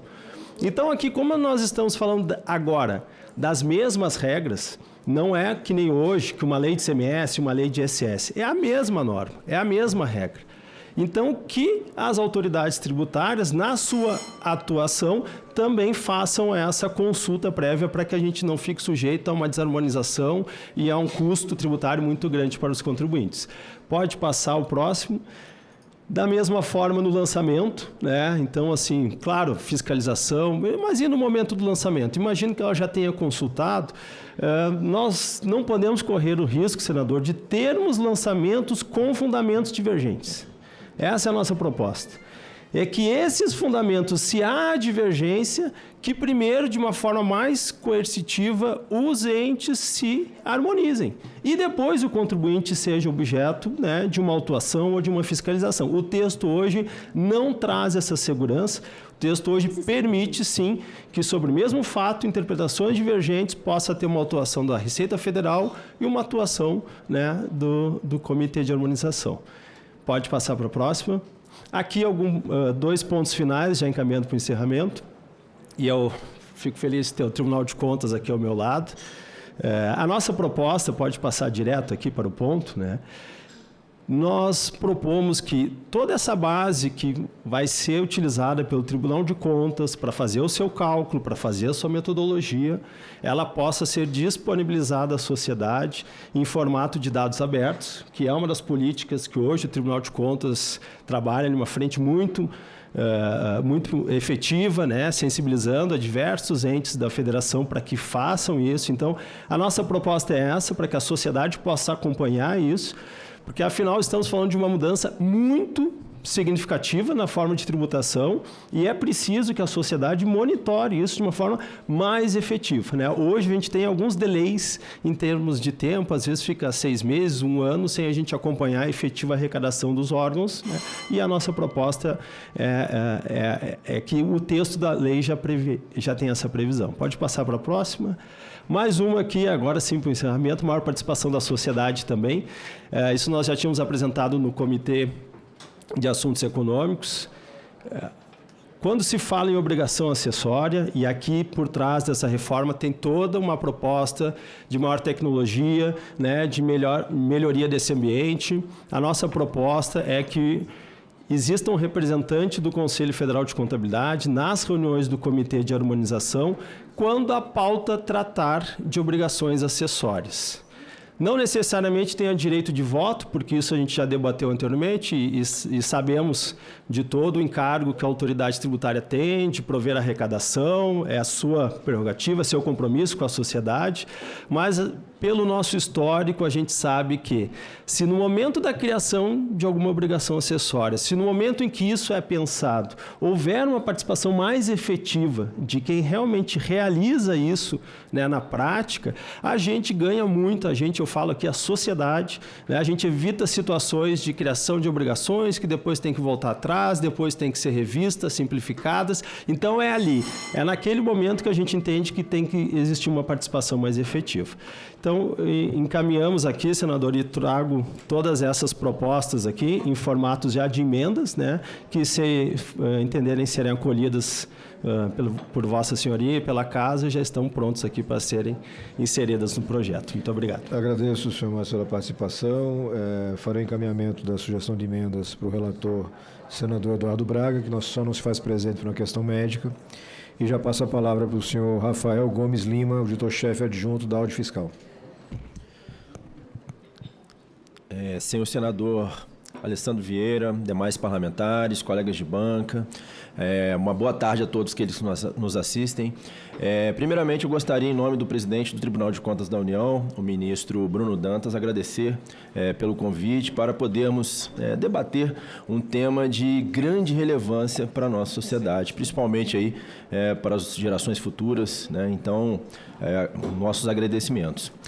Eu vou focar a minha apresentação muito breve nas novas competências assumidas pelo TCU. Bom, nós podemos resumir as novas competências do TCU em 3 grandes grupos. O primeiro deles, né, talvez a mais importante, se refere ao cálculo das alíquotas de referência e do redutor de compras públicas. Então, a gente sabe a importância, a grande relevância que isso vai ter para todos os entes da União. A segunda grande da federação. A segunda grande competência se refere à possibilidade de participação nas avaliações quinquenais, né, que vai verificar eventuais distorções que precisam ser corrigidas. E, por fim, né, coube ao TCU também a regulamentação e o cálculo dos coeficientes individuais de participação do Fundo Nacional de Desenvolvimento Regional. Esse tema não integra o PLP 68, mas também foi uma competência que foi atribuída ao Tribunal de Contas da União. Pode passar, por favor? Bom, com relação à nossa competência mais importante, né, acerca das alíquotas de referência, o primeiro ponto que a gente precisa deixar bem claro é que essas alíquotas serão calculadas pelo TCU, mas serão fixadas pelo Senado Federal. Então, cabe a esta Casa fixar as alíquotas propostas pelo TCU. Como já foi dito aqui, né, a premissa básica da reforma tributária é manter a estabilidade da carga tributária, ou seja, não pode reduzir reduzir nem aumentar a carga tributária, tem que ser mantida estável. Daí a necessidade de uma alíquota de referência. Outro ponto, né, outro princípio da reforma tributária foi a preservação da autonomia federativa dos entes. Então, cada ente pode estabelecer a sua própria alíquota, né? Todavia, caso o ente não o faça por meio de lei ordinária, vai valer a alíquota fixada pelo Senado Federal. Tá bom? Pode passar, por favor. Nós podemos resumir aí as etapas-chave, né, dos cálculos das alíquotas em 5 grandes momentos, né? O primeiro momento, talvez o mais sensível, se refere ao encaminhamento da metodologia que vai ser elaborada pelo Poder Executivo Federal e pelo Comitê Gestor do IBS, né? Eles vão elaborar essa metodologia e vão encaminhar para o TCU no final de junho do segundo ano anterior à vigência. Então, a gente está falando já de junho de 2025. Tá? Então, o Poder Executivo vai encaminhar para o TCU esta metodologia. Após isso, o segundo momento, o TCU irá realizar a homologação, né, dessa proposta. Então, o TCU vai ter 180 dias para validar, né, verificar eventuais melhorias nessa metodologia. Então, vai homologar, né? Homologado essa metodologia, nós teremos a elaboração das propostas. Então, o Poder Executivo, juntamente com o Comitê Gestor do IBS, né, ele vai enviar para o TCU propostas de alíquotas de referência até dia 31 de julho do ano anterior à vigência. Dito isso, posteriormente nós chegamos ao quarto passo, a quarta etapa, que efetivamente o TCU vai realizar os cálculos, né? Então o TCU vai receber as propostas do Poder Executivo, daí então vai fazer até dia 15 de setembro, né, do ano anterior à vigência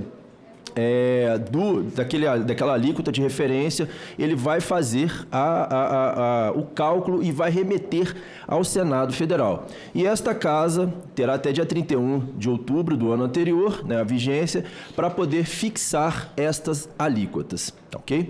Pode passar, por favor. Bom, outros debatedores, né, já vieram aqui ao Congresso Nacional falar dos impactos, né, em termos técnicos, né, o que pode impactar, né, grandes grupos que podem impactar a alíquota de referência, né? O primeiro deles são as exceções, né? Eventuais exceções, elas tendem a elevar, né, a alíquota de referência, né, para que haja compensação de forma que fique neutra a carga tributária. De outro ponto de vista, nós temos também uma possibilidade de redução das alíquotas de referência a partir, né, de reduções de fraude, sonegação, né, por meio de adoção do split payment, da declaração pré-preenchida, que tem condão de aumentar a arrecadação. Aumentando a arrecadação, a alíquota de referência ela tende a ser reduzida. Então, esses são os grandes fatores que podem impactar aí nas alíquotas de referência. Bom, posteriormente, a gente vai ter um período de testes, tá? Entre 2026 e 2028, nós teremos o período de teste. Em 2026, a gente vai ter uma alíquota teste de 1%, sendo 0,9% do IBS e 0,1% do IBS estadual. Por sua vez, em 2027 e 2028, acaba a alíquota de teste da CBS e entra a alíquota de teste do IBS estadual e do IBS municipal.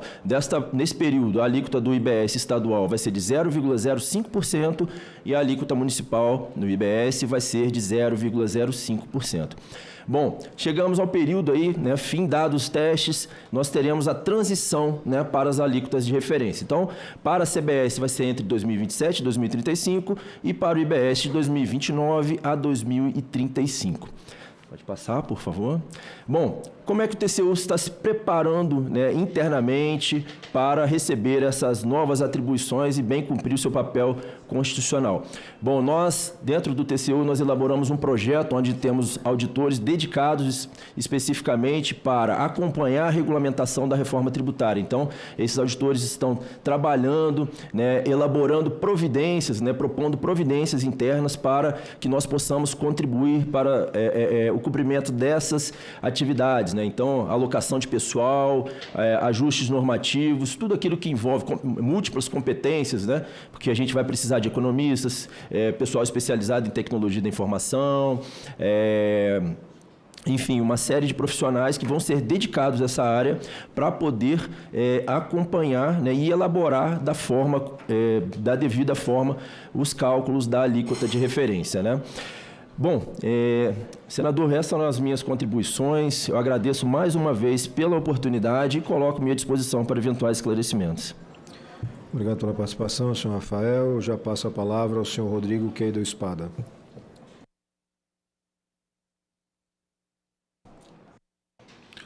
Bom, boa tarde a todos. Quero aqui cumprimentar, em nome da FEBRAFIT, alguns presentes. Então, cumprimento todos que estão nos assistindo na pessoa do deputado Luiz Carlos Raule, que está aqui na plateia, um grande defensor da reforma tributária, a melhoria do sistema tributário brasileiro, e também a nossa secretária especial da Receita Federal Adjunta, Adriana Gomes Rego. Obrigado também pela parceria da Receita Federal conosco da FEBRAFIT. Agradeço o convite para a participação nesta importante audiência pública e cumprimento especialmente o senador Alessandro Vieira, presidente desta comissão em exercício, e o senador Eduardo Braga também, que certamente nos acompanha, relator do PLP 68, que já demonstrou a sua sensibilidade a temas relevantes para o fisco durante a tramitação da emenda constitucional 132, absorvendo emendas nossas no relatório apresentado. Esta é mais uma oportunidade que confirma o indispensável papel desta Casa Alta na construção da reforma tributária. Uma postura democrática e comprometida com a boa técnica tributária. Tenho a honra de presidir a FEBRAFIT, entidade que representa 26 associações de fiscais de tributos estaduais. Temos participado ativamente dos debates sobre a reforma tributária, prestando os esclarecimentos técnicos necessários para o aperfeiçoamento das propostas e a melhor condução dos processos de transição para o novo modelo e fiscalização dos novos tributos. Colocamos a experiência e a sólida formação dos auditores fiscais das receitas estaduais à disposição do Brasil, para a construção de um sistema tributário mais justo e que melhore o ambiente de negócios do país. Os bons empresários que cumprem com suas obrigações tributárias e geram empregos de qualidade são motores do desenvolvimento nacional. O sistema tributário não pode mais penalizá-los. Eu trago hoje a esse colegiado propostas de emenda ao PLP 68, que foram construídas em nossa comissão técnica e também em nosso conselho consultivo, instâncias que reúnem especialistas de sólida formação acadêmica e larga experiência profissional nas administrações tributárias. As emendas foram apresentadas pelo nobre senador Plínio Valério, do Amazonas. Tenho a certeza de que são sugestões que fazem parte da melhor técnica tributária e de firme compromisso com os valores republicanos. A primeira e mais importante para nós é a Escola Nacional de Administração Fazendária. Até para corrigir o que o Márcio falou na primeira fala, o risco de ter 5.570 interpretações do texto, ele colocando o número das administrações tributárias. Na verdade, é muito mais que isso. Cada auditor ou cada pessoa pode fazer uma interpretação distinta. Este momento de reforma traz grandes alterações ao sistema tributário nacional. Um enorme estoque de conhecimento de operadores da legislação tributária em todo o país deverá ser renovado. Há mudanças de cultura a serem feitas pelo bom funcionamento do novo modelo. E a Escola Nacional de Administração Fazendária será um acelerador dessas necessárias transformações. É fundamental, portanto, que tenhamos uma estrutura capacitada, dedicada à elaboração de pesquisas, à publicação de doutrinas, à disponibilização de cursos e treinamentos para servidores e para a sociedade, o que trará redução do litígio na medida em que criará entendimentos uniformes mais rapidamente. Atualmente, há grande diversidade de sistemas e culturas entre os fiscos municipais, estaduais e federal. Importante registrar que o CONCEFAZ, comitê que reúne os secretários de Fazendas estaduais, a Receita Federal do Brasil e a Confederação Nacional dos Municípios apoiam expressamente essa medida. Publicaram ontem o apoio. É inédito. Compartilhamento de cadastros. Emenda 1709, se puder virar, por favor. O artigo 42 do PLP 68 trata da identificação única para fim de cadastro dos sujeitos passivos do IBS e da CBS. Com isso, a sujeição à tributação pelo IBS e pela CBS impõe o dever de registro em cadastro com identificação única. O parágrafo 1º deste mesmo artigo dispõe que serão utilizados para essa finalidade o cadastro de pessoas físicas, o CPF, o cadastro de pessoas jurídicas, CNPJ, além do cadastro imobiliário brasileiro, o CIB. Acontece que esses 3 cadastros são geridos exclusivamente pela Receita Federal do Brasil. E o PLP 68 não prevê sua gestão compartilhada com estados, Distrito Federal e municípios, por intermédio do Comitê Gestor do IBS. A emenda que propomos, portanto, assegura um ambiente nacional de compartilhamento e integração das informações cadastrais, terá gestão compartilhada entre a Receita Federal do Brasil e o Comitê Gestor do IBS. Uma medida fundamental para o bom funcionamento do modelo, que foi construído sob a premissa de cooperação e integração federativa. E também uma medida que efetiva na lei complementar o texto constitucional, que já diz, no inciso 22 do parágrafo 37, que as administrações tributárias da União, dos Estados, do Distrito Federal e dos municípios, atividades essenciais ao funcionamento do Estado, exercidas por servidores de carreiras específicas, terão recursos prioritários para a realização de suas atividades e agora atuarão de forma integrada, inclusive com compartilhamento de cadastros e de informações fiscais na forma da lei ou convênio. É essa lei complementar 68 que tem que regular isso. Domicílio tributário eletrônico, emenda 1706. A redação dada aos artigos representa um retrocesso a uma solução tecnológica já consolidada, que é o uso do domicílio tributário eletrônico. Uma solução, inclusive, que encontra paralelos na sistemática de intimação do Poder Judiciário e de outros órgãos da administração.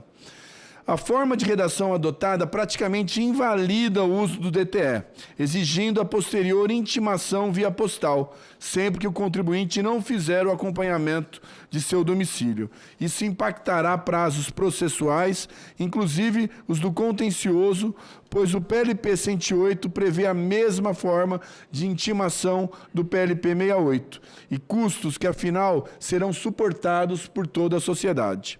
Além disso, a manutenção do texto atual causará insegurança jurídica na medida que o contribuinte não saberá se está em curso uma ação fiscal contra ele. Segundos. Porque o fisco voltará ao tempo de ter que fazer notificações por edital, em diário oficial ou por correio. Soluções anacrônicas para os tempos atuais. Mais 2 minutos, senador, por favor. Simples Nacional, emenda 1708. O aperfeiçoamento proposto busca evitar fraudes fiscais relacionadas à possibilidade de subsequentes adesões e reversões de adesão das empresas do Simples à apuração do IBS e da CBS fora do regime simplificado. Essas operações, no que respeita aos saldos de crédito desses tributos, são passíveis de ressarcimento em dinheiro. Todas as potenciais fraudes fiscais devem ser antevistas e devem ser criados os corretos mecanismos de controle, garantindo melhor ajuste da alíquota de referência, que impacta diretamente a vida de todos os cidadãos. Neste sentido, inclusive, reitero minha saudação à Câmara dos Deputados, na convicção de que o Senado Federal, da mesma forma, compreenderá a importância de vincular os créditos IBS e CBS ao efetivo pagamento desses tributos. Essa é a garantia de que o princípio da não cumulatividade não será exercido na prática e os créditos serão pagos de forma célere e plena aos contribuintes. Para isso, foram previstos arranjos de pagamento que respeitam as relações negociais entre particulares, ao tempo em que evitam a proliferação de fraudes relacionadas a empresas noteiras. E a última, que eu vou falar, a transação administrativa, a emenda 1707. A emenda constitucional 132 mobilizou a todos nós com firme compromisso por um sistema tributário mais moderno. Esta emenda, que propõe a transação administrativa pelas administrações tributárias, é um importante passo nesse sentido, permitindo que os contribuintes e o fisco negociem mediante concessões recíprocas e, com isso, sejam regularizados os débitos fiscais com maior brevidade, menor litígio e menor custo administrativo. Não faz sentido deixarmos os maiores incentivos para pagamento apenas no final da cadeia. A realização de acordos entre contribuintes e a administração tributária certamente levará à redução de litígios, evitando longos processos judiciais e administrativos. Encerro minha participação com a certeza de que o Senado Federal se encontra altamente sensível aos anseios sociais e preparado para essa missão de reforma da tributação sobre o consumo. Registro a ampla disponibilidade da nossa federação para a participação em debates técnicos e reuniões com todos os senadores e consultores para analisarmos os temas aqui propostos e outros que se mostrem necessários. Muito obrigado pela compreensão, senador. Obrigado pela apresentação, senhor Rodrigo. Agradeço pela contribuição das sugestões de emendas.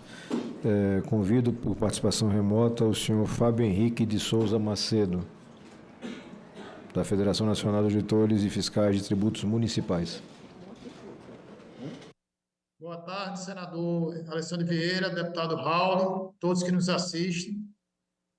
Quero agradecer ao senador Eduardo Braga pelo convite para participar desta audiência. Vou compartilhar aqui minha apresentação. Bom, vamos falar sobre transição e alguns pontos que afetam a transição. Bom, o objetivo da transição é suavizar o impacto nos orçamentos dos entes perdedores, da mudança do critério de partilha de receitas da origem no destino. Esse processo inicia-se em 2029. É importante levar em consideração o remanejamento de receitas municipais que deve ocorrer ao longo desse processo. Serão mais de 50 bilhões, mais de 1.000 municípios serão perdedores, entre eles 14 capitais. O público-alvo, perdedores de receita, é o objetivo da transição. Bom, o primeiro item que vamos falar será o regime das compras governamentais, que determinam que a despesa tributária de uma aquisição pública é receita do ente adquirente do bem e do serviço. Desta forma, os contribuintes do IBS de um ente serão a sociedade e o próprio ente. Neste caso, o ente paga e recebe. Toda essa operação vai ser apenas contábil. Logo, isso será uma receita contábil. Nossos dados são trabalhados a partir das informações prestadas pelo economista Sérgio Gobetti, que apontam que os municípios compram mais do que a União e os estados juntos serão os maiores impactados com essa regra, admitindo uma alíquota das compras governamentais que o Tribunal de Contas já disse que vai fazer, mas até agora ninguém tem esse número, de 17%, os municípios vão contribuir para a sua própria receita de forma apenas contábil, quase 44 bilhões. Serão 44 bilhões a menos no cofre municipal. Isso representa uma perda de 36% da receita atual de 2023 do ISS para os municípios. É uma perda considerável. O perfil do IBS municipal terá uma parcela expressiva de receita só contábil, que na realidade é uma despesa. E isso é uma preocupação, porque essa despesa vai obrigar os municípios a gastarem 25% de educação, 15% de saúde e o legislativo. Isso também vai ocorrer nos estados. É uma situação extremamente complicada, até questionável, porque uma despesa vai autorizar a realizar outras despesas, como também obrigar, porque a LRF e os comandos funcionais que obrigam a gastar educação, saúde e ativo não fazem distinção se a receita é meramente contábil ou financeira. Então, isso é um risco para o controle do gasto público. Bom, na transição, somam-se o IBS estadual, o IBS municipal e tem o IBS total. Nessa parcela da receita complementar, os municípios são responsáveis por mais de 2/3 da geração dessa receita. Mas, na transição, um percentual desse IBS total será retido para ser distribuído conforme um coeficiente de participação de cada ente, que é determinado a partir da arrecadação de ISS e ICMS, um critério que não leva em consideração a compra governamental do município. E tem que ter em mente que o modelo da compra governamental vai deixar os entes subnacionais e também a União com um valor necessário apenas para pagar o valor do bem ou do serviço. Então, no momento que ele adquire, ele paga o fornecedor, há uma retenção do tributo, né? Mas, para harmonizar essas duas regras, vai ser necessário, para que o modelo seja viável, que você deduza do que ele vai ter a receber na partilha do IBS retido e ele já recebe outra parte de forma direta. Isso tem uma consequência. A compra governamental na transição vai ter o seu efeito acentuado, não atenuado. Vamos para um exercício prático, certo? Com números. Isso aqui é uma situação, um perfil de um IBS municipal. Uma parcela expressiva contábil e uma parcela financeira. O IBS total retido vai ser determinante a partir do coeficiente de participação quanto esse município, esse ente, teria, em tese, de receita meramente contábil e de receita financeira, dinheiro no caixa. Vejam que não estão de acordo. Então, você vai ter que deduzir o que ele recebeu de forma antecipada na partilha do retiro, 90%, que a retenção foi 90%, quer dizer, menos 36 milhões, juntar 63, soma com os 7 que ele recebeu de forma direta, os 10% que não são retidos, dá 70 milhões, soma 40, 110. Está equilibrada a situação fiscal do município.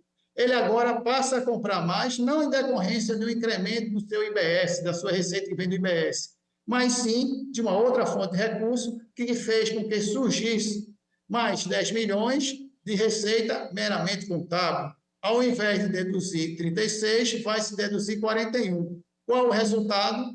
Esse ente vai perder 9 milhões de receita financeira no caixa, aquele que paga as contas mesmo, a folha, a dívida, vai ter mais gasto obrigatório sem lastro financeiro e uma menor receita financeira da partilha do retido.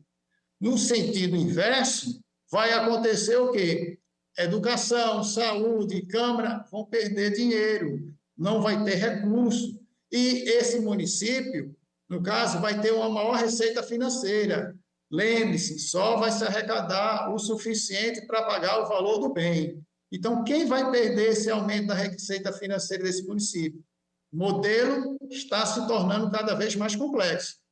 Bom, um outro ponto que nos preocupa, que vai afetar isso diretamente no município, é o período histórico da arrecadação do ICMS e ISS, que vai determinar os coeficientes de participação de cada ente na partilha do que foi retido. O PLP 108 aponta 2019 até 2026, muito distante da virada de chave, da origem para o destino.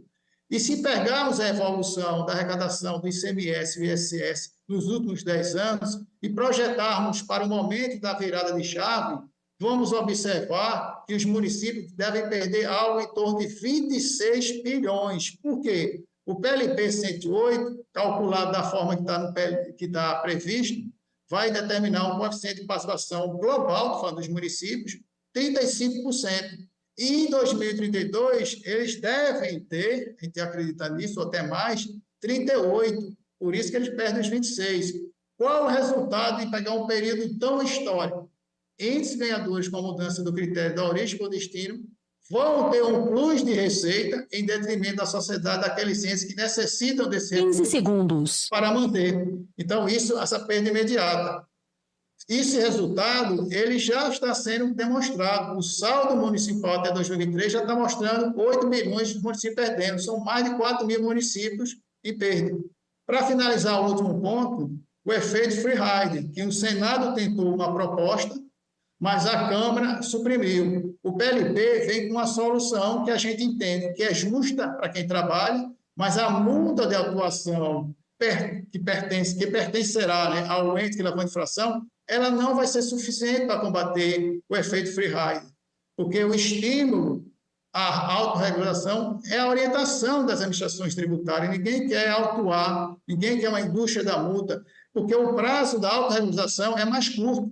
Só em termos de número, se a retenção é 90, para eu recuperar 9 milhões, eu vou ter que arrecadar 90. Imagina quanto eu vou ter que multar para ter esse mesmo 9 milhões que eu perdi no caso da compra governamental.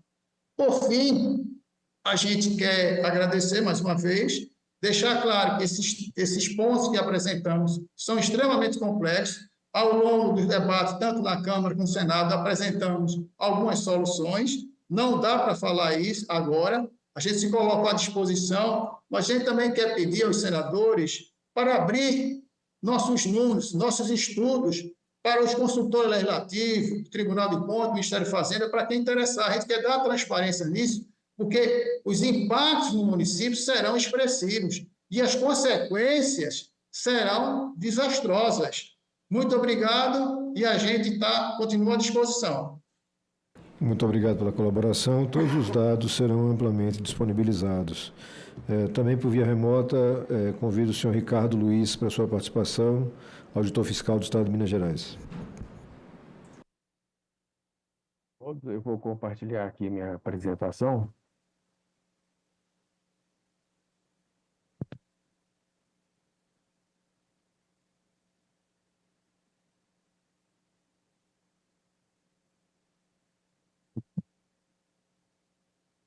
Estou aqui iniciando pelo primeiro slide. Primeiro agradecendo, né, a honra do convite, venho representando o presidente do Concefaz, o Carlos Eduardo Xavier. Tem uma primeira parte aqui que trata da transição dos tributos, que eu vou passar bem mais rápido por ela, dada a limitação do tempo, e vou focar mais nas questões referentes à coordenação da fiscalização. Então, nós temos aqui realmente os tributos, né, que hoje são cobrados, que vão, após a reforma, né, serem transformados ou configurados no chamado IVA dual. E nesse quadro que apresentamos, temos toda a cronologia, né, que será aplicada em relação à transição dos tributos, né? Então, com a aprovação da emenda constitucional, em 2023, nós estamos agora exatamente nesse passo 2024 e 2025, que é referente à aprovação das leis complementares regulamentadoras, PLP 68, PLP 108, e algumas leis ordinárias que eventualmente sejam requeridas, né? Em 2026, nós temos o ano teste das alíquotas de CBS e IBS, com alíquotas de 0,9% para a CBS e de 0,1% para o IBS, respectivamente. Isso para testar o efetivo potencial arrecadatório, né, desses tributos recém-criados, especialmente em face da aplicação, né, do conceito de base ampla e também do creditamento financeiro pleno. Esses efeitos que precisam ser aferidos e, por isso, a necessidade da alíquota teste. Em 2027, passa a CBS já a cobrança integral, com a extinção do PIS e COFINS, IOF Seguros, instituição do imposto seletivo e a redução a zero das alíquotas do IPI, porém contemporizando aí com as questões referentes à manutenção da competitividade da Zona Franca de Manaus. Em 2027 e 2028 permanece o período teste para fins de IBS, com alíquotas de 0,05 e 0, e idêntica alíquota tanto para estados quanto para municípios, perfazendo 1%. E 2029 a 2032 já começa aquela transição gradual para rumo ao IBS pleno e a extinção do ICMS e também do ISS. Chegando, por fim, em 2033, a vigência plena, né, do IBS e a substituição, a extinção total que ocorrerá em final de 2032 em relação a ICMS e ISS. Então, nós temos aqui alguns efeitos, aqui um detalhamento um pouquinho maior, mas eu vou passar mais rápido para focar nas questões da fiscalização. Então, aqui tem toda a sistemática né, de divisão de rateio que vai ocorrer, o detalhamento daqueles exercícios.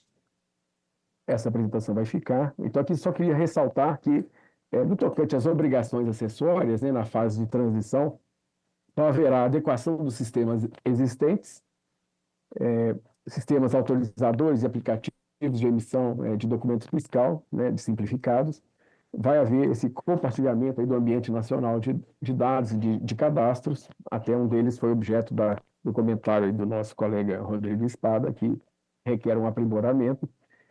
E também o cadastro e apuração, já que haverá a arrecadação centralizada e o sistema de ressarcimento ágil, né, que está previsto no âmbito do projeto de lei complementar. E também, futuramente, haverá a centralização, a unificação, né, a obrigação acessória básica que os contribuintes, tanto de IBS quanto CBS, deverão cumprir, é a emissão do documento fiscal eletrônico. E o Comitê Gestor, juntamente com a Receita Federal, vão fazer a apuração assistida ou declaração pré-preenchida dessas obrigações da apuração, enfim, do IBS e da CBS. E, consequentemente, em sendo adotado o cadastro único, né, das inscrições, haverá a extinção das inscrições estaduais e municipais, tal como existem hoje. Por fim, eu gostaria de focalizar mais a coordenação da fiscalização, né? Relembrando aqui alguns preceitos da própria emenda constitucional, né, de que o IBS vai ter legislação única e uniforme, então é um regulamento único para o IBS, poderá haver outro regulamento único para a CBS, cogita-se de um regulamento que tem uma parte comum dos dois, mas isso, por enquanto, né, por questões até de autonomia, temos que devam se ficar cada qual com o seu regulamento único, um para a IBS, no tocante à competência de estados e municípios e o Distrito Federal, e também são prerrogativas básicas, né, dos entes federativos aí do IBS, né, do exercício dessa competência compartilhada, a fixação da sua própria alíquota. A mesma alíquota será uniforme para todas as operações, e o IBS será cobrado pelo somatório das alíquotas. Então, num eventual lançamento tributário feito pelo município, ele vai fazer a cobrança tanto da parcela do IBS municipal quanto do IBS estadual, e vice-versa, né? E reciprocamente também é válido esse argumento.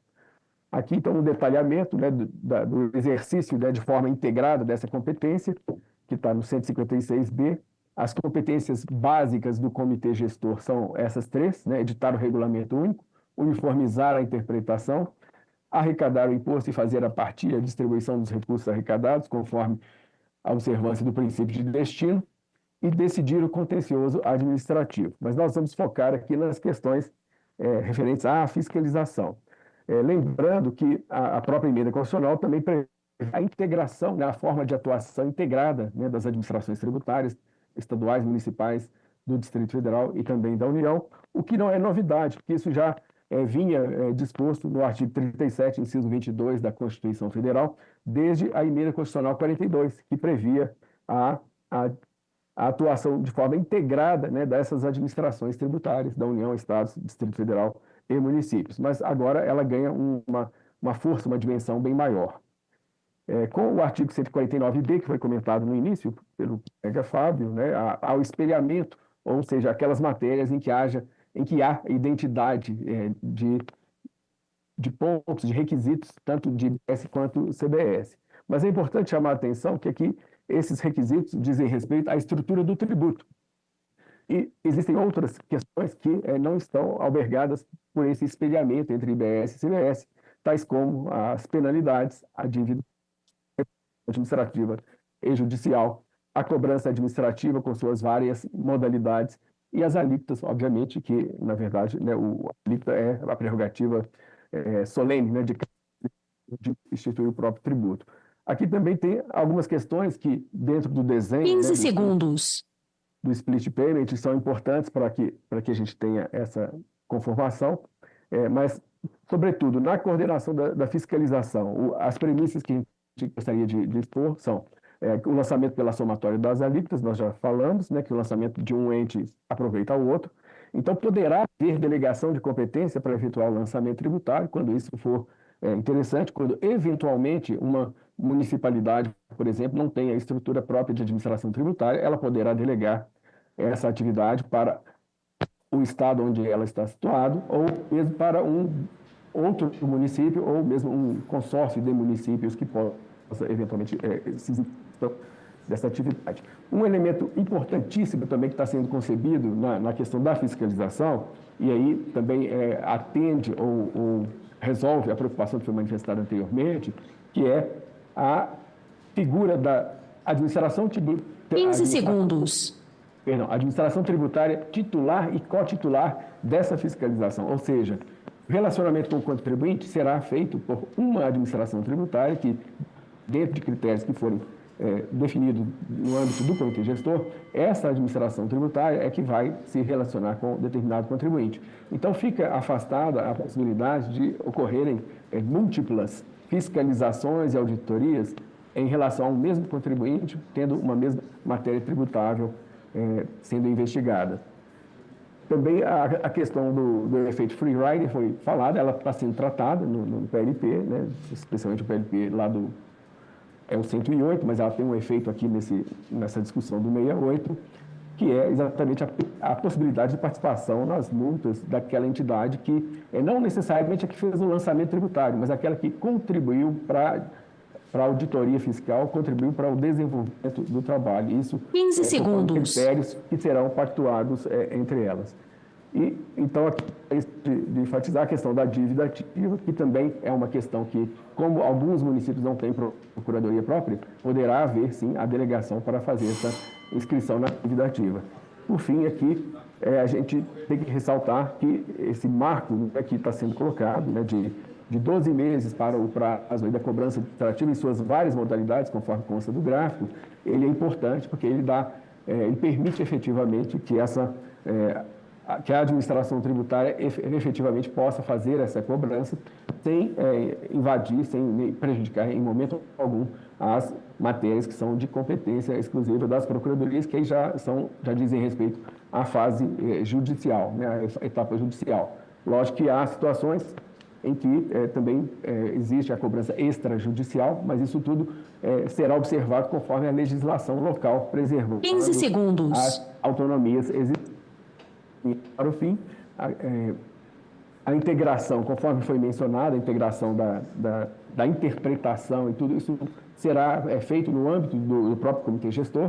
Haverá, na estrutura que está sendo proposta, uma diretoria de tributação que se encarregará da interpretação interna corporis do IBS entre os próprios entes, os estados, os 27 estados, 26 estados e o Distrito Federal e os 5.500 e tantos municípios. E ainda haverá uma outra instância de interpretação, de uniformização com a CBS.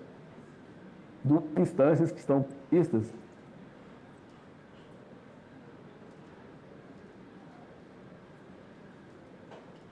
naqueles casos previstos, poderão fazer essa integração entre IBS e CBS. Então, nos parece que o risco, né, de interpretações divergentes serem feitas está efetivamente minimizado, tendo em vista 15 segundos. Estruturas que já estão pensadas para exatamente promover essa uniformização e essa integração. Muito obrigado pela atenção com que me ouviram. Eu encerro por aqui. Obrigado, senhor Ricardo. Só esclarecendo, o sinal eletrônico ele toca automaticamente, não é maldade da Secretaria da Mesa, não. É porque a cada conclusão de período e concessão de mais tempo ele vai ser acionado. Passar a palavra aqui para a secretária executiva do Grupo de Estudos Tributários Aplicados, Zabeta, é isso? É isso. Zabeta Macarini. Boa tarde a todos e a todas. Eu queria agradecer o convite aqui na pessoa do senador Alessandro Vieira. É um prazer estar aqui. Esse aqui é o último dia, né, de audiências públicas. Eu acho que é um dia que a gente pode comemorar um ano todo de debates, né, sobre a reforma tributária. Eu estou muito feliz de estar aqui com vocês hoje. Hoje a transição e fiscalização, né? Então eu vou passar logo aos pontos, já que a gente tem somente 8 minutos. Por favor, o próximo. Eu queria colocar um ponto que a gente já tem trazido há bastante tempo, desde lá da Câmara, né? Quando a gente olha o cronograma de implementação da reforma, né, a gente vê que esperamos que até o final do ano a gente tenha as 2 leis complementares aprovadas, não é mesmo? Até o final do ano.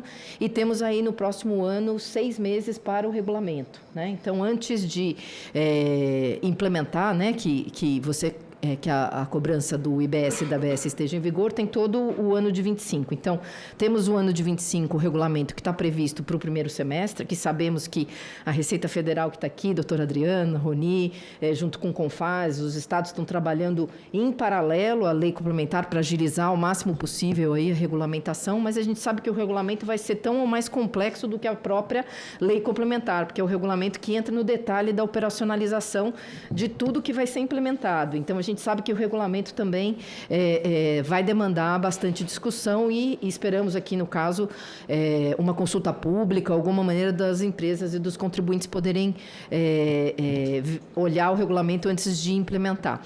Daí nós temos a segunda fase, que é a implementação da nota fiscal, né, simplificada, que está sendo desenvolvida também, cuja previsão é que ela fique pronta em outubro. Né? Restando para as empresas e para os contribuintes 3 meses para a implementação do IBS e do CBS.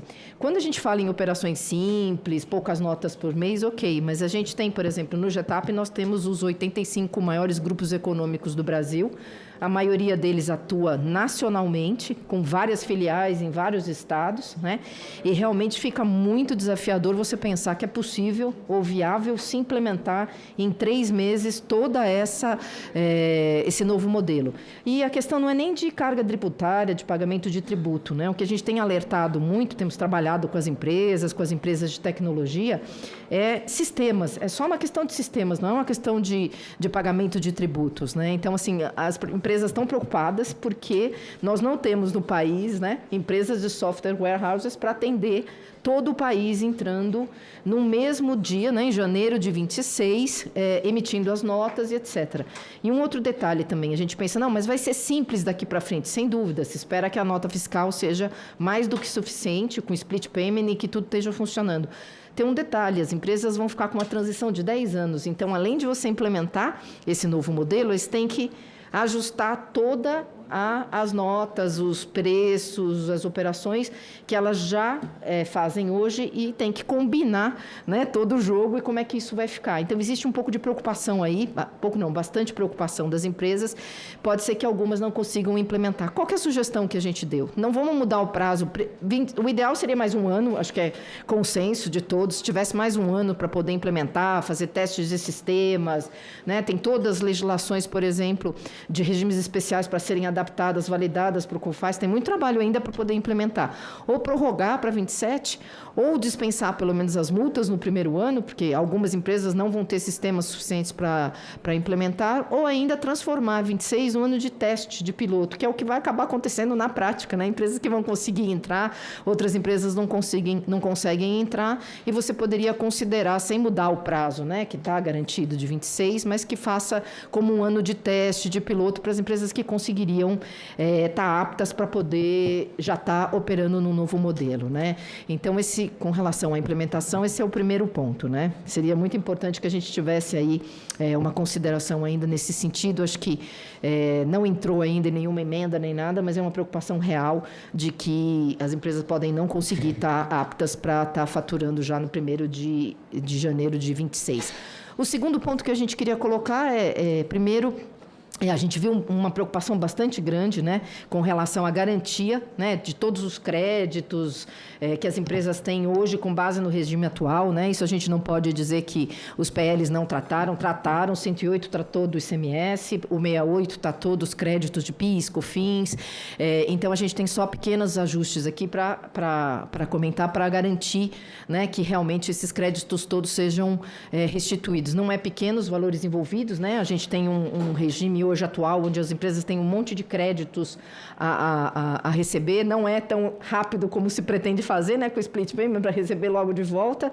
Então, é demoroso, é custoso receber esses créditos. O primeiro dele para PIS/COFINS, ele prevê realmente todos os créditos que as empresas tenham na hora que vira a chave, está garantido os créditos apurados no regime anterior.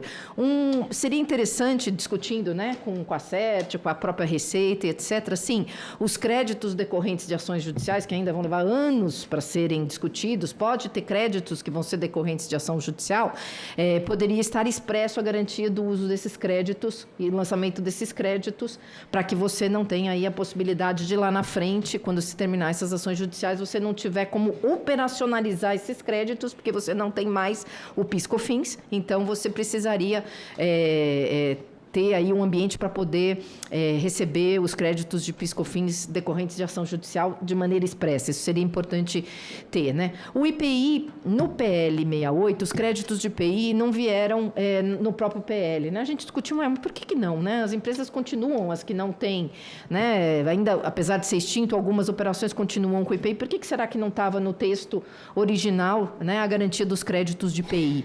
Então, vocês podem ver que foram apresentadas aí algumas emendas, né? Tem 3 emendas apresentadas para deixar expresso que também, eventualmente, se tiverem créditos do IPI, que eles também sejam garantido a sua compensação e restituição. E é importante estar expresso, né? Porque depois não vai estar, aí não estava expresso, quando o PIS/COFINS está expresso, o IPI não está expresso, então não tem direito. Não custa nada a gente colocar o de crédito de IPI. E aproveitando, falando de créditos e etc., né? O grande dor aqui do calcanhar de todos são os créditos de ICMS, né? Existe aí uma regulamentação bastante complexa para monetizar, homologar, lançar, para você poder ter aí os créditos no final de 32, e o pleito aqui seria garantir que a legislação do ICMS não sejam trocados na véspera da virada da moeda, porque o que diz a PEC, o que diz o PL, é de que você vai permitir a utilização com base na legislação que estiver em vigor. Daqui até lá tem 9 anos de possíveis mudanças de legislação e a gente precisa garantir que, de fato, daqui a 9 anos ou 8 anos que seja, as legislações estaduais não mudem os critérios e os requisitos e as empresas não consigam ter direito aos créditos do ICMS. Isso seria uma medida de proteção bastante interessante. Como já estou com um prazo um pouco... É muito curto o prazo aqui. Eu queria passar direto para o REF, o REF, que é o nosso prioridade, que eu queria tratar. O REF é um regime especial que foi criado de fiscalização, né, no PL 68. Ele vai muito bem, né, porque o que se pretende na reforma agora é que a gente não tenha mais sonegação, que a gente não tenha mais fraudes e etc. Então, ele traz várias hipóteses onde você consegue enquadrar os contribuintes que se comportarem de maneira contrária ao pagamento de tributo. Então, não emitir nota fiscal, não ter registro de nota fiscal, fazer contrabando com mercadorias, ele vai muito bem. Até o inciso número 5, que é a grande preocupação aqui de todos, que diz infrações reiteradas à legislação tributária. E só nesse inciso específico. E o que é reiteradas? 2 autos de infração, em 5 anos você pode ter o enquadramento no REF. Claro que esse enquadramento no REF vai ser pensado e etc. Qual que é o grande problema aqui? Infração na legislação tributária é tudo. Então, o que a gente está propondo aqui de uma maneira simplificada, só para explicar o conceito, né? Todo ele tem a natureza de um devedor quanto mais. Ele trata de todas as hipóteses de um devedor quanto mais. Então, seria razoável, até porque no 108, que é o outro PL que deve chegar aqui depois, você tem as infrações da legislação normal. Então, você tem o REF no 68 e o 108. Então, deixa o 68 as infrações dolosas e deixa no 108 as infrações. Qual é a sugestão aqui para encerrar? Né? Para a gente trabalhar melhor esse CISO 5, no sentido de que a infração à legislação tributária seja aquela com o intuito de fraudar o fisco na mesma natureza das demais. Porque, senão, aqui a gente vai ter um regime especial que é muito duro, vai ser tanto um regime para a Receita quanto para os estados e municípios, e que pode realmente colocar as empresas e os contribuintes numa situação complicada. Só para vocês entenderem aqui por que a gente se preocupa com isso. A multa vai para 150 dobrada, então é 75 mais 75, para quem for enquadrado no REF. Você tem fatos geradores até diários, se for o caso, para pagamento do tributo do IBS e da CBS. Você pode perder a espontaneidade, ou seja, você já não, estando em fiscalização, você já não pode fazer a denúncia espontânea, por exemplo, e recolher o tributo sem multa. Então, a nossa sugestão aqui é flexibilizar um pouco o REF, já tem emendas apresentadas para que a gente tenha aí um ambiente um pouco mais tranquilo e adeque o REF aqui ao que se pretende mesmo, que é ir atrás daquele que vai fraudar a legislação. É isso, senador. Obrigada e desculpa aí passar o tempo. Obrigado pela compreensão com a limitação que nós temos. O esforço foi grande para dar no tempo, mas faz parte aqui. Passar a palavra para a presidente do Centro Nacional de Prevenção e Resolução de Conflitos Tributários, a doutora Maria Elbe Queiroz. Boa tarde a todos. Quero dizer do privilégio de estar aqui, né? Cumprimentar o senador, cumprimentar todos que estão na plateia, na pessoa da doutora Adriana Rego, e cumprimentar todas as pessoas que estão aqui do meu lado e dizer que, senador, esse é o último momento do povo ser ouvido, porque na elaboração dos projetos de lei, nós não fomos ouvidos. Claro que as pessoas que estavam lá eram competentíssimas, maravilhosas, etc., mas ele tem um viés de arrecadação e combate à fraude. Muito justo. Mas e o pagador do imposto? Porque nós não somos contribuintes que contribuímos espontaneamente. Nós pagamos imposto porque a lei obriga, é necessário para o Estado arrecadar. A minha surpresa é que o doutor Rodrigo aqui da Febrafit e o outro colega lá também fez algumas colocações que coincidem com as nossas preocupações. Então, não é só do nosso lado, apesar de todos vocês estarem representados nessas comissões. Eu digo que essa reforma tributária ela já começa com a descrença, a falta de credibilidade, porque nós já vimos vários outros projetos de leis que acabaram com a cumulatividade, que é isso, e não aconteceu. Depois saíram os atos interpretativos que distorceram, e isso pode ser evitado. A reforma foi aprovada, não temos o que questionar, mas existe grandes possibilidades de conflitos e litígios exatamente aqui. Quero parabenizar a Febrafit pela manutenção da escola, porque esse tributo tem que ser pensado com a mudança de mindset diferente, porque é uma nova coisa. E ele está sendo pensado igual. E nós temos 2 projetos de leis que não cabe agora criticar se houve, se não houve, porque não houve, mas eles são absolutamente diferentes para o mesmo imposto. O IVA dual é IVA da arrecadação. Então, veja só, na arrecadação, mas a lei originária, materialidade e fato gerador, é o mesmo. Então, o que é que nós temos? Princípio da simplicidade e cooperação, e era para evitar litígios. Então, tudo tem que ser pensado. E essa cooperação não é em relação aos fiscos, à administração. É cooperação em relação ao pagador de imposto também. Então, isso não foi visto. E aí, senador, a gente está pedindo socorro. E essa casa aqui, que é a casa do povo, o povo tem que ser ouvido. Por quê? Por exemplo, poder de legislar, artigo 24, 30 da Constituição, não foi alterado. Ou seja, estados, municípios continuam com o poder de legislar. Nós não podemos ter o PL 68 e o PL 108 com normas e regras diferentes. Contencioso administrativo, penalidade, processo administrativo, isso vai criar mais litígios. Ou se busca a harmonização, e eu digo que é agora, porque o PL 108, ele se destina para o Comitê Gestor e se destina para o IBS. E a CBS vai ficar na mão da Receita Federal, ela agindo e o Comitê Gestor agindo. E eu digo com todo respeito aos colegas, mas o que é que acontece, colega lá? Nós temos que ter uma regulamentação única. Não podemos ter cada um poder legislar, e quem conhece a prática da atuação, fui 27 anos da Receita Federal com muito orgulho, 15 anos na advocacia, a prática do chão de fábrica, sabe sim que várias fiscalizações chegam lá E cada um terá uma cabeça diferente. E o que é pior, cada julgador será diferente. Isso significa o quê? Litígio. Para advogado é bom, é processo, é honorário. Mas como cidadã, como professora, eu discordo inteiramente. Por quê? Porque o pagador de imposto vai ser sobrecarregado. A colega aqui falou, a Zabita falou na questão da grande empresa que tem vários municípios do Brasil. Cada um vai ser uma forma de aplicar, cada um vai ser uma forma de interpretar. E foi reconhecido pelas próprias pessoas que ocupam os cargos da fiscalização. Então, não podemos ter regulamentação. E onde é que vai ser limitado esse poder? Aqui agora no 68, que é a lei geral da regulamentação. Veja, o 156B, ele diz o seguinte: Distrito Federal e municípios exercerão de forma integrada, exclusivamente por meio do comitê gestor. Aí vem fiscalização, lançamento, cobrança, suas respectivas pelas administrações tributárias, procuradoria dos estados, comitê gestor, cabe a coordenação. Onde é que está dito que se essa coordenação não for obedecida, vai acontecer o quê? Certo? Então, veja, parece até que está sendo colocado alguma coisa contra, mas não. Precisa harmonizar, porque hoje a gente já vê.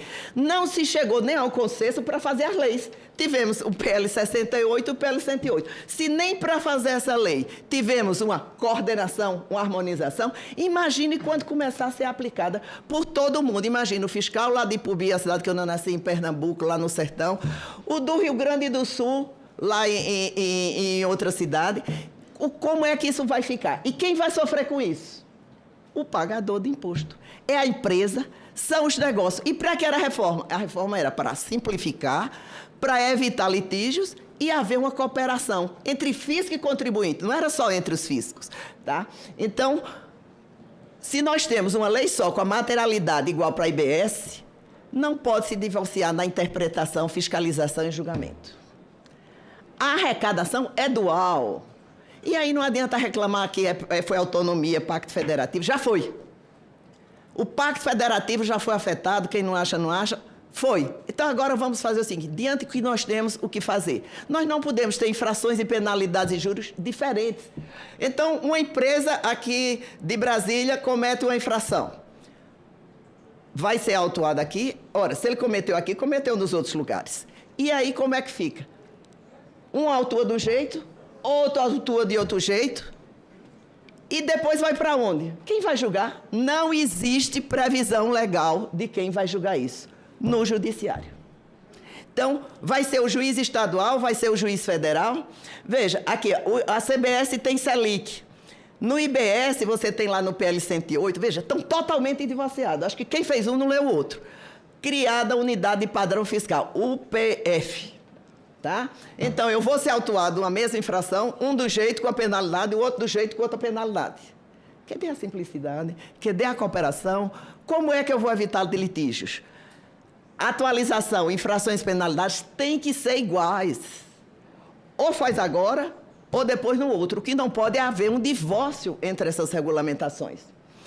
E aí nós temos o seguinte, se 2 ou mais entes desejarem fiscalizar, mesmo fato gerador, não acredito. Né? Aí, veja, quantos autos de infração teremos? O doutor Ricardo, aqui o chefe da fiscalização, né?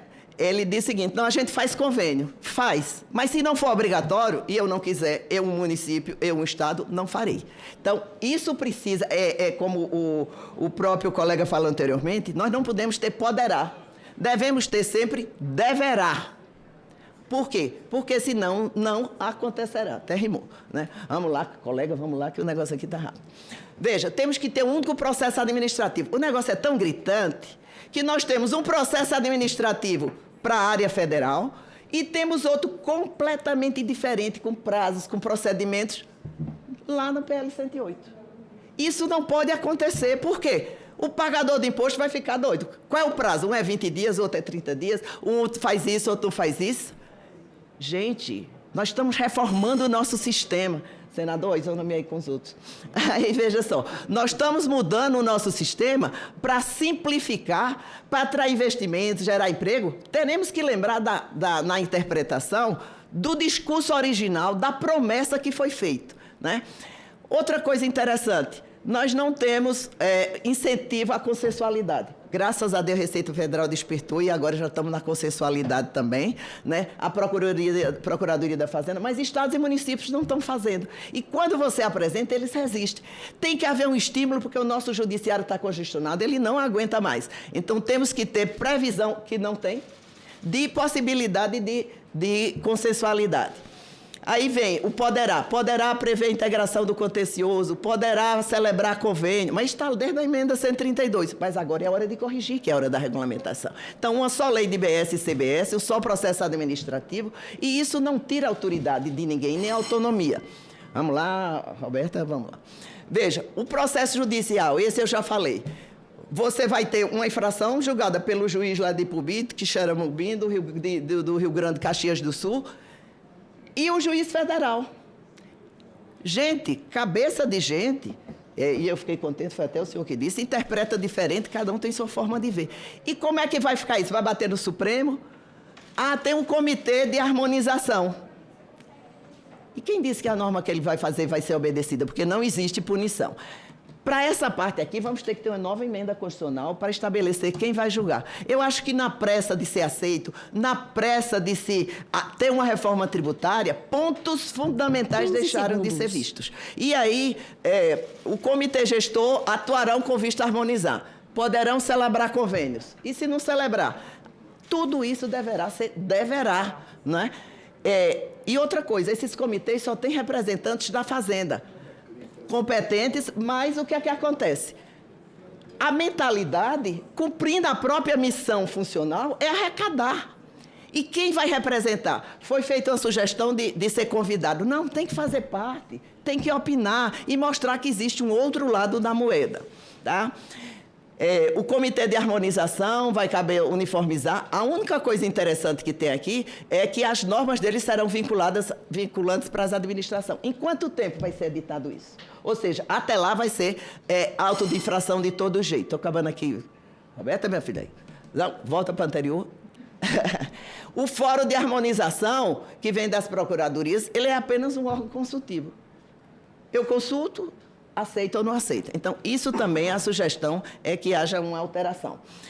Aí vem, temos que ter uma conexão do PL 68 com 108. Uma única lei, pode ser até duas leis diferentes, mas os textos do conteúdo não podem ser diferentes. É uma só lei da materialidade que o contribuinte tem que cumprir. Aí diz, mas foi uma escolha fazer o IVA dual. Mas essa escolha não poderá implicar em castigar o bom pagador de tributo. Por quê? Porque ela foi feita muito baseada na fraude, que tem que ser punida, o fraudador tem que ser realmente castigado.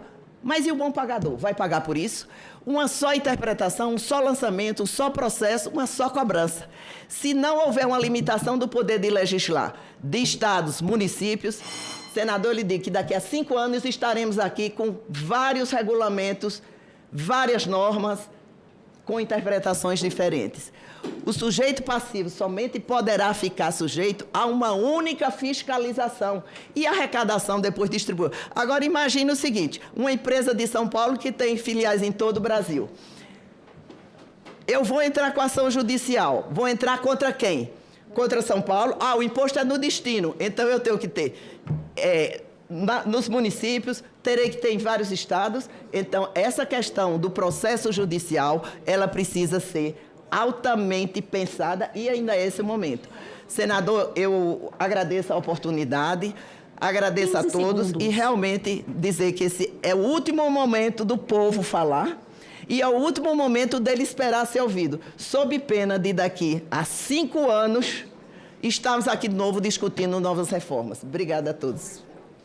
Muito obrigado pela participação. Convido o senador Hamilton Mourão para ocupar a presidência da audiência, ao tempo em que peço que já se desfaça a mesa e faça o convite para os demais participantes.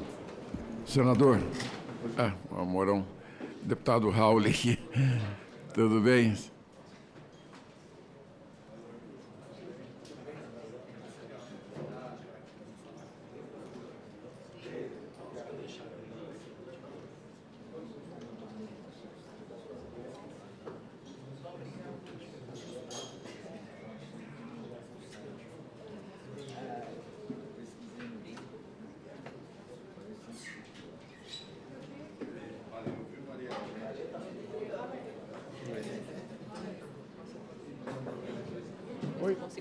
Passar aqui assim.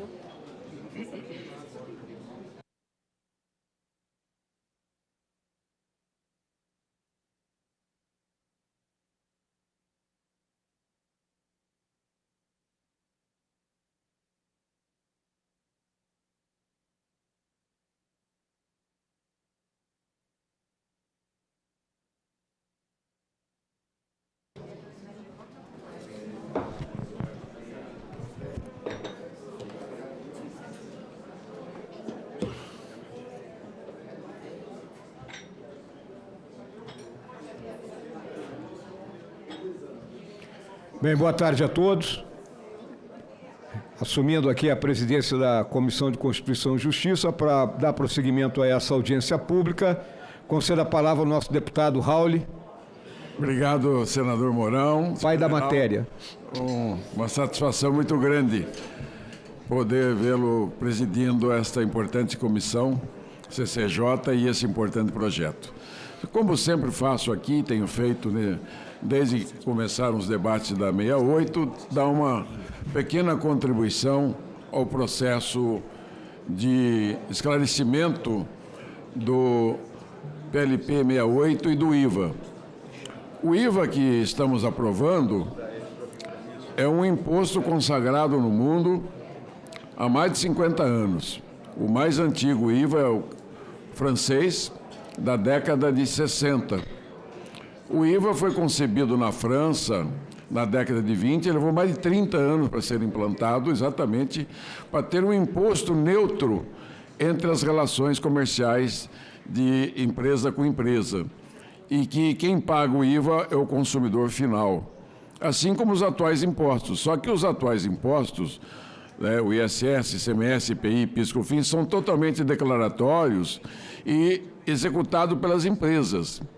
As empresas tiram as notas de entrada, as notas de saída e escrevem em livros próprios os créditos das suas compras e os débitos que eles têm que pagar das suas vendas, e no final do mês ele preenche a guia de recolhimento e vai fazer o recolhimento do imposto por guia própria, GR, etc., né? Por DARF.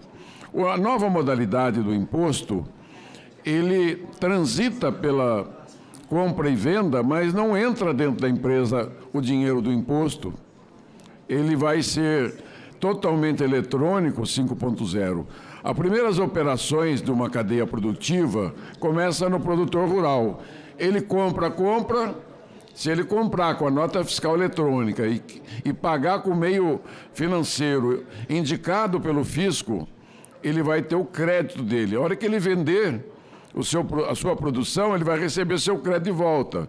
O mesmo vai acontecer com a indústria e o mesmo com o comércio, até chegar ao consumidor final, que é quem faz o pagamento final do imposto no valor da mercadoria do bem e serviço que está sendo vendido. E a liquidação do imposto, ela é feita no ato da liquidação do pagamento.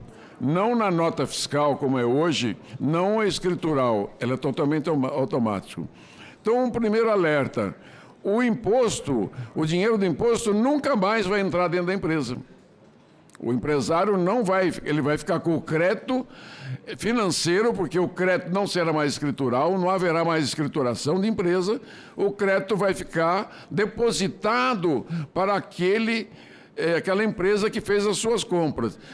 Mas então, qual é o papel da empresa? Qual é o papel dela nesse processo? Ela é garantidor de que essa receita vai ser arrecadada do consumidor final. Então, cada elo, cada pessoa jurídica nesse meio, ela é uma garantia de que não haverá sonegação.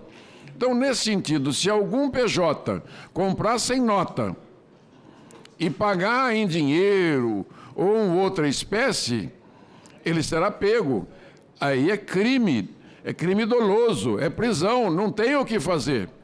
Porque o imposto não é mais responsabilidade da empresa, mas sim do sistema nacional que está sendo construído pela Receita Federal, pelo CEPRO, pelo CONFAS e pelo município, para ter um sistema impessoal.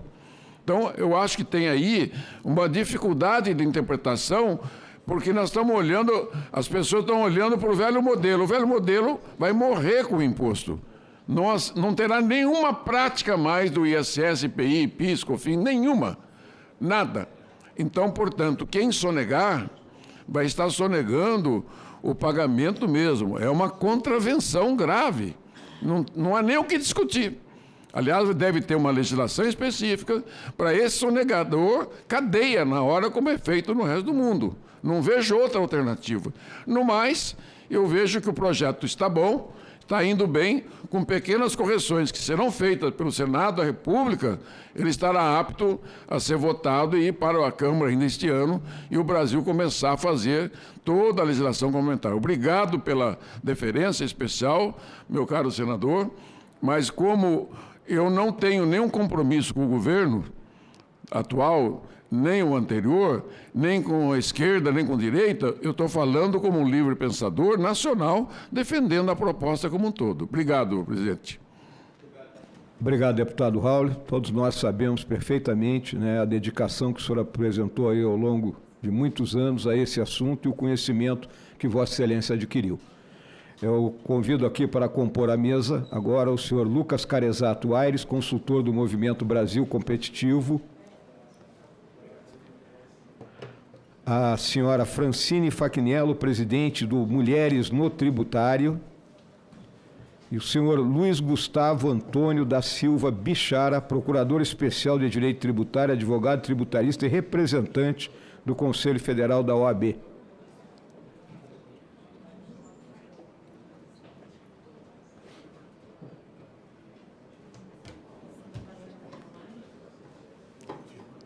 E a senhora Adriana Gomes Rego, secretária especial adjunta da Receita Federal do Brasil.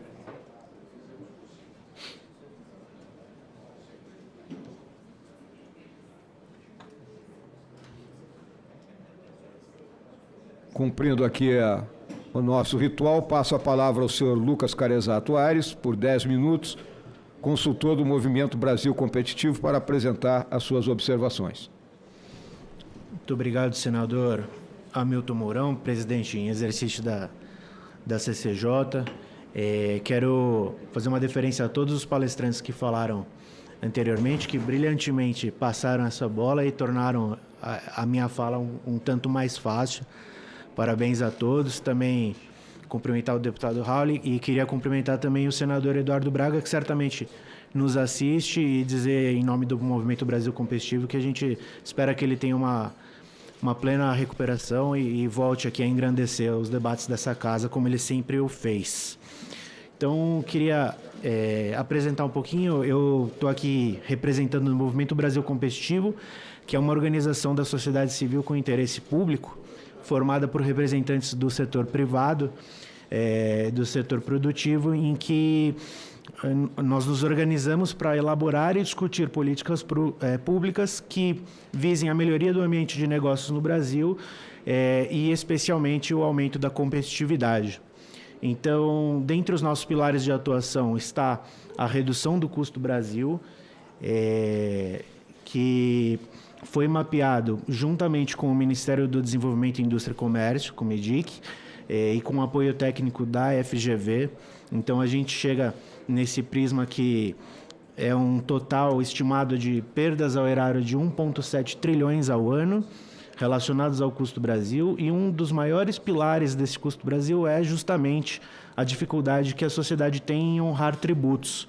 Então, essa dificuldade representa hoje perdas em torno de 270 a 310 bilhões, e com base nisso é que a gente resolveu sentar para discutir, para debruçar sobre o texto da reforma tributária e trazer tanto à Câmara quanto ao Senado propostas que sejam transversais, ou seja, que conversem com todos os setores da economia, propostas que resultem em não cumulatividade, que resultem na simplificação do sistema tributário no fim do dia, que é o que todos nós queremos, em boas regras de transição. Então, já partindo aqui para a temática de fiscalização e transição, quero falar um pouquinho dessa primeira emenda que ela ainda não foi apresentada, e aí eu faço a provocação aos senadores que não assistem, inclusive ao presidente Hamilton Mourão, pois a gente gostaria de propor uma alteração ao artigo 44, na verdade é uma inclusão. Pode clicar mais uma vez, por favor? Com relação aos documentos fiscais que contêm natureza declaratória, o que a gente propõe aqui é que o contribuinte possa, em casos de erro material, duplicidade do pagamento do tributo, apropriação indevida ou não homologada de crédito ou enquadramento tributário equivocado, que ele possa retificar o lançamento e que essa retificação não impeça o exercício regular da fiscalização por parte da administração, mas que fique como faculdade, porque a gente sabe que é um sistema tributário complexo, por mais que ele vá simplificar, vai continuar sendo complexo e erros acontecem todos os dias. Então, seria uma oportunidade muito boa de a gente fazer constar no texto essa possibilidade do contribuinte fazer a sua retificação em um desses casos expostos nesse rol taxativo. Outra parte que nós gostaríamos de trazer é sobre as presunções legais que constam ao artigo 334 quanto à omissão de receita e ocorrência de operações sujeitas à incidência do CBS e IBS. Nós vemos com grande preocupação o parágrafo 2º desse artigo 334, que diz que caberá ao contribuinte o ônus da prova de desconstituição das presunções de que trata este artigo.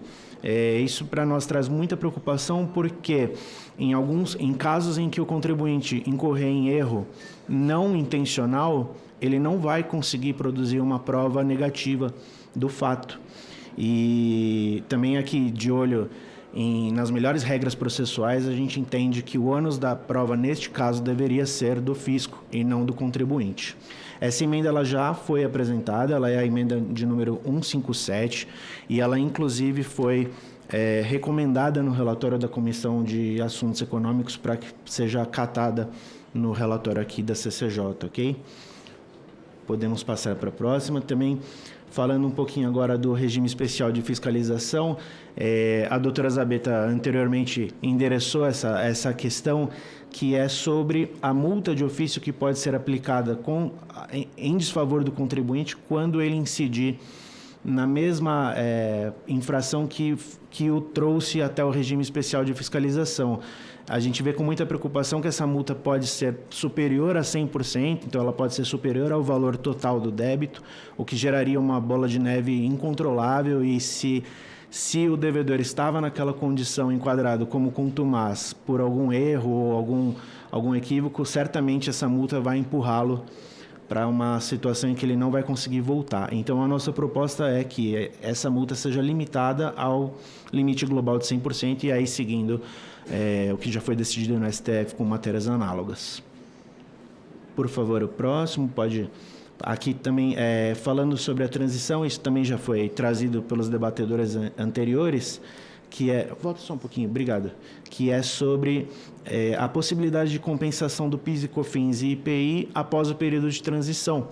A gente vê com muita preocupação o fato desses créditos homologados de PIS, COFINS e IPI se perderem depois da transição. Então, a gente sabe que decisões judiciais demoram para transitar em julgado, que muitos desses casos ainda vão continuar em debate ao longo do período de transição e, na mais das vezes, o contribuinte vai ter o seu crédito homologado, mas não vai conseguir aproveitar, porque a gente vai ter o fim da transição. Então, a nossa proposta de texto é para que, mesmo após a transição, esses créditos possam ser compensados. Essa é a emenda de número 149, tá? Já protocolada em sistema.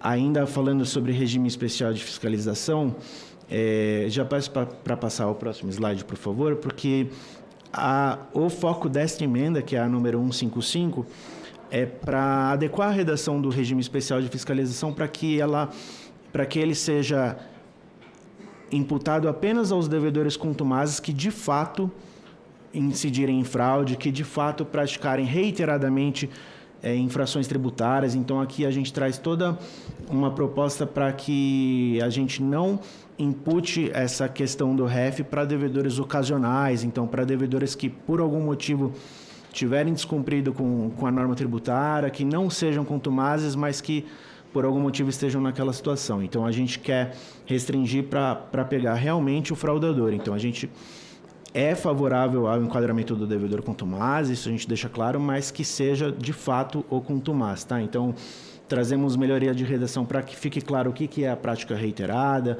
o que é de fato uma infração tributária.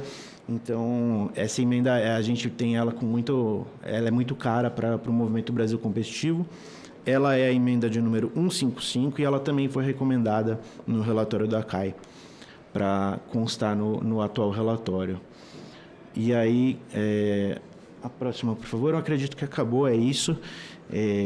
Aqui aproveitando o tempo que é curto, que a gente sabe que está correndo, mas eu faço uma provocação, senador, para que a gente possa mandar todas as emendas. Não tem só essas, tá? A gente chegou a um total de 20 emendas, mas como o tema é transição e fiscalização, a gente quis reduzir aqui a nossa fala, tá bem? Obrigado, senador. Agradeço ao senhor Lucas Carezato Aires, que coloca pontos extremamente pertinentes e importantes, e dentro de uma visão minha particular de que quem tem que provar que alguém está errado é o fisco, e não a gente que tem que provar que está certo. São temas que terão debatidos e discutidos. Aí nós temos a representante do fisco aqui que depois pode se pronunciar a respeito. Eu passo a palavra à senhora Francine Facniello, presidente do Mulheres no Tributário. A senhora dispõe de até 10 minutos para expor os seus argumentos. Boa tarde a todos. Cumprimento primeiro o senador Hamilton Mourão, o senador Eduardo Braga. Agradeço o convite para estar aqui mais uma vez contribuindo para o novo sistema tributário brasileiro. Cumprimento também a doutora Adriana Rego, cumprimento o doutor Lucas, meus colegas de mesa, colegas que estão aqui assistindo também e quem está em casa. Inicialmente, eu começo a minha fala como presidente de uma associação de mulheres, presidente da Associação Mulheres no Tributário, chamando a atenção de que nós temos mulheres brilhantes no nosso país e de que nós precisamos ver mais mulheres ocupando estes espaços, ocupando os lugares no Poder Judiciário, no Poder Legislativo e no Poder Executivo. Esse é um convite que eu faço para toda a sociedade, para homens e para mulheres, para que a gente lute para mudar as estatísticas e termos aí uma maior representatividade. E feitas essas considerações, então, eu inicio a minha fala. Vou trazer aqui um pouquinho sobre a fiscalização. A minha colega Marielbe e a Zabeta muito bem trouxeram. Nós trabalhamos muito no Mulheres no Tributário, a questão de uma fiscalização única. E o primeiro ponto da minha fala, que é indispensável, do meu ponto de vista, para a fiscalização tributária, é a necessidade da quebra do paradigma do fisco, da rivalidade entre fisco e contribuinte. Nós precisamos mudar a visão de que o fisco é o leão e o contribuinte é o mal pagador. Sim, nós temos o devedor contumaz e ele deve sim sofrer as penalidades, mas nós temos mais de 90% dos contribuintes como bons pagadores, que em virtude de hoje, do nosso sistema tributário, da complexidade tributária, eles acabam deixando de fazer pagamentos ou cometendo irregularidades. Então, como nós estamos tratando de um novo sistema tributário brasileiro, que essa visão também seja nova, que exista uma efetiva cooperação entre fisco e contribuinte, que haja um ambiente para autorregularização. A OCDE, ela recomenda desde 2013 a conformidade cooperativa. Então, que nesse momento que nós estamos passando, que nós estamos vivendo, que esse novo que sejam quebrados esses paradigmas e tenhamos aí sim um estímulo à conformidade cooperativa, a uma cultura de confiança entre fisco e contribuinte. A Constituição Federal, ela traz a previsão dos princípios constitucionais da simplicidade, da cooperação, como eu falei agora, e da transparência. Então, o nosso propósito, dentro de todo o trabalho realizado no Mulheres no Tributário, foi de propor que nós tenhamos uma simplificação e uma norma geral, uma fiscalização que ela seja interligada, integrada entre todos os entes da federação. Nós estamos falando de um IVA dual. Por que foi criado no Brasil um IVA dual? Para preservar o nosso pacto federativo.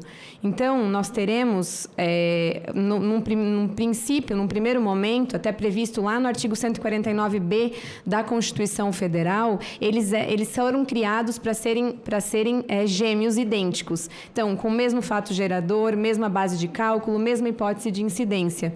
Marielbe bem falou que eles foram divorciados. Agora, com o PLP 68 e no PLP 108, a gente está vendo normas completamente distintas para julgar dois tributos que seriam gêmeos idênticos.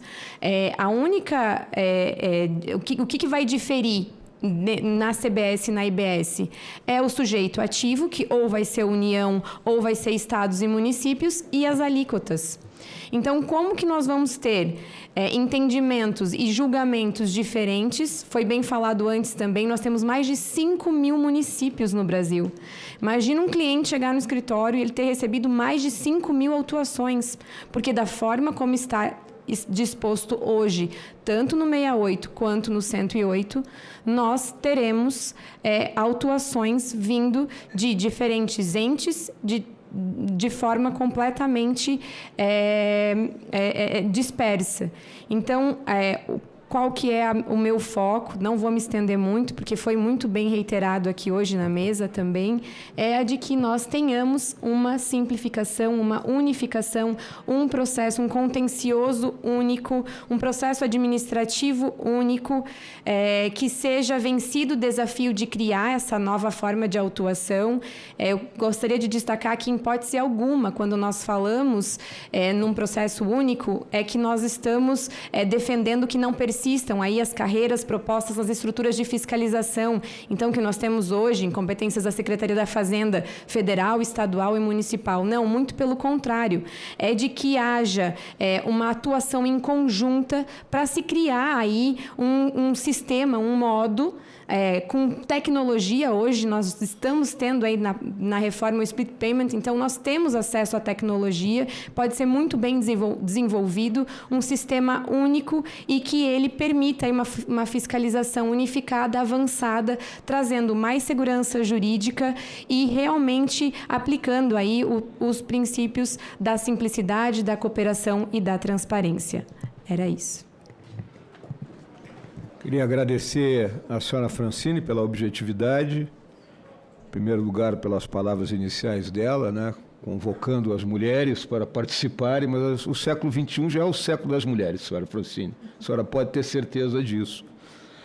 E a senhora toca exatamente numa questão que é a segurança jurídica, né, que precisa e é necessário para que esse sistema não se torne um outro sistema complicado para quem tem que pagar. E agora, encerrando essa nossa audiência pública, nós vamos ouvir o fisco. A senhora Adriana Romiski Rego, secretária especial adjunta da Receita Federal do Brasil. A senhora tem 10 minutos, senhora Adriana. Muito obrigada, senador Mourão. Agradeço ao senador Eduardo Braga também pelo convite, pela oportunidade de estar aqui na última audiência, a última a falar na última audiência. Mas é a oportunidade da gente esclarecer o que é a visão do fisco, o que é que a gente vem fazendo justamente em conjunto com os estados. E aqui já destacar o que o colega Rodrigo Espada falou da emenda sobre a escola.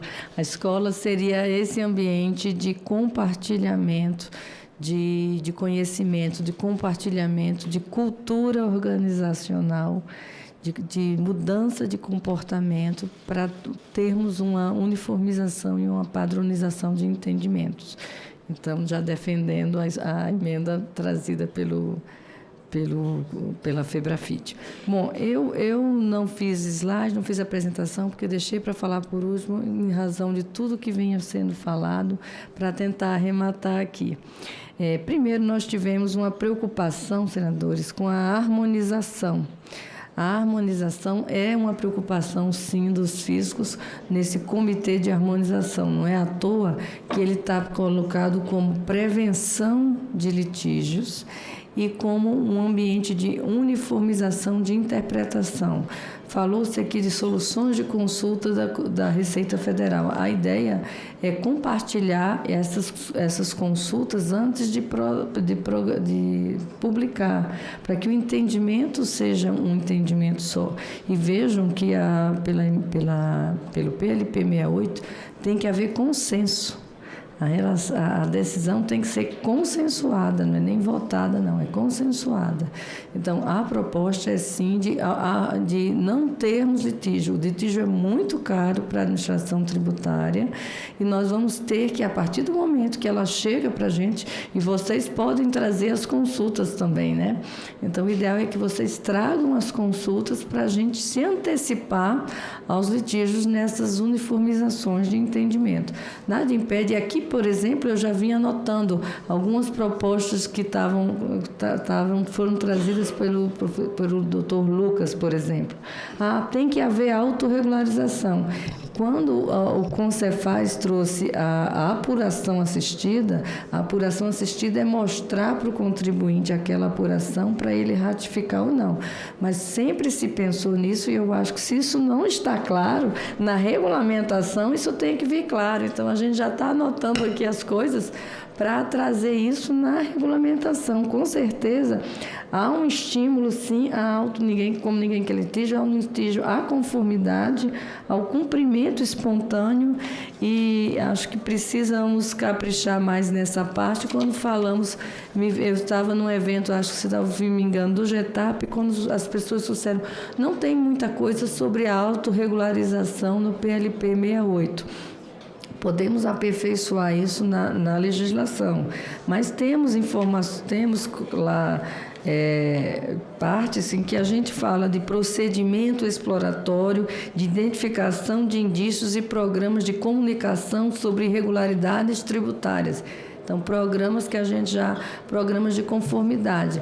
O crédito, o ressarcimento, a lei fala em 30 dias para quem tem classificação boa em programas de conformidade. Claro que aqui a gente tem que pensar que o contribuinte das diversas unidades federativas, elas vão ter que ter uma mesma regra de conformidade. Senão, como é que eu vou saber? Eu sou conforme um determinado padrão ou outro. Até os programas de conformidade, eles vão ter que ser pensados de forma conjunta e casada. Então, tudo isso está sendo realmente pensado. Falou-se da preocupação com os sistemas. Temos como proposta disponibilizar os sistemas em meados de 2025. É ainda a nossa meta. Para quê? Para que a sociedade, as empresas consigam alterar também os seus sistemas e entrar no ar. Falou-se de créditos, o crédito do IPI ele não está na lei porque ele é lei ordinária, tá? Mas os créditos reconhecidos judicialmente e todos os créditos terão que ser aproveitados, sim. Não se cogita não aproveitar, podemos aperfeiçoar. Em relação a presunções legais, as presunções que estão aqui são presunções muito antigas na legislação, pelo menos para o imposto de renda e para as nossas legislações, são situações muito calcadas numa prática reiterada de identificação de infrações. Então, só nesses casos é que há inversão do ônus da prova. Por exemplo, é uma presunção legal a pessoa ter saldo credor de caixa na contabilidade. Os antigos sabem disso. Não tem como não ser omissão de receita. É claro que o contribuinte pode se explicar. Então, só casos, digamos assim, gritantes é que foram trazidos para presunções legais. O regime especial de fiscalização, que foi trazido por mais de um aqui. O regime especial de fiscalização, tal como está aqui, para a Receita Federal, é uma lei de 1996. A Receita Federal foi regulamentar isso por uma instrução normativa somente em 2009. E os casos de REF, de regime especial de fiscalização, que nós aplicamos desde 96 até hoje, foram 17. que começaram em 2011 e terminaram, e o último regime foi em 2016. Então, não se pode banalizar os regimes especiais de fiscalização. São casos gritantes, não se aplica, não se banaliza, e acredito que os fiscos estaduais e municipais não têm conhecimento de como vocês aplicam, mas imagino que tem que ser tratado com seriedade. Por quê? Porque colocar a fiscalização lá o tempo inteiro é um custo para a administração, não se quer isso, são casos mesmo que chamam a atenção. Em relação às multas, concordamos que a multa tem que ser 100%, porque a jurisprudência do STF já traz isso. Em relação à redução de litígios ainda, apoiando a emenda já citada pela FEBRAFIT, há uma emenda também de transação aqui. A ideia é transação como prevenção de litígio, inclusive. Não faz sentido o contribuinte só ter transação quando ele tem a inscrição em dívida ativa. A gente defende portas mais abertas de consensualidade, de mediação, de transação, para reduzir o litígio que é tão caro para o Brasil e tão caro para a administração tributária, e quem paga é o contribuinte. Então, claro que estamos alinhados, não se preocupem quanto a isso. Em relação à concomitância da fiscalização, a concomitância da fiscalização ela pode acontecer, sim, mas o que é que está sendo pensado e discutido? Está sendo pensado quando o contribuinte é fiscalizado e ele recebe o termo de fiscalização e toma ciência por qualquer um dos entes, isso aí é depositado numa plataforma compartilhada. Então, os outros fiscais, as outras administrações tributárias vão tomar conhecimento de que há uma fiscalização já em curso. Ele pode abrir outra fiscalização? Pode. Se ele abrir outra fiscalização, aí vem a história da prova emprestada, que eu diria que é prova compartilhada. Veja bem que não é uma conclusão emprestada, não é uma conclusão compartilhada, é só a prova. O outro fiscal que está legitimado por outro ente para chegar lá, ele vai ter acesso num ambiente sigiloso, tá? Não vai ser banalizado, não vai ser compartilhado, mas nesse caso os dois fiscais têm essa informação, justamente se pensando em não incomodar o contribuinte com ter que fornecer, para ele não ter que fornecer a mesma documentação duas vezes. Então, está se pensando sim nisso e está se pensando sim numa simplificação, como já foi falado pelo Concefaz, salvo engano, de uma simplificação, inclusive, de obrigações acessórias. Então, os princípios não estão sendo banalizados, da emenda constitucional não estão sendo banalizados, eles estão sendo, sim, muito discutidos. Aliás, a sociedade foi convidada pela CERT e pela Receita, no PAT RTC, várias entidades representativas da sociedade, elas foram convidadas para participar. Claro que temos que sempre aperfeiçoar, sempre buscar esse aperfeiçoamento. Acho que seriam essas as minhas considerações, senador, porque a maioria das coisas, assim, a regulamentação em que PES esteja prevista para ser ato do Poder Executivo para a CBS e ato do Comitê Gestor, do presidente do Comitê, ela está sendo discutida e ela faz sentido ela se pensar numa regulamentação uniforme, justamente para não se ter legislações tão díspares. Muito obrigada, senador. Queria agradecer a senhora Adriana Gomes Rego pelas observações apresentadas. É óbvio, né? Ninguém gosta de pagar imposto, né, Adriana? Todo mundo sapateia na porta da aeronave, como a gente diz em linguagem paraquedista, quando tem que pagar imposto. E na história do mundo, inúmeros sistemas caíram por causa de pagamento de imposto, né? Mas é importante, então, esse trabalho do fisco. Eu falo isso porque eu já tive dos dois lados do balcão, né? Então, é importante que a gente tenha essa noção Importantes os pontos que a senhora tocou aqui, a busca do consenso, a questão da conformidade, que as regras têm que ser similares em todos os lugares para que o contribuinte não fique enlouquecido, que é um dos problemas que o contribuinte enfrenta hoje, né? Então, agradeço aí a senhora. Eu queria agradecer, então, a participação de todos ao longo dessa audiência pública, em nome do senador Eduardo Braga, que, por um pequeno problema de saúde, não pôde estar presente, né? E agora o Senado Federal tem todas as ferramentas para chegar às melhores soluções para que a tão esperada reforma tributária, em termos da sua legislação, avance e, com isso, né, os objetivos de neutralidade, simplicidade, né, sejam plenamente atingidos e favoreçam não só aos contribuintes, como também ao sistema arrecadatório. Um grande abraço aí a todos e até uma próxima oportunidade.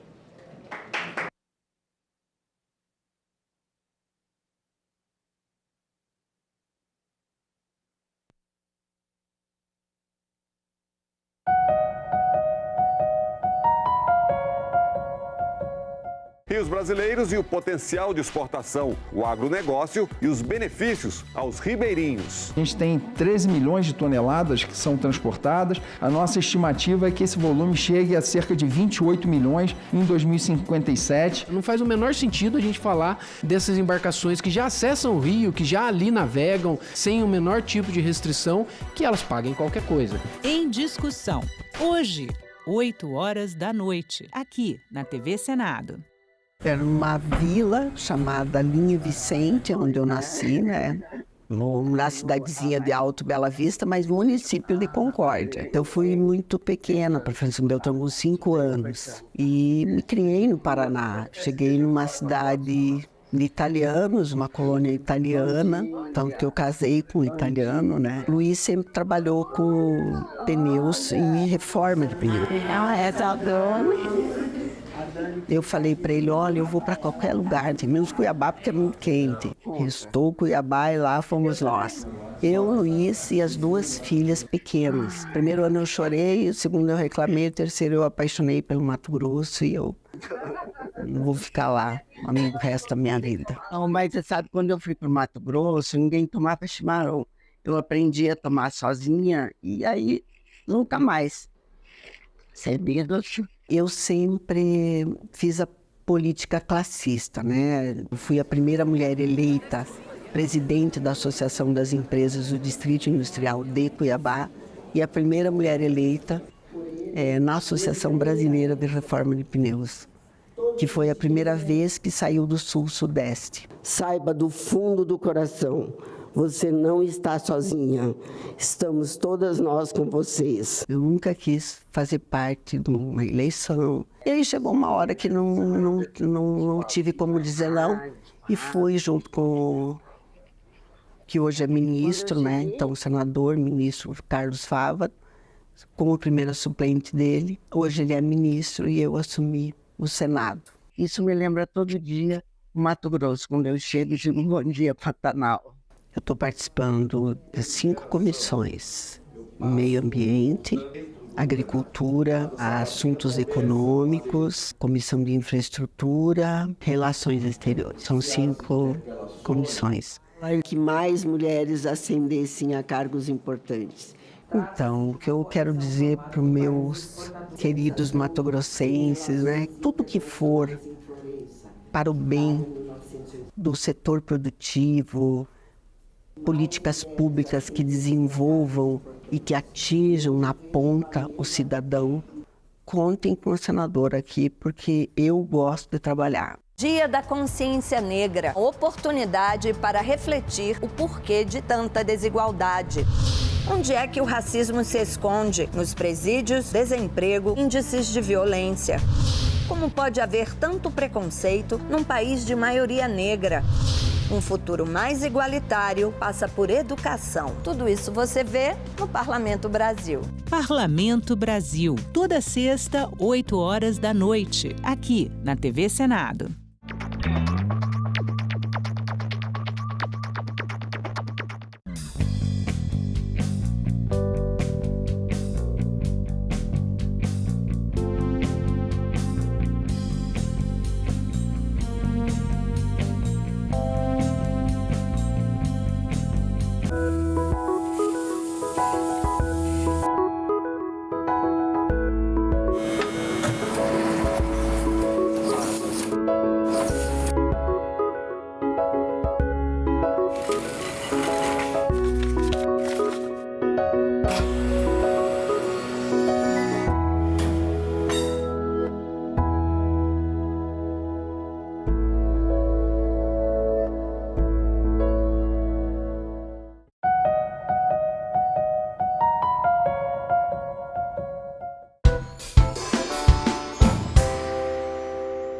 Declaro aberta a 22ª reunião da Comissão de Agricultura e Reforma Agrária do Senado, na segunda sessão legislativa ordinária da 57ª legislatura. Antes de iniciar os nossos trabalhos, proponho a dispensa da leitura e a aprovação da ata da reunião anterior. Senhores senadores, senhoras senadoras que o aprovam, permaneçam como se encontram. Aprovada. Presente reunião está destinada à deliberação de 8 itens não terminativos e 3 itens terminativos, conforme pauta previamente divulgada. Há sobre a mesa requerimento de inversão de pauta, solicitado pela senadora Tereza Leitão, em virtude de compromissos da senadora, e coloco para que a essência do nosso plenário de senadores, senadora Soraya, que seria a primeira a relatar, senador Hamilton Mourão, havendo concordância, está, portanto, feita a inversão de pauta para a leitura do relatório da senadora Tereza Leitão acerca do projeto de lei 2005-2023, que altera o artigo 14 da Lei 11.947, 16 de junho de 2009, dá outras providências. Antes de passar a palavra à ilustre relatora, apresento o requerimento de nossa autoria com um voto de repúdio ao Grupo Carrefour, ao diretor executivo Alexandre Bompard, e agora nos causando ainda mais revolta, é a palavra, senadora Tereza, a fala do deputado francês na reunião do parlamento daquele país, justamente tratando sobre este acordo União Europeia-Mercosul, que comparou a carne brasileira a lixo, inclusive ganhando aqui as manchetes de vários sites de notícias. Mais uma atitude que envergonha, né, a França diante das relações amigáveis, diplomáticas com o Brasil, diante de uma longa relação de respeito pelos nossos acordos, pelos tratados dos quais são signatários os dois países. O que nós vemos, e por isso apresentamos nesta comissão, esta moção de repúdio, é justamente diante de um momento em que se debate um acordo para que Mercosul e União Europeia possam estabelecer regras menos burocráticas e menos custosas do ponto de vista de tributos, tanto ao bloco sul-americano quanto ao bloco europeu. Nós vemos um movimento, senadora Tereza Cristina, lamentável, tanto do Grupo Carrefour, que já voltou atrás, mas que recrudesce na França com a infeliz fala desse deputado francês, comparando a nossa carne, a nossa produção, a lixo. Lamentável, por isso nós apresentamos, e estamos, a nossa assessoria já apresentando uma nova moção de repúdio a este deputado francês. O Brasil precisa ser respeitado e os nossos produtores serem respeitados pelo que fazem. Somos a maior potência em geração de alimento para o mundo, senadora Soraya. O único país capaz, senador Hamilton, de produzir mais alimentos sem derrubar uma árvore. Há mais de 40 anos, temos um comércio consolidado com a França e com o país do bloco europeu. Aliás, a nossa exportação de carne para a França, deputado Soraya, representa 0,00047% das exportações do Brasil. É ínfimo do ponto de vista das trocas comerciais, do valor.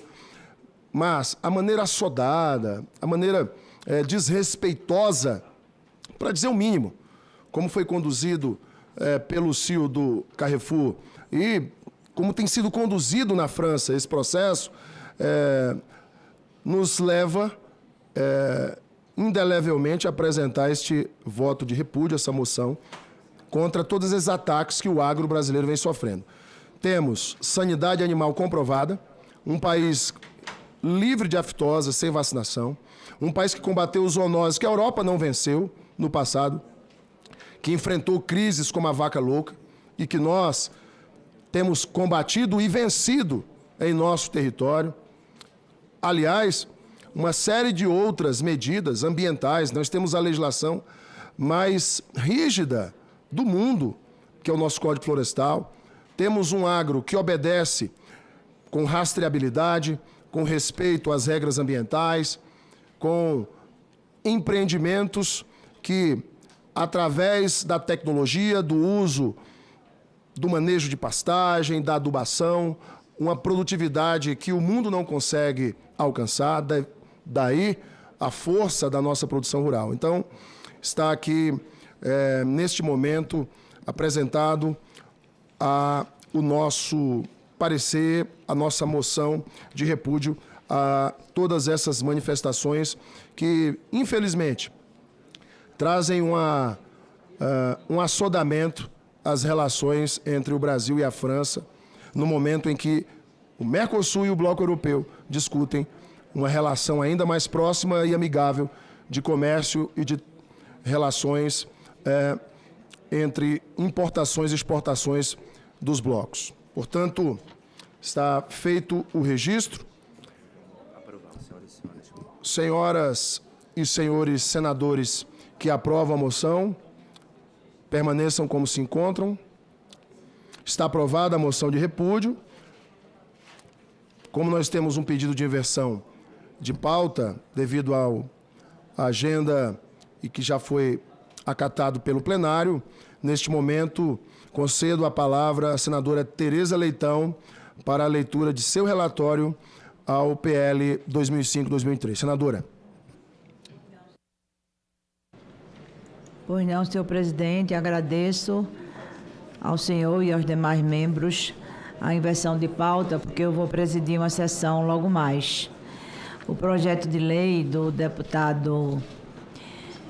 senador Beto Faro, ele altera alguns artigos. O artigo 14 da Lei 11.947, de 16 de julho de 2009, e da outras providências. Se refere ao Programa Nacional de Alimentação Escolar, o PNAE. Não será terminativo, daquele irá para a Comissão de Educação. Peço a Vossa Excelência para ir imediatamente à análise. Concedido, senadora. Nos termos do inciso 4º, artigo 104b do Regimento Interno do Senado Federal, compete à classe manifestar sobre proposições que tratem de agricultura familiar e segurança alimentar. Na oportunidade, analisaremos o mérito do PL 2005 de 2023.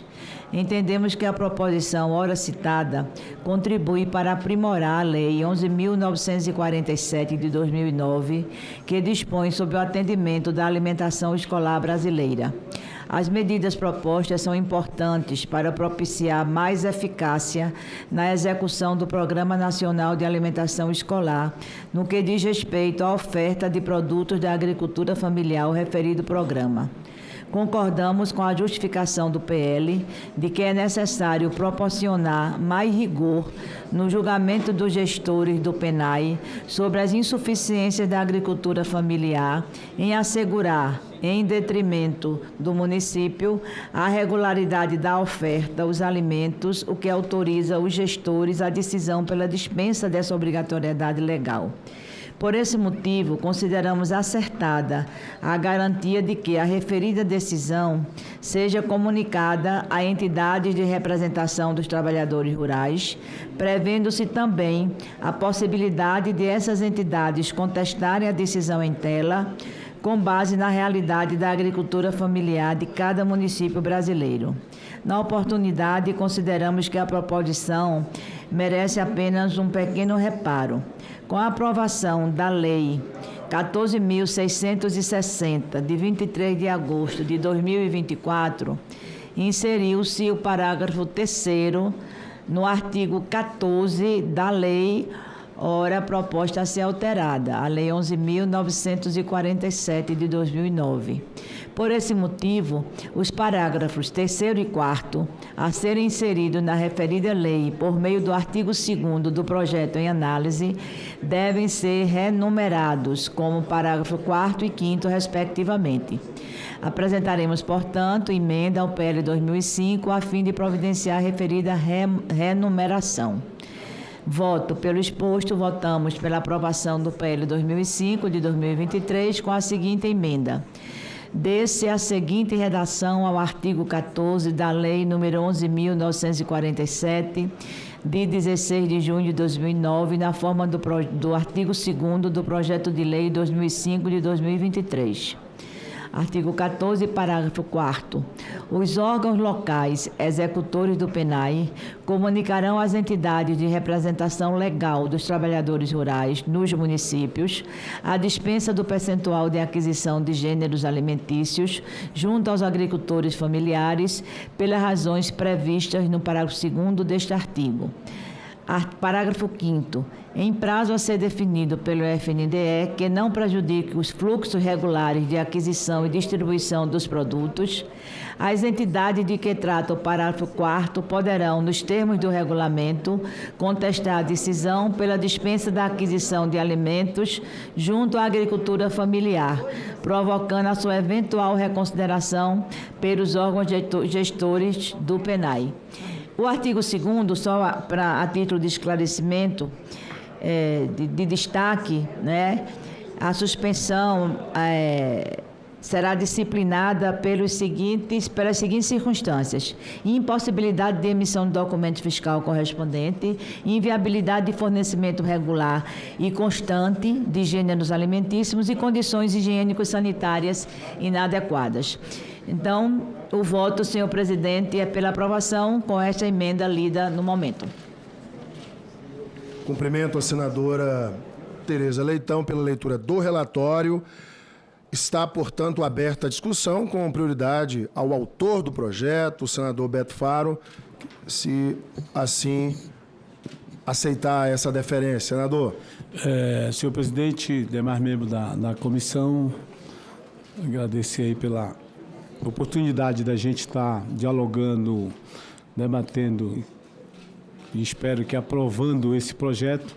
Na verdade, essa questão, quando estabelecido essa regra na lei de no mínimo 30% para a merenda escolar ser adquirida dos agricultores familiares, das entidades, ela foi fundamental para fomentar a própria agricultura nos municípios, incluir pessoas que às vezes até produziu, mas não tinha esse mecanismo da venda e com isso, ao não ter a garantia da venda, acabavam diminuindo as suas rendas. Então, esse é um projeto, um programa extremamente importante para fomentar a agricultura familiar.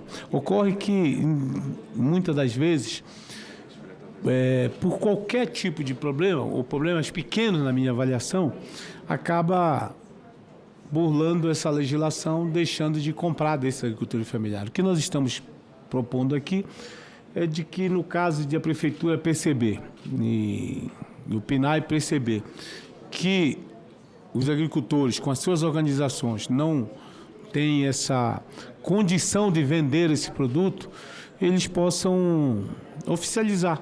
Oficializar essas entidades, até para que as entidades possam avaliar, nós estamos mesmo, ou tem alguma reserva, ou tem algum local que possa garantir com que isso seja feito. Se tiver, recorre ao PNAE e aí, a partir daí, então, se estabelece o mecanismo de volta da compra desses produtores. Então, é simplesmente para a gente poder deixar mais transparente esse mecanismo, que é fundamental, um programa que deu certo no Brasil, que ajuda a incluir pessoas pobres que produzem e que levou, inclusive, muita gente a se organizar. Hoje nós temos muitas organizações dos produtores, seja em associação, cooperativas, outro mecanismo, que faz com que eles possam ter acesso a esse programa. E é um dinheiro certo, né? Um dinheiro que você tem ali e que garante a renda desses produtores. Portanto, aqui é um mecanismo de colocar transparência. Quero agradecer à senadora Tereza Leitão, que fez o relatório e pedir a todos os pares aqui que a gente pudesse aprovar esse projeto, porque acho que isso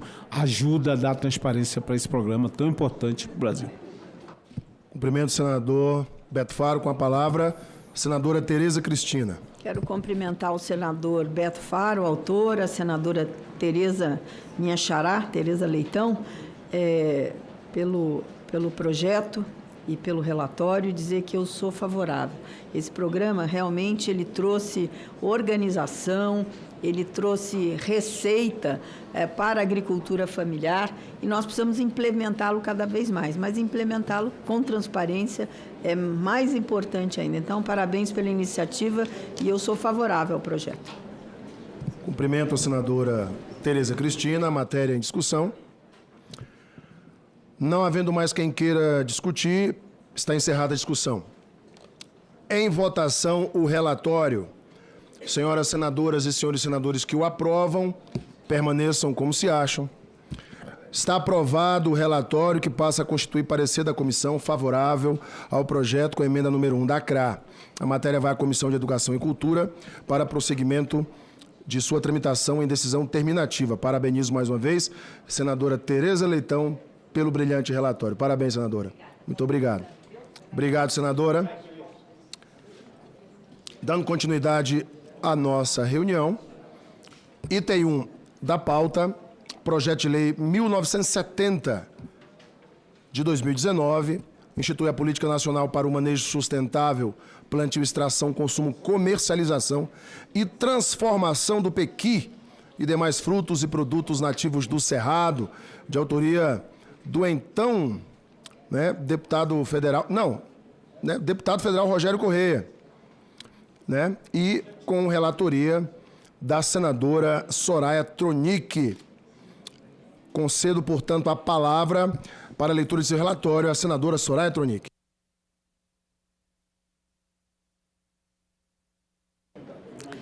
Senhor presidente, eu cumprimento Vossa Excelência, em seu nome cumprimento todas as senadoras e senadores, em nome do Pedro, querido, cumprimento todos vocês aqui da Comissão de Agricultura e Reforma Agrária, esse time aí que vale ouro. Parabéns, Pedro, parabéns a todos vocês. Bom, aqui é só emenda, porque eu já li o relatório, senhor presidente. Bom, o projeto de lei 1970 de 2019, de autoria do deputado Rogério Correia, que institui a Política Nacional para o Manejo Sustentável, Plantio, Extração, Consumo, Comercialização e Transformação do pequi, cariocar brasiliense e demais frutos e produtos nativos do Cerrado, tramitou nas comissões de Meio Ambiente e de Agricultura e Reforma Agrária, tendo sido aprovado em ambas. Concluída a instrução da matéria e aberto o prazo de 5 dias úteis para o recebimento de emendas, nos termos do artigo 235, inciso 2, a linha D do Regimento Interno do Senado Federal, foi recebida em plenário emenda número 2, de autoria do senador Weverton. Na 24ª reunião da CMA, foi aprovado o relatório do senador Jorge Cajuru, que passou a constituir o parecer da comissão pela rejeição da emenda número 2. A emenda proposta acrescenta o inciso 14, no artigo 1º do PL, que estabelece as finalidades da política nacional, a de incentivar a inserção da árvore do pequi em projetos de paisagismo e agricultura urbana, bem como na recuperação de áreas degradadas. O autor da emenda justifica que o pequizeiro, por sua capacidade de desenvolver-se em solos pobres em minerais, se presta adequadamente ao uso na recuperação de áreas degradadas e suas características estéticas, como as belas inflorescências e o tronco extremamente ornamental, ao paisagismo urbano. Passo para análise. Compete à CRA, nos termos do artigo 104b do Regimento Interno do Senado Federal, analisar proposições que tratem da agricultura, silvicultura e política agrícola.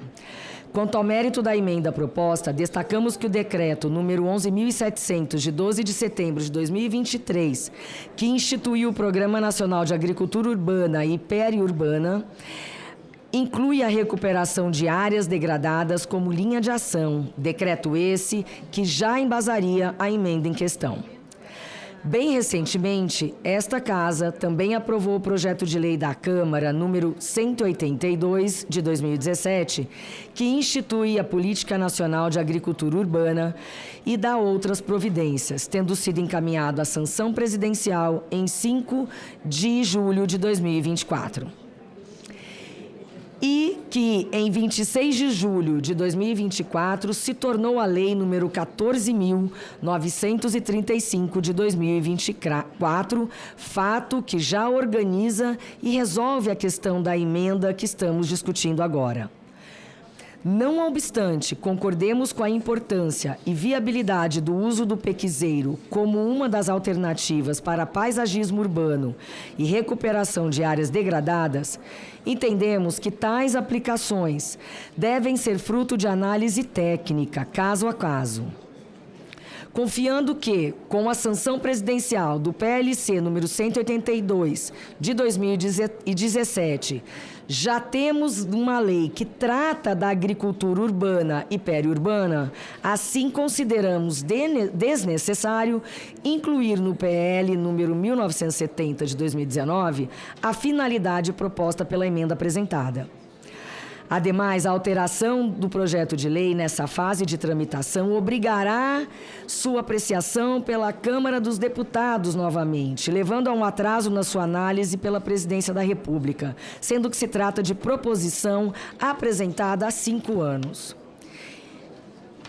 Entendemos que, oportunamente, o Poder Executivo poderá implementar a finalidade pretendida com a emenda na política nacional para o manejo sustentável, plantio, extração, consumo, comercialização e transformação do pequi e demais frutos e produtos nativos do Cerrado, caso também concluam que seja necessário. Diante do exposto, presidente, voto pela rejeição da emenda número 2, oferecida ao projeto de lei 1970 de 2019, considerando ser, mais uma vez repito, desnecessária, porque este assunto já está abordado em lei e devolveria um projeto tão importante que tramita há 5 anos para a Câmara dos Deputados. Cumprimento a senadora Soraya Tronic pela leitura do relatório e a justificativa para a rejeição da emenda número 2. Coloco em discussão, portanto, neste momento a matéria. Não havendo quem queira discutir, encerro a discussão. Em votação, o relatório. As senhoras senadoras e senhores senadores que o aprovam, permaneçam como se encontram. Está aprovado o relatório da senadora Soraya Tronic, com o parecer da comissão contrário à emenda número 2 de plenário. A matéria vai ao plenário do Senado Federal para o prosseguimento de sua tramitação. Parabenizo mais uma vez a senadora Soraya pelo relatório. Dando sequência a esta reunião, há um requerimento da senadora Margarete Bussetti, em virtude de compromissos, para a inversão do item 8, que seria o item lido na sequência. Temos o item 2, com o relatório ad hoc pelo senador Hamilton Mourão, do PL 46/2021. Na sequência, o PL 11.067/2024, com leitura ad hoc senadora Tereza, e na sequência seria o relatório da senadora Margarete Bussetti.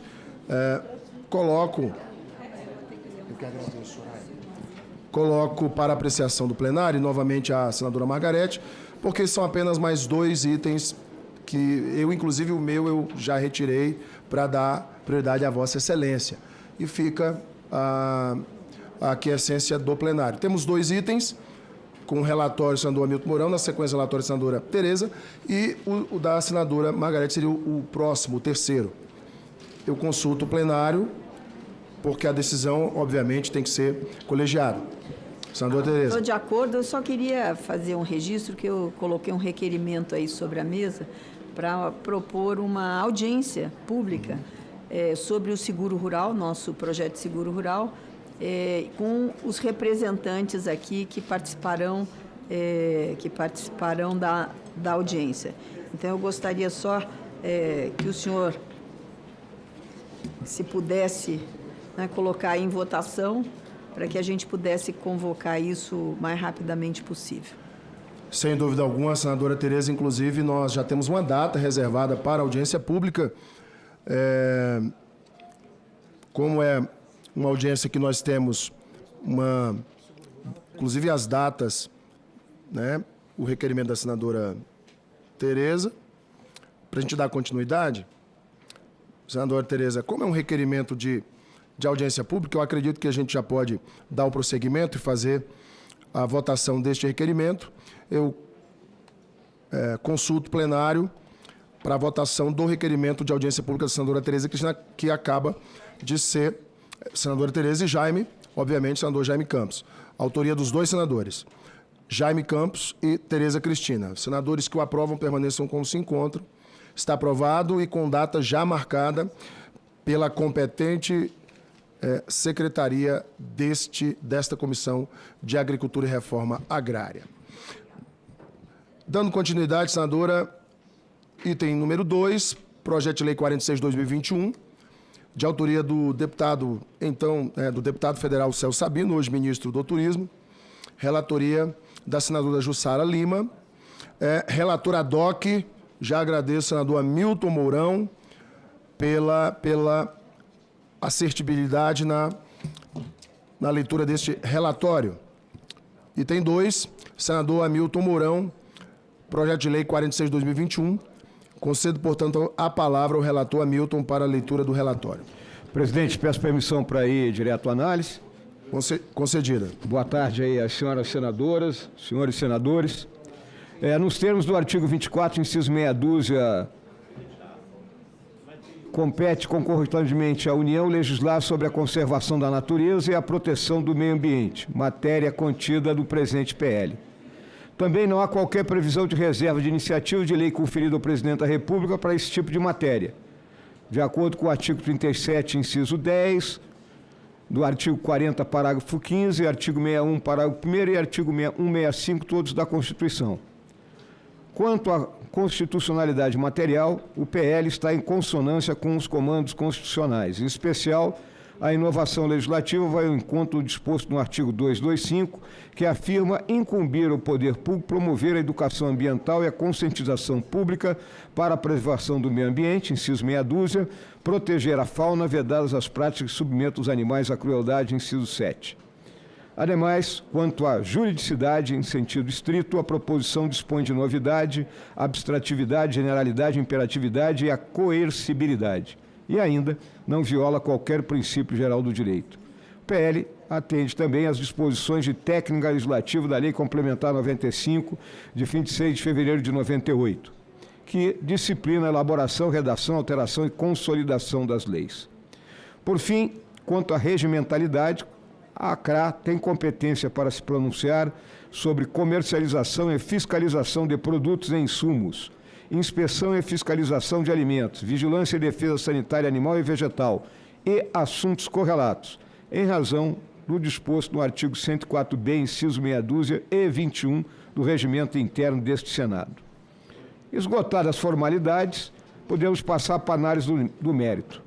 Há tempos, a Lei número 9605 de 1998 previu que os maus-tratos de animais são crimes. Com a aprovação da Lei número 14.064 de 29 de setembro de 2020, o tempo de reclusão previsto para essas condutas foi estendido para 2 a 5 anos, multa e proibição da guarda quando se tratar de cão ou de gato. Mesmo assim, o abandono e os maus-tratos de animais, especialmente de cães e gatos, ainda são um problema grave no Brasil. De acordo com o Instituto PET Brasil, em 2022, o Brasil possuía quase 185 mil animais abandonados ou resgatados após maus tratos, sob a tutela de ONGs e grupos de protetores. E, além desses, há outras centenas de milhares de animais sem qualquer cuidado ou proteção, em situação de vulnerabilidade, especialmente em zonas urbanas.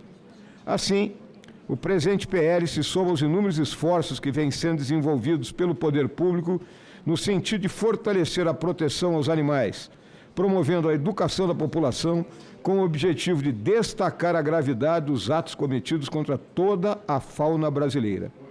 Significa dizer que o Estado brasileiro, especialmente o nosso parlamento, tem promovido políticas para proteger tanto os animais silvestres quanto os animais domésticos, especialmente cães e gatos.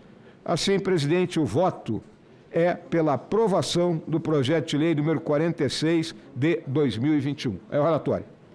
Agradeço, senador Hamilton Mourão, pela leitura do relatório. A matéria, portanto, está em discussão. Não havendo quem queira discutir, encerro a discussão. Em votação, o relatório. Senhoras senadoras e senhores senadores que o aprovam, permaneçam como se encontram. Está aprovado o relatório, lido ad hoc pelo senador Hamilton Mourão, do projeto de lei número 46 de 2021, de autoria do deputado federal Celso Sabino, que trata de divulgação por fabricantes e comerciantes de produtos e serviços relacionados a animais, de que a prática de abandono e maus tratos animais constitui crime.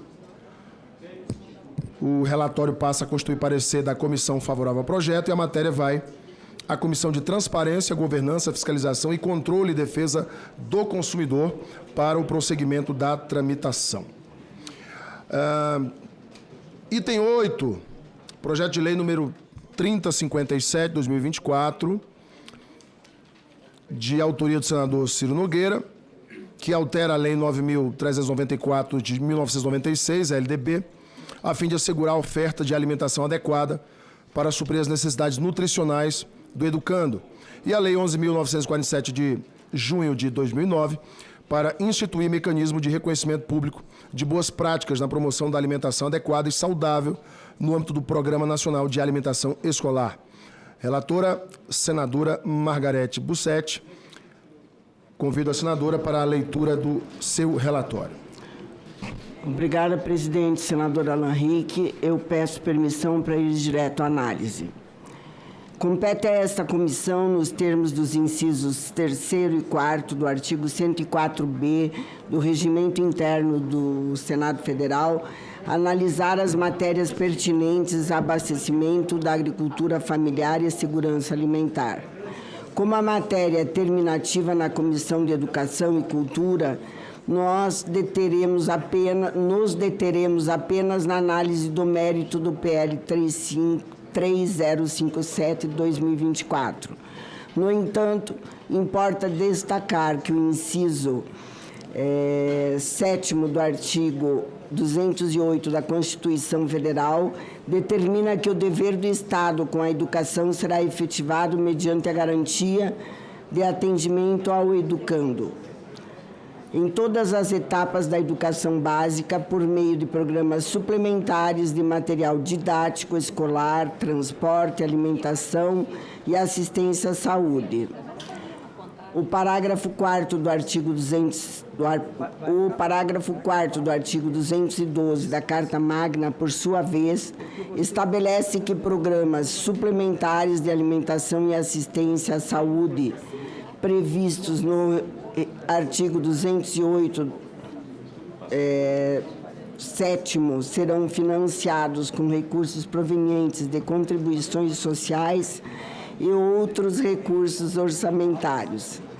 Estabelecido pela Lei 11.947, de 16 de junho de 2009, o Programa Nacional de Alimentação Escolar, PNAE, consiste no repasse de recursos financeiros federais para o atendimento de estudantes matriculados em todas as etapas e modalidade da educação básica nas redes municipal, distrital, estadual e federal, nas entidades filantrópicas ou por elas mantidas, nas escolas confessionais mantidas por entidades sem fins lucrativos e nas escolas comunitárias conveniadas com os estados, o Distrito Federal e os municípios. O objetivo é contribuir para o crescimento e o desenvolvimento biopsicossocial, a aprendizagem, o rendimento escolar e a formação de hábitos alimentares saudáveis dos alunos por meio de ações de educação alimentar e nutricional e da oferta de refeições que cubram as suas necessidades nutricionais durante o período letivo. Entre as diretrizes da alimentação escolar estabelecidas na lei do PNAE está o apoio ao desenvolvimento sustentável com o incentivo para a aquisição de gêneros alimentícios diversificados produzidos no âmbito e preferencialmente pela agricultura familiar e pelos empreendedores familiares rurais, priorizando as comunidades tradicionais indígenas e remanescentes de quilombolas. Para atender os estudantes matriculados na educação básica pública das redes estadual, distrital e municipal, o Fundo Nacional de Desenvolvimento de Educação repassa às secretarias estaduais de educação e às prefeituras de forma automática e sem necessidade de convênio ou instrumento congênere. Os recursos financeiros federais do PNAE em caráter suplementar e em até 10 parcelas anuais, entre os meses de fevereiro e novembro, para a cobertura de 200 dias letivos, conforme o número de matriculados em cada rede de ensino. O repasse é feito diretamente aos estados e municípios com base no censo escolar realizado no ano anterior ao do atendimento. O programa é acompanhado e fiscalizado diretamente pela sociedade por meio dos Conselhos de Alimentação Escolar, CAI, e pelo FNDE, pelo Tribunal de Contas da União, TCU, pela Contraloria, Geral da União, CGU, e pelo Ministério Público. O valor repassado pela União a estados e municípios por dia letivo para cada aluno é definido de acordo com a etapa e modalidade de ensino. Pelos artigos 12 e 13 da lei que institui o programa Aquisição dos Gêneros Alimentícios no âmbito do PNAE, deverá obedecer o cardápio planejado pela nutricionista responsável com a utilização dos gêneros alimentícios básicos, respeitando as referências nutricionais, os hábitos alimentares, a cultura e a tradição, tradição alimentar da localidade, pautando-se na sustentabilidade e diversificação agrícola da região na alimentação saudável e adequada. E será realizada sempre que possível no mesmo ente federativo em que se localizam as escolas. Para os alunos que necessitem de atenção nutricional individualizada em virtude do estado ou de condição de saúde específica, será elaborado cardápio especial com base em recomendações médicas e nutricionais, avaliação nutricional e demandas nutricionais diferenciadas. Conforme o artigo 14 da Lei do PNAE, do total dos recursos financeiros repassados pelo FNDE, no âmbito do programa, no mínimo 30% deverão ser utilizados na aquisição de gêneros alimentícios diretamente da agricultura familiar e do empreendedor familiar rural ou de suas organizações, priorizando-se os assentamentos da reforma agrária, as comunidades tradicionais indígenas, as comunidades quilombolas e os grupos formais e informais de mulheres. Conforme notícia de julho de 2024 sobre a audiência pública da Comissão de Educação da Câmara dos Deputados, veiculado pela agência da Câmara de Notícias, o orçamento anual do PNAE é de 5,5 bilhões. Deste montante, 1,6 bilhões vai para a agricultura familiar. A produção de 40 mil agricultores atende 40 milhões de estudantes de 150 mil escolas. Entre 2008 e 2023, o excesso de peso cresceu em todas as faixas etárias Em 2023, quase 15% das crianças menores de 4 anos atendidas em unidades básicas de saúde já apresentavam o problema. Entre crianças de 5 a 9 anos, o excesso de peso é ainda maior. Quase 1/3 das crianças atendidas no Sistema Único de Saúde SUS. A região Centro-Oeste recebeu em 2023 mais de 400 milhões, enquanto meu estado, Mato Grosso, teve garantido 101 milhões para a merenda escolar, após reajuste de mais de 38,3% nos valores do programa. Registre-se que o Mato Grosso ultrapassou o percentual estabelecido pelo PNAE, passando de 26% em 2029 para 34,8%, o que é importante para apoiar a agricultura familiar no Estado, tanto no cultivo quanto na comercialização da produção e também pelo interesse em melhorar a qualidade das refeições servidas aos estudantes. Todavia, uma pesquisa realizada pelo Observatório Alimentação Escolar, OAE, aponta alguns problemas na condução do programa em âmbito nacional, como o fato de que 36% das escolas têm infraestrutura e cozinhas escolares inadequadas, número insuficiente de nutricionistas e cozinheiros e baixo investimento financeiro por parte do Estado ou município.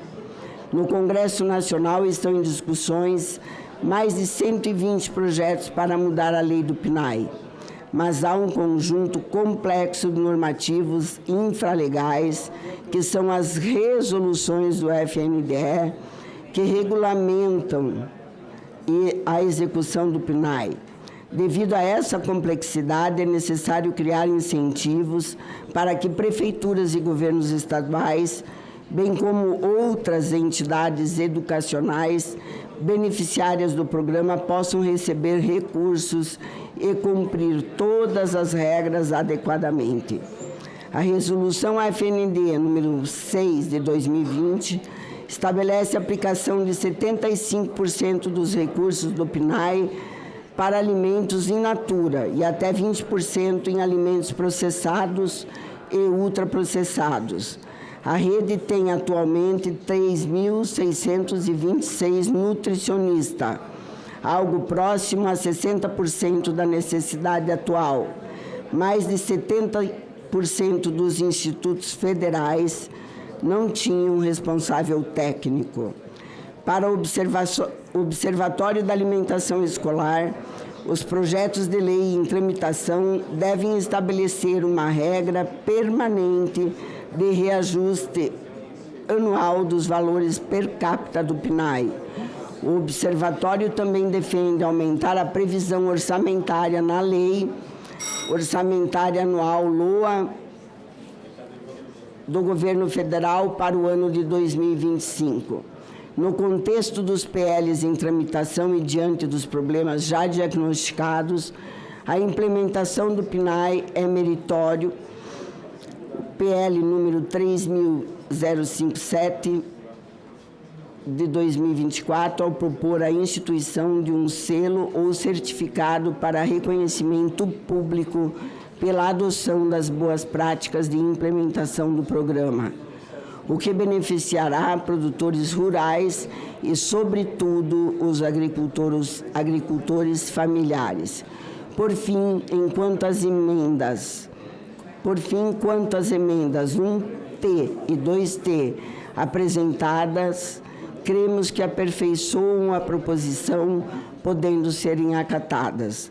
Voto, senhor presidente. Pelas razões expostas, somos favoráveis à aprovação do PL número 3057 de 2024 e das emendas 1T e 2T apresentadas. Esse é o voto, presidente. Cumprimento a senadora Margarete Busetti. Coloco em discussão o relatório. Não havendo quem queira discutir, está encerrada a discussão. Em votação, o relatório da senadora Margarete Busetti. Senhoras senadoras, senhores senadores que o aprovam, permaneçam como se encontram. Está aprovado o relatório, que passa a constituir parecer da comissão favorável ao projeto, com as emendas número 1 da CRA, número 2 da CRA. A matéria vai à Comissão de Educação e Cultura para o prosseguimento de sua tramitação em decisão terminativa.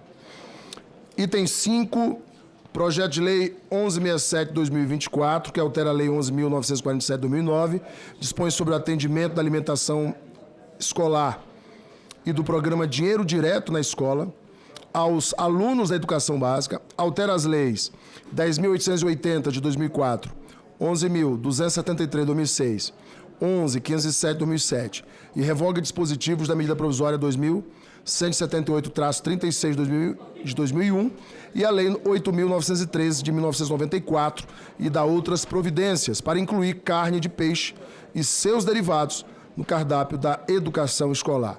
Autoria, senador Jorge Seife. Consulto a senadora Tereza Cristina.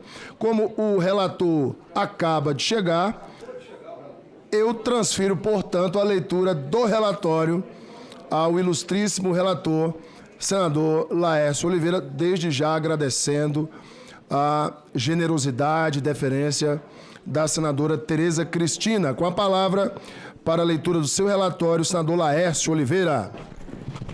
Boa tarde, senhor presidente Alan Rick. Certamente o relatório seria muito melhor se feito pela a minha sempre ministra e a minha líder, Tereza Cristina, né? Todo mundo concorda com isso. Mas sigamos em frente. Eu quero cumprimentar todos os meus colegas, senadoras e senadores aqui presentes, cumprimentar Vossa Excelência, cumprimentar toda a equipe aqui da comissão, todos que estão conosco participando dessa comissão. Agradeço a gentileza de Vossa Excelência, peço desculpas por não ter chegado a tempo de participar da reunião como todo, mas com a sua permissão, senhor presidente, eu gostaria de análise. Concedido, sequenciamento. Concedido a Vossa Excelência. Obrigado. Os incisos 3º e 4º do artigo 104b do Regimento Interno estabelecem a competência da CRA para opinar em assuntos relacionados ao abastecimento e à segurança alimentar. A proposição não encontra óbice constitucional, estando de acordo com o artigo 6º da Constituição, que determina que a alimentação é um dos direitos sociais que devem ser assegurados na forma ali determinada. Também se alinha ao artigo 208, o qual determina que a educação será efetivada mediante a garantia de atendimento ao educando em todas as etapas da educação básica por meio do programa, de programas suplementares de alimentação. Há que se mencionar que não se trata de matéria vedada à iniciativa parlamentar, visto que não se inclui entre os temas de iniciativa privativa do Presidente da República, estabelecidos no artigo 61 da Constituição Federal. Ademais, a proposição apresenta abstratividade, coercitividade, generalidade e imperatividade, bem como inova no ordenamento jurídico. Sob o mérito deste projeto de lei, é preciso, em primeiro lugar, entender a importância da alimentação escolar no Brasil. Trata-se de uma garantia de segurança alimentar para milhões de estudantes que, sem ela, não teriam assegurados os nutrientes necessários para o seu desenvolvimento. A alimentação escolar também colabora na educação alimentar dos estudantes, que ali adquirem hábitos que podem perdurar por toda uma vida. Neste sentido, esta proposição é positiva, porque insere uma proteína nobre, o peixe, na alimentação das crianças, promovendo o hábito de seu consumo, que é muito saudável. Além de ser uma proteína de alto valor, é inegável que o peixe possui importantes atributos nutricionais que ajudam no desenvolvimento cognitivo dos estudantes. Peixes são uma fonte rica de ácidos graxos, ômega 3, que são essenciais para o desenvolvimento do cérebro. Esses ácidos graxos têm sido associados à melhora da função cognitiva, incluindo memória, atenção e habilidades de resolução de problemas. No entanto, faz-se necessário levantarmos questões que devem ser consideradas para efeito meritório dessa proposta. É sabido que a alimentação escolar enfrenta problemas importantes para o seu incremento, como o acesso a produtos de qualidade ou mesmo a disponibilidade econômica dos municípios e estudos dificultando a inclusão de alguns tipos de alimento no cardápio escolar. A possibilidade de alimentação ser vinculada à agricultura local pode representar um caminho salutar para esta questão, gerando muitos benefícios, como a associação de agricultores familiares a mercados locais, o que garante renda àquela região, reduzindo a importação de alimentos, favorecendo o comércio interno e permitindo a inserção de alimentos orgânicos e regionais no cardápio escolar. Desta feita, há ainda a promoção da cultura alimentar local, pois cada região do país tem a disponibilidade natural para certos tipos de alimento, o que privilegia as riquezas regionais. Nesse sentido, vale o realce de que o autor da proposição levou em consideração questões que diversos gestores municipais enfrentam, que é a de falta de recursos. Acertou, portanto, ao inserir na lei a questão da disponibilidade orçamentária como requisito, o que evita que gestores que não tenham condições de cumprir de imediato a determinação venham a sofrer condenações injustas no desempenho de sua função.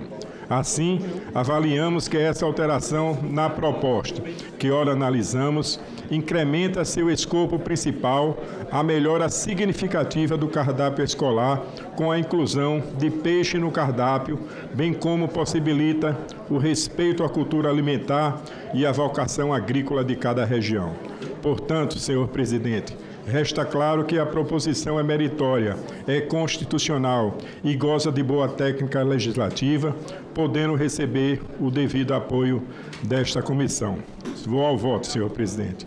Pelas razões expostas, votamos pela aprovação do projeto de lei número 1167 de 2024, nos termos da emenda que apresento constante do texto que ora apresento neste relatório. É o relatório, senhor presidente.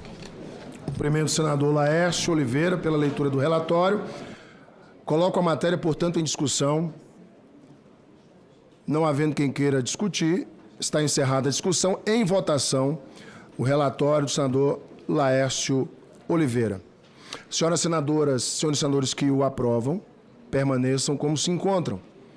Está aprovado o relatório, que passa a constituir parecer da comissão favorável ao projeto, com a emenda número 1 da CRA, apresentada pelo senador, e a matéria vai ao Senado, o plenário do Senado Federal, para o prosseguimento da tramitação. Mais uma vez, parabéns, senador. Senhor presidente. Laércio Oliveira. Palavra com Vossa Excelência. Eu queria cumprimentar o autor do projeto, senador Jorge Seife, profundo conhecedor do assunto, principalmente da necessidade, e a inteligência dele levou a uma reflexão, olhando a sociedade, as necessidades das gerações que frequentam os bancos escolares e da importância do alimento, do peixe, para a composição desse cardápio para ser oferecido às crianças. Portanto, senador Jorge Seife, eu quero me curvar à excelência da sua inteligência e na apresentação, na sensibilidade de Vossa Excelência em apresentar um projeto como esse, o qual tive a honra de ser o relator. Meus parabéns, senador. Senador Laércio, muito obrigado. Na verdade, eu fico muito lisonjeado porque nós conseguimos levar esse projeto adiante. É um projeto, inclusive, de cunho não só nutricional, mas um projeto de cunho social, porque hoje pescadores de todo o Brasil, de toda a nossa imensa costa, aquicultores, pescadores de rio, vão ter oportunidade de produzir e fornecer para as escolas, para hospitais, para os quartéis, enfim. E isso é uma medida importantíssima, especialmente quando se trata de crianças devido ao valor nutricional, uma proteína rica, uma proteína magra. Nós vemos aí a longevidade dos povos orientais e várias pesquisas já comprovando que a longevidade, índice de QI, inteligência, tudo de acordo com que eles se alimentam muito de pescados. Então agradeço ao senhor por nos ajudar, por ter colocado aí também uma emenda, um destaque, um substitutivo maravilhoso, e estamos juntos aqui em prol do nosso Brasil. Obrigado. Cumprimento o senador Jorge Seife. Há alguns pedidos de inversão, amigos. Nós já colocamos em apreciação ao plenário pelo menos 2 deles, em virtude dos diversos compromissos que os nossos parlamentares têm. No entanto, peço novamente ao plenário, nós temos 3 itens que são terminativos, portanto, teremos que fazer votação. Temos, inclusive, o nosso relatório, eu abro mão, deixo para o final, para que nós possamos dar encaminhamento às matérias, embora o meu seja o próximo, eu abro mão neste momento para que possamos dar encaminhamento às matérias que são terminativas. Como é uma deferência nossa para encaminharmos, eu só peço a gentileza que na leitura do relatório nós tenhamos pelo menos um pequeno quórum para que não esvazie o plenário e a gente possa ter a votação simbólica, ok? Então, na sequência, os itens terminativos, iniciando pelo item 9, o projeto de lei 690 de 2019, que dispõe sobre a concessão do selo Estabelecimento Sustentável, de autoria do senador Jorginho Melo e relatoria do senador Jorge Seife. O senador Jorge Seife tem, neste momento, a palavra para a leitura do seu relatório. Obrigado, senhor presidente. Primeiro quero cumprimentar o Jorginho Melo, que enquanto esteve nessa casa, fez coisas maravilhosas pelo Brasil, como lá o Pronamp, e também agora mais um de seus projetos que nós vamos dar continuidade com a ajuda dos colegas. Se o senhor presidente me permite, eu vou direto para a análise. Compete à CRA opinar sobre proposições pertinentes à comercialização e fiscalização de produtos agropecuários e à inspeção, fiscalização de alimentos nos termos do inciso 6º do artigo 104b do Regimento Interno do Senado Federal. Por se tratar de matéria apreciada terminativamente nessa comissão, a presente análise abordará, além do mérito, a constitucionalidade, juridicidade, regimentalidade e a técnica legislativa do PL 690-D19. Observa-se, senhor presidente, inicialmente, que o projeto atende aos pressupostos de constitucionalidade formal, uma vez que a competência legislativa da União sobre a matéria encontra-se albergada nos incisos 5º e 6º do artigo 24 da Constituição Federal. É observada a competência do Congresso Nacional para dispor as matérias de competência da União, conforme dispõe o caput do artigo 48 da Constituição Federal. São respeitadas as normas relativas à iniciativa, uma vez que não se trata de matéria de iniciativa privada do Presidente da República, nos termos do artigo 61 da Constituição Federal caput e inciso 1º, e a espécie legislativa eleita para veicular a matéria, lei ordinária, não fere a Constituição, uma vez que não se trata de conteúdo reservado à lei complementar. Com relação à constitucionalidade formal da matéria, há ressalvas quanto a algumas disposições pontuais que serão abordadas na análise da emenda substitutiva da CDR, que visa justamente aprimorar a redação desses pontos. Ademais, não vislumbramos óbices para o que concerne a constitucionalidade material das disposições que compõem o projeto quanto à sua juridicidade ou regimentalidade. No que concerne ao mérito, senhor presidente, entendemos que o projeto tem potencial de contribuir de forma significativa para a redução do desperdício de alimento no país. Ações que visem a redução do desperdício de alimentos têm a virtude de, simultaneamente, contribuir para a solução de um problema de natureza ambiental relacionado ao impacto na natureza e custo da disposição final ambientalmente adequada desses resíduos, e um problema de natureza social, que diz respeito à segurança alimentar nutricional da população, especialmente das pessoas que se encontram em situação de vulnerabilidade. a Organização das Nações Unidas para a Alimentação e Agricultura, FAO, estima que entre 1/4 e 1/3 dos alimentos produzidos anualmente para consumo humano se perde ou é desperdiçado no mundo inteiro.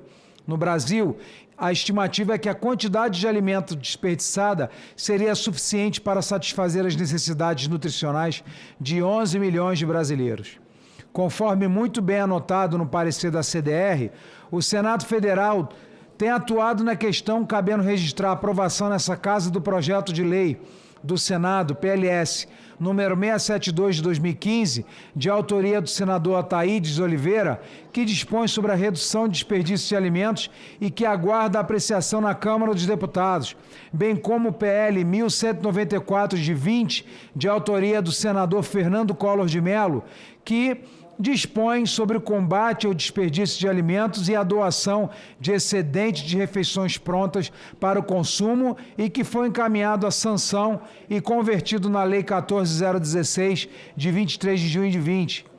O PL 690 de 19 soma-se, portanto, às iniciativas que visam reduzir o desperdício de alimento no país, estruturando uma ação de adesão voluntária, sem custos relevantes para os cofres públicos, uma vez que o projeto prevê que as despesas decorrentes das análises e vistorias sejam custeadas pelos estabelecimentos interessados e que tem o potencial de gerar impactos positivos sob os pontos de vista ambiental e social. Quanto ao substitutivo aprovado pela CDR, entendemos que as alterações propostas contribuem para o aperfeiçoamento da redação do projeto e o aprimoramento de disposições pontualmente eivadas de inconstitucionalidade, por dispor sobre matéria de competência privativa do Presidente da República, prevista na linha A, inciso 6º, artigo 84 da Constituição Federal, notadamente aqueles comandos que atribuem competência a órgãos da estrutura do Poder Executivo. Por esse motivo, senhor presidente, entendemos pertinente a aprovação do projeto em análise no termo substitutivo da CDR. Esse é o voto. Diante do exposto, somos pela aprovação do PL 690 de 19, nos termos da emenda número 1, substitutivo CDR. Muito obrigado. Agradeço, senador Seif. A matéria está em discussão. Não havendo quem queira discutir, encerro a discussão. Em votação, o substitutivo que tem preferência regimental. Solicito que se prepare neste momento a votação para que eu possa iniciá-la. Quem vota com o relator vota sim. E quem vota contrário ao relatório vota não. Portanto, vamos iniciar a votação.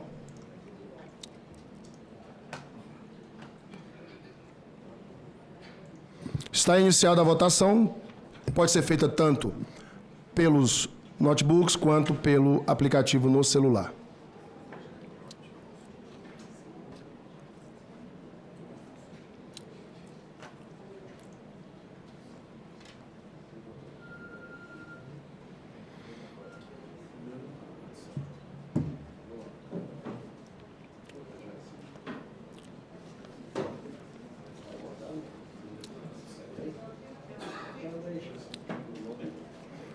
Quem vota com o relator vota sim. Contrário, vota não. Pode usar também o aplicativo no celular.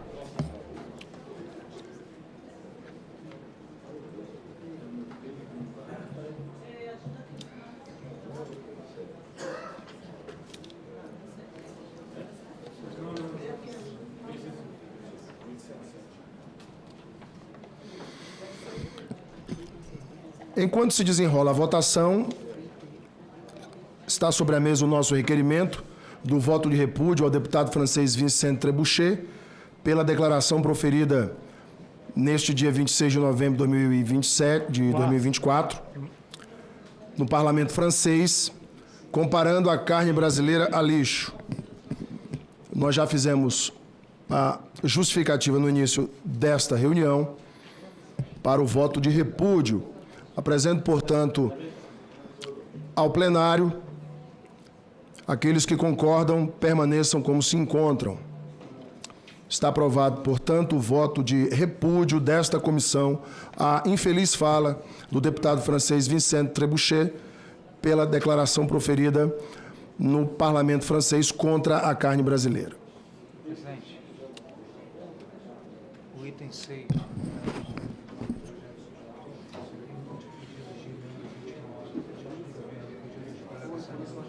Já tirou? Já.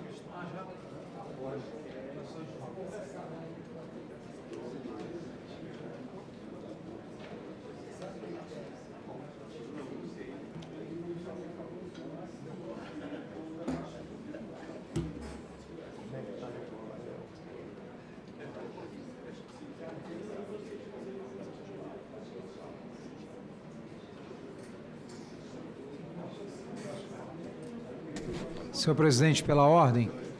Pois não, senador. Senhor presidente, o item 6 da pauta, eu gostaria de retirá-lo de pauta para reexame. Nós temos muitos pedidos, emendas propostas, senadores que pediram, próprio governo, pedindo para reexaminar algumas questões. Eu peço, por gentileza, à comissão e ao senhor que retire nosso item de pauta. Conforme já deliberado pela secretaria desta comissão com o gabinete de Vossa Excelência, o item está retirado de pauta, já havia sido retirado de ofício, mas aqui é sendo, portanto, agora com o pedido de Vossa Excelência. Peço à secretaria da nossa comissão para que possa colocar o painel de votação, para que a gente possa acompanhar neste momento o placar.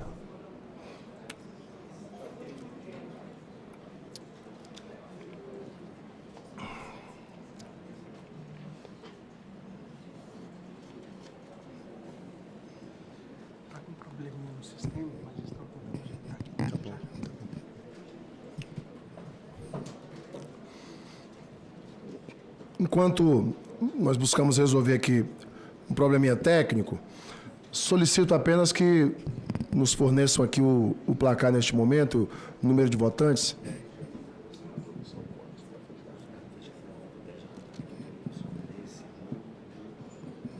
Mas não vai ter painel, a gente tem que... Quer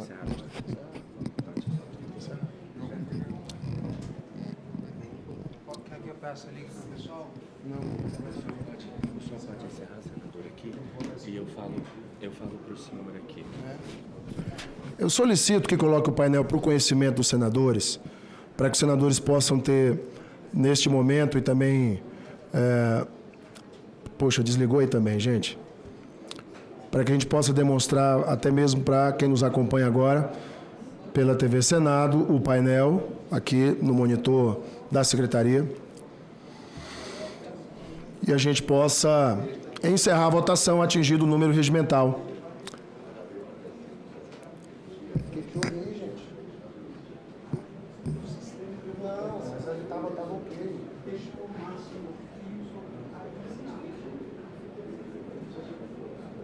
Encerrar a votação, pessoal.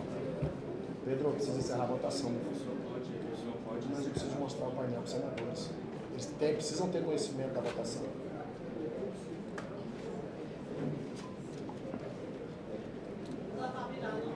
É só virar. Mas desligou, né? Acontece.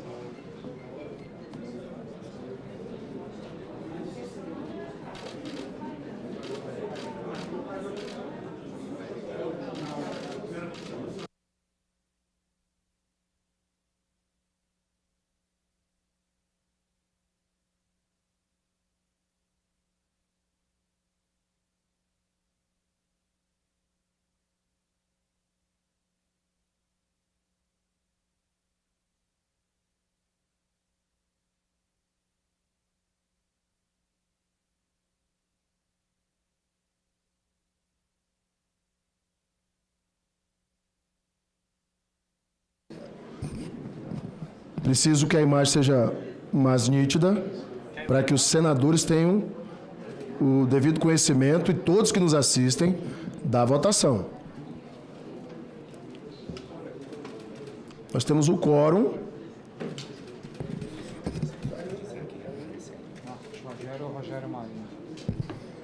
Vamos encerrar a votação. Está encerrada a votação para vermos o placar.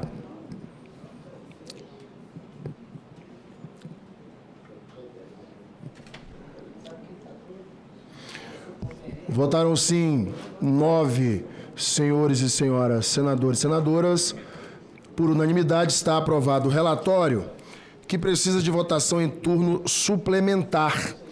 Consulta o plenário se nós já podemos colocar em votação o turno suplementar.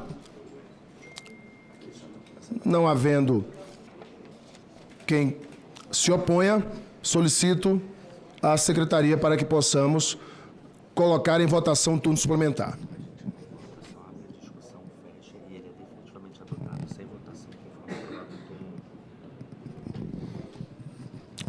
Portanto, aprovada a votação em turno suplementar, não havendo objeção, a matéria está em discussão em turno suplementar, como já dissemos. Senadores que queiram discutir. Não havendo quem queira discutir, encerro a discussão suplementar. Não tendo sido oferecidas emendas à discussão suplementar, substitutivo aprovado ao projeto de turno único é dado como definitivamente adotado, sem votação, nos termos do artigo 284 do Regimento Interno do Senado Federal. Será comunicada a decisão da comissão ao presidente do Senado Federal para a ciência do plenário e publicação no Diário do Senado. Parabenizo mais uma vez, senador Jorginho Melo pela autoria, senador Jorge Seife pelo relatório. Item 10 da pauta, projeto de lei 4384/2023, institui o Programa Nacional de Fortalecimento da Agricultura Familiar, PRONAF, o Plano Safra de Agricultura Familiar e da outras providências. Autoria, senador Beto Faro, relatoria, senador Jaime Bagatoli. Concedo a palavra para a leitura do relatório, senador Jaime Bagatoli. Obrigado, presidente. Cumprimentar aqui o senador Alain Henrique, meu xará Jaime Campos, ao Beto Faro, que é o autor desse projeto, e dizer para vocês a importância que nós temos da agricultura familiar no nosso Brasil. Senhor presidente, eu queria ir direto para o análise. Compete à CRA opinar sobre proposições pertinentes a planejamento, acompanhamento e execução da política agrícola, agricultura familiar e segurança alimentar, bem como política de investimentos e financiamentos agropecuários nos termos dos incisos 2, 4 e 10 do artigo 104b do Regimento Interno do Senado Federal. Nesta ocasião, por se tratar de decisão terminativa nesta comissão, a presente análise abordará, além do mérito, a constitucionalidade, a juridicidade e a regimentabilidade e a técnica legislativa da matéria. Inicialmente, verifica-se que o projeto atende aos pressupostos de constitucionalidade formal, uma vez que a competência da União sobre a matéria encontra-se albergada pelo inciso 8 do artigo 23 da Constituição Federal. É observada a competência do Congresso Nacional para dispor sobre as matérias de competências da União, conforme estabelece o caput do artigo 48 da Constituição Federal.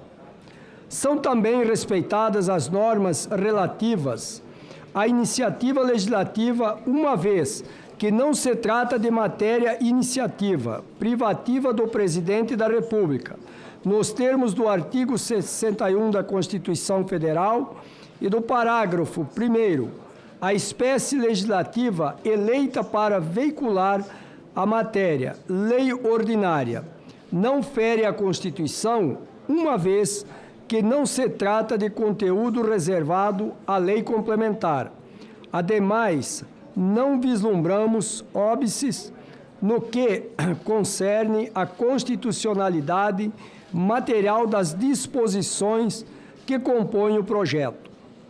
A proposição não merece reparos no que tange à juridicidade e à regimentabilidade, pois a matéria inova a legislação vigente mediante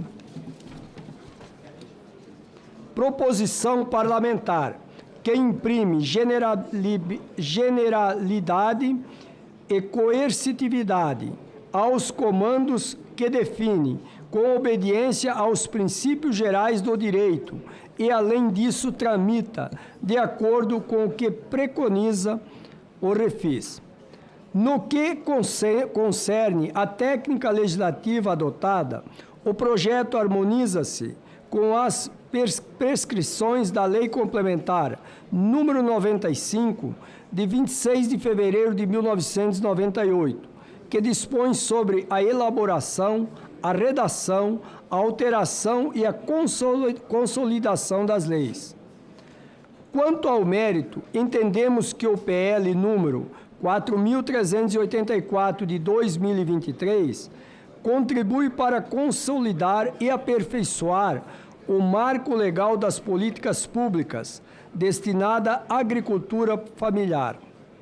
O PRONAF foi criado por meio da Resolução do Conselho Monetário Nacional número 2191, de agosto de 1995.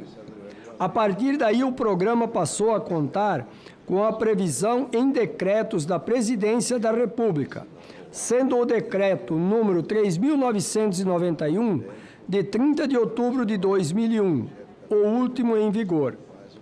Nesse período, houve a promulgação da Lei número 11.326 de 2006, que estabelece as diretrizes para a formulação da Política Nacional da Agricultura Familiar e empreendimentos familiares rurais. Embora essa lei tenha desempenhado um papel fundamental da consolidação das políticas públicas direcionadas à agricultura familiar, ao definir em lei seus benefícios e os princípios orientadores da política. Ela não dispõe de forma específica sobre seus instrumentos, entre os quais o PRONAF se inclui. Destinado a prover financiamento em condições adequadas à agricultura familiar, o PRONAF desempenhou um papel fundamental no âmbito da política agrícola nessas quase 3 décadas de existência. Mas o fato de não estar consignado no âmbito da legislação ordinária sujeita este programa a maior instabilidade nas normas que regem sua execução, conforme muito bem destacou o autor, senador Beto Faro, na justificação do PL. Diante disso, entendemos que o PL número 4.384, de 2023, é meritório, devendo ser aprovado, pois contribui para consagrar esse importante programa no âmbito da legislação ordinária e ainda contribui para o seu aperfeiçoamento ao estabelecer critérios para a aplicação de seus recursos.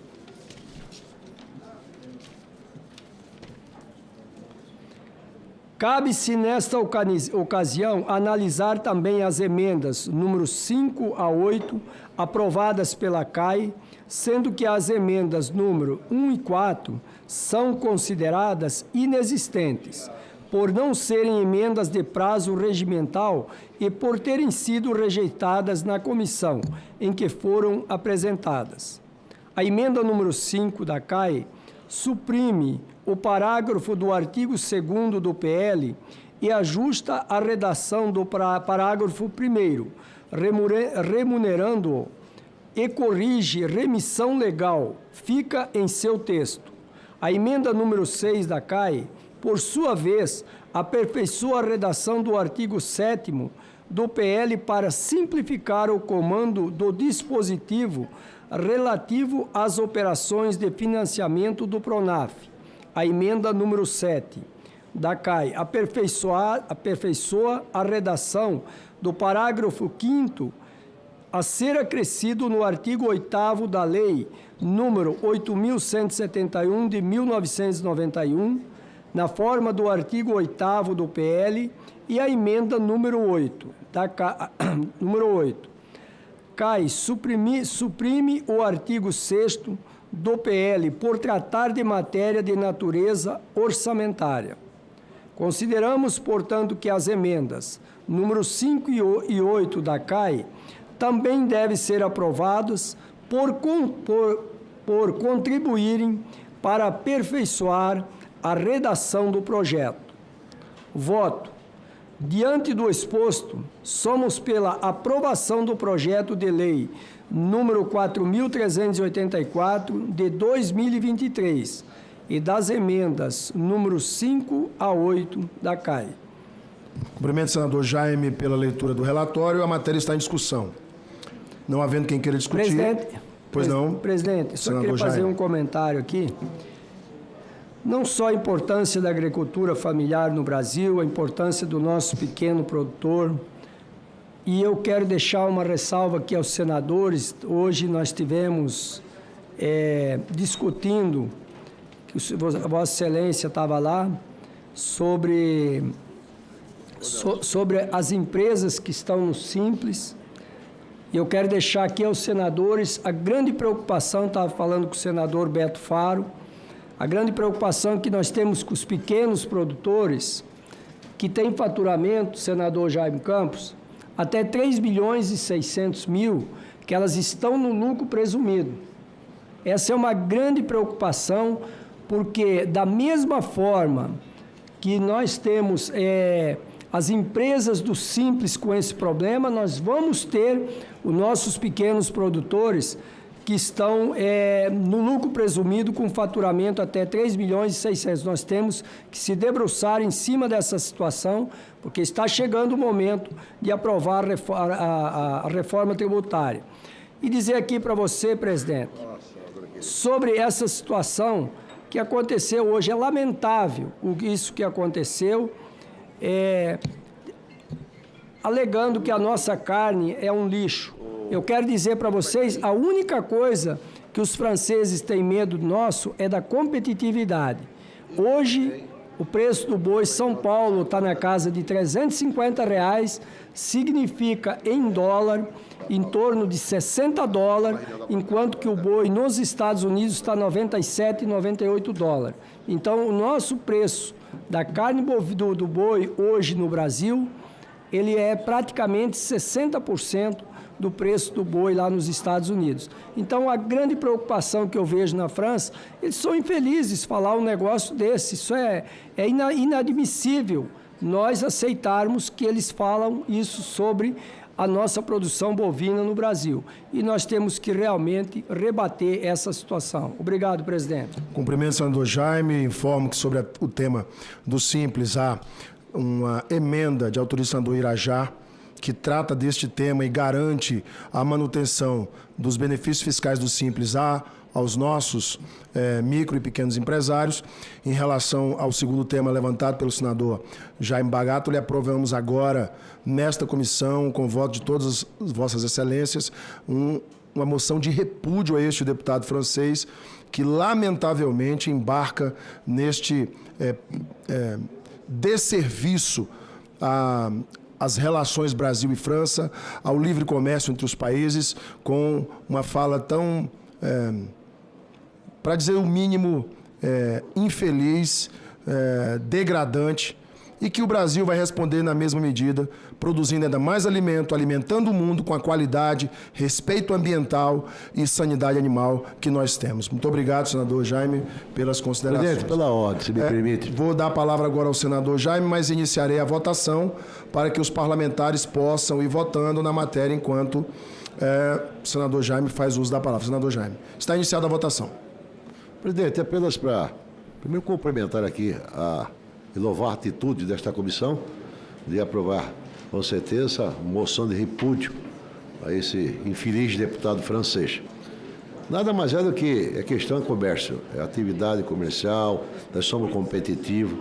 Dizer daqui a carne brasileira, eles precisam comprar a carne brasileira, até porque isso não representa nada, não é verdade? 0,2%, 0,3% de toda aquela exportação que nós fazemos. Agora, o que é o ruim, ele fazer uma colocação daquela, condenando praticamente a nossa sanidade animal. Isso é muito ruim, não tem responsabilidade. E, infelizmente, isso tem acontecido quase sendo recorrente em relação à questão de que o Brasil planta em áreas que não estão reguladas, como é o caso agora em Mato Grosso há poucos dias atrás, as empresas trades estão fazendo moratória da soja. O senhor já imaginou as grandes trades, né, fazer uma política indecente como essa aí, prejudicando, até mesmo nesse caso particularmente, a nossa soja de Mato Grosso não ia valer praticamente nada. Entretanto, o Brasil é um país que tem o melhor código florestal do planeta. Aqui ninguém pode desconhecer, as regras são rígidas e nós cumprimos literalmente. Agora, o produtor brasileiro é competente. Nós produzimos de forma sustentável, produzimos com certeza com tecnologia. E isso tem com certeza levado até ao cúmulo do absurdo de um parlamentar, um congresso francês, vir fazer com certeza essas acusações. Mas é bom que nós fazemos a ressalva aqui, porque ele não quer comprar carne nossa lá na França e aqui no mercado interno compram de nós. Hoje eles são os maiores da área de supermercados atacadista aqui, que vende este país aqui. Tanto é o Carrefour como o Atacadão é do mesmo grupo francês. Então, o Brasil precisa se impor mais diante de algumas situações.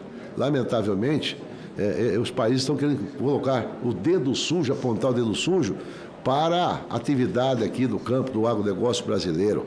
Mas eu tenho a certeza absoluta de que nós estamos contribuindo, com certeza, com alimentos do mundo. Ou seja, a segurança alimentar passa necessariamente pelo Brasil. Você imagina se o Brasil, né, que já reduziu a sua área plantada lá atrás, para o dia de hoje, nós reduzimos 16%, sem derrubar um pé de árvore. Muito pelo contrário, só aproveitamos as áreas degradadas. E se nós fôssemos aproveitar as áreas degradadas do Brasil, nós teremos com certeza a capacidade de produzir 3 vezes mais do que nós produzimos desde hoje. Portanto, eu quero aqui dizer o seguinte, o nosso repúdio àqueles que querem meter aqui o dedo e querem apontar o dedo sujo e que não fazem nada para melhorar com certeza a questão do clima no mundo. Vou votar, senhor presidente. Cumprimento, senhor senador Jaime Campos. Solicito Vossa Excelência que possa também votar na matéria neste momento. Concedo a palavra ao senador Beto Faro. 2 questões, presidente. Primeiro, agradecer aqui o senador Bagato, que fez o relatório ao nosso projeto, que institui lei a questão do Pronaf. Nós trabalhamos hoje com a questão do decreto, por uma questão meramente processual aqui e de tempo, inclusive, para acelerar a votação. Não expressei antes da votação, mas quero agradecer aí aos parlamentares que estão votando favoráveis a essa questão. O Pronaf é um programa, tem uma das coisas que deu certo no Brasil, o Pronaf é uma delas. Tá certo? Então, instituiu, operou, então, fundamental. Com relação a essa questão da carne e das ações que primeiro começou com o Carrefour e agora com o deputado, acho que nós tomamos, o governo, os empresários e agora o parlamento, tomaram as medidas no tom certo. Tá certo? A todo instante, desde o primeiro momento, quando foi feito pelo Carrefour, o governo, os empresários fizeram no tom certo o debate e a posição brasileira foi correta e por isso votei favorável aqui a moção de repúdio, porque entendo que não é descabido por outros motivos, né, que estão querendo trabalhar essa posição de que a carne brasileira não estaria. Então nós queremos aqui saudar essa iniciativa da comissão e acho que fizemos num bom tempo e num termo certo a moção de repúdio. Era isso, presidente. Agradeço, senador Beto Faro. Consulta plenária, podemos encerrar a votação, atingido o número regimental. Está encerrada a votação. Vamos agora ao resultado. Votaram sim 9 senhores e senhoras senadores, não nenhum. Quórum 10, está, portanto, aprovado o texto. Será comunicada a decisão da comissão ao presidente do Senado Federal para ciência do plenário e publicação no Diário do Plenário. Antes de passarmos para o item 11, que seria o penúltimo item, solicito o nosso relatório, o item 7. Está aqui, né? Aqui.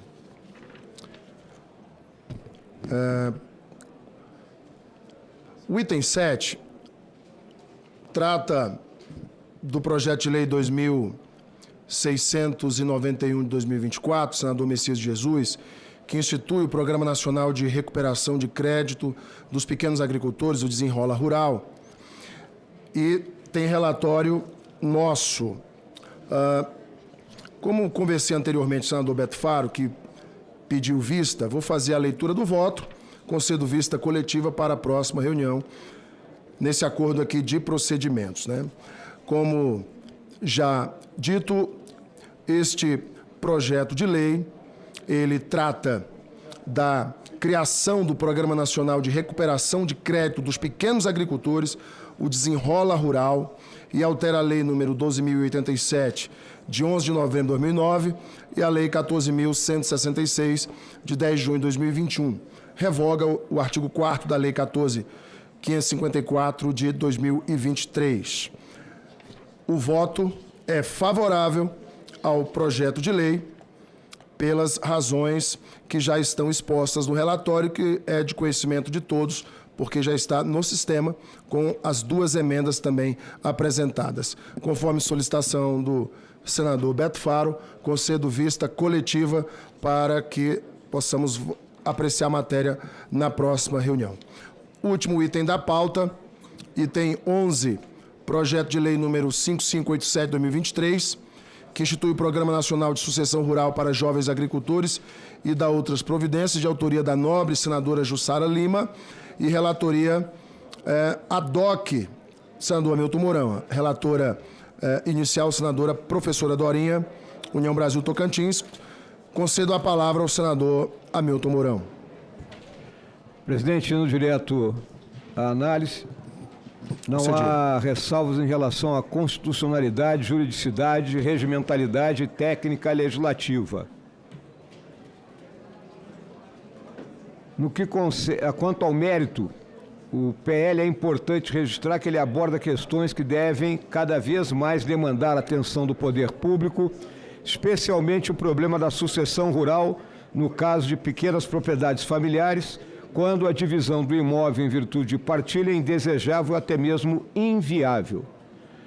Quando o poder público atua para garantir a adequada sucessão em empreendimentos familiares rurais, ataca, ao mesmo tempo, dois problemas que poderiam ser gerados nessas situações: o aumento da concentração fundiária, quando o imóvel partilhado é vendido para proprietários de glebas maiores, e o desemprego, quando os herdeiros vocacionados para a atividade agropecuária se veem sem terras para dar continuidade ao seu trabalho, tendo por consequência que emigrar para as cidades.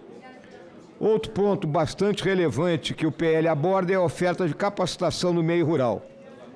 O Programa Nacional de Sucessão Rural para Jovens Agricultores é, portanto, meritório e tem o potencial de articular importantes políticas destinadas à agricultura familiar e contribuir para a melhoria do processo de sucessão no âmbito dos empreendimentos familiares rurais, bem como para tornar o trabalho no campo mais atrativo para os jovens agricultores.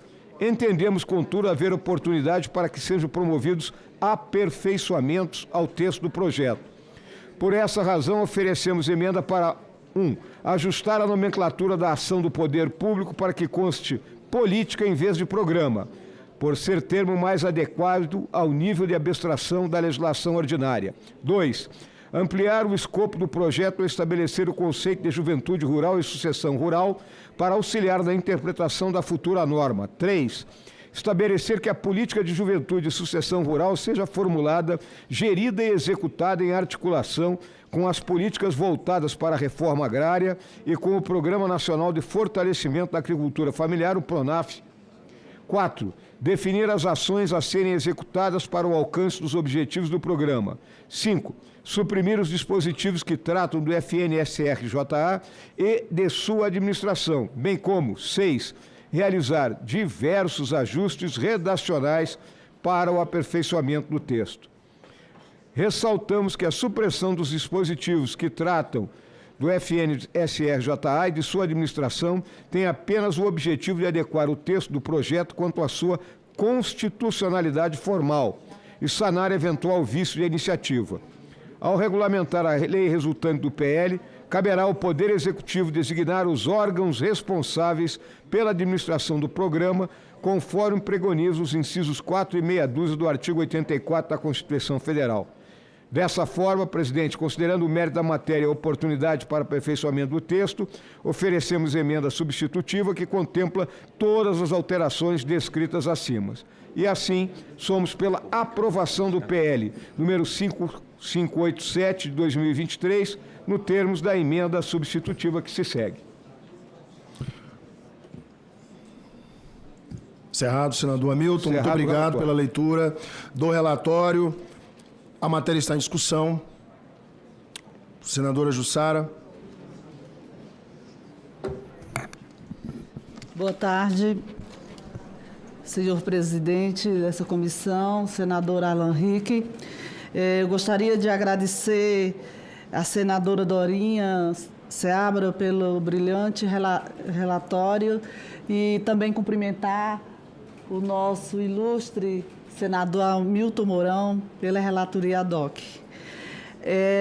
Eu gostaria de falar que é uma satisfação estar presente aqui nessa sessão da Comissão de Agricultura e Reforma Agrária para apreciação por Vossas Excelências do PL 587 de 2023, de minha autoria, que trata da criação do Programa Nacional de Sucessão Rural para Jovens Agricultores. Esse projeto versa sobre tema essencial, haja vista a importância da agricultura no PIB brasileiro, em contraponto ao ritmo acelerado de envelhecimento da nossa população agrícola, agravado pelo fluxo cada vez mais intenso de jovens de comunidades rurais que optam por deixar suas raízes em busca de oportunidades nas áreas urbanas. Esse movimento migratório ocorre por diversas razões, dentre elas a falta de estímulos do poder público para a permanência dos jovens no campo, como, por exemplo, a falta de acesso às novas tecnologias agrícolas e as dificuldades para a obtenção de crédito.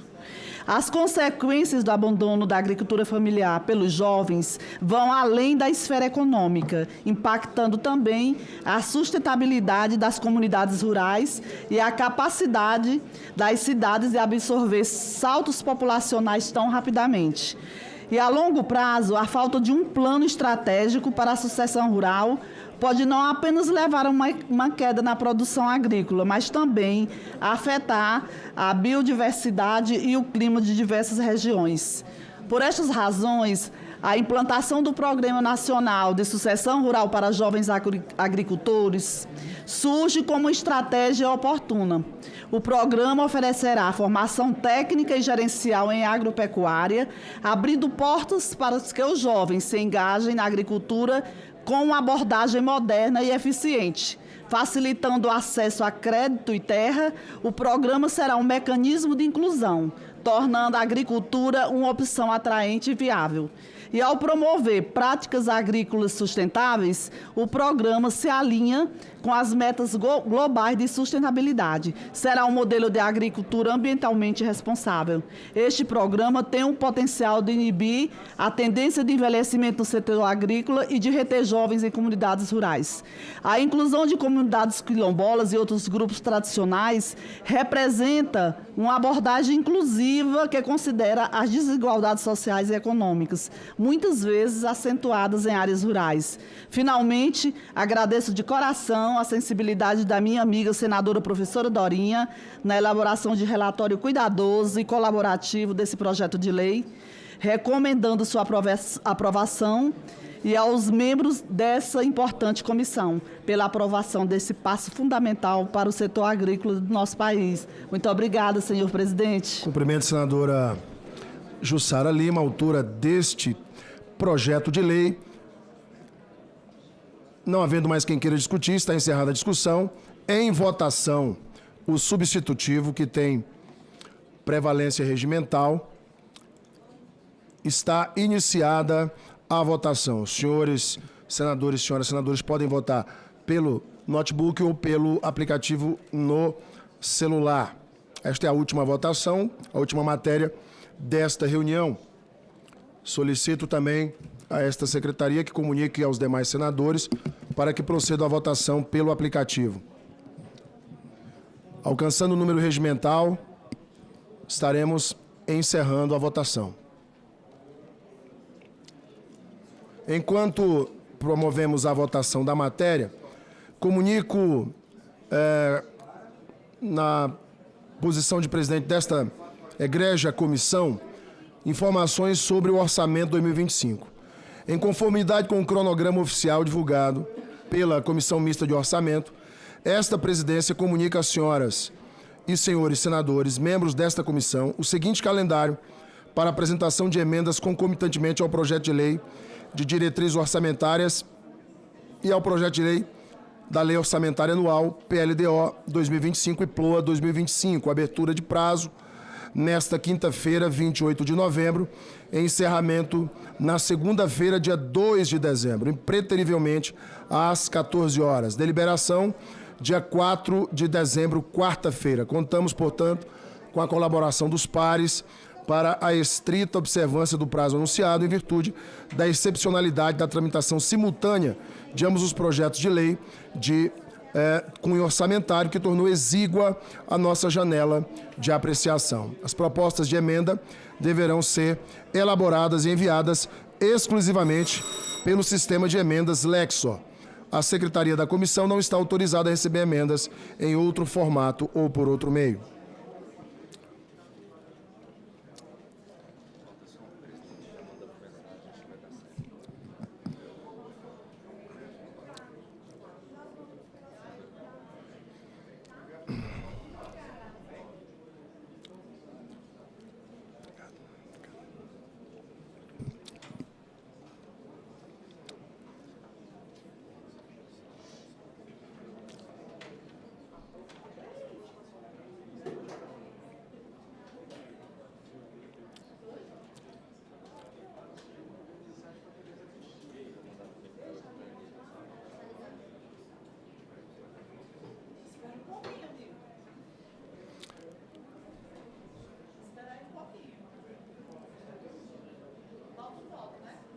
Só um votinho.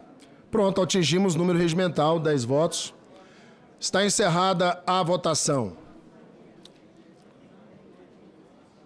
Votaram sim 9 senhores e senhoras senadores e senadoras, não nenhum voto, abstenção nenhuma, quórum 10. Está aprovado o substitutivo em turno único. Consulta o plenário se podemos realizar o turno suplementar na data de hoje. Não havendo objeção, a matéria está em discussão em turno suplementar. Não havendo quem queira discutir, encerra a discussão. Resultado: não tendo sido oferecidas emendas de discussão suplementar, substitutivo aprovado ao projeto no turno único é dado como definitivamente adotado, sem votação nos termos do artigo 284 do Regimento Interno do Senado Federal. Será comunicada a decisão da comissão ao presidente do Senado Federal para a ciência do plenário e publicação no Diário do Senado. Parabéns à senadora Jussara Lima, ao relatório da senadora Dorinha e o senador Hamilton Mourão, relator ad hoc nesta comissão. Parabéns, senadora. Nada mais havendo a tratar, está encerrada esta reunião. Cumprimento neste momento os parlamentares da bancada federal do Acre. Solicito aos senhores e senhoras assessores que possam também estar tomando seus lugares, para que a gente possa dar início à reunião da bancada federal do Acre com a pauta das emendas parlamentares 2025.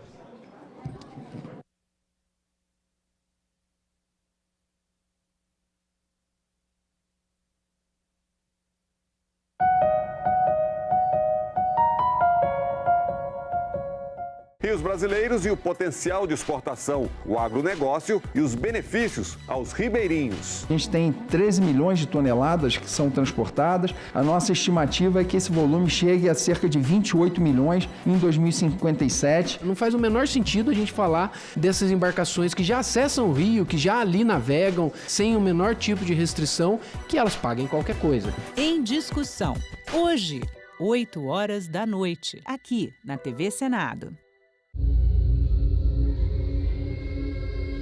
Quando os brancos chegaram, eles foram admitidos como mais um na diferença. Quer dizer, demorou para os índios interpretarem que os brancos estavam aqui para ficar e para tomar a terra e, se possível, escravizar os donos da terra. A história da colonização é a história da conquista contínua, da guerra contínua, para ocupar o território e dominar os povos.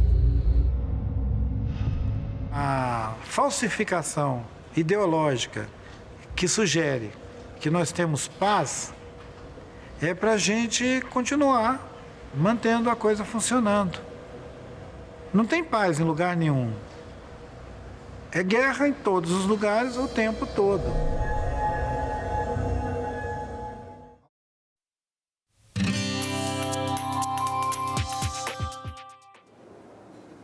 Olá, eu sou a Carla Benevides e este é o programa Argumento. Comissões do Senado querem ouvir os representantes da rede Carrefour do Brasil e da França para esclarecer a declaração que questionou a qualidade da carne dos países do Mercosul. Esse assunto também deve ser debatido na próxima reunião do Parlasul, que acontece agora em dezembro no Uruguai.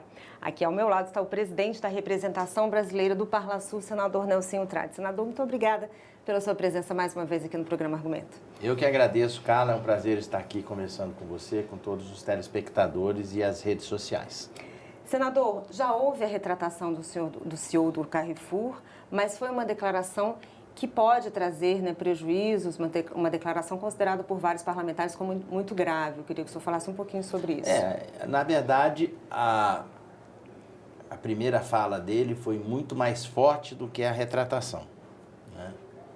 Então, a imagem da carne brasileira, que tem padrões de qualidade, que para poder competir no mercado, principalmente de fora, precisa ter sanidade, precisa ter todo um aparato de produção com mais alta tecnologia, e faz com que a gente tenha orgulho disso. Da noite para o dia, alguém vem e faz um comentário desse, que gera um estrago na imagem do Brasil, não só relativo à carne, mas também em relação a outros produtos do mercado do agro, que fez com que a gente tivesse a percepção de que, na verdade, o que tem de pano de fundo nessa história é um medo da competitividade do produto brasileiro, que com certeza deve ser melhor que o deles. Então eles ficam criando essas situações para poder macular aquilo que, às duras penas, o setor produtivo brasileiro consegue produzir, consegue viabilizar, consegue exportar. Então as reações que tiveram foram à altura, fortes, firmes, principalmente da classe empresarial relativa ao setor agro, e aqui no Senado algumas medidas foram tomadas, no sentido da gente poder dar oportunidade da oitiva de ouvir, através do embaixador da França no Brasil e dos responsáveis pelo Carrefour. Pois é, queria falar exatamente sobre isso. Estão convidados aí para vir o embaixador da França aqui no Brasil e os representantes da rede Carrefour do Brasil e da França. Qual a importância, senador, do parlamento brasileiro se posicionar e de fazer esse debate, de trazer esse assunto aqui para essa casa? Olha, o que a gente notou com essa declaração infeliz, no mínimo infeliz, desastrosa, para não dizer? A gente notou que foi agredido o produtor rural brasileiro, aquele que, às duras penas, de sol a sol, trabalha para fazer com que o seu produto possa ser referenciado e garantido com padrão de qualidade para ser exportado. Então, além disso, foi-se cortada uma relação de comércio unilateralmente, sem prazo para você deixar quem fornece se planejar para isso. Então, isso causou um prejuízo muito grande. A questão de ser contraditório ao acordo de livre comércio entre o Brasil, entre o Mercosul, e o Brasil faz parte, e a União Europeia e a França faz parte, isso é legítimo da discussão de um parlamento. Até porque esse acordo, para quem não está compreendendo, para ele poder valer, depois que os executivos acertarem entre eles, tem que ter a aprovação do Congresso de cada país desse. Se um desses congressos falar, não, nós não concordamos, o acordo cai por água abaixo. E por que é importante fazer esse acordo? Porque a gente observa a política internacional e vê que há um crescimento exponencial em função até desses desencontros do mercado do continente asiático em cima da América do Sul. Então, as oportunidades que existem, elas estão sendo aproveitadas por quem quer realmente fazer acordos comerciais com a América do Sul, como é o caso a China e os países do continente asiático. Os Estados Unidos, com essa nova política que emergiu das urnas democraticamente, através da eleição do Trump, eles vão se fechar entre eles. O mercado vai ser estimulado para que eles possam, entre eles mesmos, fazer essa comercialização. Fortalecer o americano primeiro. Ora, se isso vai ser verdade, como está pintando que vai, nada mais do que natural para você se defender daquilo que você poderia estar fornecendo para os Estados Unidos, você tinha que unir o Mercosul com a União Europeia para fazer frente a essa situação, que infelizmente, pelo que a gente observou, não vai ser possível nesse curto prazo. Senador, esse deve ser um assunto que deve entrar aí na pauta do Parlasul, dia 9 de dezembro, lá em Montevidéu. Como que está a conversa com os outros parlamentares dos outros países que compõem o parlamento, que compõem o Mercosul? Muito boa a sua pergunta. Do mesmo jeito que a gente se sentiu ofendido, a palavra é essa, os parlamentares da Argentina, do Uruguai, do Paraguai, também se sentiram, porque no primeiro momento falaram do Mercosul, aí depois especificaram para o Brasil. Então, com certeza o debate vai estar quente e acalorado no dia 9 de dezembro lá em Montevidéu. E o senhor acha que ainda tem aí uma esperança, apesar de toda essa confusão em relação à França e o próprio parlamento francês já rejeitou o acordo, ainda tem alguma esperança de se fazer o acordo Brasil, União Europeia-Mercosul? Eu acho que é mais difícil agora. Sempre teve esse senão. Quantas vezes eu já vim aqui falar com você? Sim. Acordo de livre comércio, sempre a França é um empecilho. Na verdade, é o seguinte, eles têm medo da competitividade do produto agrícola brasileiro, que é melhor que o deles. A razão é simples. Então, eles ficam inventando coisa para poder fazer com que isso não ande para frente. O senhor falou, e vários senadores falaram também, inclusive essa foi uma pauta que uniu o governo e a oposição, inclusive. Não quer assinar o acordo, não quer fazer o acordo, tudo bem, mas não venha falar mal da nossa carne, não é isso? É verdade. É a mesma coisa a gente começar a falar mal do vinho francês. Falar mal dos produtos que eles têm. A troco do que nós vamos fazer isso? Não é por aí. Não quer celebrar o acordo de livre comércio Mercosul-União Europeia? Que o parlamento assim se manifeste de forma democrática, explicando que ali vai ser prejudicial à livre iniciativa do comércio local deles. Isso é aceitável e compreensível. Agora, colocar como pano de fundo uma imagem que poderá ter desdobramentos em outros produtos brasileiros, isso nós não vamos aceitar. Nós estamos aqui para defender o agro brasileiro e o setor produtivo do Brasil. Os próximos passos, então, serão ouvir esses representantes, o embaixador e debater o tema no Parlasul. Perfeitamente. Então, logo chegar de Montevidéu, nós estaremos aqui para te trazer as novidades. Então tá, senador, muito obrigada pelos seus esclarecimentos. Obrigado. E volte sempre. Obrigado, querida. E eu agradeço a você também que nos assistiu. Se você quiser rever esse programa, é só acessar o nosso site senado.leg.br/TV ou acessar o nosso canal no YouTube. Obrigada pela sua companhia e até o próximo argumento.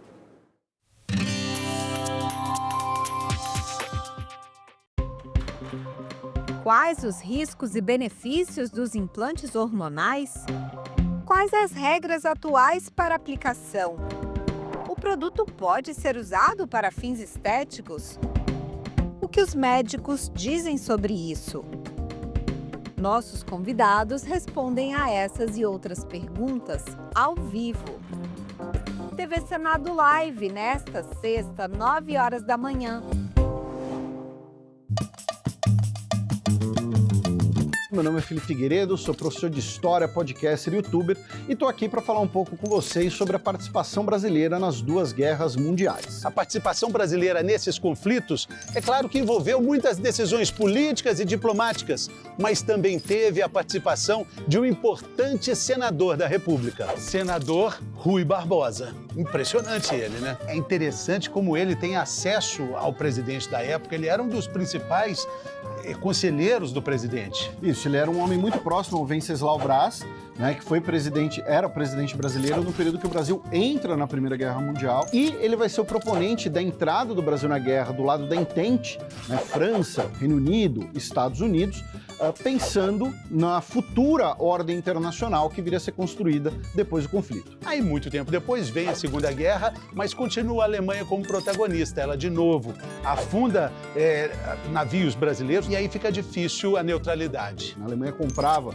muito café, muito algodão do Brasil. Em 1938, a Alemanha foi o maior destino de exportações brasileiros, né, o ano anterior da guerra. E a gente não pode desvincular, né, a participação brasileira na Segunda Guerra Mundial do acordo feito com o governo dos Estados Unidos, o governo Roosevelt, do uso de bases no território brasileiro e a construção da siderúrgica nacional. Depois da guerra, né, nós temos um momento de euforia muito grande na política nacional, na sociedade brasileira, né, nós temos o retorno desses veteranos de guerra e ganha muita força ali a ideia de, olha só, nós estamos lutando contra regimes autoritários fora do Brasil, mas nós temos um regime autoritário aqui dentro. Decisões políticas e diplomáticas marcaram as participações brasileiras antes, durante e depois das duas grandes guerras. Senado, 200 anos.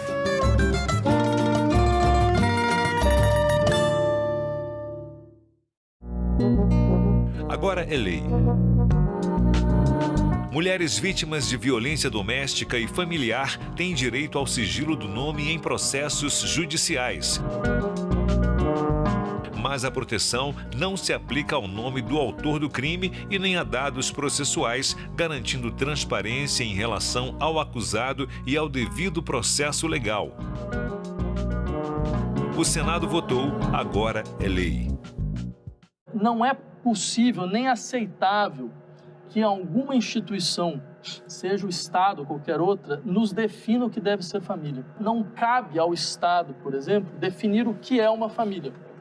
Cabe ao Estado registrar e reconhecer as múltiplas modalidades de família que a sociedade produz. Filosofia Pop. Neste sábado, 7 horas da manhã, aqui na TV Senado. Emílio, do Wellington de Mello, é um romance distópico, mas não uma distopia clássica, onde toda a degradação se decai sobre um determinado país. Há uns certos rasgos de esperança, há uns certos espaços respiráveis dentro do romance, o que o faz diferente. Quando eu pensei nesse universo de Emílio, o que eu estava pensando é que, na verdade, era uma distopia que está se desfacelando, ou seja, um universo, digamos assim, autoritário, mas que já não mete medo em ninguém. E isso foi interessante porque tem um pouco a ver com o momento em que o livro foi escrito.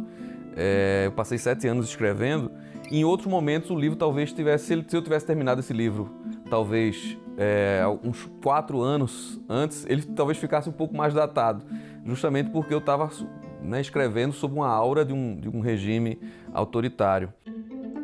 A presente reunião destina-se a realizar audiência pública para instituir o projeto que regulamenta a reforma tributária, projeto de lei complementar número 68 de 2024, que instituiu o IBS, o CBS e o imposto seletivo. A emenda constitucional é muito clara, a regulamentação da reforma tributária deve tratar estabelecer mecanismos que mantenham a competitividade da Zona Franca de Manaus. Abre-se a possibilidade de, em paralelo ao longo da transição, que vai até 2073, que é o prazo previsto para os benefícios da Zona Franca de Manaus, abre-se a possibilidade de desenvolvimento de novas alternativas de desenvolvimento para a região, além daquelas atinentes aos benefícios ao polo industrial de Manaus. Vimos a narrativa do Dr. Bernardo Api absolutamente fiel ao texto que veio da Câmara dos Deputados sobre a regulamentação da reforma tributária. Basicamente, todo o texto voltado para a Zona Franca industrial. A Zona Franca do comércio, que é responsável por milhares de empregos no estado do Amazonas, precisa sofrer desta rodada de negociação sobre a regulamentação da reforma tributária uma atenção. A política de área de livre comércio ela não envolve apenas o Amazonas e a Zona Franca, ela envolve os 5 estados, os 4 da Amazônia Ocidental, Acre, Rondônia, Roraima e Amazonas, e o Amapá, que é na Amazônia Oriental, que é o irmão caçula aí da Zona Franca, foi o último a entrar em 91.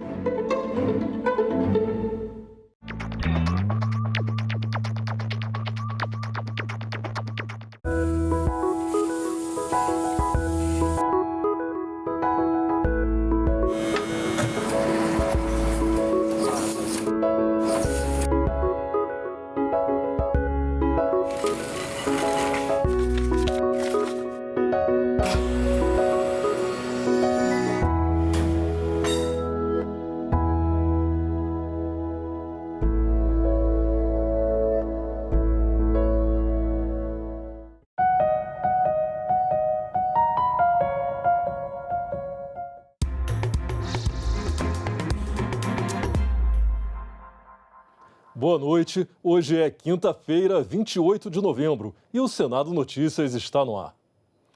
O pacote do governo sobre corte de gastos vai ser votado ainda este ano. Foi o que anunciou o presidente do Senado, Rodrigo Pacheco, após reunião de líderes hoje, que contou com a presença dos ministros da Fazenda, Fernando Haddad, e das Relações Institucionais, Alexandre Padilha.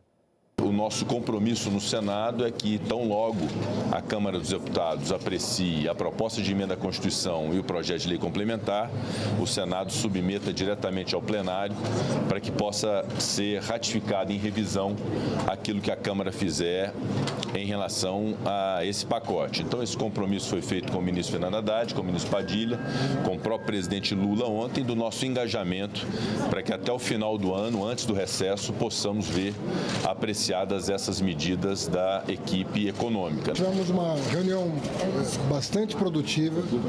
Nós conseguimos, ao longo dessa hora, detalhar cada uma das medidas. Evidentemente que chegará o texto para análise do Senado Federal, primeiro na Câmara, depois no Senado.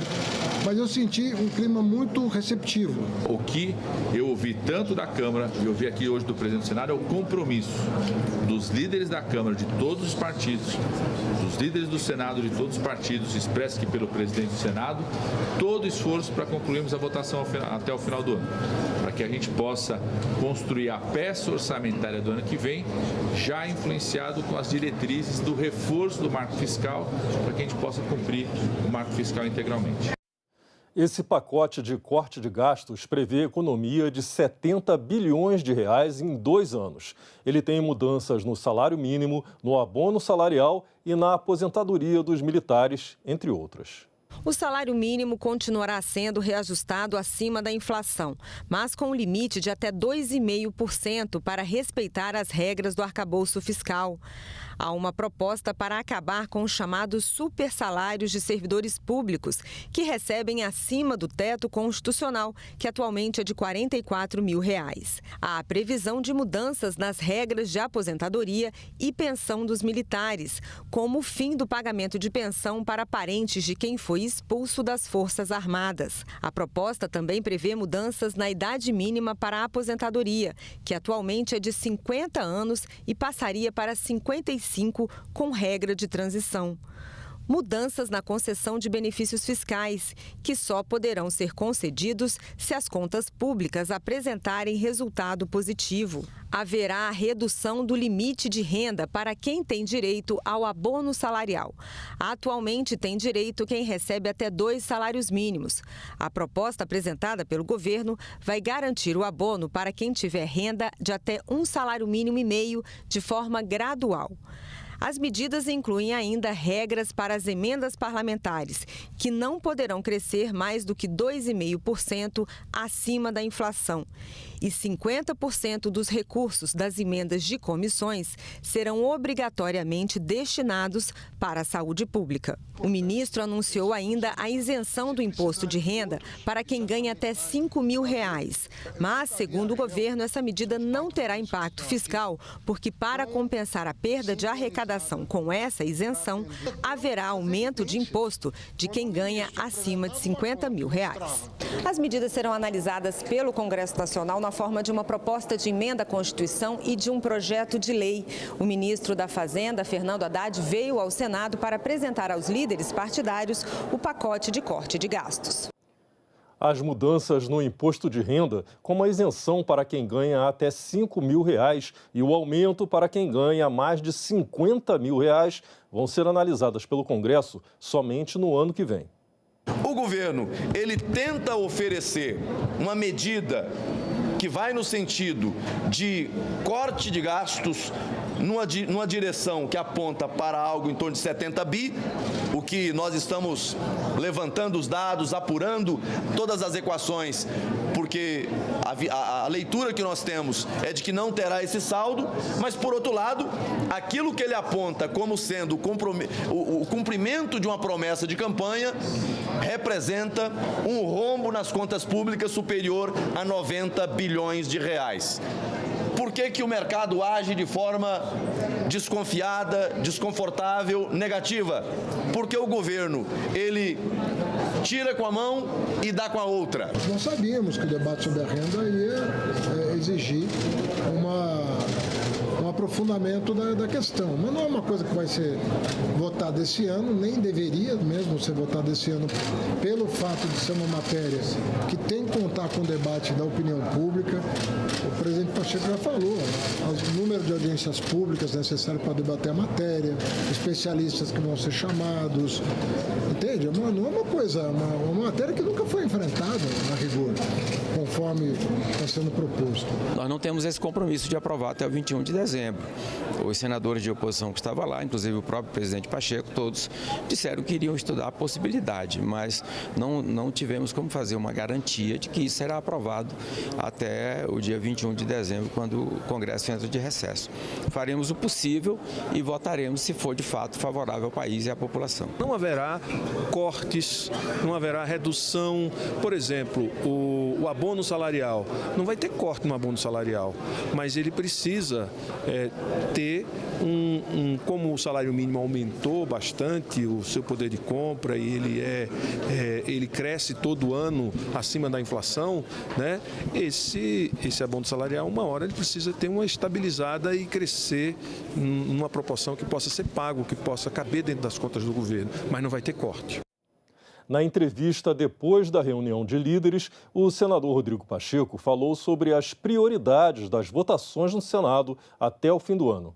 A reforma tributária e o pacote de corte de gastos anunciado pelo governo são os destaques. Há uma prioridade, de fato, que é a reforma tributária, a sua regulamentação. Na verdade, a reforma mais importante, que era a reforma constitucional, foi concebida pelo Congresso Nacional e promulgada no ano passado, e agora a sua regulamentação. Agora se insere uma outra prioridade, que é a questão do pacote de disciplina de gastos públicos, que é o debate de hoje, né, no Senado, e eu estimo que a Câmara dos Deputados possa fazer essa apreciação nas próximas 2 semanas e talvez se reserve a última semana útil antes do recesso para que o Senado possa apreciar tanto a proposta de emenda à Constituição quanto o projeto de lei complementar relativamente à última semana antes do recesso, que é a semana do dia 18 e 19 de dezembro. As propostas relacionadas à alteração do imposto de renda, essas propostas não serão submetidas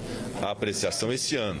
Isso será objeto de uma ampla discussão ao longo de 2025, como foi a reforma tributária do consumo. Pacheco também falou sobre outros temas que foram discutidos na reunião de líderes e que devem ser apreciados pelos senadores nas próximas 3 semanas. Nós temos a apreciação de autoridades do CNJ, do Banco Central, do Superior Tribunal Militar, do CNMP, que nós devemos fazer no dia 11 de dezembro, não é? Deve ter a leitura do parecer na próxima semana, pedido de vista e submeter ao plenário do Senado essas autoridades no dia 11 de dezembro.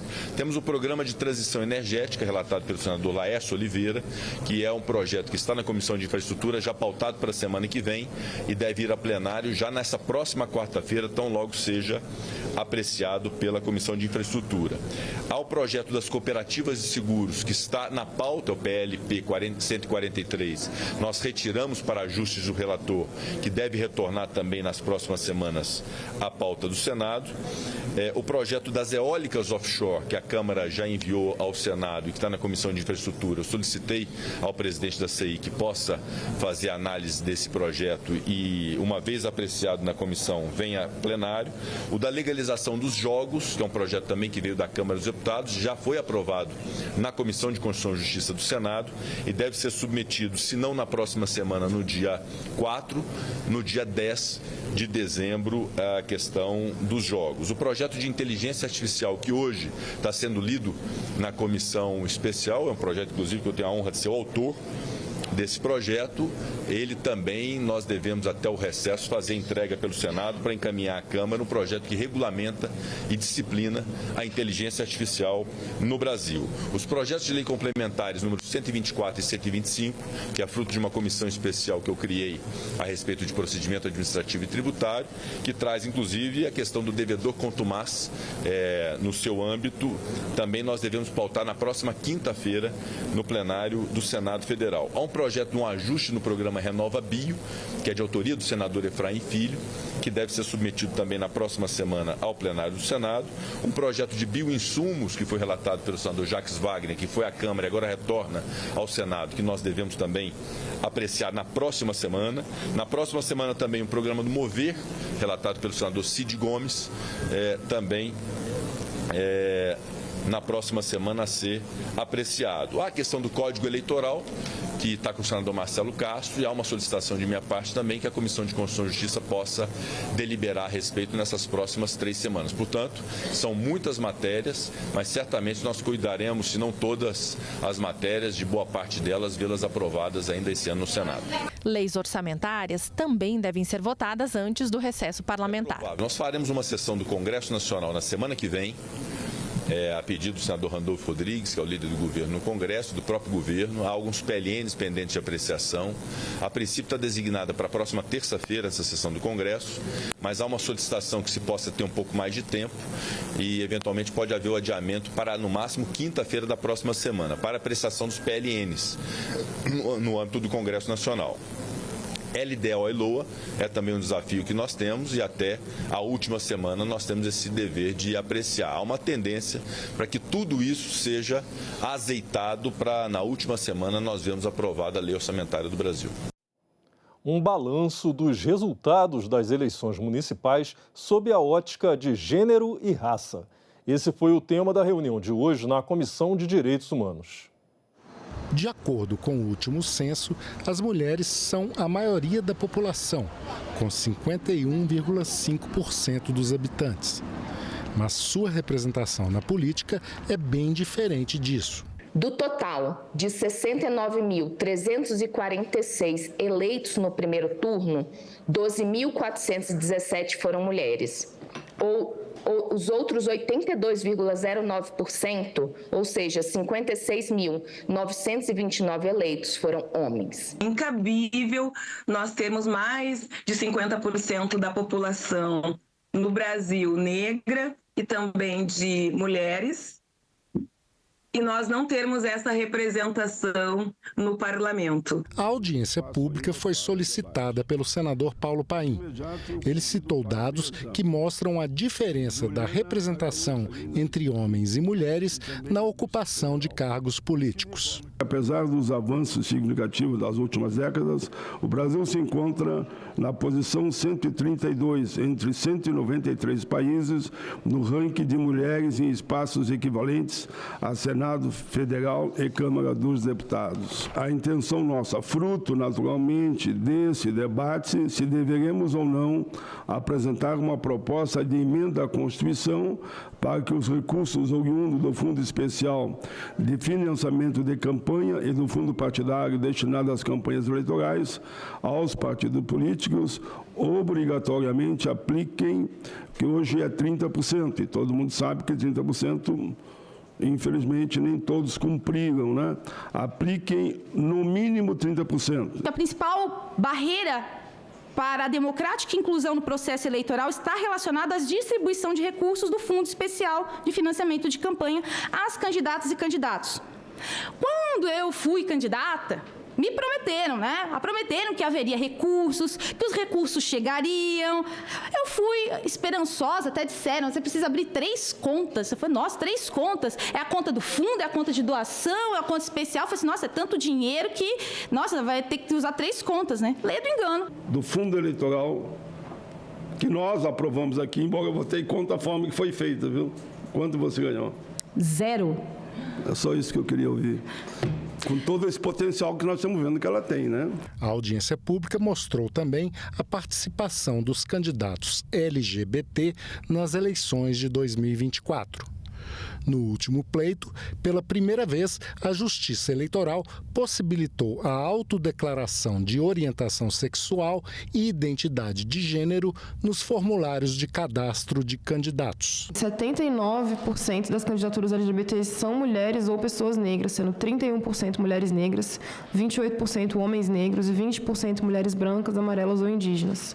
Então, promover as candidaturas de pessoas LGBT é promover equidade de gênero e raça na política. Mas as candidaturas LGBT também têm pouca participação na distribuição dos recursos partidários para a campanha política. 34% das candidatas LGBT não receberam qualquer recurso de seus partidos.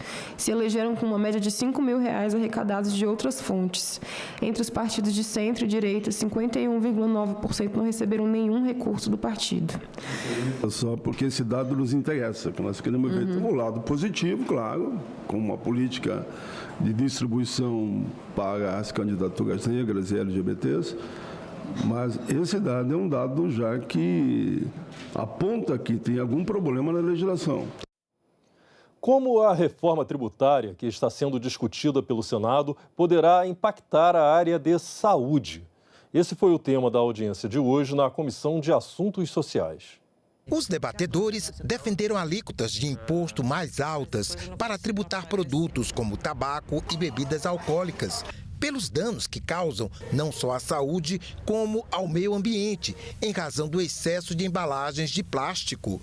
O impacto desses produtos sobre a saúde das pessoas e o sistema hospitalar é considerável.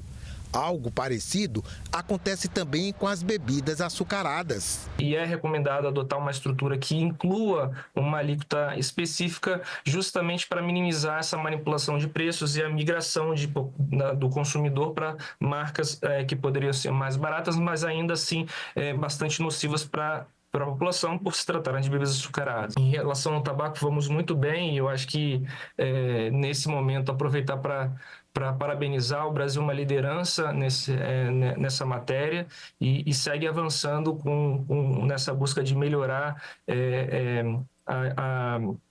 a tributação desse produto no país, né? Então, acho que manter impostos equivalentes sobre todos os produtos é fundamental, evitar que os consumidores possam ter alternativas menos tributadas. Seriam evitadas 145 mil mortes, seriam evitados o custo direto para a saúde de 64 bilhões de reais ao ano, aumentaria a arrecadação tributária em 26 bilhões de reais. Também haveria uma redução nos anos perdidos por morte prematura de 5,5 milhões. casos evitados de doenças cardíacas de 113 mil, casos evitados de acidente vascular cerebral de 97 mil, casos evitados de doença pulmonar obstrutiva crônica de 270 mil. Só com o aumento de 50% que temos hoje, em 10 anos já teríamos essa redução desse impacto para a sociedade e para o governo federal. Essa participante defendeu alíquotas escalonadas de acordo com o teor alcoólico das bebidas. Os produtos alcoólicos eles devem ser cobrados com taxas mais altas para os produtos com maior teor alcoólico. Outra preocupação foi com o fato de as armas de fogo ficarem de fora do imposto seletivo. Na prática, haveria barateamento do preço do armamento, facilitando o acesso e consumo de munições, trazendo consequências para a sociedade como um todo. As armas hoje, elas têm, a exemplo dos revólveres, uma tributação de quase 90%, somando IPI, PIS/COFINS e ICMS. Com a reforma, elas passarão a ser tributadas na alíquota padrão e deveria haver a inclusão no seletivo justamente para tentar manter essa tributação. Como as armas não estão incluídas no seletivo, nós teremos uma redução de 70% na tributação de armas. Isso significa uma ampliação do acesso a armas, isso pode ampliar a violência contra a mulher, isso pode ampliar os gastos do SUS, como nós veremos aqui, isso pode ampliar a violência nas escolas, então é um dano que a gente vai ter muito grave. Em sessão especial, o Senado homenageou hoje os 84 anos da Associação Brasileira de Normas Técnicas, a ABNT. Essa instituição colocou o Brasil entre as nações mais respeitadas do mundo pelos padrões de produção e procedimentos. A sessão especial, que celebrou os 84 anos da ABNT, cumpriu um requerimento do segundo secretário do Senado, senador Everton, que fez uma síntese da história e da importância da instituição. A Associação Brasileira de Normas Técnicas, a ABNT, que completou 84 anos no último dia 28 de setembro, ela é invisível, mas onipresente. A BNT, ela promove padrões para a fabricação de produtos e prestação de serviço, criando normas que orientam essas atividades. Essa instituição está muito mais perto de nós e em muito mais lugares que imaginamos.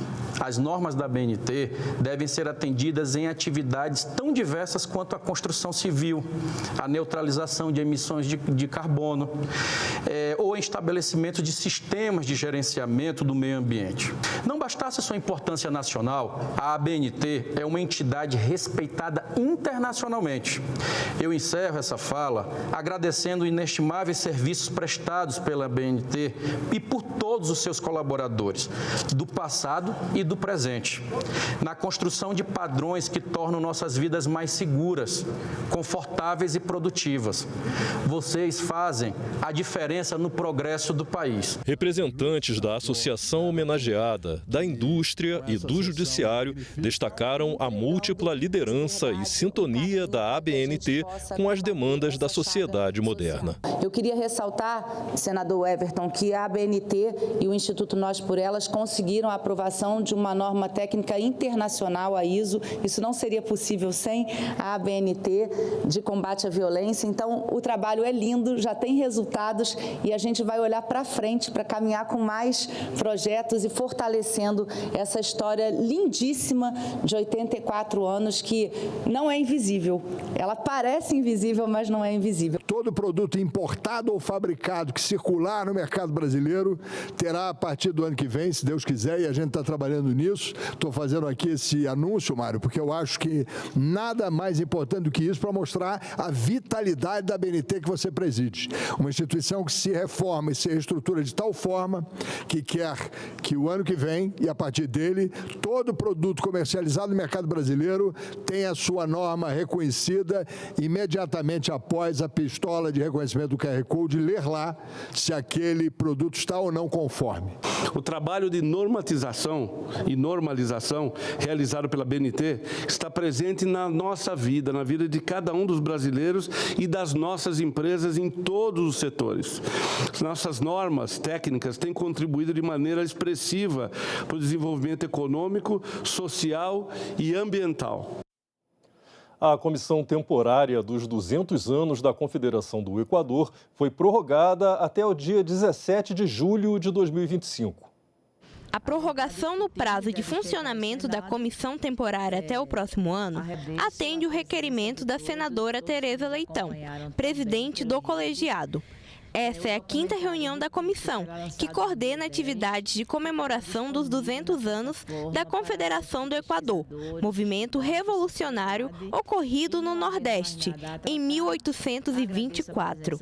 Na reunião, foram apresentados os resultados das atividades realizadas por analistas legislativos que assessoram a comissão. Esse trabalho de guardar a memória e divulgar a memória, tanto no website como na exposição, e com todo esse levantamento de dados e de documentos, será muito importante para a história do Brasil, né? Os 100 anos, a gente reviver, Dantas, os 100 anos com esses documentos é muito importante, né?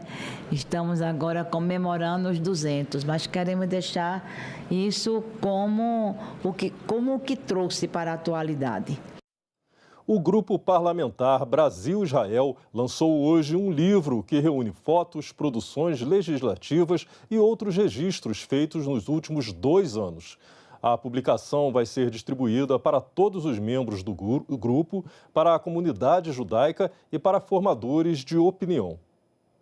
O livro reúne todas as atividades realizadas pelo Grupo Parlamentar Brasil-Israel entre 2023 e 2024, sob a presidência do senador Carlos Viana. Com fotos de eventos, exposições e produções legislativas, o lançamento do livro foi a última